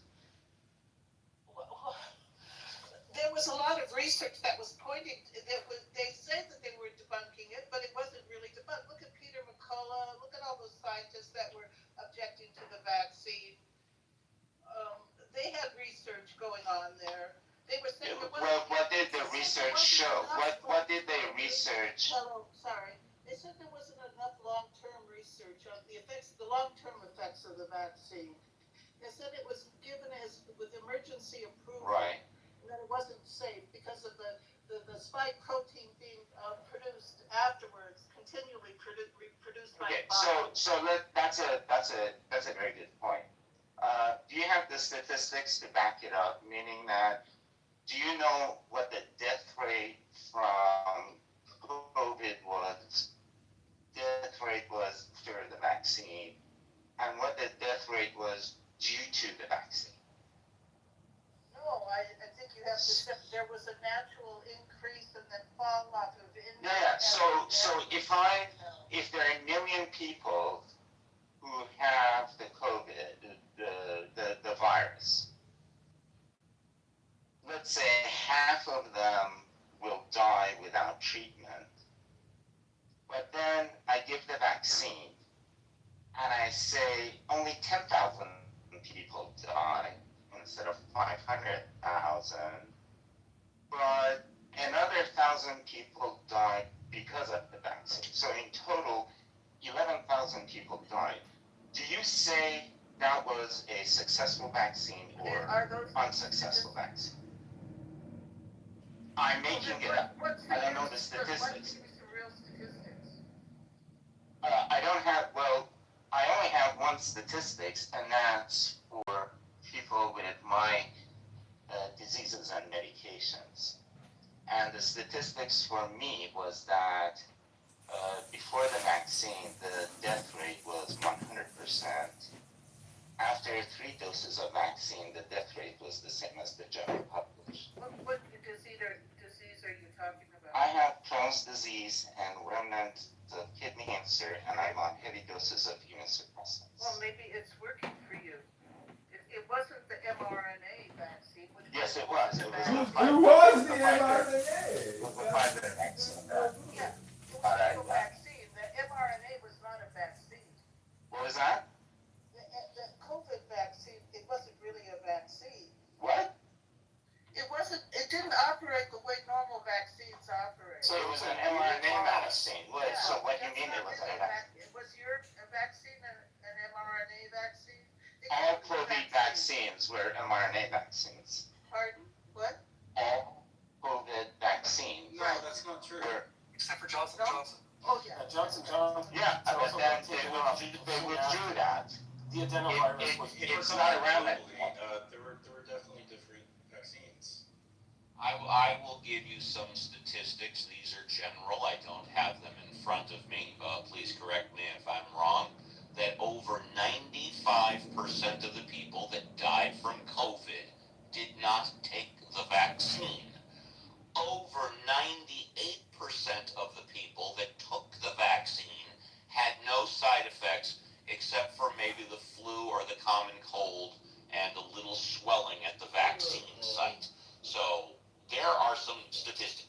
Where'd you get those statistics? That all those people I got them from Google. I got them from Google, the internet, NBC, ABC, CBS. Okay, so what's that place that you report vaccine injury to? There's a government, what do they call that? VAERS. The data was terrible. Right. It was terrible. I tried to clean it over and over and talk to people. Everyone had different interpretations. It was a big mess. Yeah. But that's also self-reported, so it's not really. And a very small percentage of people were self-reported. And I also, took cookies from the Cookie Monster, and it got me sick. and also, by the way, and again, I don't know, so I'll throw this out. Have they ever confirmed how many people actually died from the vaccine? They've reported that there was a lot of side effects. And like I said, over 98% of the people that took the vaccine had no side effects, except for what I just said. Well, I think that only a small percentage of people with side effects reported them to VAERS. Michaela, this is the statistics of deaths due to the COVID vaccine. The majority of them was, or the Johnson & Johnson is 0.0022% of those doses. Roughly 10,483 reports out of 46.9 million doses. And what percent of the people who had, okay, you're talking about deaths, what about injury? Yeah, page 57 of the Pfizer document states something like long COVID like symptoms after vaccination, but we knew that from the fact that you're taking a viral protein, even in an mRNA form, you're experiencing a viral protein, so there should be some set of symptoms. Those can be mitigated medically or otherwise. I had the vaccine before surgery. I was concerned about some things. I had a nosebleed after one of my injections. which is like not supposed to happen. So people can have all sorts of reactions. Those can be stabilized, but these are the statistics. Injection site pain, 50 to 80%. Fatigue, 35 to 70%. Headache, 25 to 50%. Fever, 20 to 40%.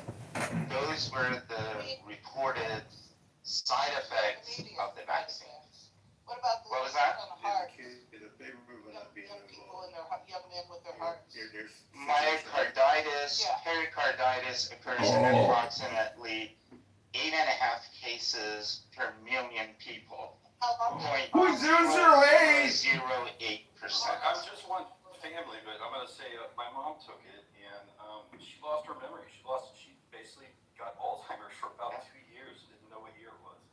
Okay, so I mean, all of these things, Michaela, you're talking, they are in the order of, 1 or 2 orders of magnitude out of a million people. What about infertility and effects on the menstrual cycle? Mom got Alzheimer's for just 2 years. I know, but they stopped collecting those statistics. So What is your point? What's your point, bitch? What's your fucking point? How dare you? How dare you? We're gonna litigate this right now. I'm an attorney, and we're gonna litigate this right now. How dare you? The vaccine tour. How dare you? The first 5 days. Don't you dare question my martinis! How dare you question my martinis? How dare you, bastard! Don't you dare question my martinis! Did you see the clinical study of it? Did you see the results? Yeah. Who conducted the clinical study for The Defense Department conducted it and found that there was no conferred. Do you know how hydroxychloroquine came into being as a treatment for? Yeah. Actually, no, you don't know. I don't know, and I would like to know. The person who started it is a good friend of mine. He was. What's his name? Mike. Geez. Whatever, Mike. He's in Oklahoma. He's with Oklahoma Medical Research Foundation, OMRF. The Nobel Prize for either hydroxychloroquine or. No, it wasn't for COVID. So he was at a meeting. He was talking about different things that people are doing, and he said they saw in the lab some positive results out of hydroxychloroquine, but they needed to do more work. As soon as they went from biochemical tests to cell tests, they saw that it didn't work. However, a representative of the Peruvian government was in that meeting. The Peruvian government! The Peruvian president, that this is what he heard at this meeting, and the Peruvian president met Trump and told him that at this meeting. So something that a scientist said that this thing might have some positive effect by the time it got to Trump was that this is a cure. Well, I know. And there is no scientific basis for that. Well, it was during an epidemic. People are trying things, okay? Right. They can't wait for 10 years of research. But I know in India, there were several states in India that. Sorry, wait a minute. They can't wait for 10 years of research, and then what should they do? Well, it wasn't harmful. Hydroxychloroquine is not harmful. Why it's not harmful? It makes sense. Why did it make sense in a place like India? Because in India, a lot of people already have parasitic infections. So giving them something that helps offload their immune system, this is where confounding variables does poor analysis disserve. Okay, fine. You guys have been arguing against this for 5 years. Go ahead and keep on arguing against it. They call it. Yeah. And in Canada, the doctors. Yeah, Yeah, and in Canada, doctors heard that story, Hero, and they just started giving it away because people were just buying it on. That might have had a chance of working. I don't think hydrochloroquine ever had a chance of working. It was just, but ivermectin is an interesting, and that was the thing that Nobel Prize was awarded for, not for COVID, but for something else. Here's the thing: they tried it. There were studies. It didn't really help. So I don't care how much Brett Weinstein you listen to. This is okay. So I want to go back to this because there's so much about a couple dying of hydrochloroquine, but I literally just mentioned. Let me give a little more context. Within days of her taking it, she got sick immediately and lost her memory for over 2 years. How many people are in this room?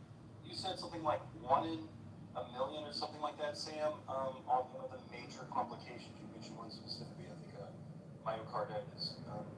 But this is literally like not being able to track what year it is. She thought it was, I think, 2021 until 2024.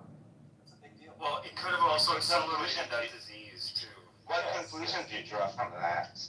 That she was likely harmed by it. I don't know for certain, but there's a large temporal association there. No. What conclusion, a public health conclusion do you draw? Public health conclusion. As in, what should people do? Because that was your experience. What should people do with the COVID vaccine? Not at all. I'm not going to answer that. That's not appropriate. I'm not going there. What I'm saying is, it does not seem as if it was extremely rare. I know that I'm just one person in this room. This room is not large. A lot of people have talked about it. Can you understand that potentially in a public health crisis, that the statistics might have been skewed somewhat by some individuals so that this policy would have been pushed through to have the effect that they really hoped it should have had at a systemic level. They needed certain thresholds to be met. I'm just wondering, do you think that's even a possibility? No, it is not, because we used to see the death rates in the hospitals. We used to see how the physicians were just dying of exhaustion dealing with all these people. We kept seeing the death tolls, and then when the vaccine came, it all went down. That has nothing to do with my statement. I understand what you're saying. It can be they're mutually exclusive, right? What's mutually exclusive? Did you hear what I said? I said, do you not think that potentially the statistics were skewed a little for national security? No, I mean, okay, I don't. Do you have evidence that it was done? Do you have any evidence not to? Listen, if it's national security, how do you expect me to have evidence of this? I'm just a guy. No. Because it comes out. Everything comes out, right? What? These kinds of. Yeah, because Is this like survivorship bias kind of argument right here? No, this is what Benjamin Franklin said, that 3 people can keep a secret if 2 of them are dead. And then none of these. And you can just noise over the top and just scream over people and just say, no, it's not true. You know, you wanna play conspiracy theories, go right ahead. I'm not a conspiracy theorist. I lived in the community. I saw what was going on. I saw people getting sick, and then I saw people not getting sick. Okay, but I do want to make my position clear. I think it's somewhere in the middle. I think that there was propaganda on both sides. I think there was a lot of noise and a lot of people died, and a lot of people died for a lot of reasons, in my opinion. You know, it was the virus. Yes, it was the virus, and I do think that some people got harmed, and perhaps more. On what do you base your conclusions, right? On what set of facts? That's fine. So, what's fine? On what set of facts? He's already said it. This is simply what he thinks, which is fine. Me personally, I have no problem with you admitting you don't have the facts, you don't have the stats. This is just your opinion. I got no problem. Okay, so let me try to reframe this in one way. I understand that you can't entertain this world, But I do entertain a world where there are national security interests and potentially, and you know what, we might be able to go back and see historical precedents that the government has lied to us for all different kinds of things. So whatever, you can use the word conspiracy theory. But if we see that it's happened in the past, and if this was some sort of national emergency, then perhaps they did need to meet thresholds. Perhaps this was done. I'll answer your question if you give me just 1 minute. Okay, so if I don't have, and Steve, you said facts, that's perfectly fine. If I don't have the data to be able to back this up, I did the best that I could. And what I did was, personally, I tried to listen to as many groups as possible. And what I saw was most people were pinned into one or the other, and whenever they went into another, the other's terrible. Everyone got tribalized, and so you were either one or the other. I tried to spend a good amount of time in both, and I saw that there was massive noise everywhere. So I pulled myself back out and I said, well, whenever there's massive noise everywhere, what is really going on? And it's some sort of like war state. It's something. And I understand, propaganda and misinformation and it's Russians and this and that. Of course that's in play. All of this was in my equation, but I was saying, it seems as if the truth died. This is some sort of war state. The truth died early, and there's massive noise sprayed over everything. And trying to find the signal is incredibly difficult, and most people are getting into kind of black and white perspectives that it seems like I could try to begin to, challenge these, and I was just attacked by either group. And I was just like, well, I don't know. It doesn't seem as if many people are willing to take an unbiased view here. And that was just my experience, and I dealt with it for years from every which side. And I'm going to deal with it now, and that's okay. I've said my piece, and that's what. Yeah, and that's fine. I mean, I'm perfectly comfortable with you saying that our government has lied to us before. We know that's a fact. We found it out after the fact. I'm perfectly comfortable with you saying, based on the history of our government, that it is possible that maybe our government lied to us about the COVID vaccine. I'm comfortable with that. I come from the point of view, show me the facts, show me the statistics. Other than that, I'm not aware of anybody hiding the truth from us. As far as politics and doctors and friends and partners coming out saying, if you take the vaccine, you're stupid. If you don't take the vaccine, you're stupid. Well, once again, that's just opinions. I've given you a certain set of statistics, numbers. Sam has too. We know these numbers that we have repeated to be true. And still, some people say, well, I think, and it's my opinion, and that's fine. I got no problem. Steve, last thing, and thank you. I appreciate this. We're having a discussion here. So, in some of these lies that government is told, has it taken quite a bit of time for the truth to come out? Some yes. Okay, thank you. Some no. Yes, sure. Hell, I don't know if you were here 15 minutes ago. I was quoting about RFK's testimony before Congress. Here's our person in charge of Human Health Services who has the gall to come out and say that the measles vaccine did not contribute or was the main cause to measles basically being eviscerated. It was based on good health and good hygiene, and he's basing the whole thing on one damn study which has been debunked, and the doctor in charge of that study lost his license for flat out lying. Well, Steve, I'll tell you something. Yeah. It's not exactly that, but it's kind of during the same time period. I was on just regular social media the other day, and someone was mentioning, they were basically talking about flu vaccines and how many people died of the flu in World War II. They were really trying to make it about, oh my God, it's just the vaccine. I just wanted to. Do you have an understanding in World War I how many variables were in place there? Do you think that health, nutrition, the chemical warfare, do you think that there were contributing factors outside of being vaccinated or not as to the spread of epidemics during that time period, massive deaths that happened? I'll answer that in a second. First off, the reason why I repeated the thing about RFK is because you asked it to take a long time or whatever to find out if our government has lied to us. We knew immediately as he was speaking his words in real time that RFK was lying when he testified under oath before Congress. But as far as your question that you asked, I don't understand your question. Can you rephrase it? Yes, sorry, I kind of went all over the place. No, that's okay. Yeah, so someone was online and they were trying to make a point that that it was due to the. Okay, I don't know what it. I don't know what it is. Sure. So time period World War I. Yeah. The epidemics that happened, the flu deaths that happened, the massive flu deaths. Are you talking about The Spanish flu?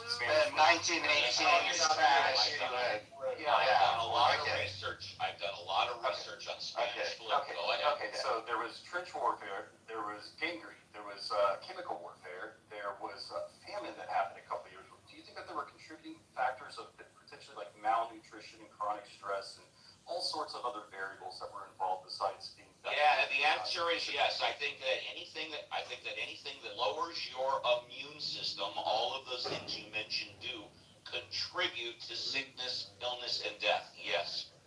But why did you mention vaccine? They didn't have a vaccine back then, Brandon. Well, actually, he didn't mention vaccines. He mentioned everything but vaccine. Oh, no. Brandon. It's okay. I misspoke. I didn't hear him do that, JCC, but I'll answer it. But hang on, Brandon. Yes.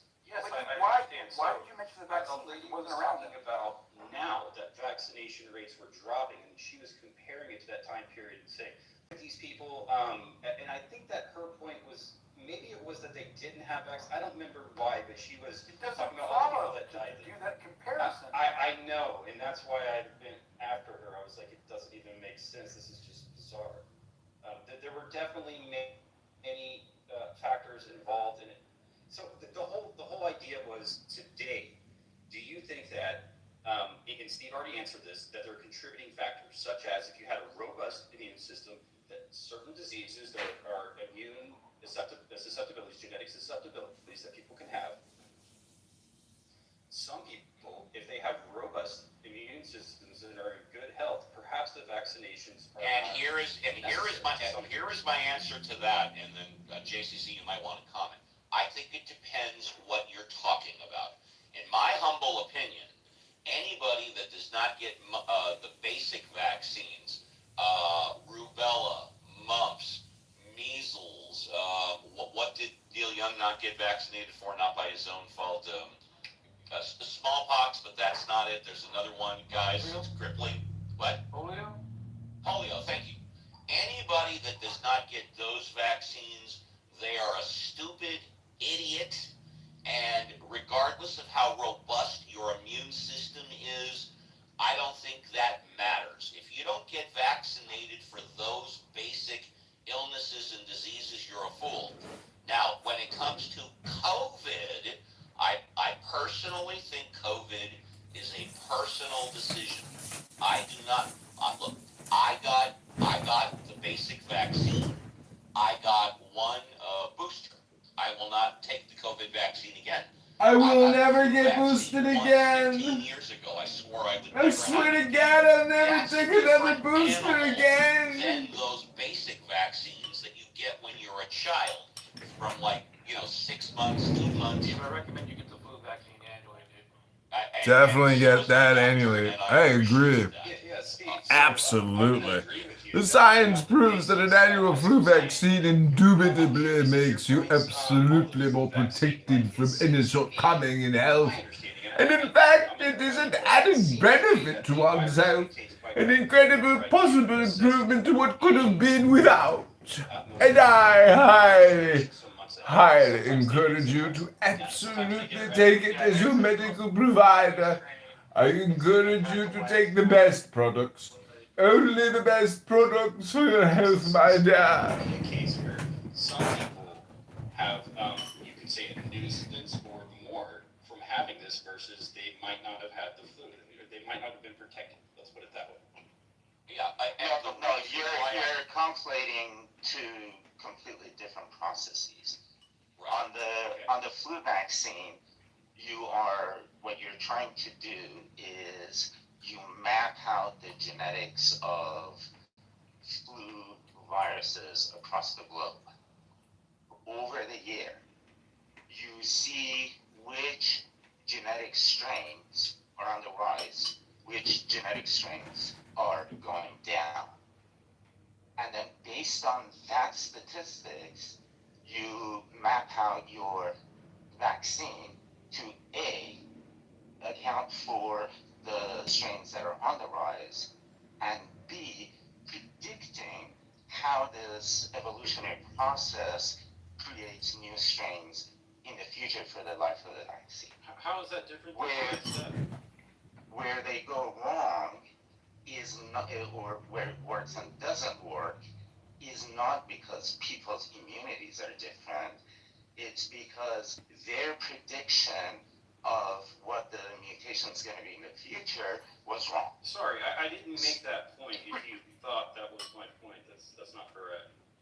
I did mention more than one thing, though. I'm sorry if you got confused. And I am a lawyer, you know. I was confused. You did say a thing like sometimes it works and sometimes it doesn't. And I think that's a weird way of thinking about it. Yes, I think sometimes it works. My God, do I have to just say it again? No, This is no. This is the third time someone is. Sometimes you, well, because you say sometimes it works and sometimes. I said they try to predict which one is going to be more prevalent within months. Right, and then you said sometimes it works and sometimes it doesn't. Yes. And what I'm saying is that's a weird way to say it. Sometimes it works less and sometimes it works more. And it never works 100%. You guys got this. So no, I'm not naming it because I'm exposing you have this like weird binary way of thinking. Like sometimes they get it right and sometimes they mess it up. That's not really. No. Well, I do. I think you're kind of. I think you think about. I don't think you're dumb. I think you think about these things weirdly. Like you know, like in your mom. Like so, okay, you tell your mom about. Hero, please stop it. Brandon, you are right. I'm wrong. I misheard you. Sorry about that. What do I know? I should not have interrupted you because I so wrongly heard what you said. So please now tell us what you were correctly saying. Did I not already say this? I don't understand. What are you missing? I'm just a simple attorney. What do I know? I'm just a lawyer. The audience misheard what you said. That's not true. So I'm an attorney and I'm just learning ESL. I'm an international business attorney. Corporate transactions, mergers and acquisitions, internationally, of course. So I'm going to. How dare you question my Vaccini? My Vaccini was perfect. The only side effects was slight bruising and a little inflammation, but not for long at all. Completely worth it. My health was protected beyond compare. It was the best protection insurance policy the body could buy. Never question my Vaccini. Never. If I decide to wear Clubhouse Random. It's a Clubhouse Random. It's my Clubhouse Random show.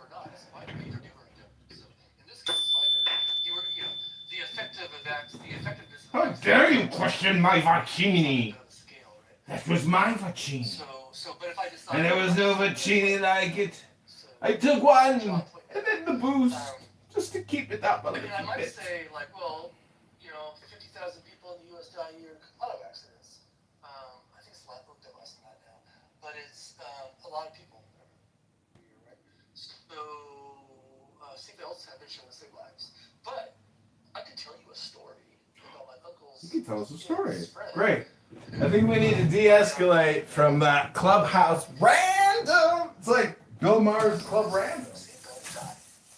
Like that happens, right? That happens probably a few times a year. You can tell those stories. But should I decide not to wear my seatbelt because of those stories? No, you shouldn't. I would do, yeah.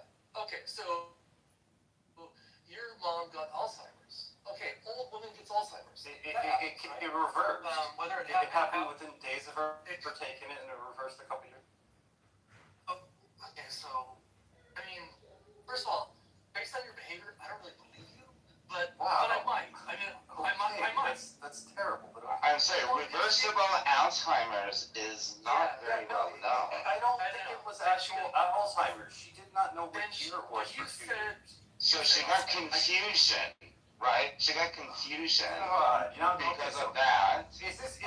Hold on, is this a binary or are these extremes? One was Alzheimer's and now it's confusion. Can we just land somewhere? No, I'm trying to. Serious cognitive issue.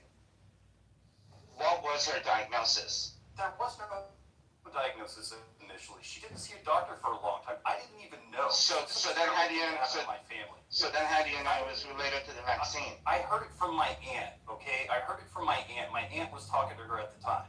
The guy. How do you know? How do you know? Okay, so I don't trust my aunt. No, I completely agree with your aunt. How do you know it was related to the vaccine? I don't. There's a temporal association. It was within days. So correlation, causation, come on, yes, all of that. It's like, no, come on, what? Within days, okay. You are arguing.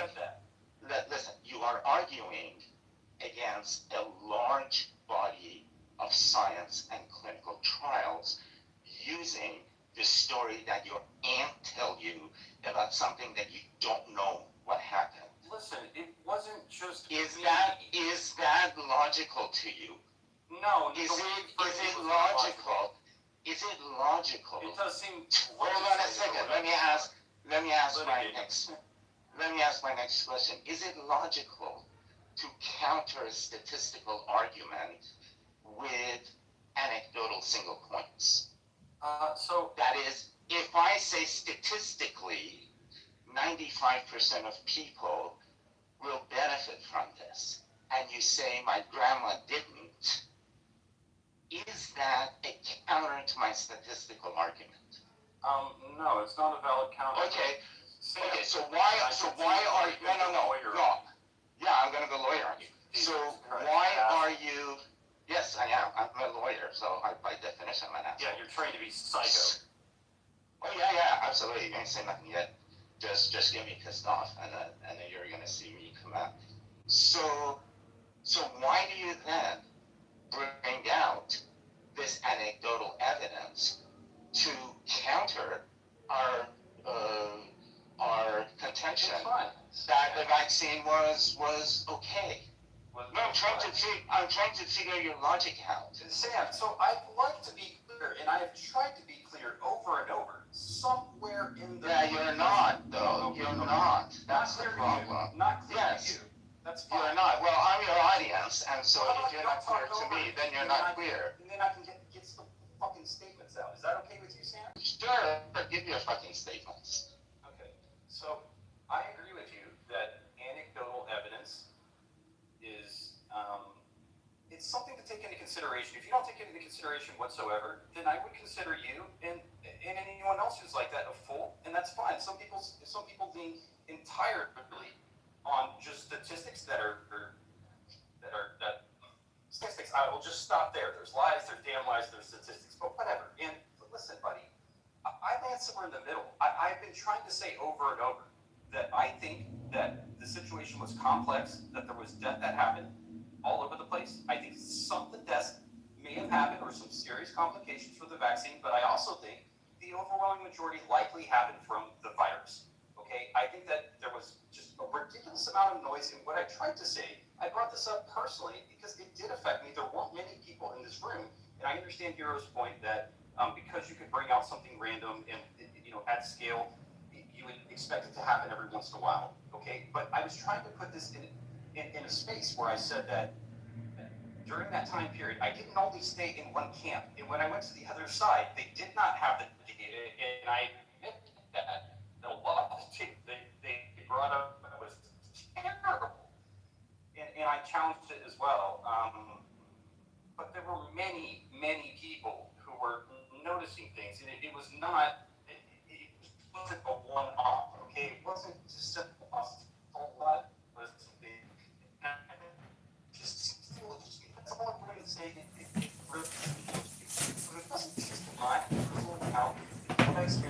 time, understanding that there's propaganda all over it. If you want to go lawyer. Yeah. So let me give my closing argument as to why this is not foolishness. I completely agree with you that we need to take anecdotal evidence into account. And how do we take anecdotal evidence into account? The way we do it is that we run clinical trials to see whether the anecdotal evidence has any teeth or not. And all of these anecdotal evidences that you're trying to bring us, these have all been worked out in clinical trials. We know the percentages of confusion being caused in old people due to the vaccine. The same way that we know the percentages of confusion being caused in old people by other vaccines.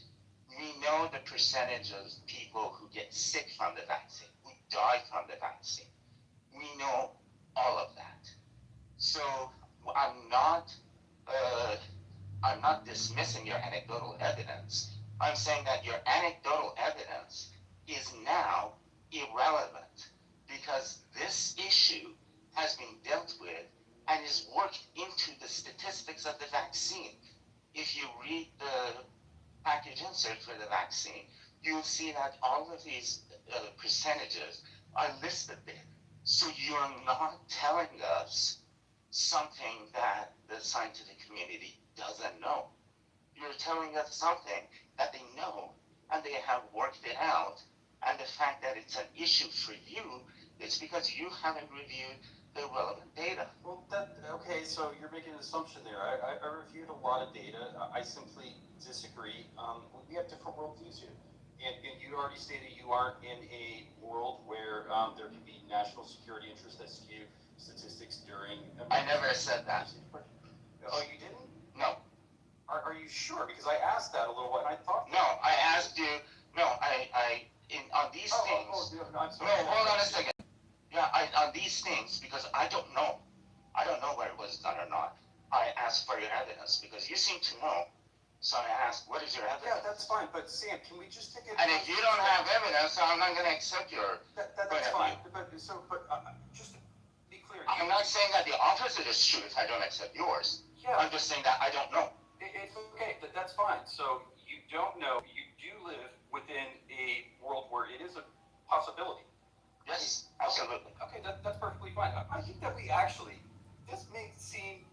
No, but what is the relevance? What is the relevance?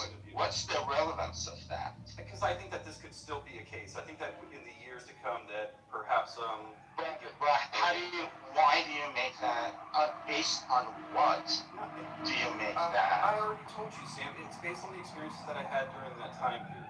So you have proven that No, I have not proven. Yes, you have. You have proven that there is a non-zero possibility that the government has lied to us. And that is something that doesn't take that much to prove, that much evidence to prove. But you have not shown any evidence that in this case, there's a probability that they lied to us. You haven't shown like what that lie could be, what the truth could be, why did they lie, who lied, right? All of this stuff. You're just saying because there's a possibility that they could lie, therefore they probably lied. No, it's a little different than that, but I understand how you could land there, Sam. It's okay. So land me in the right airport. Okay, a little different. I think that based on my experiences, I entertained the notion that this might be going on during that time period. And again, what I looked at was a massive amount of noise, and I asked why. Why is it to this degree, and why does there seem to be in some circles so many reports, and in other circles they just slam those people out of the rooms, they just throw it out, they say it doesn't exist, I watched it here on Clubhouse, I watched it all online, and I wondered, well, what could account for these mechanisms being so strong right now? Yeah, so go ahead. I thought perhaps, I continued my idea that maybe there's something going on, and I thought perhaps this is a serious issue there is national security. Perhaps something has gone a little sour at some point during this process, and there is somewhat of skew and cover-up for things that might be going on. That was my general sense. Now, I understand you. I don't have the evidence to back that. That's how it seems. So do you think there is a possibility that fishermen in Greenland hacked into the CDC computers and changed the statistics? And the national security issue is not the statistics, but the fact that Greenland fishermen managed to hack into our CDC computers. Do you think that's a possibility? Well, no. So I want to seriously entertain it, but I No. Yeah. Is that a possibility? Yeah. So, but if they did, couldn't they just flip it back? Like, I'm trying to understand how that plays out. Can you... Yeah, it is. The fishermen bought a lot of shares in Pfizer, and they wanted Pfizer to sell a lot of vaccine. So they hacked into the computers, changed the data so that people would trust Pfizer and go do that, and Pfizer shares increase in price, and they make a lot of money. And this is precisely why Trump wanted to annex Greenland. To punish them for this behavior. Yeah, so is this possible? Well, I mean, no, maybe. Why not? No, is this possible? Yeah, there's so much that is possible as far as hacking. Yes, that's it. That is it. Are you saying the friend of when you don't have any data, when you don't have any information, then everything is possible. Yeah. Right? So my story has as much truth as your story. No, because it's not just you. No, because we both don't have any evidence for our story. Well, okay, but evidence or anecdotal evidence. So like I said, as I went through these experiences, and I didn't just stay in one group that pushed all these people out, I listened to their stories, and there were many of them. Yeah, my grandma's sister, she dates this Danish guy who has a cousin in Greenland, and that cousin told them about this. That's my anecdotal evidence. Kind of like your aunt told you about your mom who got this, right? Yeah, my aunt was just lying to me or something. No, you're lying to me. I have no idea who you are, what this story is, who your aunt is, whether your mom had this or not. I have no idea if you're making this up or telling the truth. The same way that you have no idea if I'm making this Greenland story up or not. I'm pretty damn sure you're making it up, buddy. Well, the government seems very sincere when they lie to us too, right? Like, yeah. So here's a real. First of all, the Greenland example I think was good. It was funny, so I accept the notion that the government there's a history of our government lying to us. There's also a very good history of just people lying. People on the internet, just people lying about stuff. And I don't understand this. I don't understand why people get on like little crusades and start spearheading a cause, but that is clearly wrong. And I'm been here a while. Wait, let me finish. This is really personal to me. This is shameful. Let me finish. It's personal to everybody. My mom, okay? This was my fucking mom. This definitely happened. I know. Fucking asshole. And I'm actually. Oh, you fucking did, you jackass. Well, I'm not questioning your sincerity, because I think this probably happened. I assume it happened anyways. I don't think you're lying to us. But people lie. Like I talked to Steve Kirch on this app. That dude was a fucking liar, right? Like it's easy. Hey, this is Dre and John. See, hold on. See, my people gonna take my baby to Disney World. I'm gonna take it where they from. They're going to the real Disney World. Where you're at right now.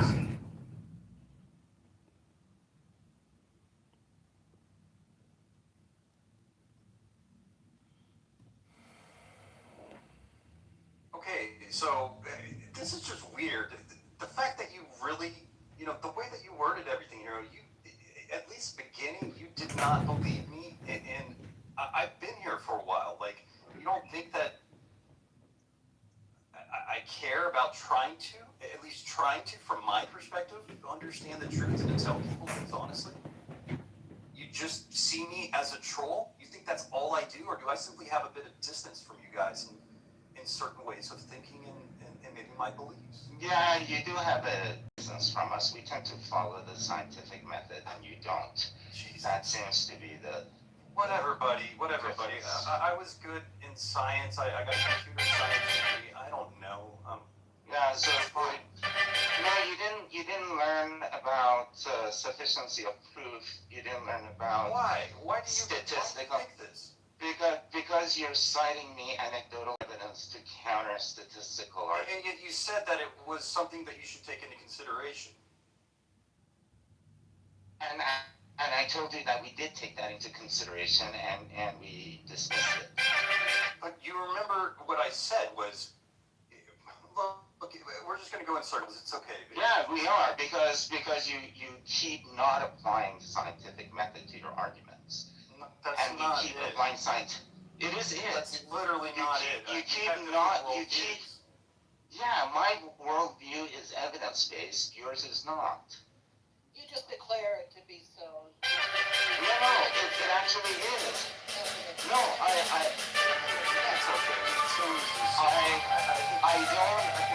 don't, Michaela.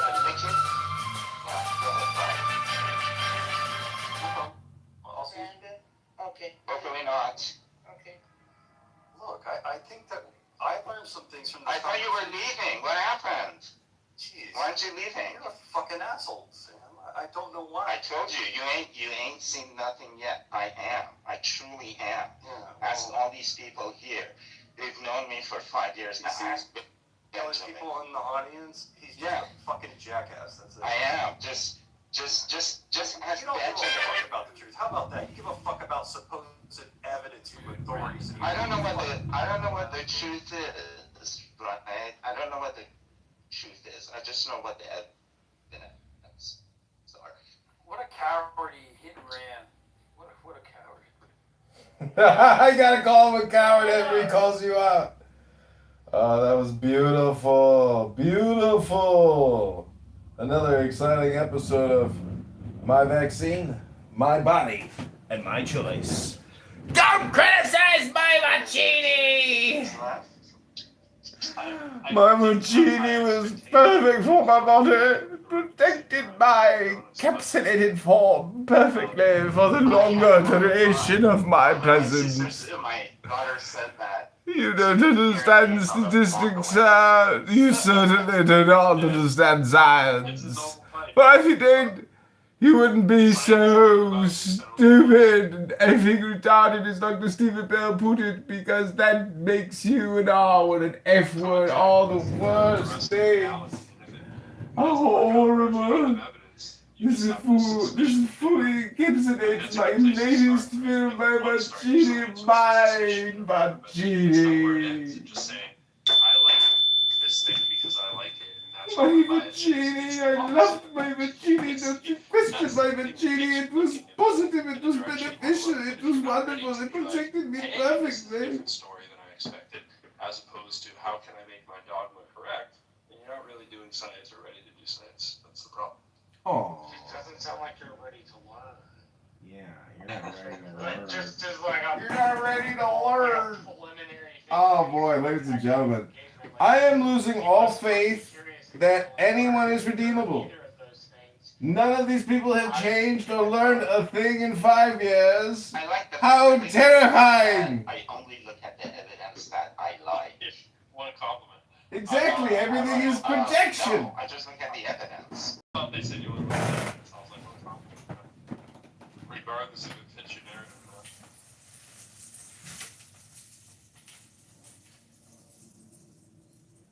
Yeah. Very interesting. So I think I have it's in a nonpartisan election, so our politics are irrelevant. But interestingly enough, our politics are progressive. I think I just voted for the first progressive I ever voted for in my voting career. She's nonpartisan. I think a woman named Philida Villarreal. She's running to be my city commissioner. It's a nonpartisan race, but like I know It's where her,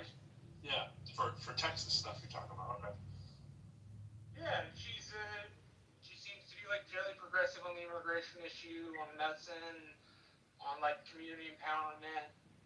And I didn't really think about it before because I liked the girl. I was like, huh, that's interesting. I voted for the first progressive I've ever voted for. I thought for some reason you were imitating something you heard Michaela say. I was like, what's going on? I was like, oh, you. You just, No. there was no comma there. So I was like, wait, you just went right. I gotcha. I must have missed it. Gotcha. That's cool. How'd that feel? Righteous.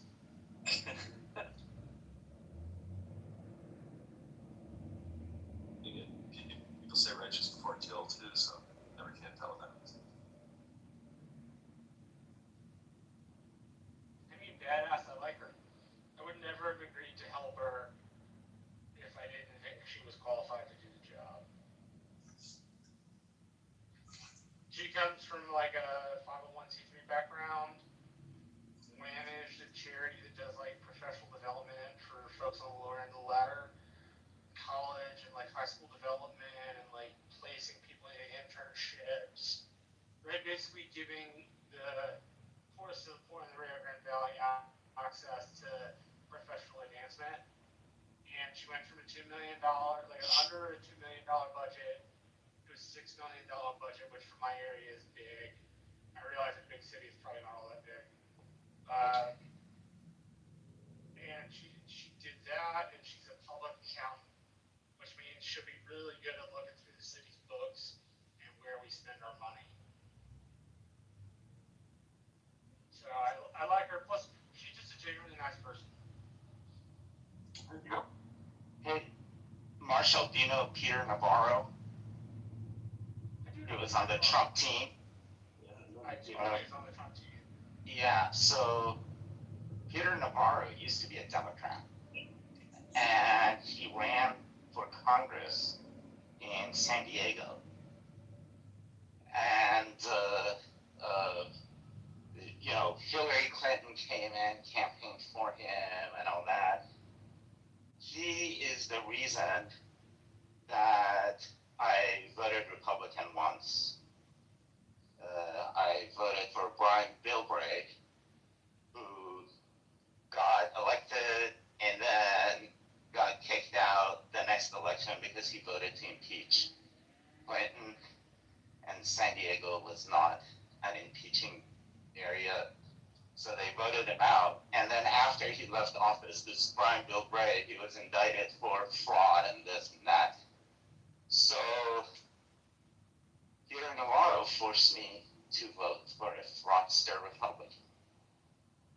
And then Phil Angelides forced me to vote for Arnold Schwarzenegger because I could not stand Phil Angelides. He was a snake. Well, so there are two races on the Texas ballot, depending on who gets elected, that I'll actively vote against the other side of the aisle. If it's Ken Paxton, I will vote for James Tellerico, despite the fact that he's more progressive. And then whoever Dan Patrick's Democratic opponent is, I really don't like Dan. Who's Dan Patrick? Like okay. The Lieutenant Governor of Texas, he told me in 2020, and I'm quoting him nearly exactly, that if I did not think that Trump's 2020 Republican inauguration was God's gift to mankind, now God's gift to mankind is my own alliteration, if I didn't think it was awesome, then I was not a Republican. And he then told me, when I asked about who he represented, he said, well, I only represent the people that voted for me.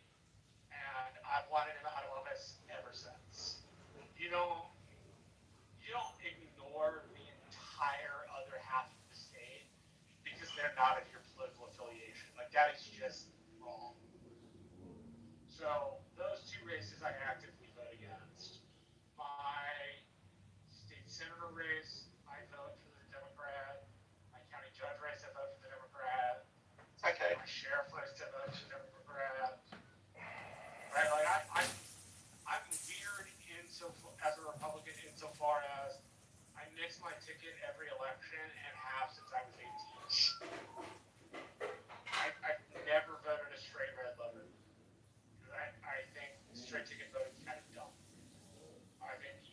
should be about like who you think will do the best job.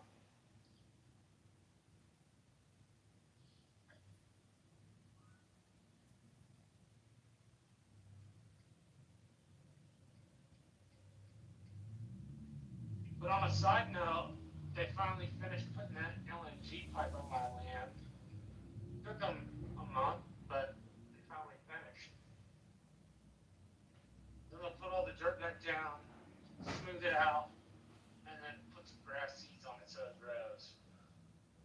And then that's what they're obligated to do.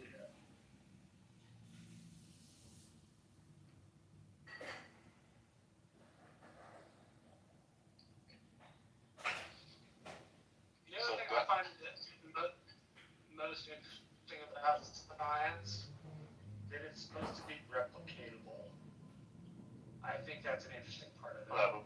That you should be able to replicate the experiment. Oh, sorry, Sam. Idea as well. Maybe someday science will adopt that feature.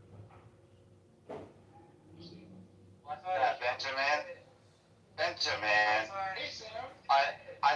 until you have explained your page 102, you're not allowed to talk about that. Okay? You have not explained your page 102, so you're not in any position to talk about anybody else's data.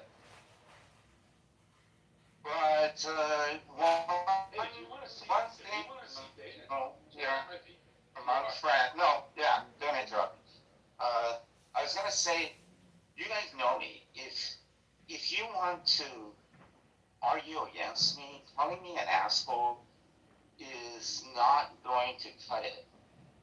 Because I don't care if you call me names, as long as you're making a rational argument. So calling me an asshole isn't going to win you the point. It isn't going to make you stand it. So in the future, if you're ever going to an argument with me, if you call me names, I just know that I'm winning the argument. So that's my argument. Well, that's Benjamin. I mean, you guys are next to each other for a reason. That's kind of just like saying, Sam, I see you. Benjamin, I see you. It's the same thing, right? Exactly. No, I agree with Sam here. I think the ad homs is manipulation. Except, I don't have any arguments. No. Except when I call you a moron, because you actually are a moron. It's not an argument. It's good for the gander. No, asshole is different than a moron, because when you speak, you actually provide complete evidence for your morality.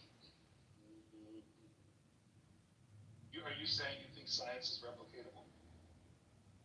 What does that have to do with you being a moron? Something Alright. Okay. Yeah. See? Yeah, tell me you're a moron for bringing that up. It's actually interesting how like emotional regulation works its way into argumentation. It's fascinating. Yeah, that's what I was thinking about. Like I'll be honest with you, like growing up and debating with my mentors, that's something that I guess the mentors that I had in life kind of purposely did. They would get me into states of dysregulation, and then they would just show me that I lost the argument based off of my inability to be emotionally regulated. So it's interesting how like you just gotta work on not losing arguments on the ability not to hold words out. Thanks for the advice.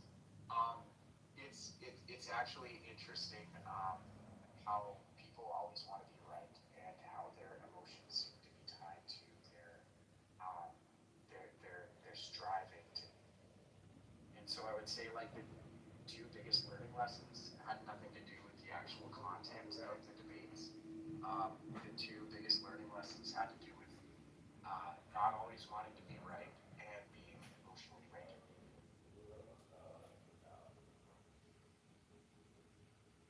I wish I had your debate method. The I don't know. I had to storm away several times until I learned how to sit there still and to accept being wrong and not be upset about it. It was a lot of See Benjamin down right now.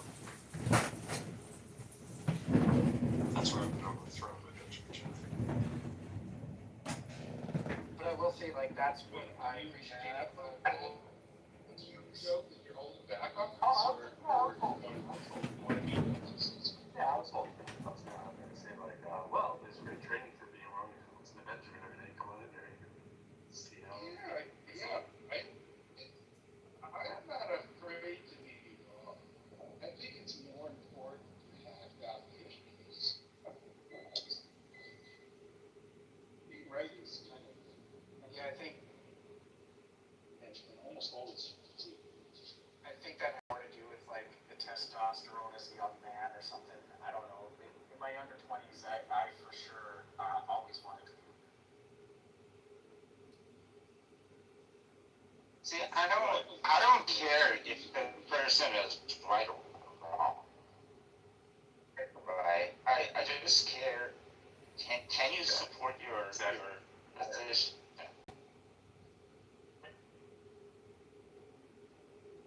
My entire spiel is something I don't care if it's right or wrong. Show your work. I want to see your work. I want to see the evidence. I want to see the argument. I want to see. Show me the data. Exactly. Show me the data.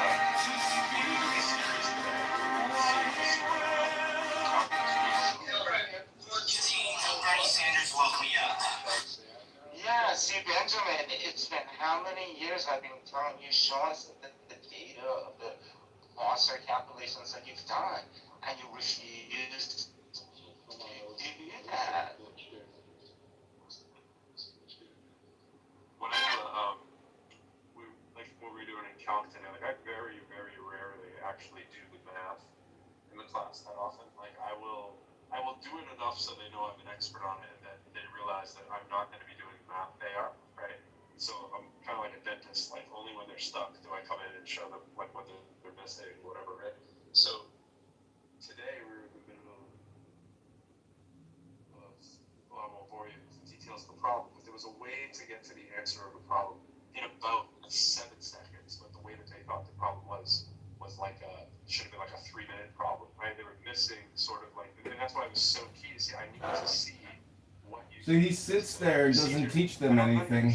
He tricks them and then pokes and prods, but yet teaches nothing. He's a failure as a teacher, failure as a room mod.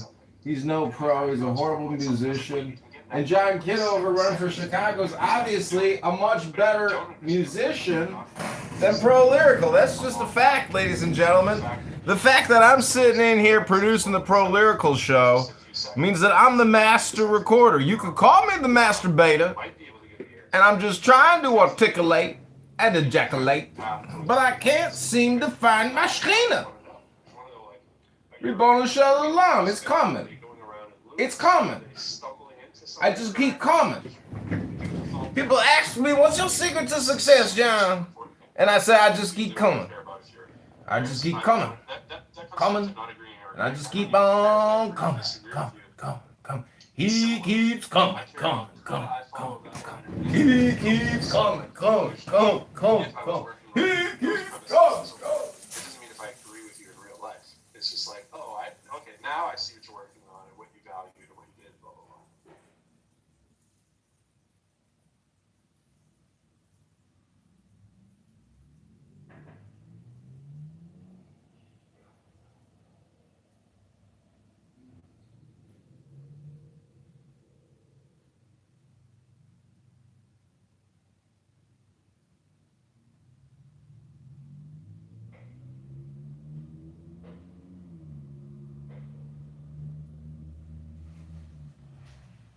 So Benjamin, if I were to ask John Mallinckrodt if you showed your calculations and your data to him, It's right here. yeah, on the cluster Closer stuff.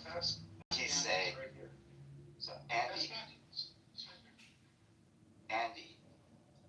did Benjamin do the calculations for Closer using the data that he generated doing the experiments to show that Closer's conclusions are incorrect? Right. When Andy comes back, I'll ask him again, but what would you think? So the question to you, Andy, is did Benjamin show you the data for the experiments he conducted that concluded Foster's 1976 paper was wrong? Absolutely not. He never conducted any experiments stuff. The data he just shared was for. But today I just told him until you show us your data, and said, I have shown the data here. I have shown it many times. Ask Andy. So I'm asking you, did he speak the truth when he said that he has done the experiments, he has the data, and he has shown it here? Well, he definitely has not done any experiments. Okay. He did share some data from Delft that he claims to have encouraged Delft to publish that was never published before.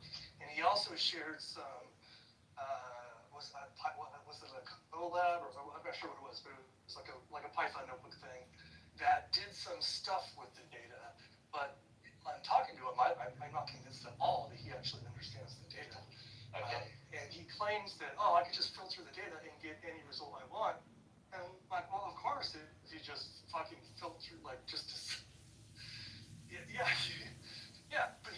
he never demonstrated that the way he's filtered it is motivated by any reasonable method, or that the way that Delft filtered it was unreasonable. He claims it is, but he's never. So he did not tell the truth when he said that he has shown the data many times. I mean, I guess I'm coming in late here. No. Okay, so you are not aware of him having shown the data many times in Clubhouse. He did share the Delft data. No. Did he show the data of the experiments he conducted to show Gloucester's paper was incorrect? Oh, absolutely not. Nothing. Okay, thank you. That's it. It was a yes or no question. It's kind of a silly question because Gloucester's data is not available, so nobody can show it. That wasn't the question. We didn't at all talk about Gloucester's data. Nobody talked about Gloucester's. No, I didn't say that. Yeah, but I didn't talk about his data. I said you conducting the experiments to show us that the Gloucester paper was wrong. No, you have. Well, Andy just said you have. Well, Andy. Well, you asked. You told. So who did you show it to? Who did you show it to? Wait, seen what? Well, Andy just said he hasn't. What are you talking about? That's all. Andy, are you lying to me? I said you. So Benjamin, did Sam just now misrepresent what you said earlier? Did you? Who first mentioned Clouser? Because Sam just asked me if you did the experiment on Clouser's data. And I said absolutely not, because do not ever do anything with Clouser's data. You did do something with the Delft data. I don't think what you did is of any significance. You think it is, and you present it as you did, like that. But I'm not sure. Again, it's something weird. Well, not weird. It's normal stuff. I shared with you. I'm just glad the anti-vaxxers are no longer here. I shared with you the experiments. That's not. No. Taking the data and putting it in Excel and doing things why I said absolutely not, because that's not. You can absolutely run experiments on data. No, I think you can run experiments on data. no, that's not an experiment. That's not an experiment. You don't run experiments on data. You run experiments to collect data. What are you talking about? Analysis of data is not an experiment. Okay. We kind of, everything got twisted 700 different ways. So let me start over again. Benjamin, have you conducted experiments and collected data to show that the Clauser paper is incorrect?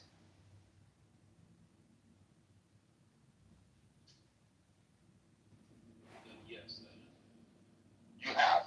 Have you shown those experiments to anyone? The results of those experiments to anyone and the procedures used? Have you shown them to anyone on Clubhouse? Who have you shown on Clubhouse? Andy claims he has not seen that data and has not had that conversation with you. Are you sure that you have conducted those experiments and collected the data that prove Clauser is incorrect? Are you sure that you have done that? Yep. Okay. Have you tried to publish your results? In the sense that it's on Kitover. Have you tried to publish? Have you tried to publish your results? That's unequivocally not true what you're saying. You've not done an experiment on Clauser's data. You actually just said you didn't. Didn't say I've done an experiment on Clauser's data. Yeah, no. Sam just asked you that. Sam just asked you that, and you said yes. Just there. Sorry, the experiment was done on the Delft data. That's Robert Hansen's project, not Clauser's, because Clauser didn't publish his data. So wait a minute. No, hold on. Clauser. So did you not publish your data either in your paper?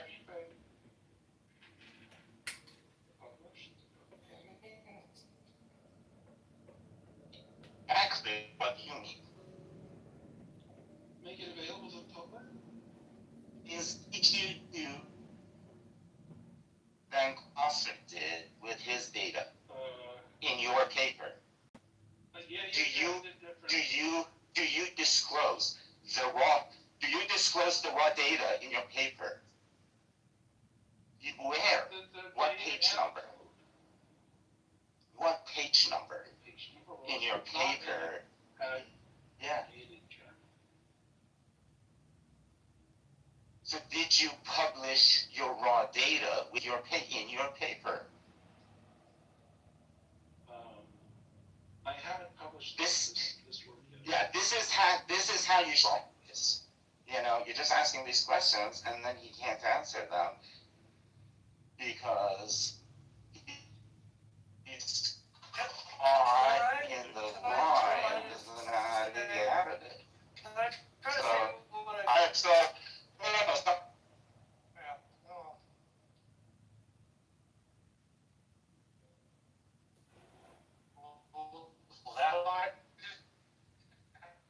I have some very basic science questions. How do you experiment with data? I thought the idea with looking at somebody else's experiment and criticizing it was that you then performed the experiment yourself. You try to perform the experiment yourself. And then if you could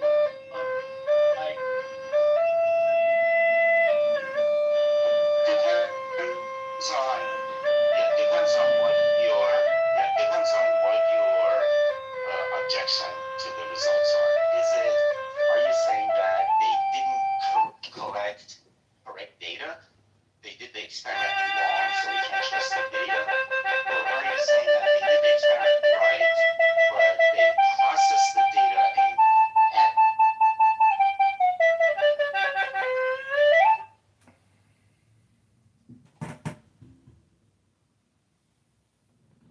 section, then you have the discussion section. So you either say their methodology was incorrect, or you say their methodology was correct, but you say they got the right data, but they analyzed it incorrectly. Those are three different things. So if they analyzed it incorrectly, you don't repeat the experiments. You just do the analysis on the data that they have provided, and then you say, see, we did the math, and they were wrong. But if you don't trust the actual experimental results, then you do the experiment to show if they got the right result or not. So say you've done the experiment, you've gotten all the paper results, right? You've written it all down. Don't you then have to like publish this data to like an audience of your peers who then So you then review it? No, you draft the paper, okay, and you submit it to a journal.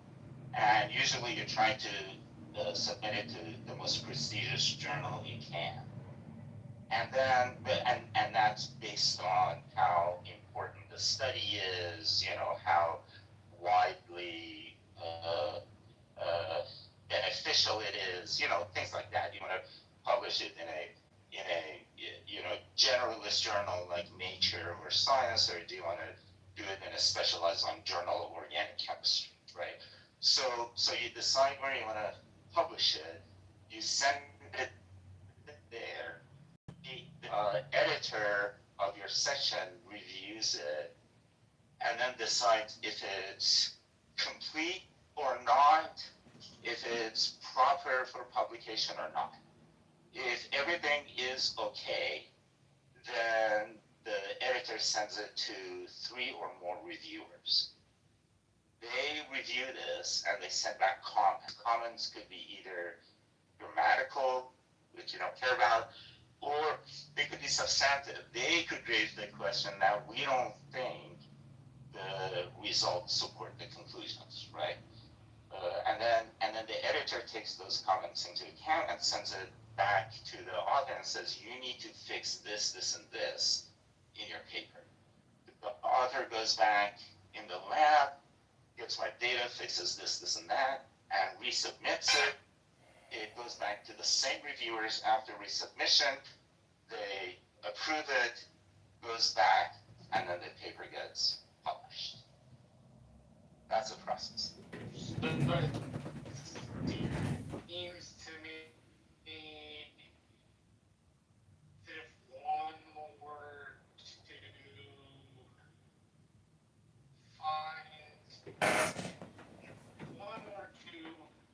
look at it would seem hard to pick up a layman to conduct an experiment on data if you find a reason to need an experiment unless you find that repetition is not needed. So you don't do experiments on data. You do analysis on data. You do experiments.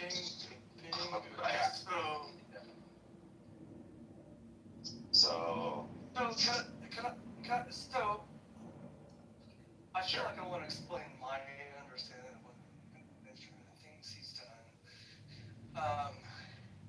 You look at the Delft data.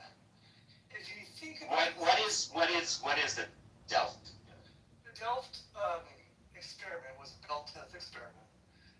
The unique thing about it, these big old, I'm walking. Oh wow. Little snake. Hey, little snake. It's a garter snake. Hi there. No, it's not a garter snake. It's a boa snake. It's a boa. Okay, they're very long. First snakes are a little creepy because they look a lot like rattlesnakes. They're not. Okay. What they built was they were very long distance.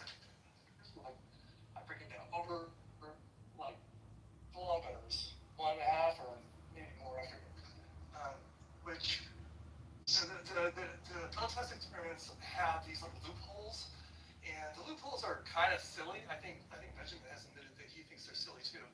But there's like they've gone through um, like jump through a bunch of weird hoops to try to like close some of these loopholes. And I think the DELF was the first, or maybe one of the first, to like claim a loophole-free DELF or a Bell test. Part of the result of that, because of all the crazy things they did, there's a relatively small number of events. It's like 240 something or something like that. When I first heard that, I was like, that's bullshit. There's got, like, I assumed these experiments had like millions of results, but I kind of understand why they had such few numbers, because they had such weird constraints that they put on themselves. Because the other experiments with millions of events had already been done. So you do an experiment, you prove a thing, and you're like, well, maybe we want to close this loophole, we want to close that loophole, and you're like, I know, close all these loopholes at once, and whatever. It was a weird configuration. So it was a fairly small number of actual events that went into the results. But the one thing you gotta think is like, they're taking events. So they have little photon detectors that kilometers apart, and they're getting little pings, ping, ping, ping, ping, ping, ping, ping, ping all the time. And what you're trying to do is correlate events and say, hey, these two events over here at A and over here at B, they probably came from the same originating event, right? Now, if they're too far apart from each other, you'd be like, well, okay, you can get false positives, you can get false negatives, the sensors are very sensitive, photons can leak in, photons can leak out. There's lots of reasons why you wouldn't expect every single originating event to have an actually successful, I got two events recorded at either end. It's actually kind of a low success rate. So you can imagine that you would have to be very careful about the timings, about the recordings, and when you decide whether the two events recorded on opposite ends of the experiment are highly likely to have been entangled particles. So in the experiment, they have these filters and stuff, and they decide how to do this. It's tricky, right? Benjamin thinks this trickiness is actually them fucking with the data. And he's like, oh, if I just open up this timing parameter, I just get classical results.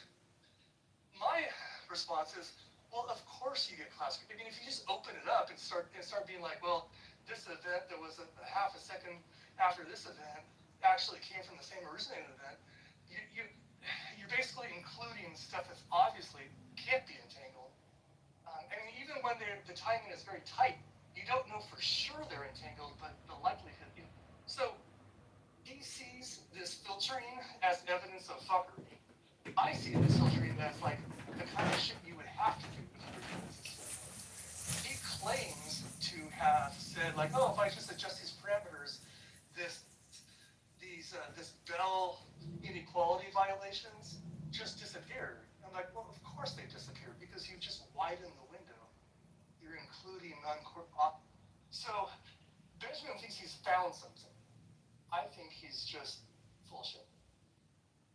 That's my attempt to steelman Benjamin's position. Did you put an article in No, I would rather you just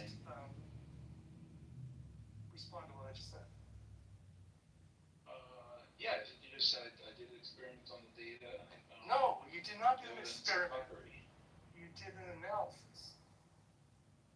Oh, the article in the chat talks about And the line. you came up with the wrong Article in the chat talks about the line. He's not. He will not.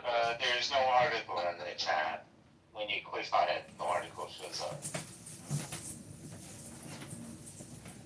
You gotta copy and paste it. So you're not going to say that I'm misrepresenting you somehow, or right? Oh, sorry. Is this the image and logic, Peter Gallison? Yeah. In that article, This is a book. Yeah.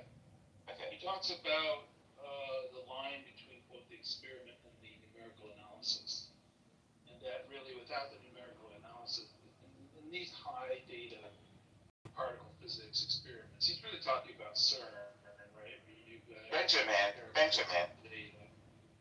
have you conducted experiments and collected data to show the Closer paper is wrong? Yeah, in this way. No. It's that's not an answer. Have you done it? Or have you not done it? No, hold on, Benjamin. Please for a second. I just explained my understanding of your reasoning, right? You could have steered in and said, no, actually, when I discovered the way they were filtering it was wrong, this is why I think it's wrong. You could have drilled into it, right? But you're not. You're steering away from it. You're going to be like, oh, there's other paper. Let me just talk about this for a second. So you could say I'm misrepresenting you, or you could say you could try to defend this idea you have that the filtering was fuckery, but you're not doing that right now. You're pivoting away, as you do. I would rather you actually discuss why you think the filtering they're doing is fuckery. I think what Andy's saying is we would rather you be honest as opposed to lie to us in response to every question. So I'm going to ask again. Have you conducted? Can you answer this question once and for all? Have you conducted experiments based on Closer's theories and all that? Have you conducted experiments and collected data to show that Closer's 1976 paper is wrong? Yeah. Have you shown that data to anyone? Yeah. And see. Did we just go through this? That Andy said he hasn't seen it. That it wasn't. That the data you showed him wasn't the experiment I'm asking you about. There's no. Well, it's. Have you done it? Okay. Have you not done it? No, it is not fair to say, have you done it or have you not done it? Okay, so then we conclude you are lying. So, right?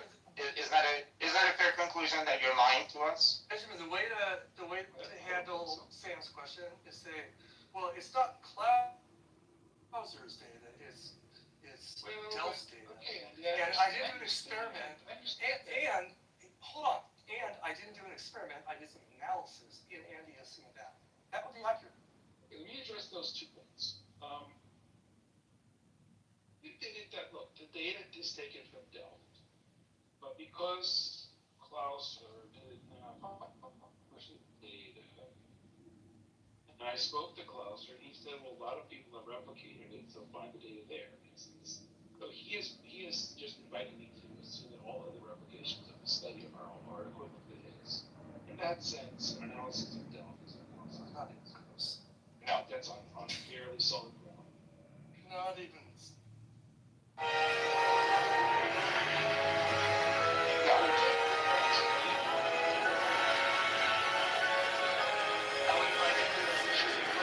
Participation chain between Benjamin and Clouser is cringy. Like you could have said, "Hey, Clouser, I'm really interested in this. I realize you don't have your data. Can you help me find data to maybe to some undergrad lab or somewhere like that? I'm interested in this." And he could have said fuck off, or he could have been like, actually, I have a colleague at Berkeley who runs the undergrad physics lab. You should get a hold of him. Like you could have done it that way, but actually, you were super rude to him. But that's not the point. Right? That's not the point. The point is that John has told you, he's a physicist, and he has told you that the experiments that Closer did do get repeated. Bernie Sanders woke me up. Have you The openly gay 6-year-old transgender nephew wanted something different than most kids for his birthday. Have you looked into that? Yeah. Have you looked into it?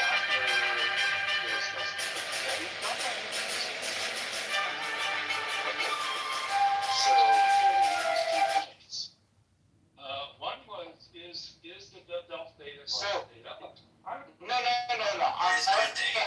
don't care. I don't care. Never again. Never again. Right. Never again. It's very.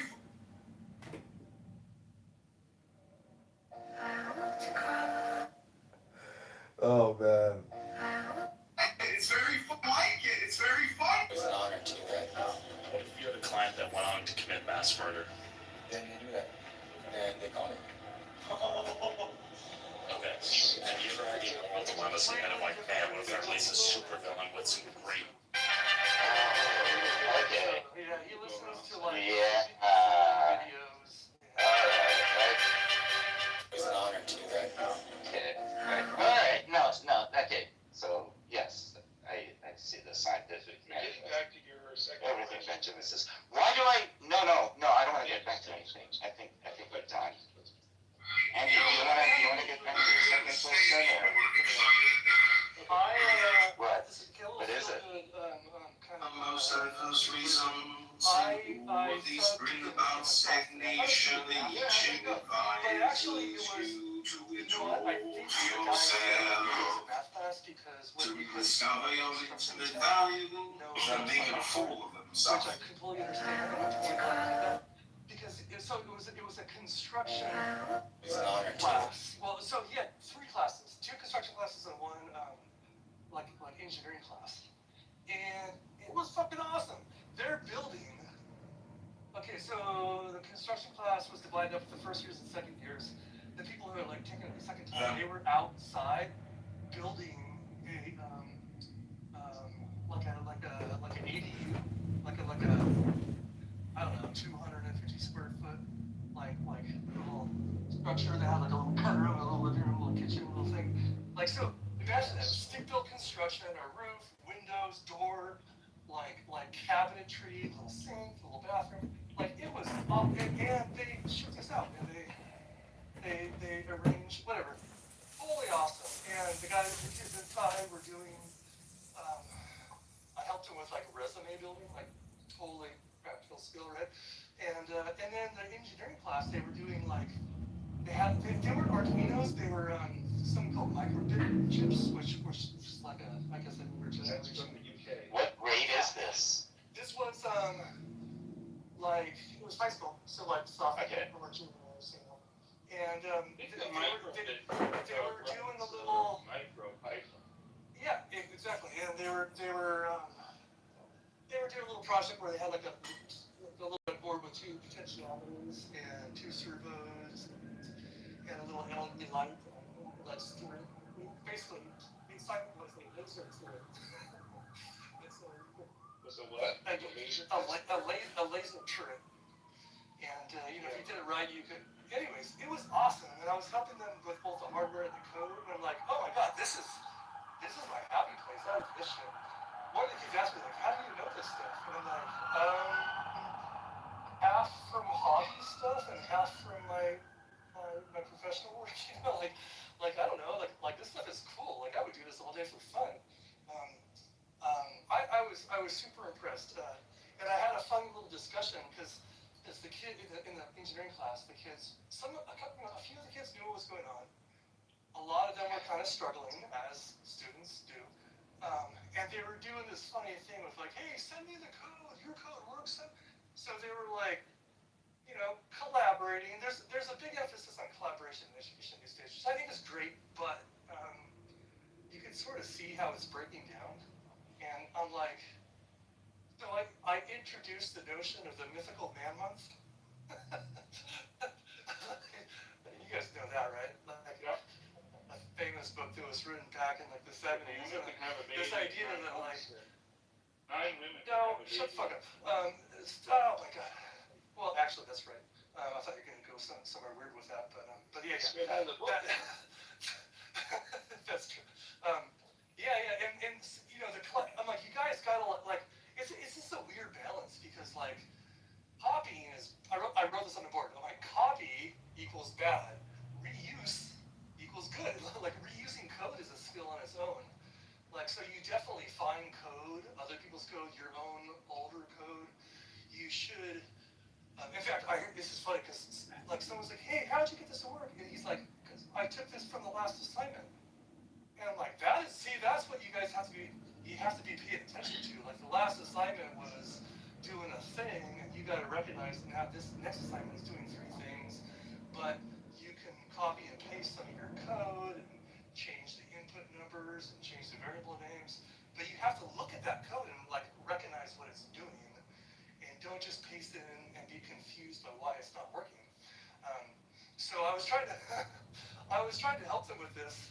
And, I'm sure the teacher's awesome and stuff, but he wasn't there, and I was. So it was just really fun. Like I thought this was just a really great lesson and exercise for them to do. And some of them were thriving, some of them were struggling, some of them were checked out. That's just public education in the U.S. But to be in a classroom where they had like laser cutters in and construction going on out back, and 3D printers, there was a seeing sound, and I don't know, I thought it was cool. I had a good day, that's all I'm saying. We can get back to stupid shit now, if you want.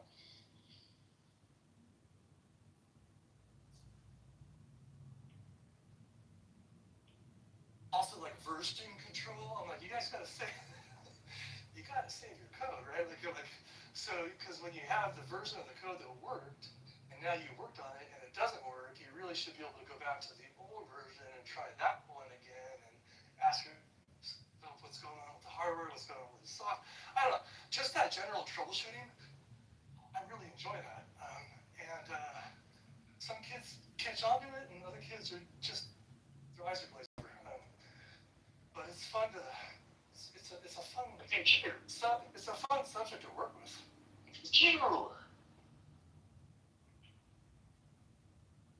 I sneeze.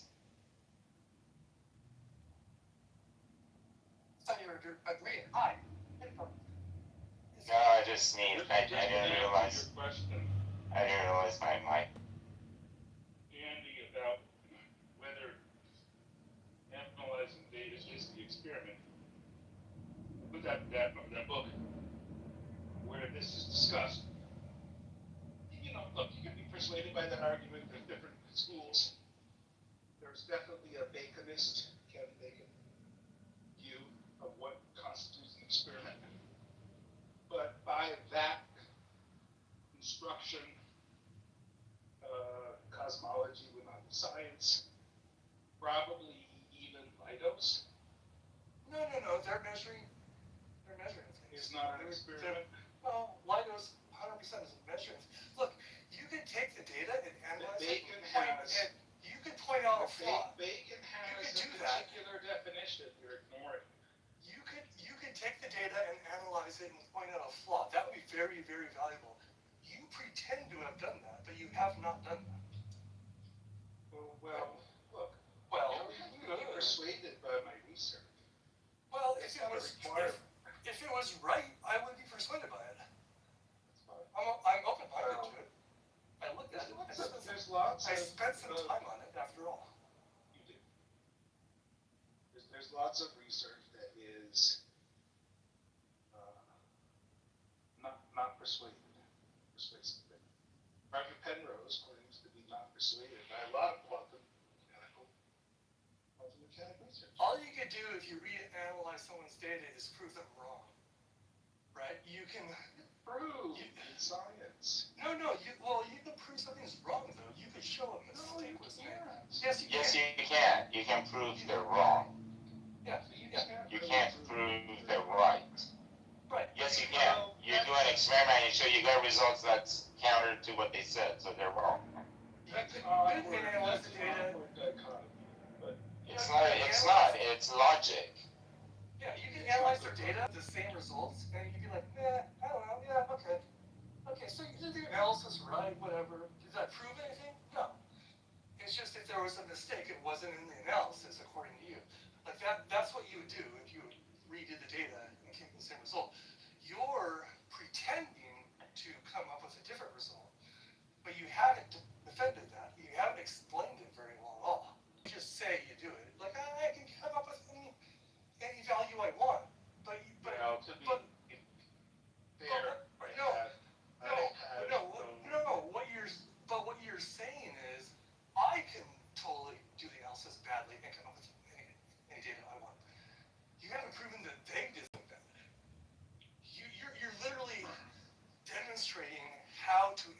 data badly.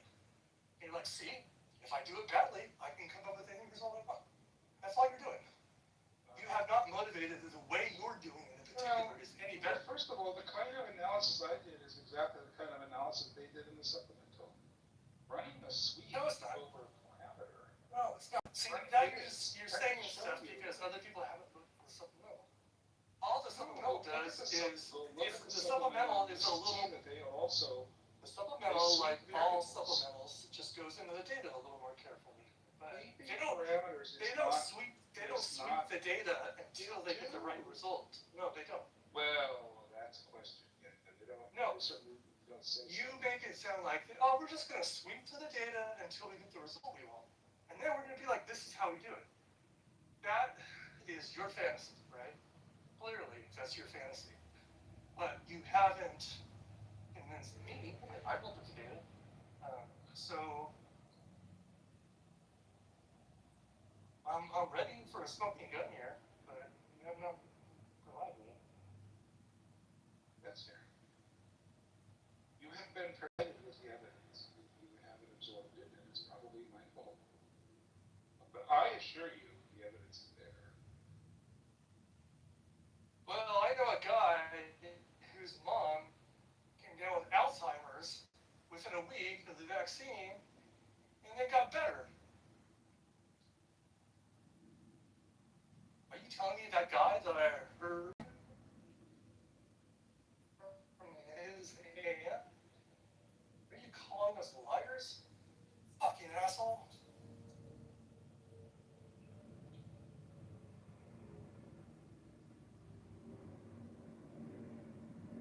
A good appeal to emotion really that works always, right?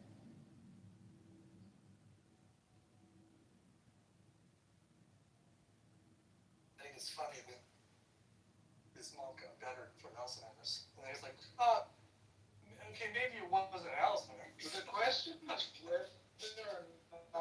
whether or not data science is science. That's really the question. And I would submit that you should read that book. If you're not convinced that data science is science, I think it's important to understand what Bacon requires in a science experiment, which is you have to kick the tires. In other words, you have to interfere with nature. I'm open-minded to data science. In astronomy. Okay. You can't I don't know why you bring up Bacon, other than Bacon being Francis Bacon. Well, because Francis Bacon kind of lays down a useful definition for what here, Hanson Owen Whitman. Francis Bacon lays down a kind of early description of what the scientific experiment is. And it's a good one. What? Okay, can you stop talking so much and just say what it is? Like, say what it is. I'll read it to you. Just be quick, man. I don't think it's a flourish. It's the introductions, and it's the not answering the questions. Stuff. No, I am silent for hours and hours and hours. I'm open-minded to data science being science because I think data has a sort of emergent quality all on its own when there's a lot of it. But all I know is I worked at Apple for a year, and I was called a data scientist. Everybody called themselves data scientists there, and nobody, including myself, was a data scientist. I'm like, this is a fiction, right? Like, everybody's a data scientist? Like, what? How does that work? Anyways, data science is a funny term. I think it's kind of come and went, right? Or maybe it's still around. In the strict Baconian sense. It's very, very weird. For AI, an experiment requires you to, quote, intervene, set up conditions, manipulate variables, and observe outcomes. On that definition, the analysis isn't an experiment. Bacon's. Wait, say that again? On that analysis is not an experiment? On that definition, on the Baconian sense, an experiment requires you to intervene. You set up conditions, you manipulate variables, and observe outcomes. That definition, and analyzing the data is not a scientific experiment. Okay, but that's what we've been field. That's what we've been saying for hours. You've been fighting with me. You do this thing where you're like, okay, you were right. I'm gonna sleep with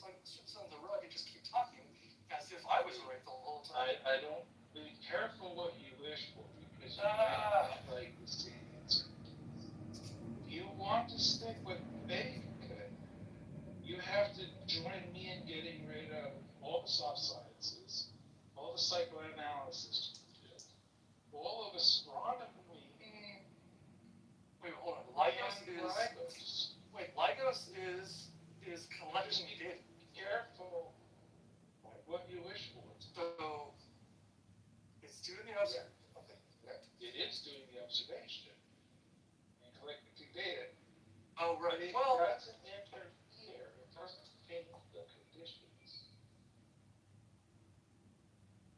It's not interventional. well, there certainly is an awkward division between observational sciences and experimental sciences. Intervention science. And I think that's fair to point out. But psychology you can definitely intervene. But psychology is weird for a lot of other reasons, which I think you're right. And a lot of times you can't intervene. In other words, you can't give but you can say this. But you can say something about y'all. I mean, you can. You can look at past data. And it's true you can't. But also, analysis and past data. but you can do things. No. You can introduce lead to tadpoles, or to other. You can still do things. You can't do exactly. Like, I can't recreate the Big Bang, but I can do things in particle accelerators and very briefly, introduce conditions that you think are very close. So you can still do things. LIGO is a good example, and we can measure. So we say hi to Hanson. Hi, Hanson. Hey guys. Michaela, you guys hanging out? You guys? Gonna go on a date. Want to be a fly on that wall. So Benjamin, I generally support your scrutiny of data and sciences and all that. But I think you should also take on the careful scrutiny, spirited scrutiny yourself as well. That. Do you mean on myself? Yes. So the on yourself there, I have surrounded myself with people who are more than willing to do that work for me. The thing is, this data, the quantum Delph data, an example of that, this data, I told you that your reading of the chart was wrong. And you never Reading of which you said that chart, this counting chart plot, you thought that was the I think I know what you're trying to say. Can I say what I think you're getting at? I think what you're trying to say is I charted detections quote up and detections quote down, and you showed that there is no up or down, there is only early and late, and that somehow those are interpreted. There's only early and late. In other words, early arriving detections, late arriving detections. Somehow up and down is presupposed from time of arrival. I do understand. And what do you think I should make? What do you think I should make of that debate?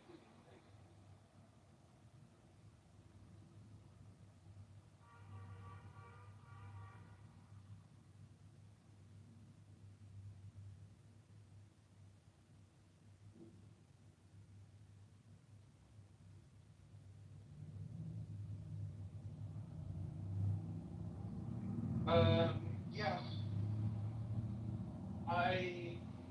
So let me first of all say I do understand what you're, hey Fred, do I have to invite you up on my I understand what you're getting at. I don't necessarily, I'm not persuaded by your argument that my analysis of up and down is somehow invalid, simply because the mechanism that they use to distinguish between up and down was time of arrival. Well, the thing is, if you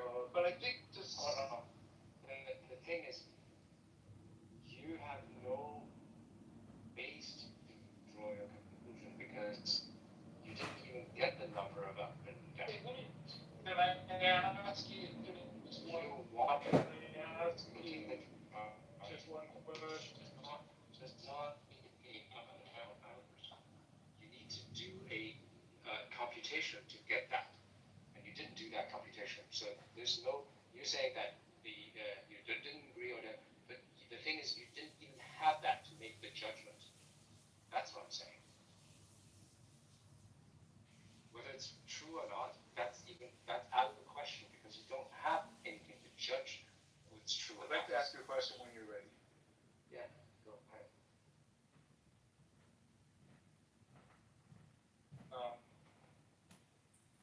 Do you agree with this? This is the irregardless, irrespective, without consideration, and I don't give a hell. And I don't give a damn how you distinguish what you have. Would you accept that if you are properly detecting ups and downs in a Bell qualified quantum gate, that the ups must match the downs?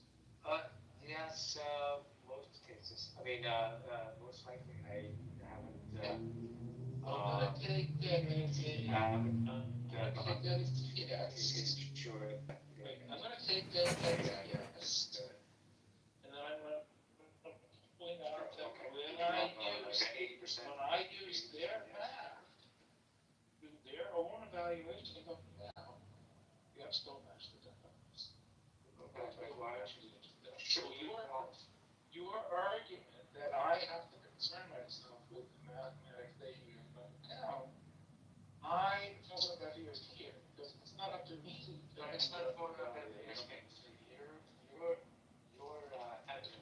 there being wrong, that you showed that graph, right?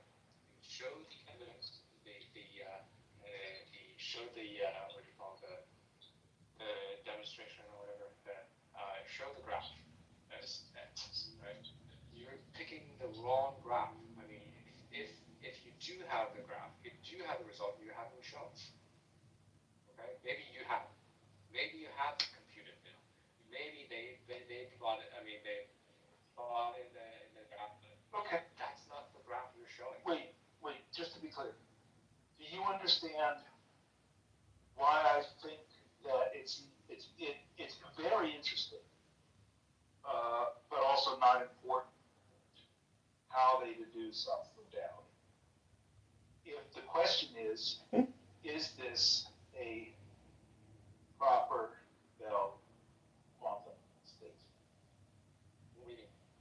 Because the test for a proper Bell quantum state is that the Elms match the patterns. Yeah, sure. I mean, How do you look there?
I'll say this, historically, when there's someone that homophobic to that extent, they got something else going on.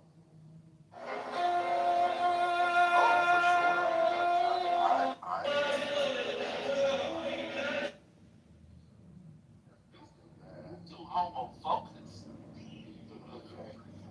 Like, homophobic. That's a new one. I'm going to use that one going forward. He's homophobic. He's too homophobic. And He cannot be a homo. And for him to go to the gay district in Philly to specifically pick up gay rides to take them home. What did he say? To pick them up and drop them off? That's what he does? Yeah, that's what he said. Something like that. He has a bus. Like I'm telling you. Yo. I'm back. Yo, welcome back, Ike. Ike has a bus. I don't have a bus. I'm not Ike. I don't know who the fuck Ike is. I've never known Ike. Unless he was in the trucking room.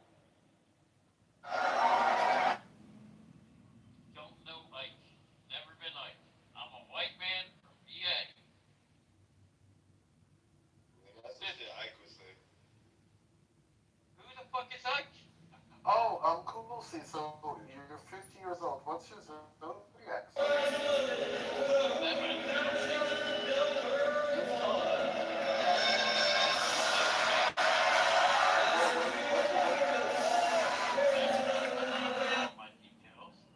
You asked me whether I swallowed coke. I should be able to ask you what your birthday is. I don't share my birthday. But You're not someone special. Oh, yeah, but I was special enough for you to ask if I swallowed coke. I guess you reminded me. But now I'm not special enough. This, I don't know. Oh, you know. You know. The way you and Galaxy talk. I don't even know this Galaxy guy. If you know Galaxy, that's Ike. No, I'm not Ike. Galaxy Bender. Yeah, Ike. No, I'm not Ike. I've been Cool C since 2026 or 22. If you look at this app, how many years have I been on here? It will tell you, and I've not changed my name once.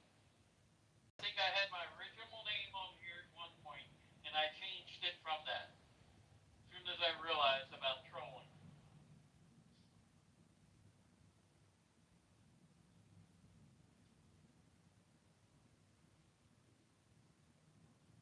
Like right now, I'm in New York State.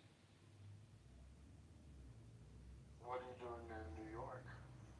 About to shut down for my long ass day of driving over 300 miles. What are you going to do now that you're shutting down? I'll eat dinner. What are you going to have for dinner?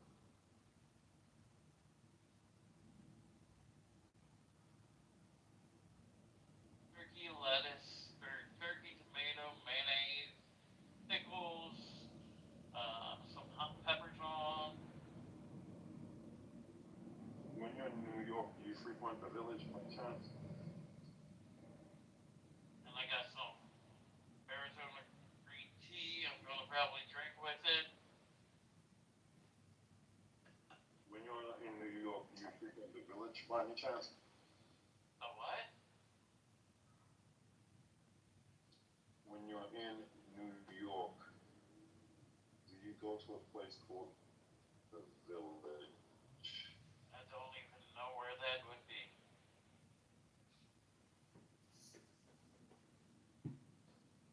I don't go to the city. I don't know where you're talking about. I am a truck driver. I'm about to deliver Hold on. stuff tomorrow. So why are you picking up gay people in Philly if you're a truck driver? What load is that? Why would I be picking up people in Philadelphia if I'm getting like Verbatim, that's what you said. No, I said when I was an Uber and Lyft driver, I picked up people from that district. Brother. Never said I said when I was an Uber and Lyft driver.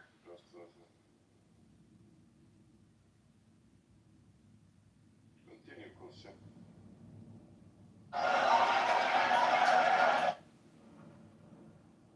It's an honor to do that now.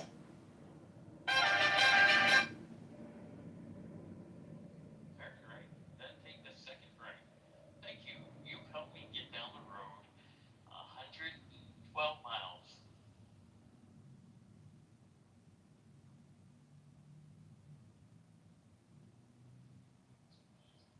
It's amazing. Oh man, what's happening now? I don't even know. I'm getting accosted by a white supremacist closeted homo. Why am I white supremacist? I didn't tell you anything bad. Is that what it takes What? to be a white supremacist? I'm not against any race or religion. Well, race. Cool C, is it worse to be a white supremacist or a I have homophobe? no clue what you're talking about, being white supremacist.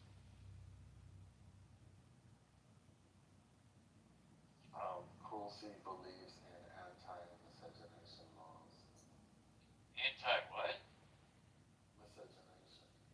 What's All that? right, man, come on, dog. You already know. Take it down too low. You said, Cool C, that you would not date I have not or dated marry out a of my black race. woman because No, I never said I would not marry. I just said I've you never said dated. you would not because you don't think it's right. Never said that. I've never That's what dated you outside said. of my race. Everybody heard you say that you No. wouldn't do it because you believe it's wrong. That's what No, you said. I never said I believe it's wrong. I stated my cousin married someone. Yeah, but that's somebody else. What you told us was that you wouldn't do it because you believe it's wrong. But No, if your kids did it, you would not oppose it. That's what she said. I never said I would not do it. I just said I'm married and I haven't dated outside my race. Yeah, which is fine. But I'm just what stuck out to me was your See, you're assertion thinking that about you things would not that do it. stick out. You're thinking about things that stick out. So it just proves your point that you're thinking about that sticking out stuff. Oh, all right, cool. See, how far does yours stick out? There is no need for you to know anything about me other than my nickname, Cool C.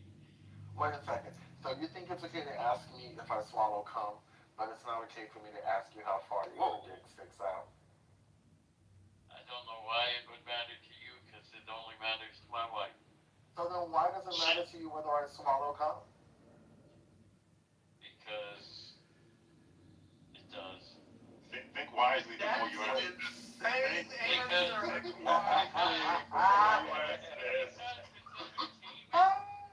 it's entertainment, it helps me get down the road, and I just drove, like I said, I'll actually give you the total for today. How many miles I drove. So you know. You care. Let me tell you something, y'all. Cool C is that kind of nasty white man who's married to a white woman who goes to different truck stops, goes to the bathrooms, and gets on his knees and has people deposit cum in his mouth. Because that's the shit that he does. That's why he came on stage to ask me. Cool C, you're the one who's drinking strange cum at truck stops. No, that's I'm what you not. I already know your type. And you don't know anything. Let me tell y'all. Cool C has never seen a glory hole he did not like, okay? Oh my God, no. Oh, wow. Definitely not. I have a question. How long have you been driving trucks? Oh my God. About 5 years. 5 years we start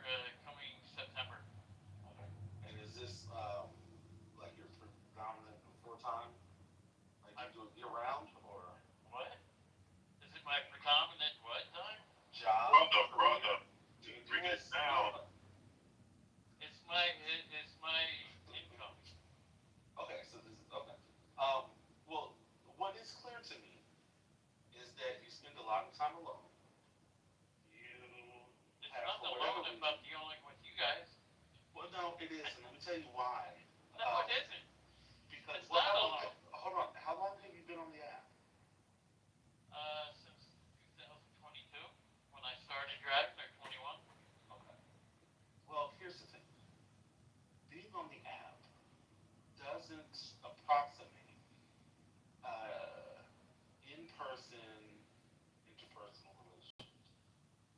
You have, for whatever reason, built a persona around your engagements on Clubhouse.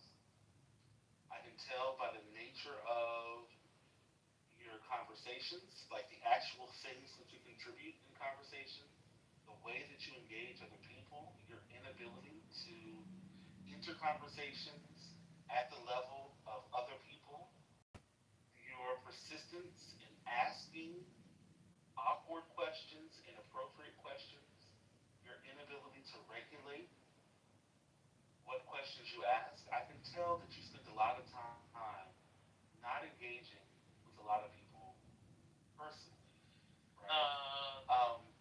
It is weird. Now, I'll just speak for me, but I'm sure I'm speaking for people on stage and in the group. It is weird that you think that your conversation here was appropriate just because you were trying to get down the road. Lies, that it was inappropriate. But you did feel uncomfortable for some reason when Hurricane asked you questions about your life. Next question, how often do you talk to other people about your actual life? I would probably guess you have a lot of things that you keep from your wife, things that you do on the app. I'm not saying that, whatever. People saying that you probably don't talk to her a lot on the phone. You don't engage with her. I just was on the phone with her about 10 minutes ago. And the people and don't believe it. Was asked. He said homosexual. I said homosexual. A man that you believe to be homosexual. The very next thing you do after you talk to your wife is you ask a man who is a stranger to you whether or not he swallows cum. So, I could be completely wrong, and I'm willing to, accept that. But Brother, I you got don't believe premonition so. though. Wouldn't you act on your premonition? It was an internal belief that he had. Something spoke to him about another man's sexuality, and that prompted you the questions. Like that was the catalyst for you asking those questions. You even using that as a justification, since you don't really talk to a lot of people, you clearly don't seem to have a lot of friends, and the friends that you have are very sort of they're cut off from the rest of your life. Now, do you ask? I have a question.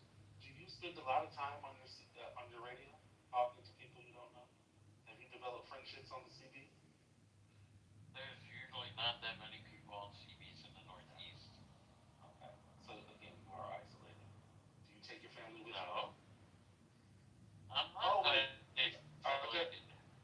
Wait, are there other people? Are there other people who ride with you in the truck? No. Not right now. Not right now. I have not been able to bring my family because I'm a company driver. Okay. And so you've been doing this for the last 5 years. I mean, you are isolated. People, you can. How am I isolated when if I go into a truck stop, I sit down and have conversations or talk to people? How am I isolated then? If I'm talking to other people in a restaurant how many hours are you doing that per day? Usually dinner time, passing, seeing how they're doing, asking them. Actually, that's a whole different So the equivalent of getting gas. So again, I'm going to say that you're isolated. You think that those are meaningful interpersonal relationships, people that are strangers who you don't know, who you're seeing at a station. That's why I think this is you're a little off. You don't realize it. It's been too long. My question, for what? my question to you, Cool, when you're at these truck stops eating dinner and someone presents as Hurricane and Galaxy, I don't even talk to them like that. I show respect. This is an app. There's a difference. Personal interaction. It's like people would say, would you ever say the N-word? No, I would not say that in public. I mean, I don't.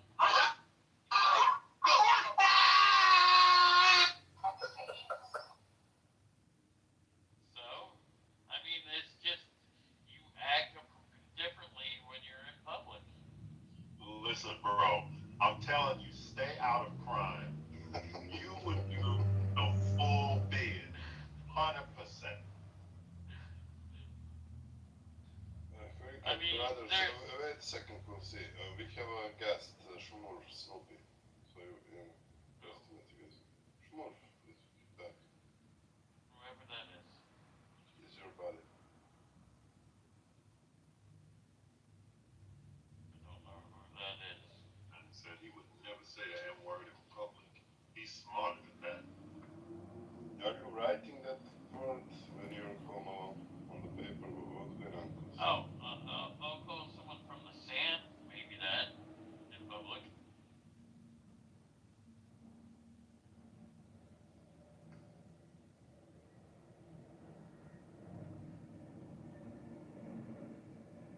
Yes.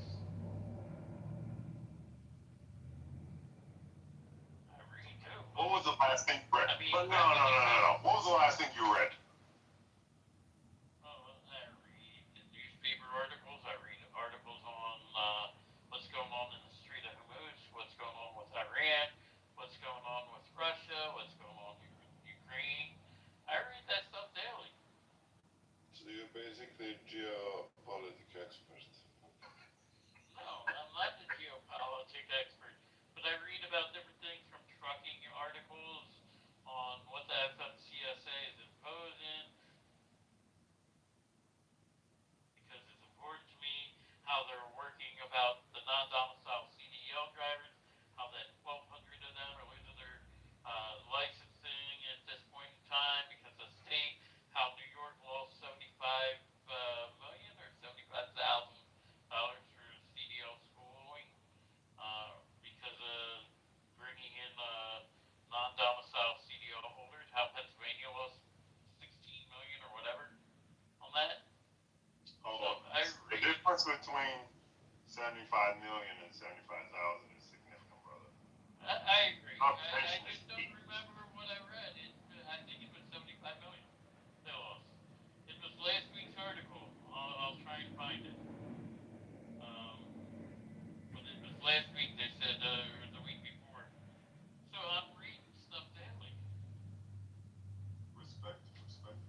share, quite literally the playbook. Do you have the playbook open in front of you? Is But that then what you're reading from? King also talks about this.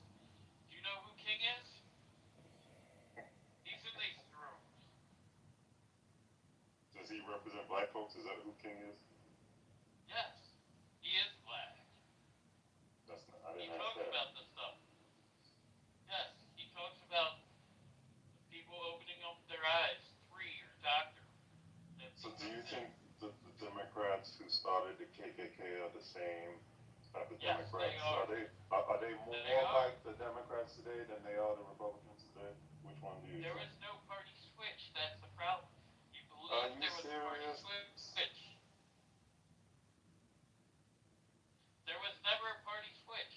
There was a few of the Democrats from the north that went to the south because some of the South Democrats came to the north because of the Republicans. So the Democrats, some of them have switched from being against slavery because in 1968, when was Jim Crow laws? That was all done and voted on by the Democrats, and 98% Democrats voted for it. Republicans believe that there should, like the Jim Crow laws, about all this other stuff. Republicans have not changed their side. Wait, are you saying? They've always I'm sorry, been one for second. black life. Are you saying that Republicans were against Jim Crow laws or No. for? They were against Jim Crow laws. Democrats have been for them. Democrats have pushed the KKK. Democrats are the ones who pushed not telling Texas about the thing. That's why Juneteenth is here. That was Democrats, not the Republicans. Republicans were freed.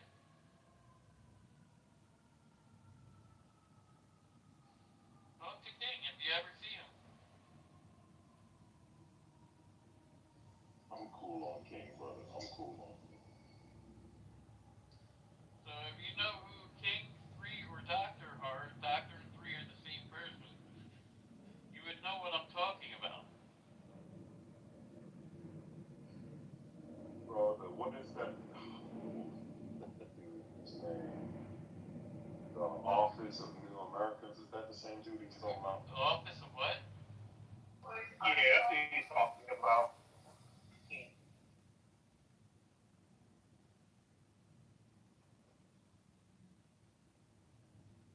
Yeah, it might be. He's talking about guys that are often New American, that guy, the operationalist. He's on here. Latch on to, yeah. Never mind. That's it. So today, Republicans for 2026, you think that they're more progressive towards black empowerment and black rights and Oh yeah, we don't want you or black Americans to depend on the system. We want to make sure that the legal immigrants are out of here. That the jobs are available to black Americans as well as everybody else. DEI had nothing to. DEI was a dreamed up Democratic thing that was just to try and get shit. Whatever. you gotta articulate yourself a little bit You better. should have been able to earn it on merit. Yeah, what we talking about, the immigrants have, they want black people to have. Well, people actually have said there was a program that actually, when you used to get out of jail, this was that you were able to get into construction of building houses. Now you can't because they're all taken over by illegal immigrants or immigrants. Most of them building a house, build them in 2 or 3 days, and those jobs used to go to a lot of black Americans coming out of jail or opportunities for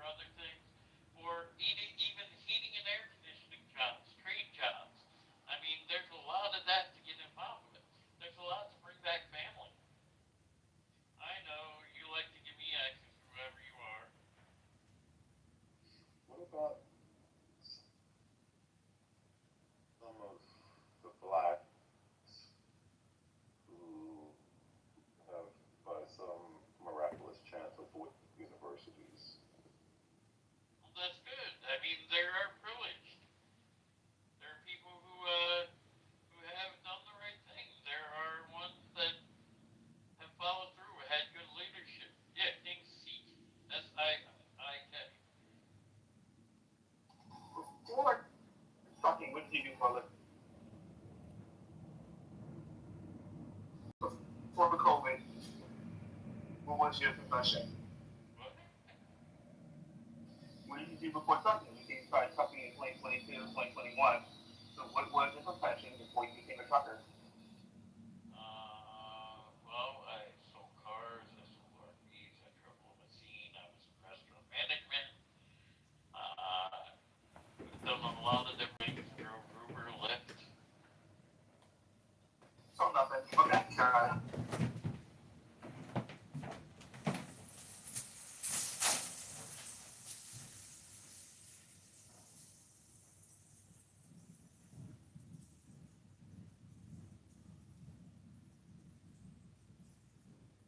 What's been your favorite occupation or job, Coolsey? I'm just curious. Actually, right now, trucking has probably been one of my best jobs.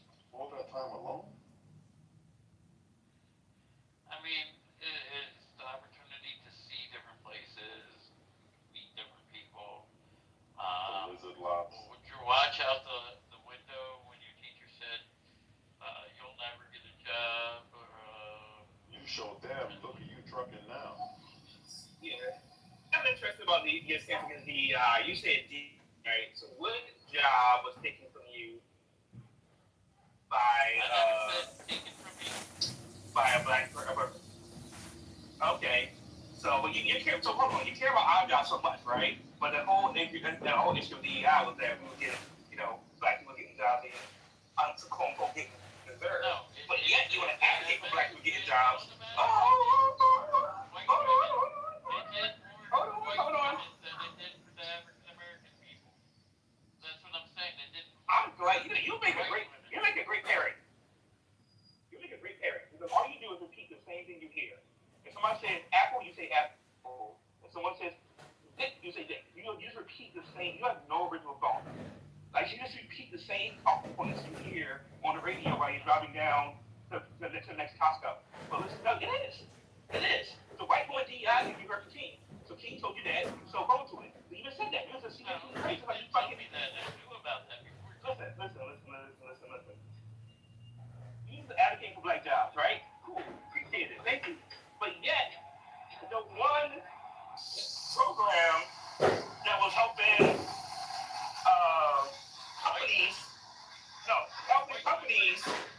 companies, right? Calm that down. Okay, so you're against white women too? It wasn't helping companies. No, are you against white women? I don't even know that. You just said okay. Oh, stop, calm down. So, let me get straight. Calm down. Listen, I know you're taking that crank to keep driving, but you gotta calm down. So listen. You just said DEI to the white woman first. That's why you didn't like it, right?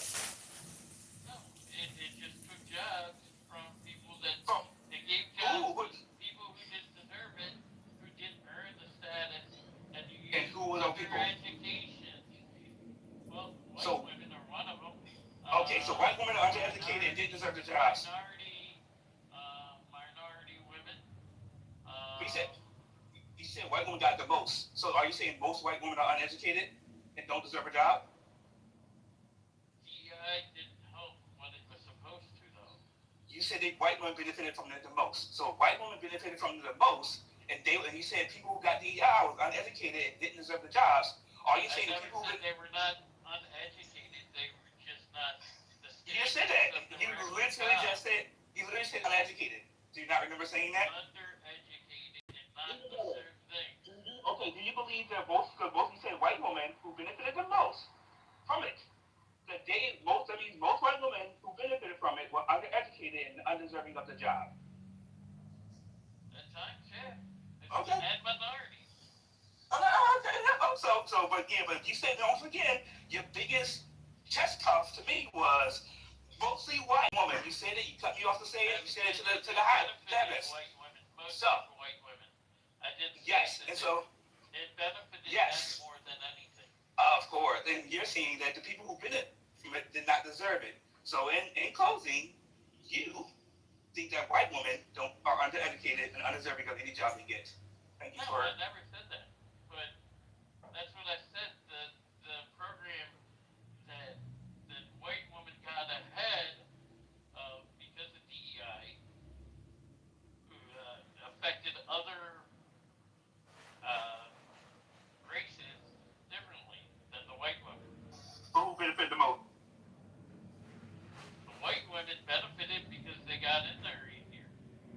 because it didn't deserve. Never said they didn't deserve it. They just got in there. So they deserved it even with DEI. No, it just made the diversity inclusion easier, giving it to a white woman, because they then had met the quota of diversity. Were they qualified or were they not qualified? I'm just curious. DEI gave them the illusion that they hired a white woman. Now we gotta go help people customize and save hundreds with Liberty Mutual. Maybe where's the golf carts? If a job requires that you have a 40-year degree, The ones untethered to this world. are they qualified? They are. And if they got the job, was that justified or not? If they met the requirements and they got it on their own free will without using any program, yeah, they were What qualified. program? What do you mean program? DEI, diversity inclusion. But what does the program do? What do you mean? Does that automatically make you magically qualified if you're already qualified? It means some of these companies were looking for acceptance, because if they didn't do it, the Democrats would say shit, and that's why they Even when they died, they DEI. live forever. Yeah, for Sam. Would not require you to use DEI program. They would tell you to get the job based on the merit. You just told me that They got You the go on and on. Teach them how to raise your children right. This guy Carrot Top minute, you know what I mean? You came on stage spewing some of the most foul, optimistic. You weren't here for it. My introduction to Cool C was a hell of a intro. Yes, it was. It was special. Can you repeat that for us? Just so we know who you are. No. This was special. No. It was special. Yeah. I get you. It was special.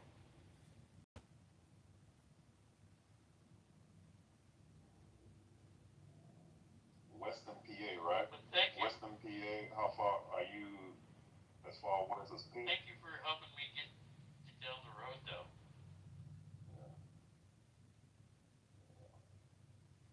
Well, how far from Pittsburgh are you? Are you literally middle PA, west PA, what? I'm trying to tell from your accent. Kinda, some people have said it's between Dutch, which would mean Amish country. How diverse is your community that you live in?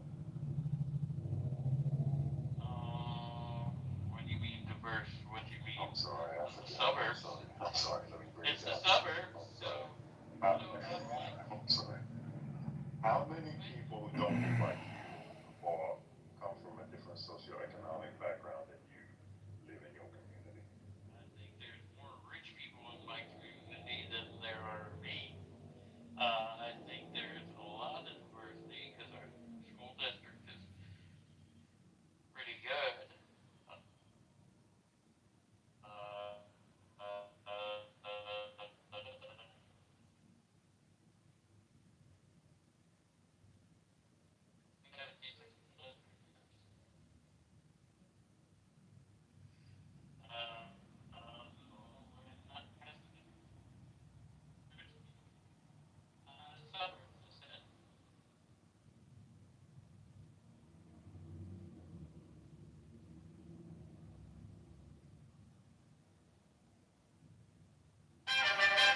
You misunderstood me, I think.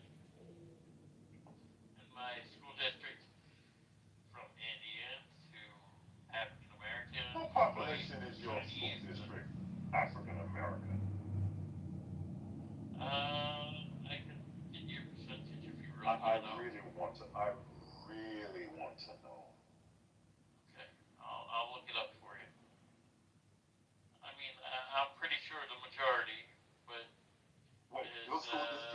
majority African American?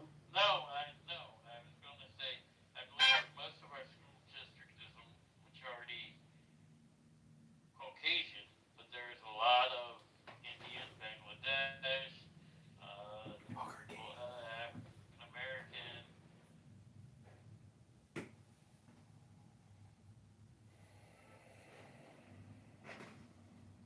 I'm gonna try and find out. Give me a second. I'm gonna Google it for you.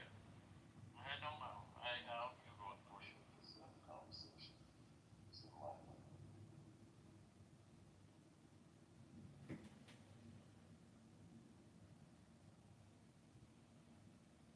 Are you aware of where, upon graduation, how many of the kids go to university or go on to get 4-year degrees in your school district?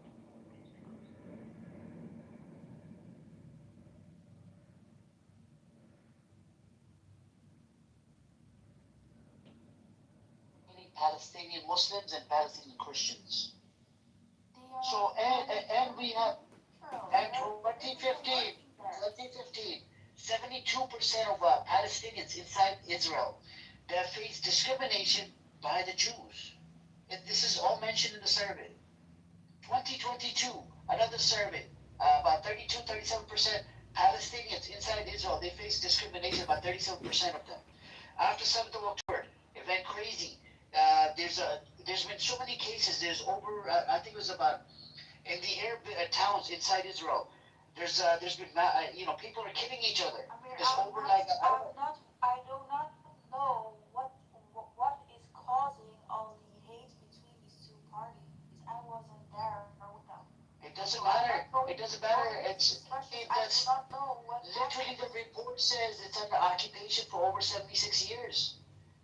Apartheid system in the West Bank, 920 motherfucking checkpoints in the West Bank, 1,000 gates installed, and they fucking shut down the gates. Like they open it for 2 hours for the Palestinians to leave, they do what they have to do, then all of a sudden they will shut down the villages, the gate to the villages. The airspace is controlled by Israel. The water, they can't even go past 6 or 7 miles. In the West Bank, they can't even collect rainwater.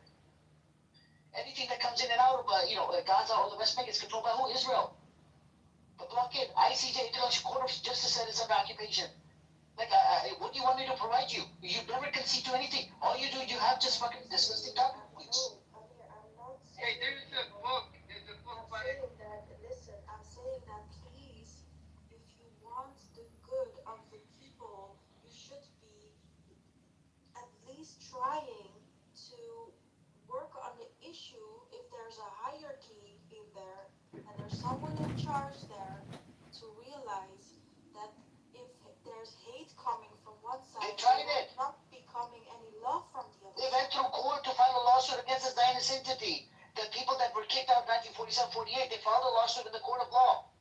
They haven't got their properties back. There's a UN resolution that says right of return. More than 750,000 people that were kicked out in 48.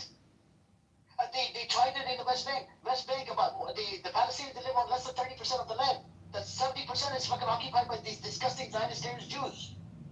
Gaza, right now, in Gaza, about 59% of the land is fucking occupied by who? Israel. 40% is by, it's controlled by Hamas and the Palestinians. Like, bro, respectfully, when you come up here, Sam, I'm gonna debunk fucking every single claim you make on Palestinians. You're not gonna sit here and make stupid claims. Their cause is 76 years old. Your cause is only 47 years old. Your cause on. Actually, like seriously, man, the whole world woke up. Whole world knows about the occupation. These motherfuckers, these Zionist terrorist Jews are committing crimes on the fucking land against Palestinians, Muslims, Christians. But you come up here, you're being ignorant. Oh, I don't know anything. Literally, we saw a genocide on the phone. We're seeing a genocide as it unfolds. It's still unfolding. I can't believe this, man. Amir, and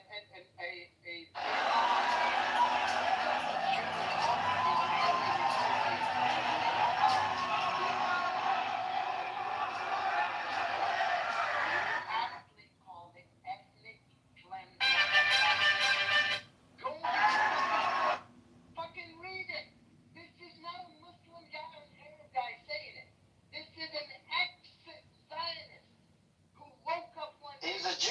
He's a Jew. He's from Israel. He did his research and he said, fuck this shit.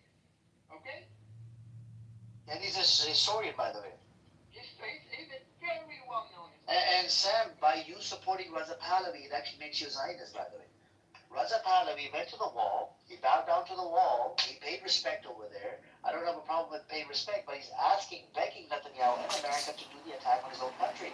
What kind of a loyal person would do that? If he really respected his own people, and not to mention, he did condolences for two guys who didn't fucking condemn the attack on that school girl with over 160 girls that were killed. I don't know, man. This is who you support. The guy that doesn't come out and condemn the little girls that were killed. This is who you support. This is some crazy shit, man. There is, I wish you were here earlier when Mangos was reading an article for us. I mean, come on.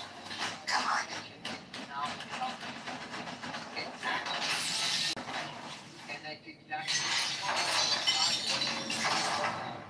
all these times that it is to weaken that corrupt and it's turning into a failed state. That's all they want. They want regional dominance, and the only contender that actually presents a competing perspective in that. Actually, when you come up here, Sam, I'm gonna debunk fucking every single claim you make on Palestinian. Don't think they're gonna come and help you. They're not. It's an honor to do that. Every day when I open my eyes, someone fires 10,000 bullets into my mouth and sears my throat with a welding torch. Yet not only does this cause me no harm, it actually makes my body stronger, giving me destructive power comparable to a nuclear explosion. I became the most powerful superhuman in the world, but I was controlled by a strange white mist and subjected to 50 years of human experimentation until a butcher accidentally rescued me today. Once, I was in my prime and glory. Now I've been reduced to a beggar on the streets, watching my position taken over by a bunch of clowns. At the time when that what's his name? I forgot his name. That Austrian. And besides, this one is celebrating its 3,000 year anniversary. Amazing armor that the age which Israelis are facing around the globe. Like this island, they have bombs on boats outside their restaurants. Actually, when you come up, tourists are allowed. And now even I was speaking to my uni friend back in Greece, and he was telling me that even in Greece they don't like them. So is there any particular reason why they don't? And this friend of mine, just for the addition, he's a Greek Orthodox Christian, and he, to some extent, he's Islamophobic as well, but he hates Israel. So I wonder why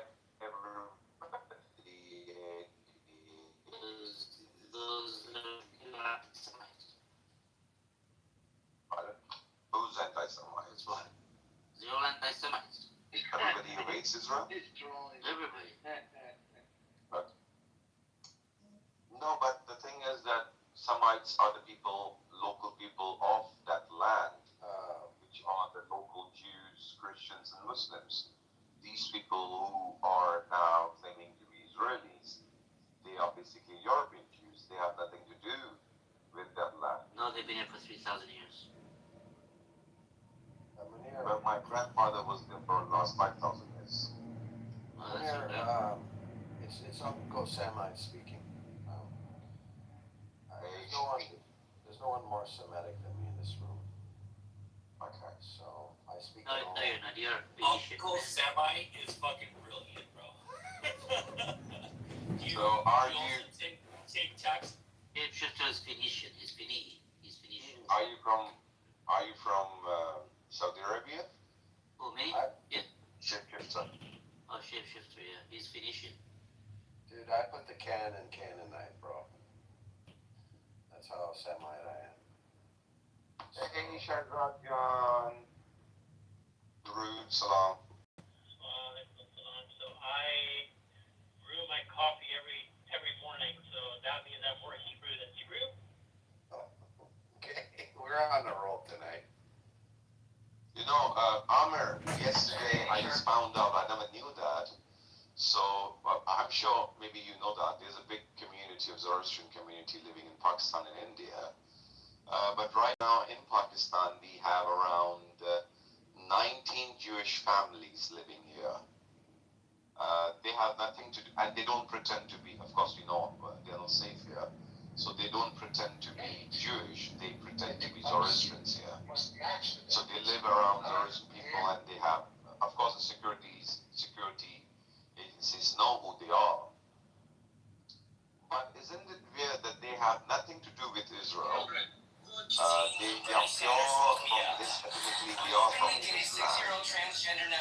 But they want to go to Israel because they say that that's our motherland. I don't even understand how that's their motherland. They are ethnically same as me. So I don't even understand how they are from that place.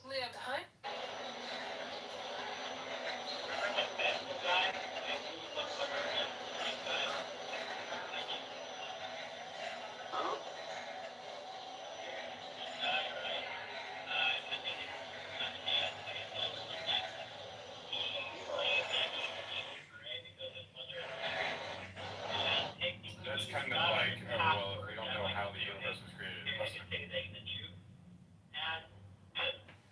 the interesting thing is that, like, his brother claims that he's lying, and their mother has always been a Muslim. I mean, she was a Christian, I believe, but she converted to Islam, or something like that. She felt like she was never a Jewish person to begin with, and he claims that. But you know what? I'm kind of glad that the government didn't really give him attention. He wanted to travel to Israel. They even gave him some and all that because the passport clearly said that you cannot do that. They do every his placard by Qaida's Bazaar and saying that like Jerusalem belongs to Israel or whatever that the case is. Nobody really bothered him, and that really did. I'm glad like nobody did that. Because that's why you don't know his name. That's why nobody knows his name. That's why no international media is talking about that person. He wanted to like some sort of a threat to the person by the government, by the people, but that just never worked out, and that's why nobody knows about it. I mean, all this time. Mm-hmm. I know what you're talking about. Yeah, I got it. Yeah. But the one person who was officially a Jew, who actually there's an interview of his on if you search.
Even though it discusses diaper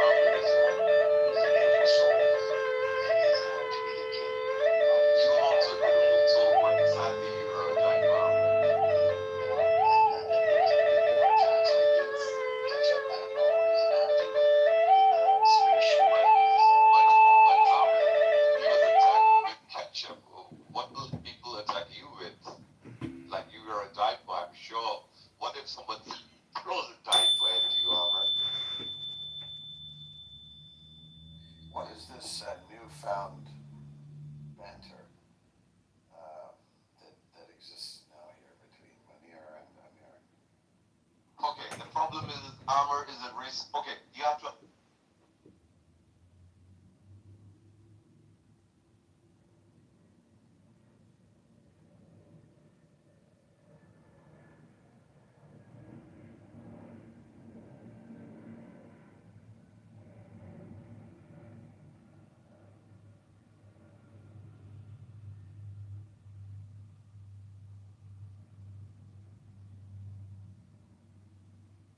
Credence to the Roman Catholic Church and go, oh, so we got to do the sacraments, right? If we do repeated sacraments, whatever, we cause ourselves to be born again, right? It says one practicing righteousness in the sacraments of the church. You cause yourself to be born again, right? Because he said the participle causes the perfect passive. He doesn't like the reverse of that. He's not going to say, yeah, being born of God results in your believing. I go, well, here, which one comes before the other? The being born of them or the doing of righteousness? There's no way of getting around this argument. It's the being born of them that precedes and results in the participle. You deal with the relationship of the verbs to each other, the participle and the finite verb. Simple. Same example here, 1 John 4:7. Now, John is a very short book. So is 2 Peter. Here's a third example here. And you got to be consistent with all three of these. As soon as he's arbitrary and he flips on one of them, I got him. 1 John 4:7. Same phrase in the grammar and syntax. Same exact forms used. We have a participle with a perfect passive. And it's all being born of God. 1 John 2:29 is born of him. God, that's who God is. Okay. No one else.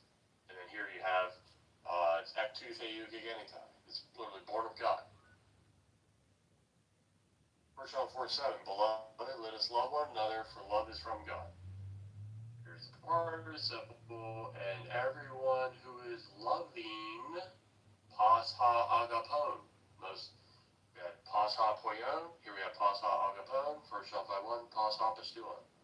These are substantial participles with pas in every single one of them.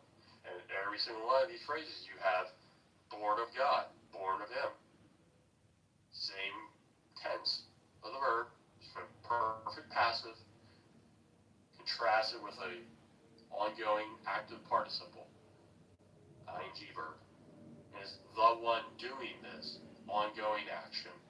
And it's every of the ones doing this action has been born of him. So you're saying you got to love first and then you're born of God? How much love? Then that just tips the scales and goes, you got to regenerate. You just loved enough. You did enough works righteousness. You got to love by doing sacraments of the church, do your works righteousness, and cause yourself to be born again. You just gave credence to all the false religions. By flipping it on its head because you didn't like what 1 John 5:1 said in the relationship of the participle to the finite verb. So if he says, no, it's you're born again, and that causes you to do righteousness, and you have to be born of God, that causes you to be loving, and if he admits out with the first two instances, I go, you got to be consistent with the third. It's the exact same structure. The reason why you're believing in Jesus Christ is because you have been born of God. The being born of God results in you believing in Jesus Christ. Let me tell you how I think that you should approach it. You should go after the first two. Ask him first. And ask him, just ask him which precedes the other in this verse, which precedes the other in this verse. So you have three questions. Yeah, I was just going backwards with Gray on that, for him, just for him. We start with 1 John 5:1, I work backwards from. But no, I definitely lay it out in the order of the book and say, John lays out this pattern. You're watching this guy play a video game. I never understood that. They watch kids play, they watch other kids play. And then something else is happening on the other side of the screens. Simone, what game was it? I think it was like Roblox or whatever they call it. Roblox? It's like Roblox, a TED Talk, and then the kids on a green screen in front talking about something unrelated to those two things. And you're like, what the fuck is going on? I was like, you have to just recently for like child endangerment or some shit. I can't. There's a lot of things. I don't know. That's like the true sign of me being old. I remember like, you never played video? I have, but not to the extent of like how it is, bro. Like, I would never invest money. I like Mario Kart, Zelda, shit like that, but. Oh, you were a nerd. Yeah. Those are classic games, so I mean, I'm not much of a gamer myself. Who doesn't like I posted the late video.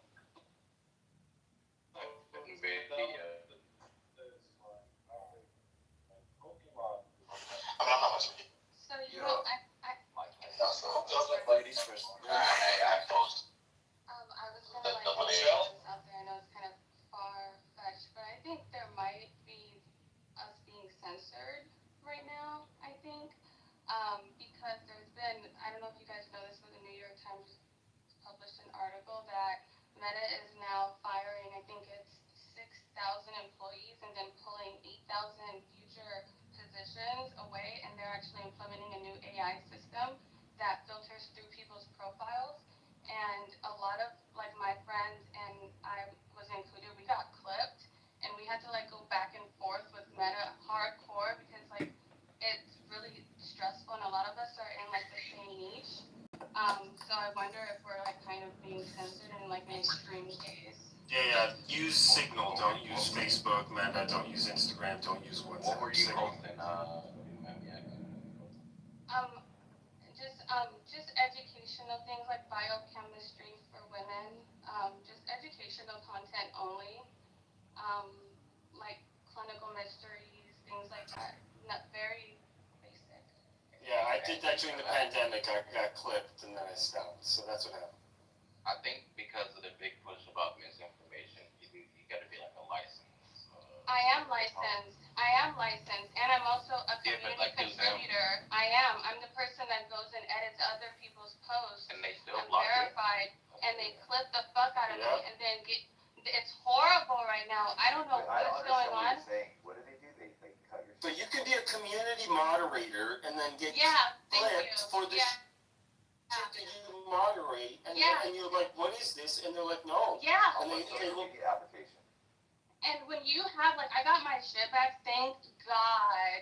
But, like, when you have your following and someone just snatches that from you, that's fucking a lot. I know it sounds crazy, but it's a lot. Like, it's very stressful. Social media? Oh, no. No, not that much, but. Oh, shit. I thought it was called Oh No. I was like, I don't know. Oh, no. But I don't know. So, like, when you get your followers taken, it's very stressful, and it's clear that they're using AI to now filter through people's accounts and just clip them. That's a problem. Why are they firing so many humans? Like, that's... So they'll go back to posts that you did like months ago. Like, all my shit, like this. And my entire account got clipped, and then I just stopped posting there. The only place that I post now is X, and I don't even do it under my name. I do it under a pseudonym, which is even more stupid. So that's the times that we live in. No free speech. Yo, they Get up is pretty good. Video, I posted a YouTube video like 3 years ago, and they like banned it, and it was up for 3 years, and they finally said, nah, this too crazy, man. We give you a strike. Y'all used to put that fake. You guys, it doesn't matter if it's fake or real news. You guys realize that Meta specifically sells information to the United States government. They're in like equal open cooperation with the Department of Defense and the Department of Health. Do you guys remember when a specific political aisle was making a big deal about how people are being censored for their off-the-wall medical takes or against the beaten path medical takes? Well, that's still continuing. That never changes. But it's not off the... I'm not off the beat. Everything that I post is literally I consult with physicians. I'm not against holistic physicians. though, Jinx? No, not at all. It's biochemical. No, it's the AI is hallucinating a bunch of false, like, red flags. No, all of my stuff is literally just educational. I'm just explaining molecules to you biochemically. I'm not talking about biology on like a grander scale. I'm talking biochemically. Then it's most likely like a general sweep, and you're using specific words that these hoaxers or crazy people also use, right? Or my last post literally when I got clipped was about progesterone. Oh. Okay. Did you say molecule? Did you say the entire thing? Yeah, did you say that's what I mean? It's like an overall sweep that they do, and if they have a certain combination of keywords that pull your shit up. Yeah, like if you look up the recent Claude leak. It is horrible. Yeah, Claude, for example, does all the semantic analysis, but their own filters for coding is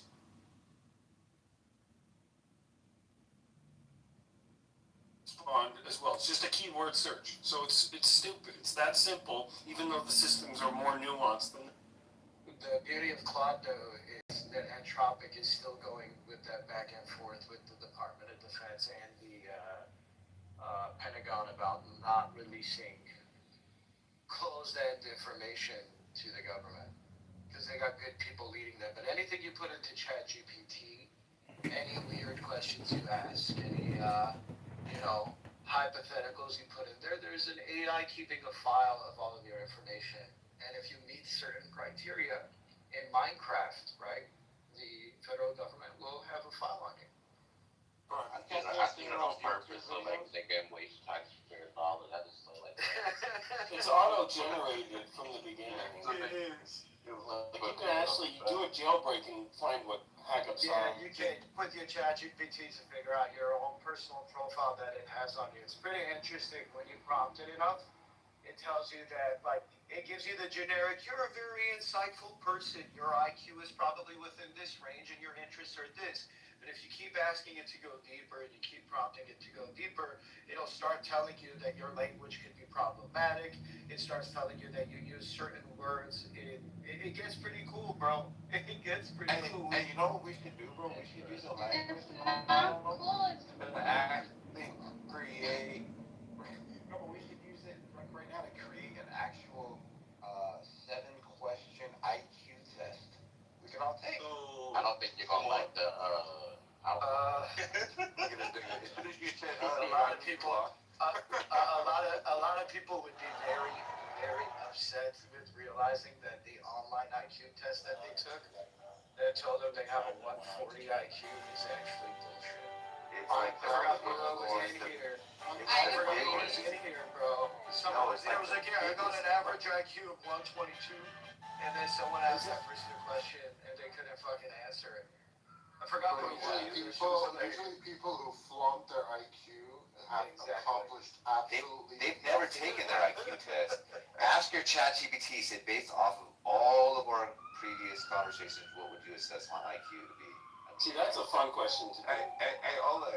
Mine was off. When you got time, Oleg? I have a 165 IQ. I'm gonna look right now. Disrespectful of those of us who are It's too low to assess. Hey, Oleg, FEC versus Switzer. Ask it to assess it in the most strict way. So this is. I'm a card-carrying member.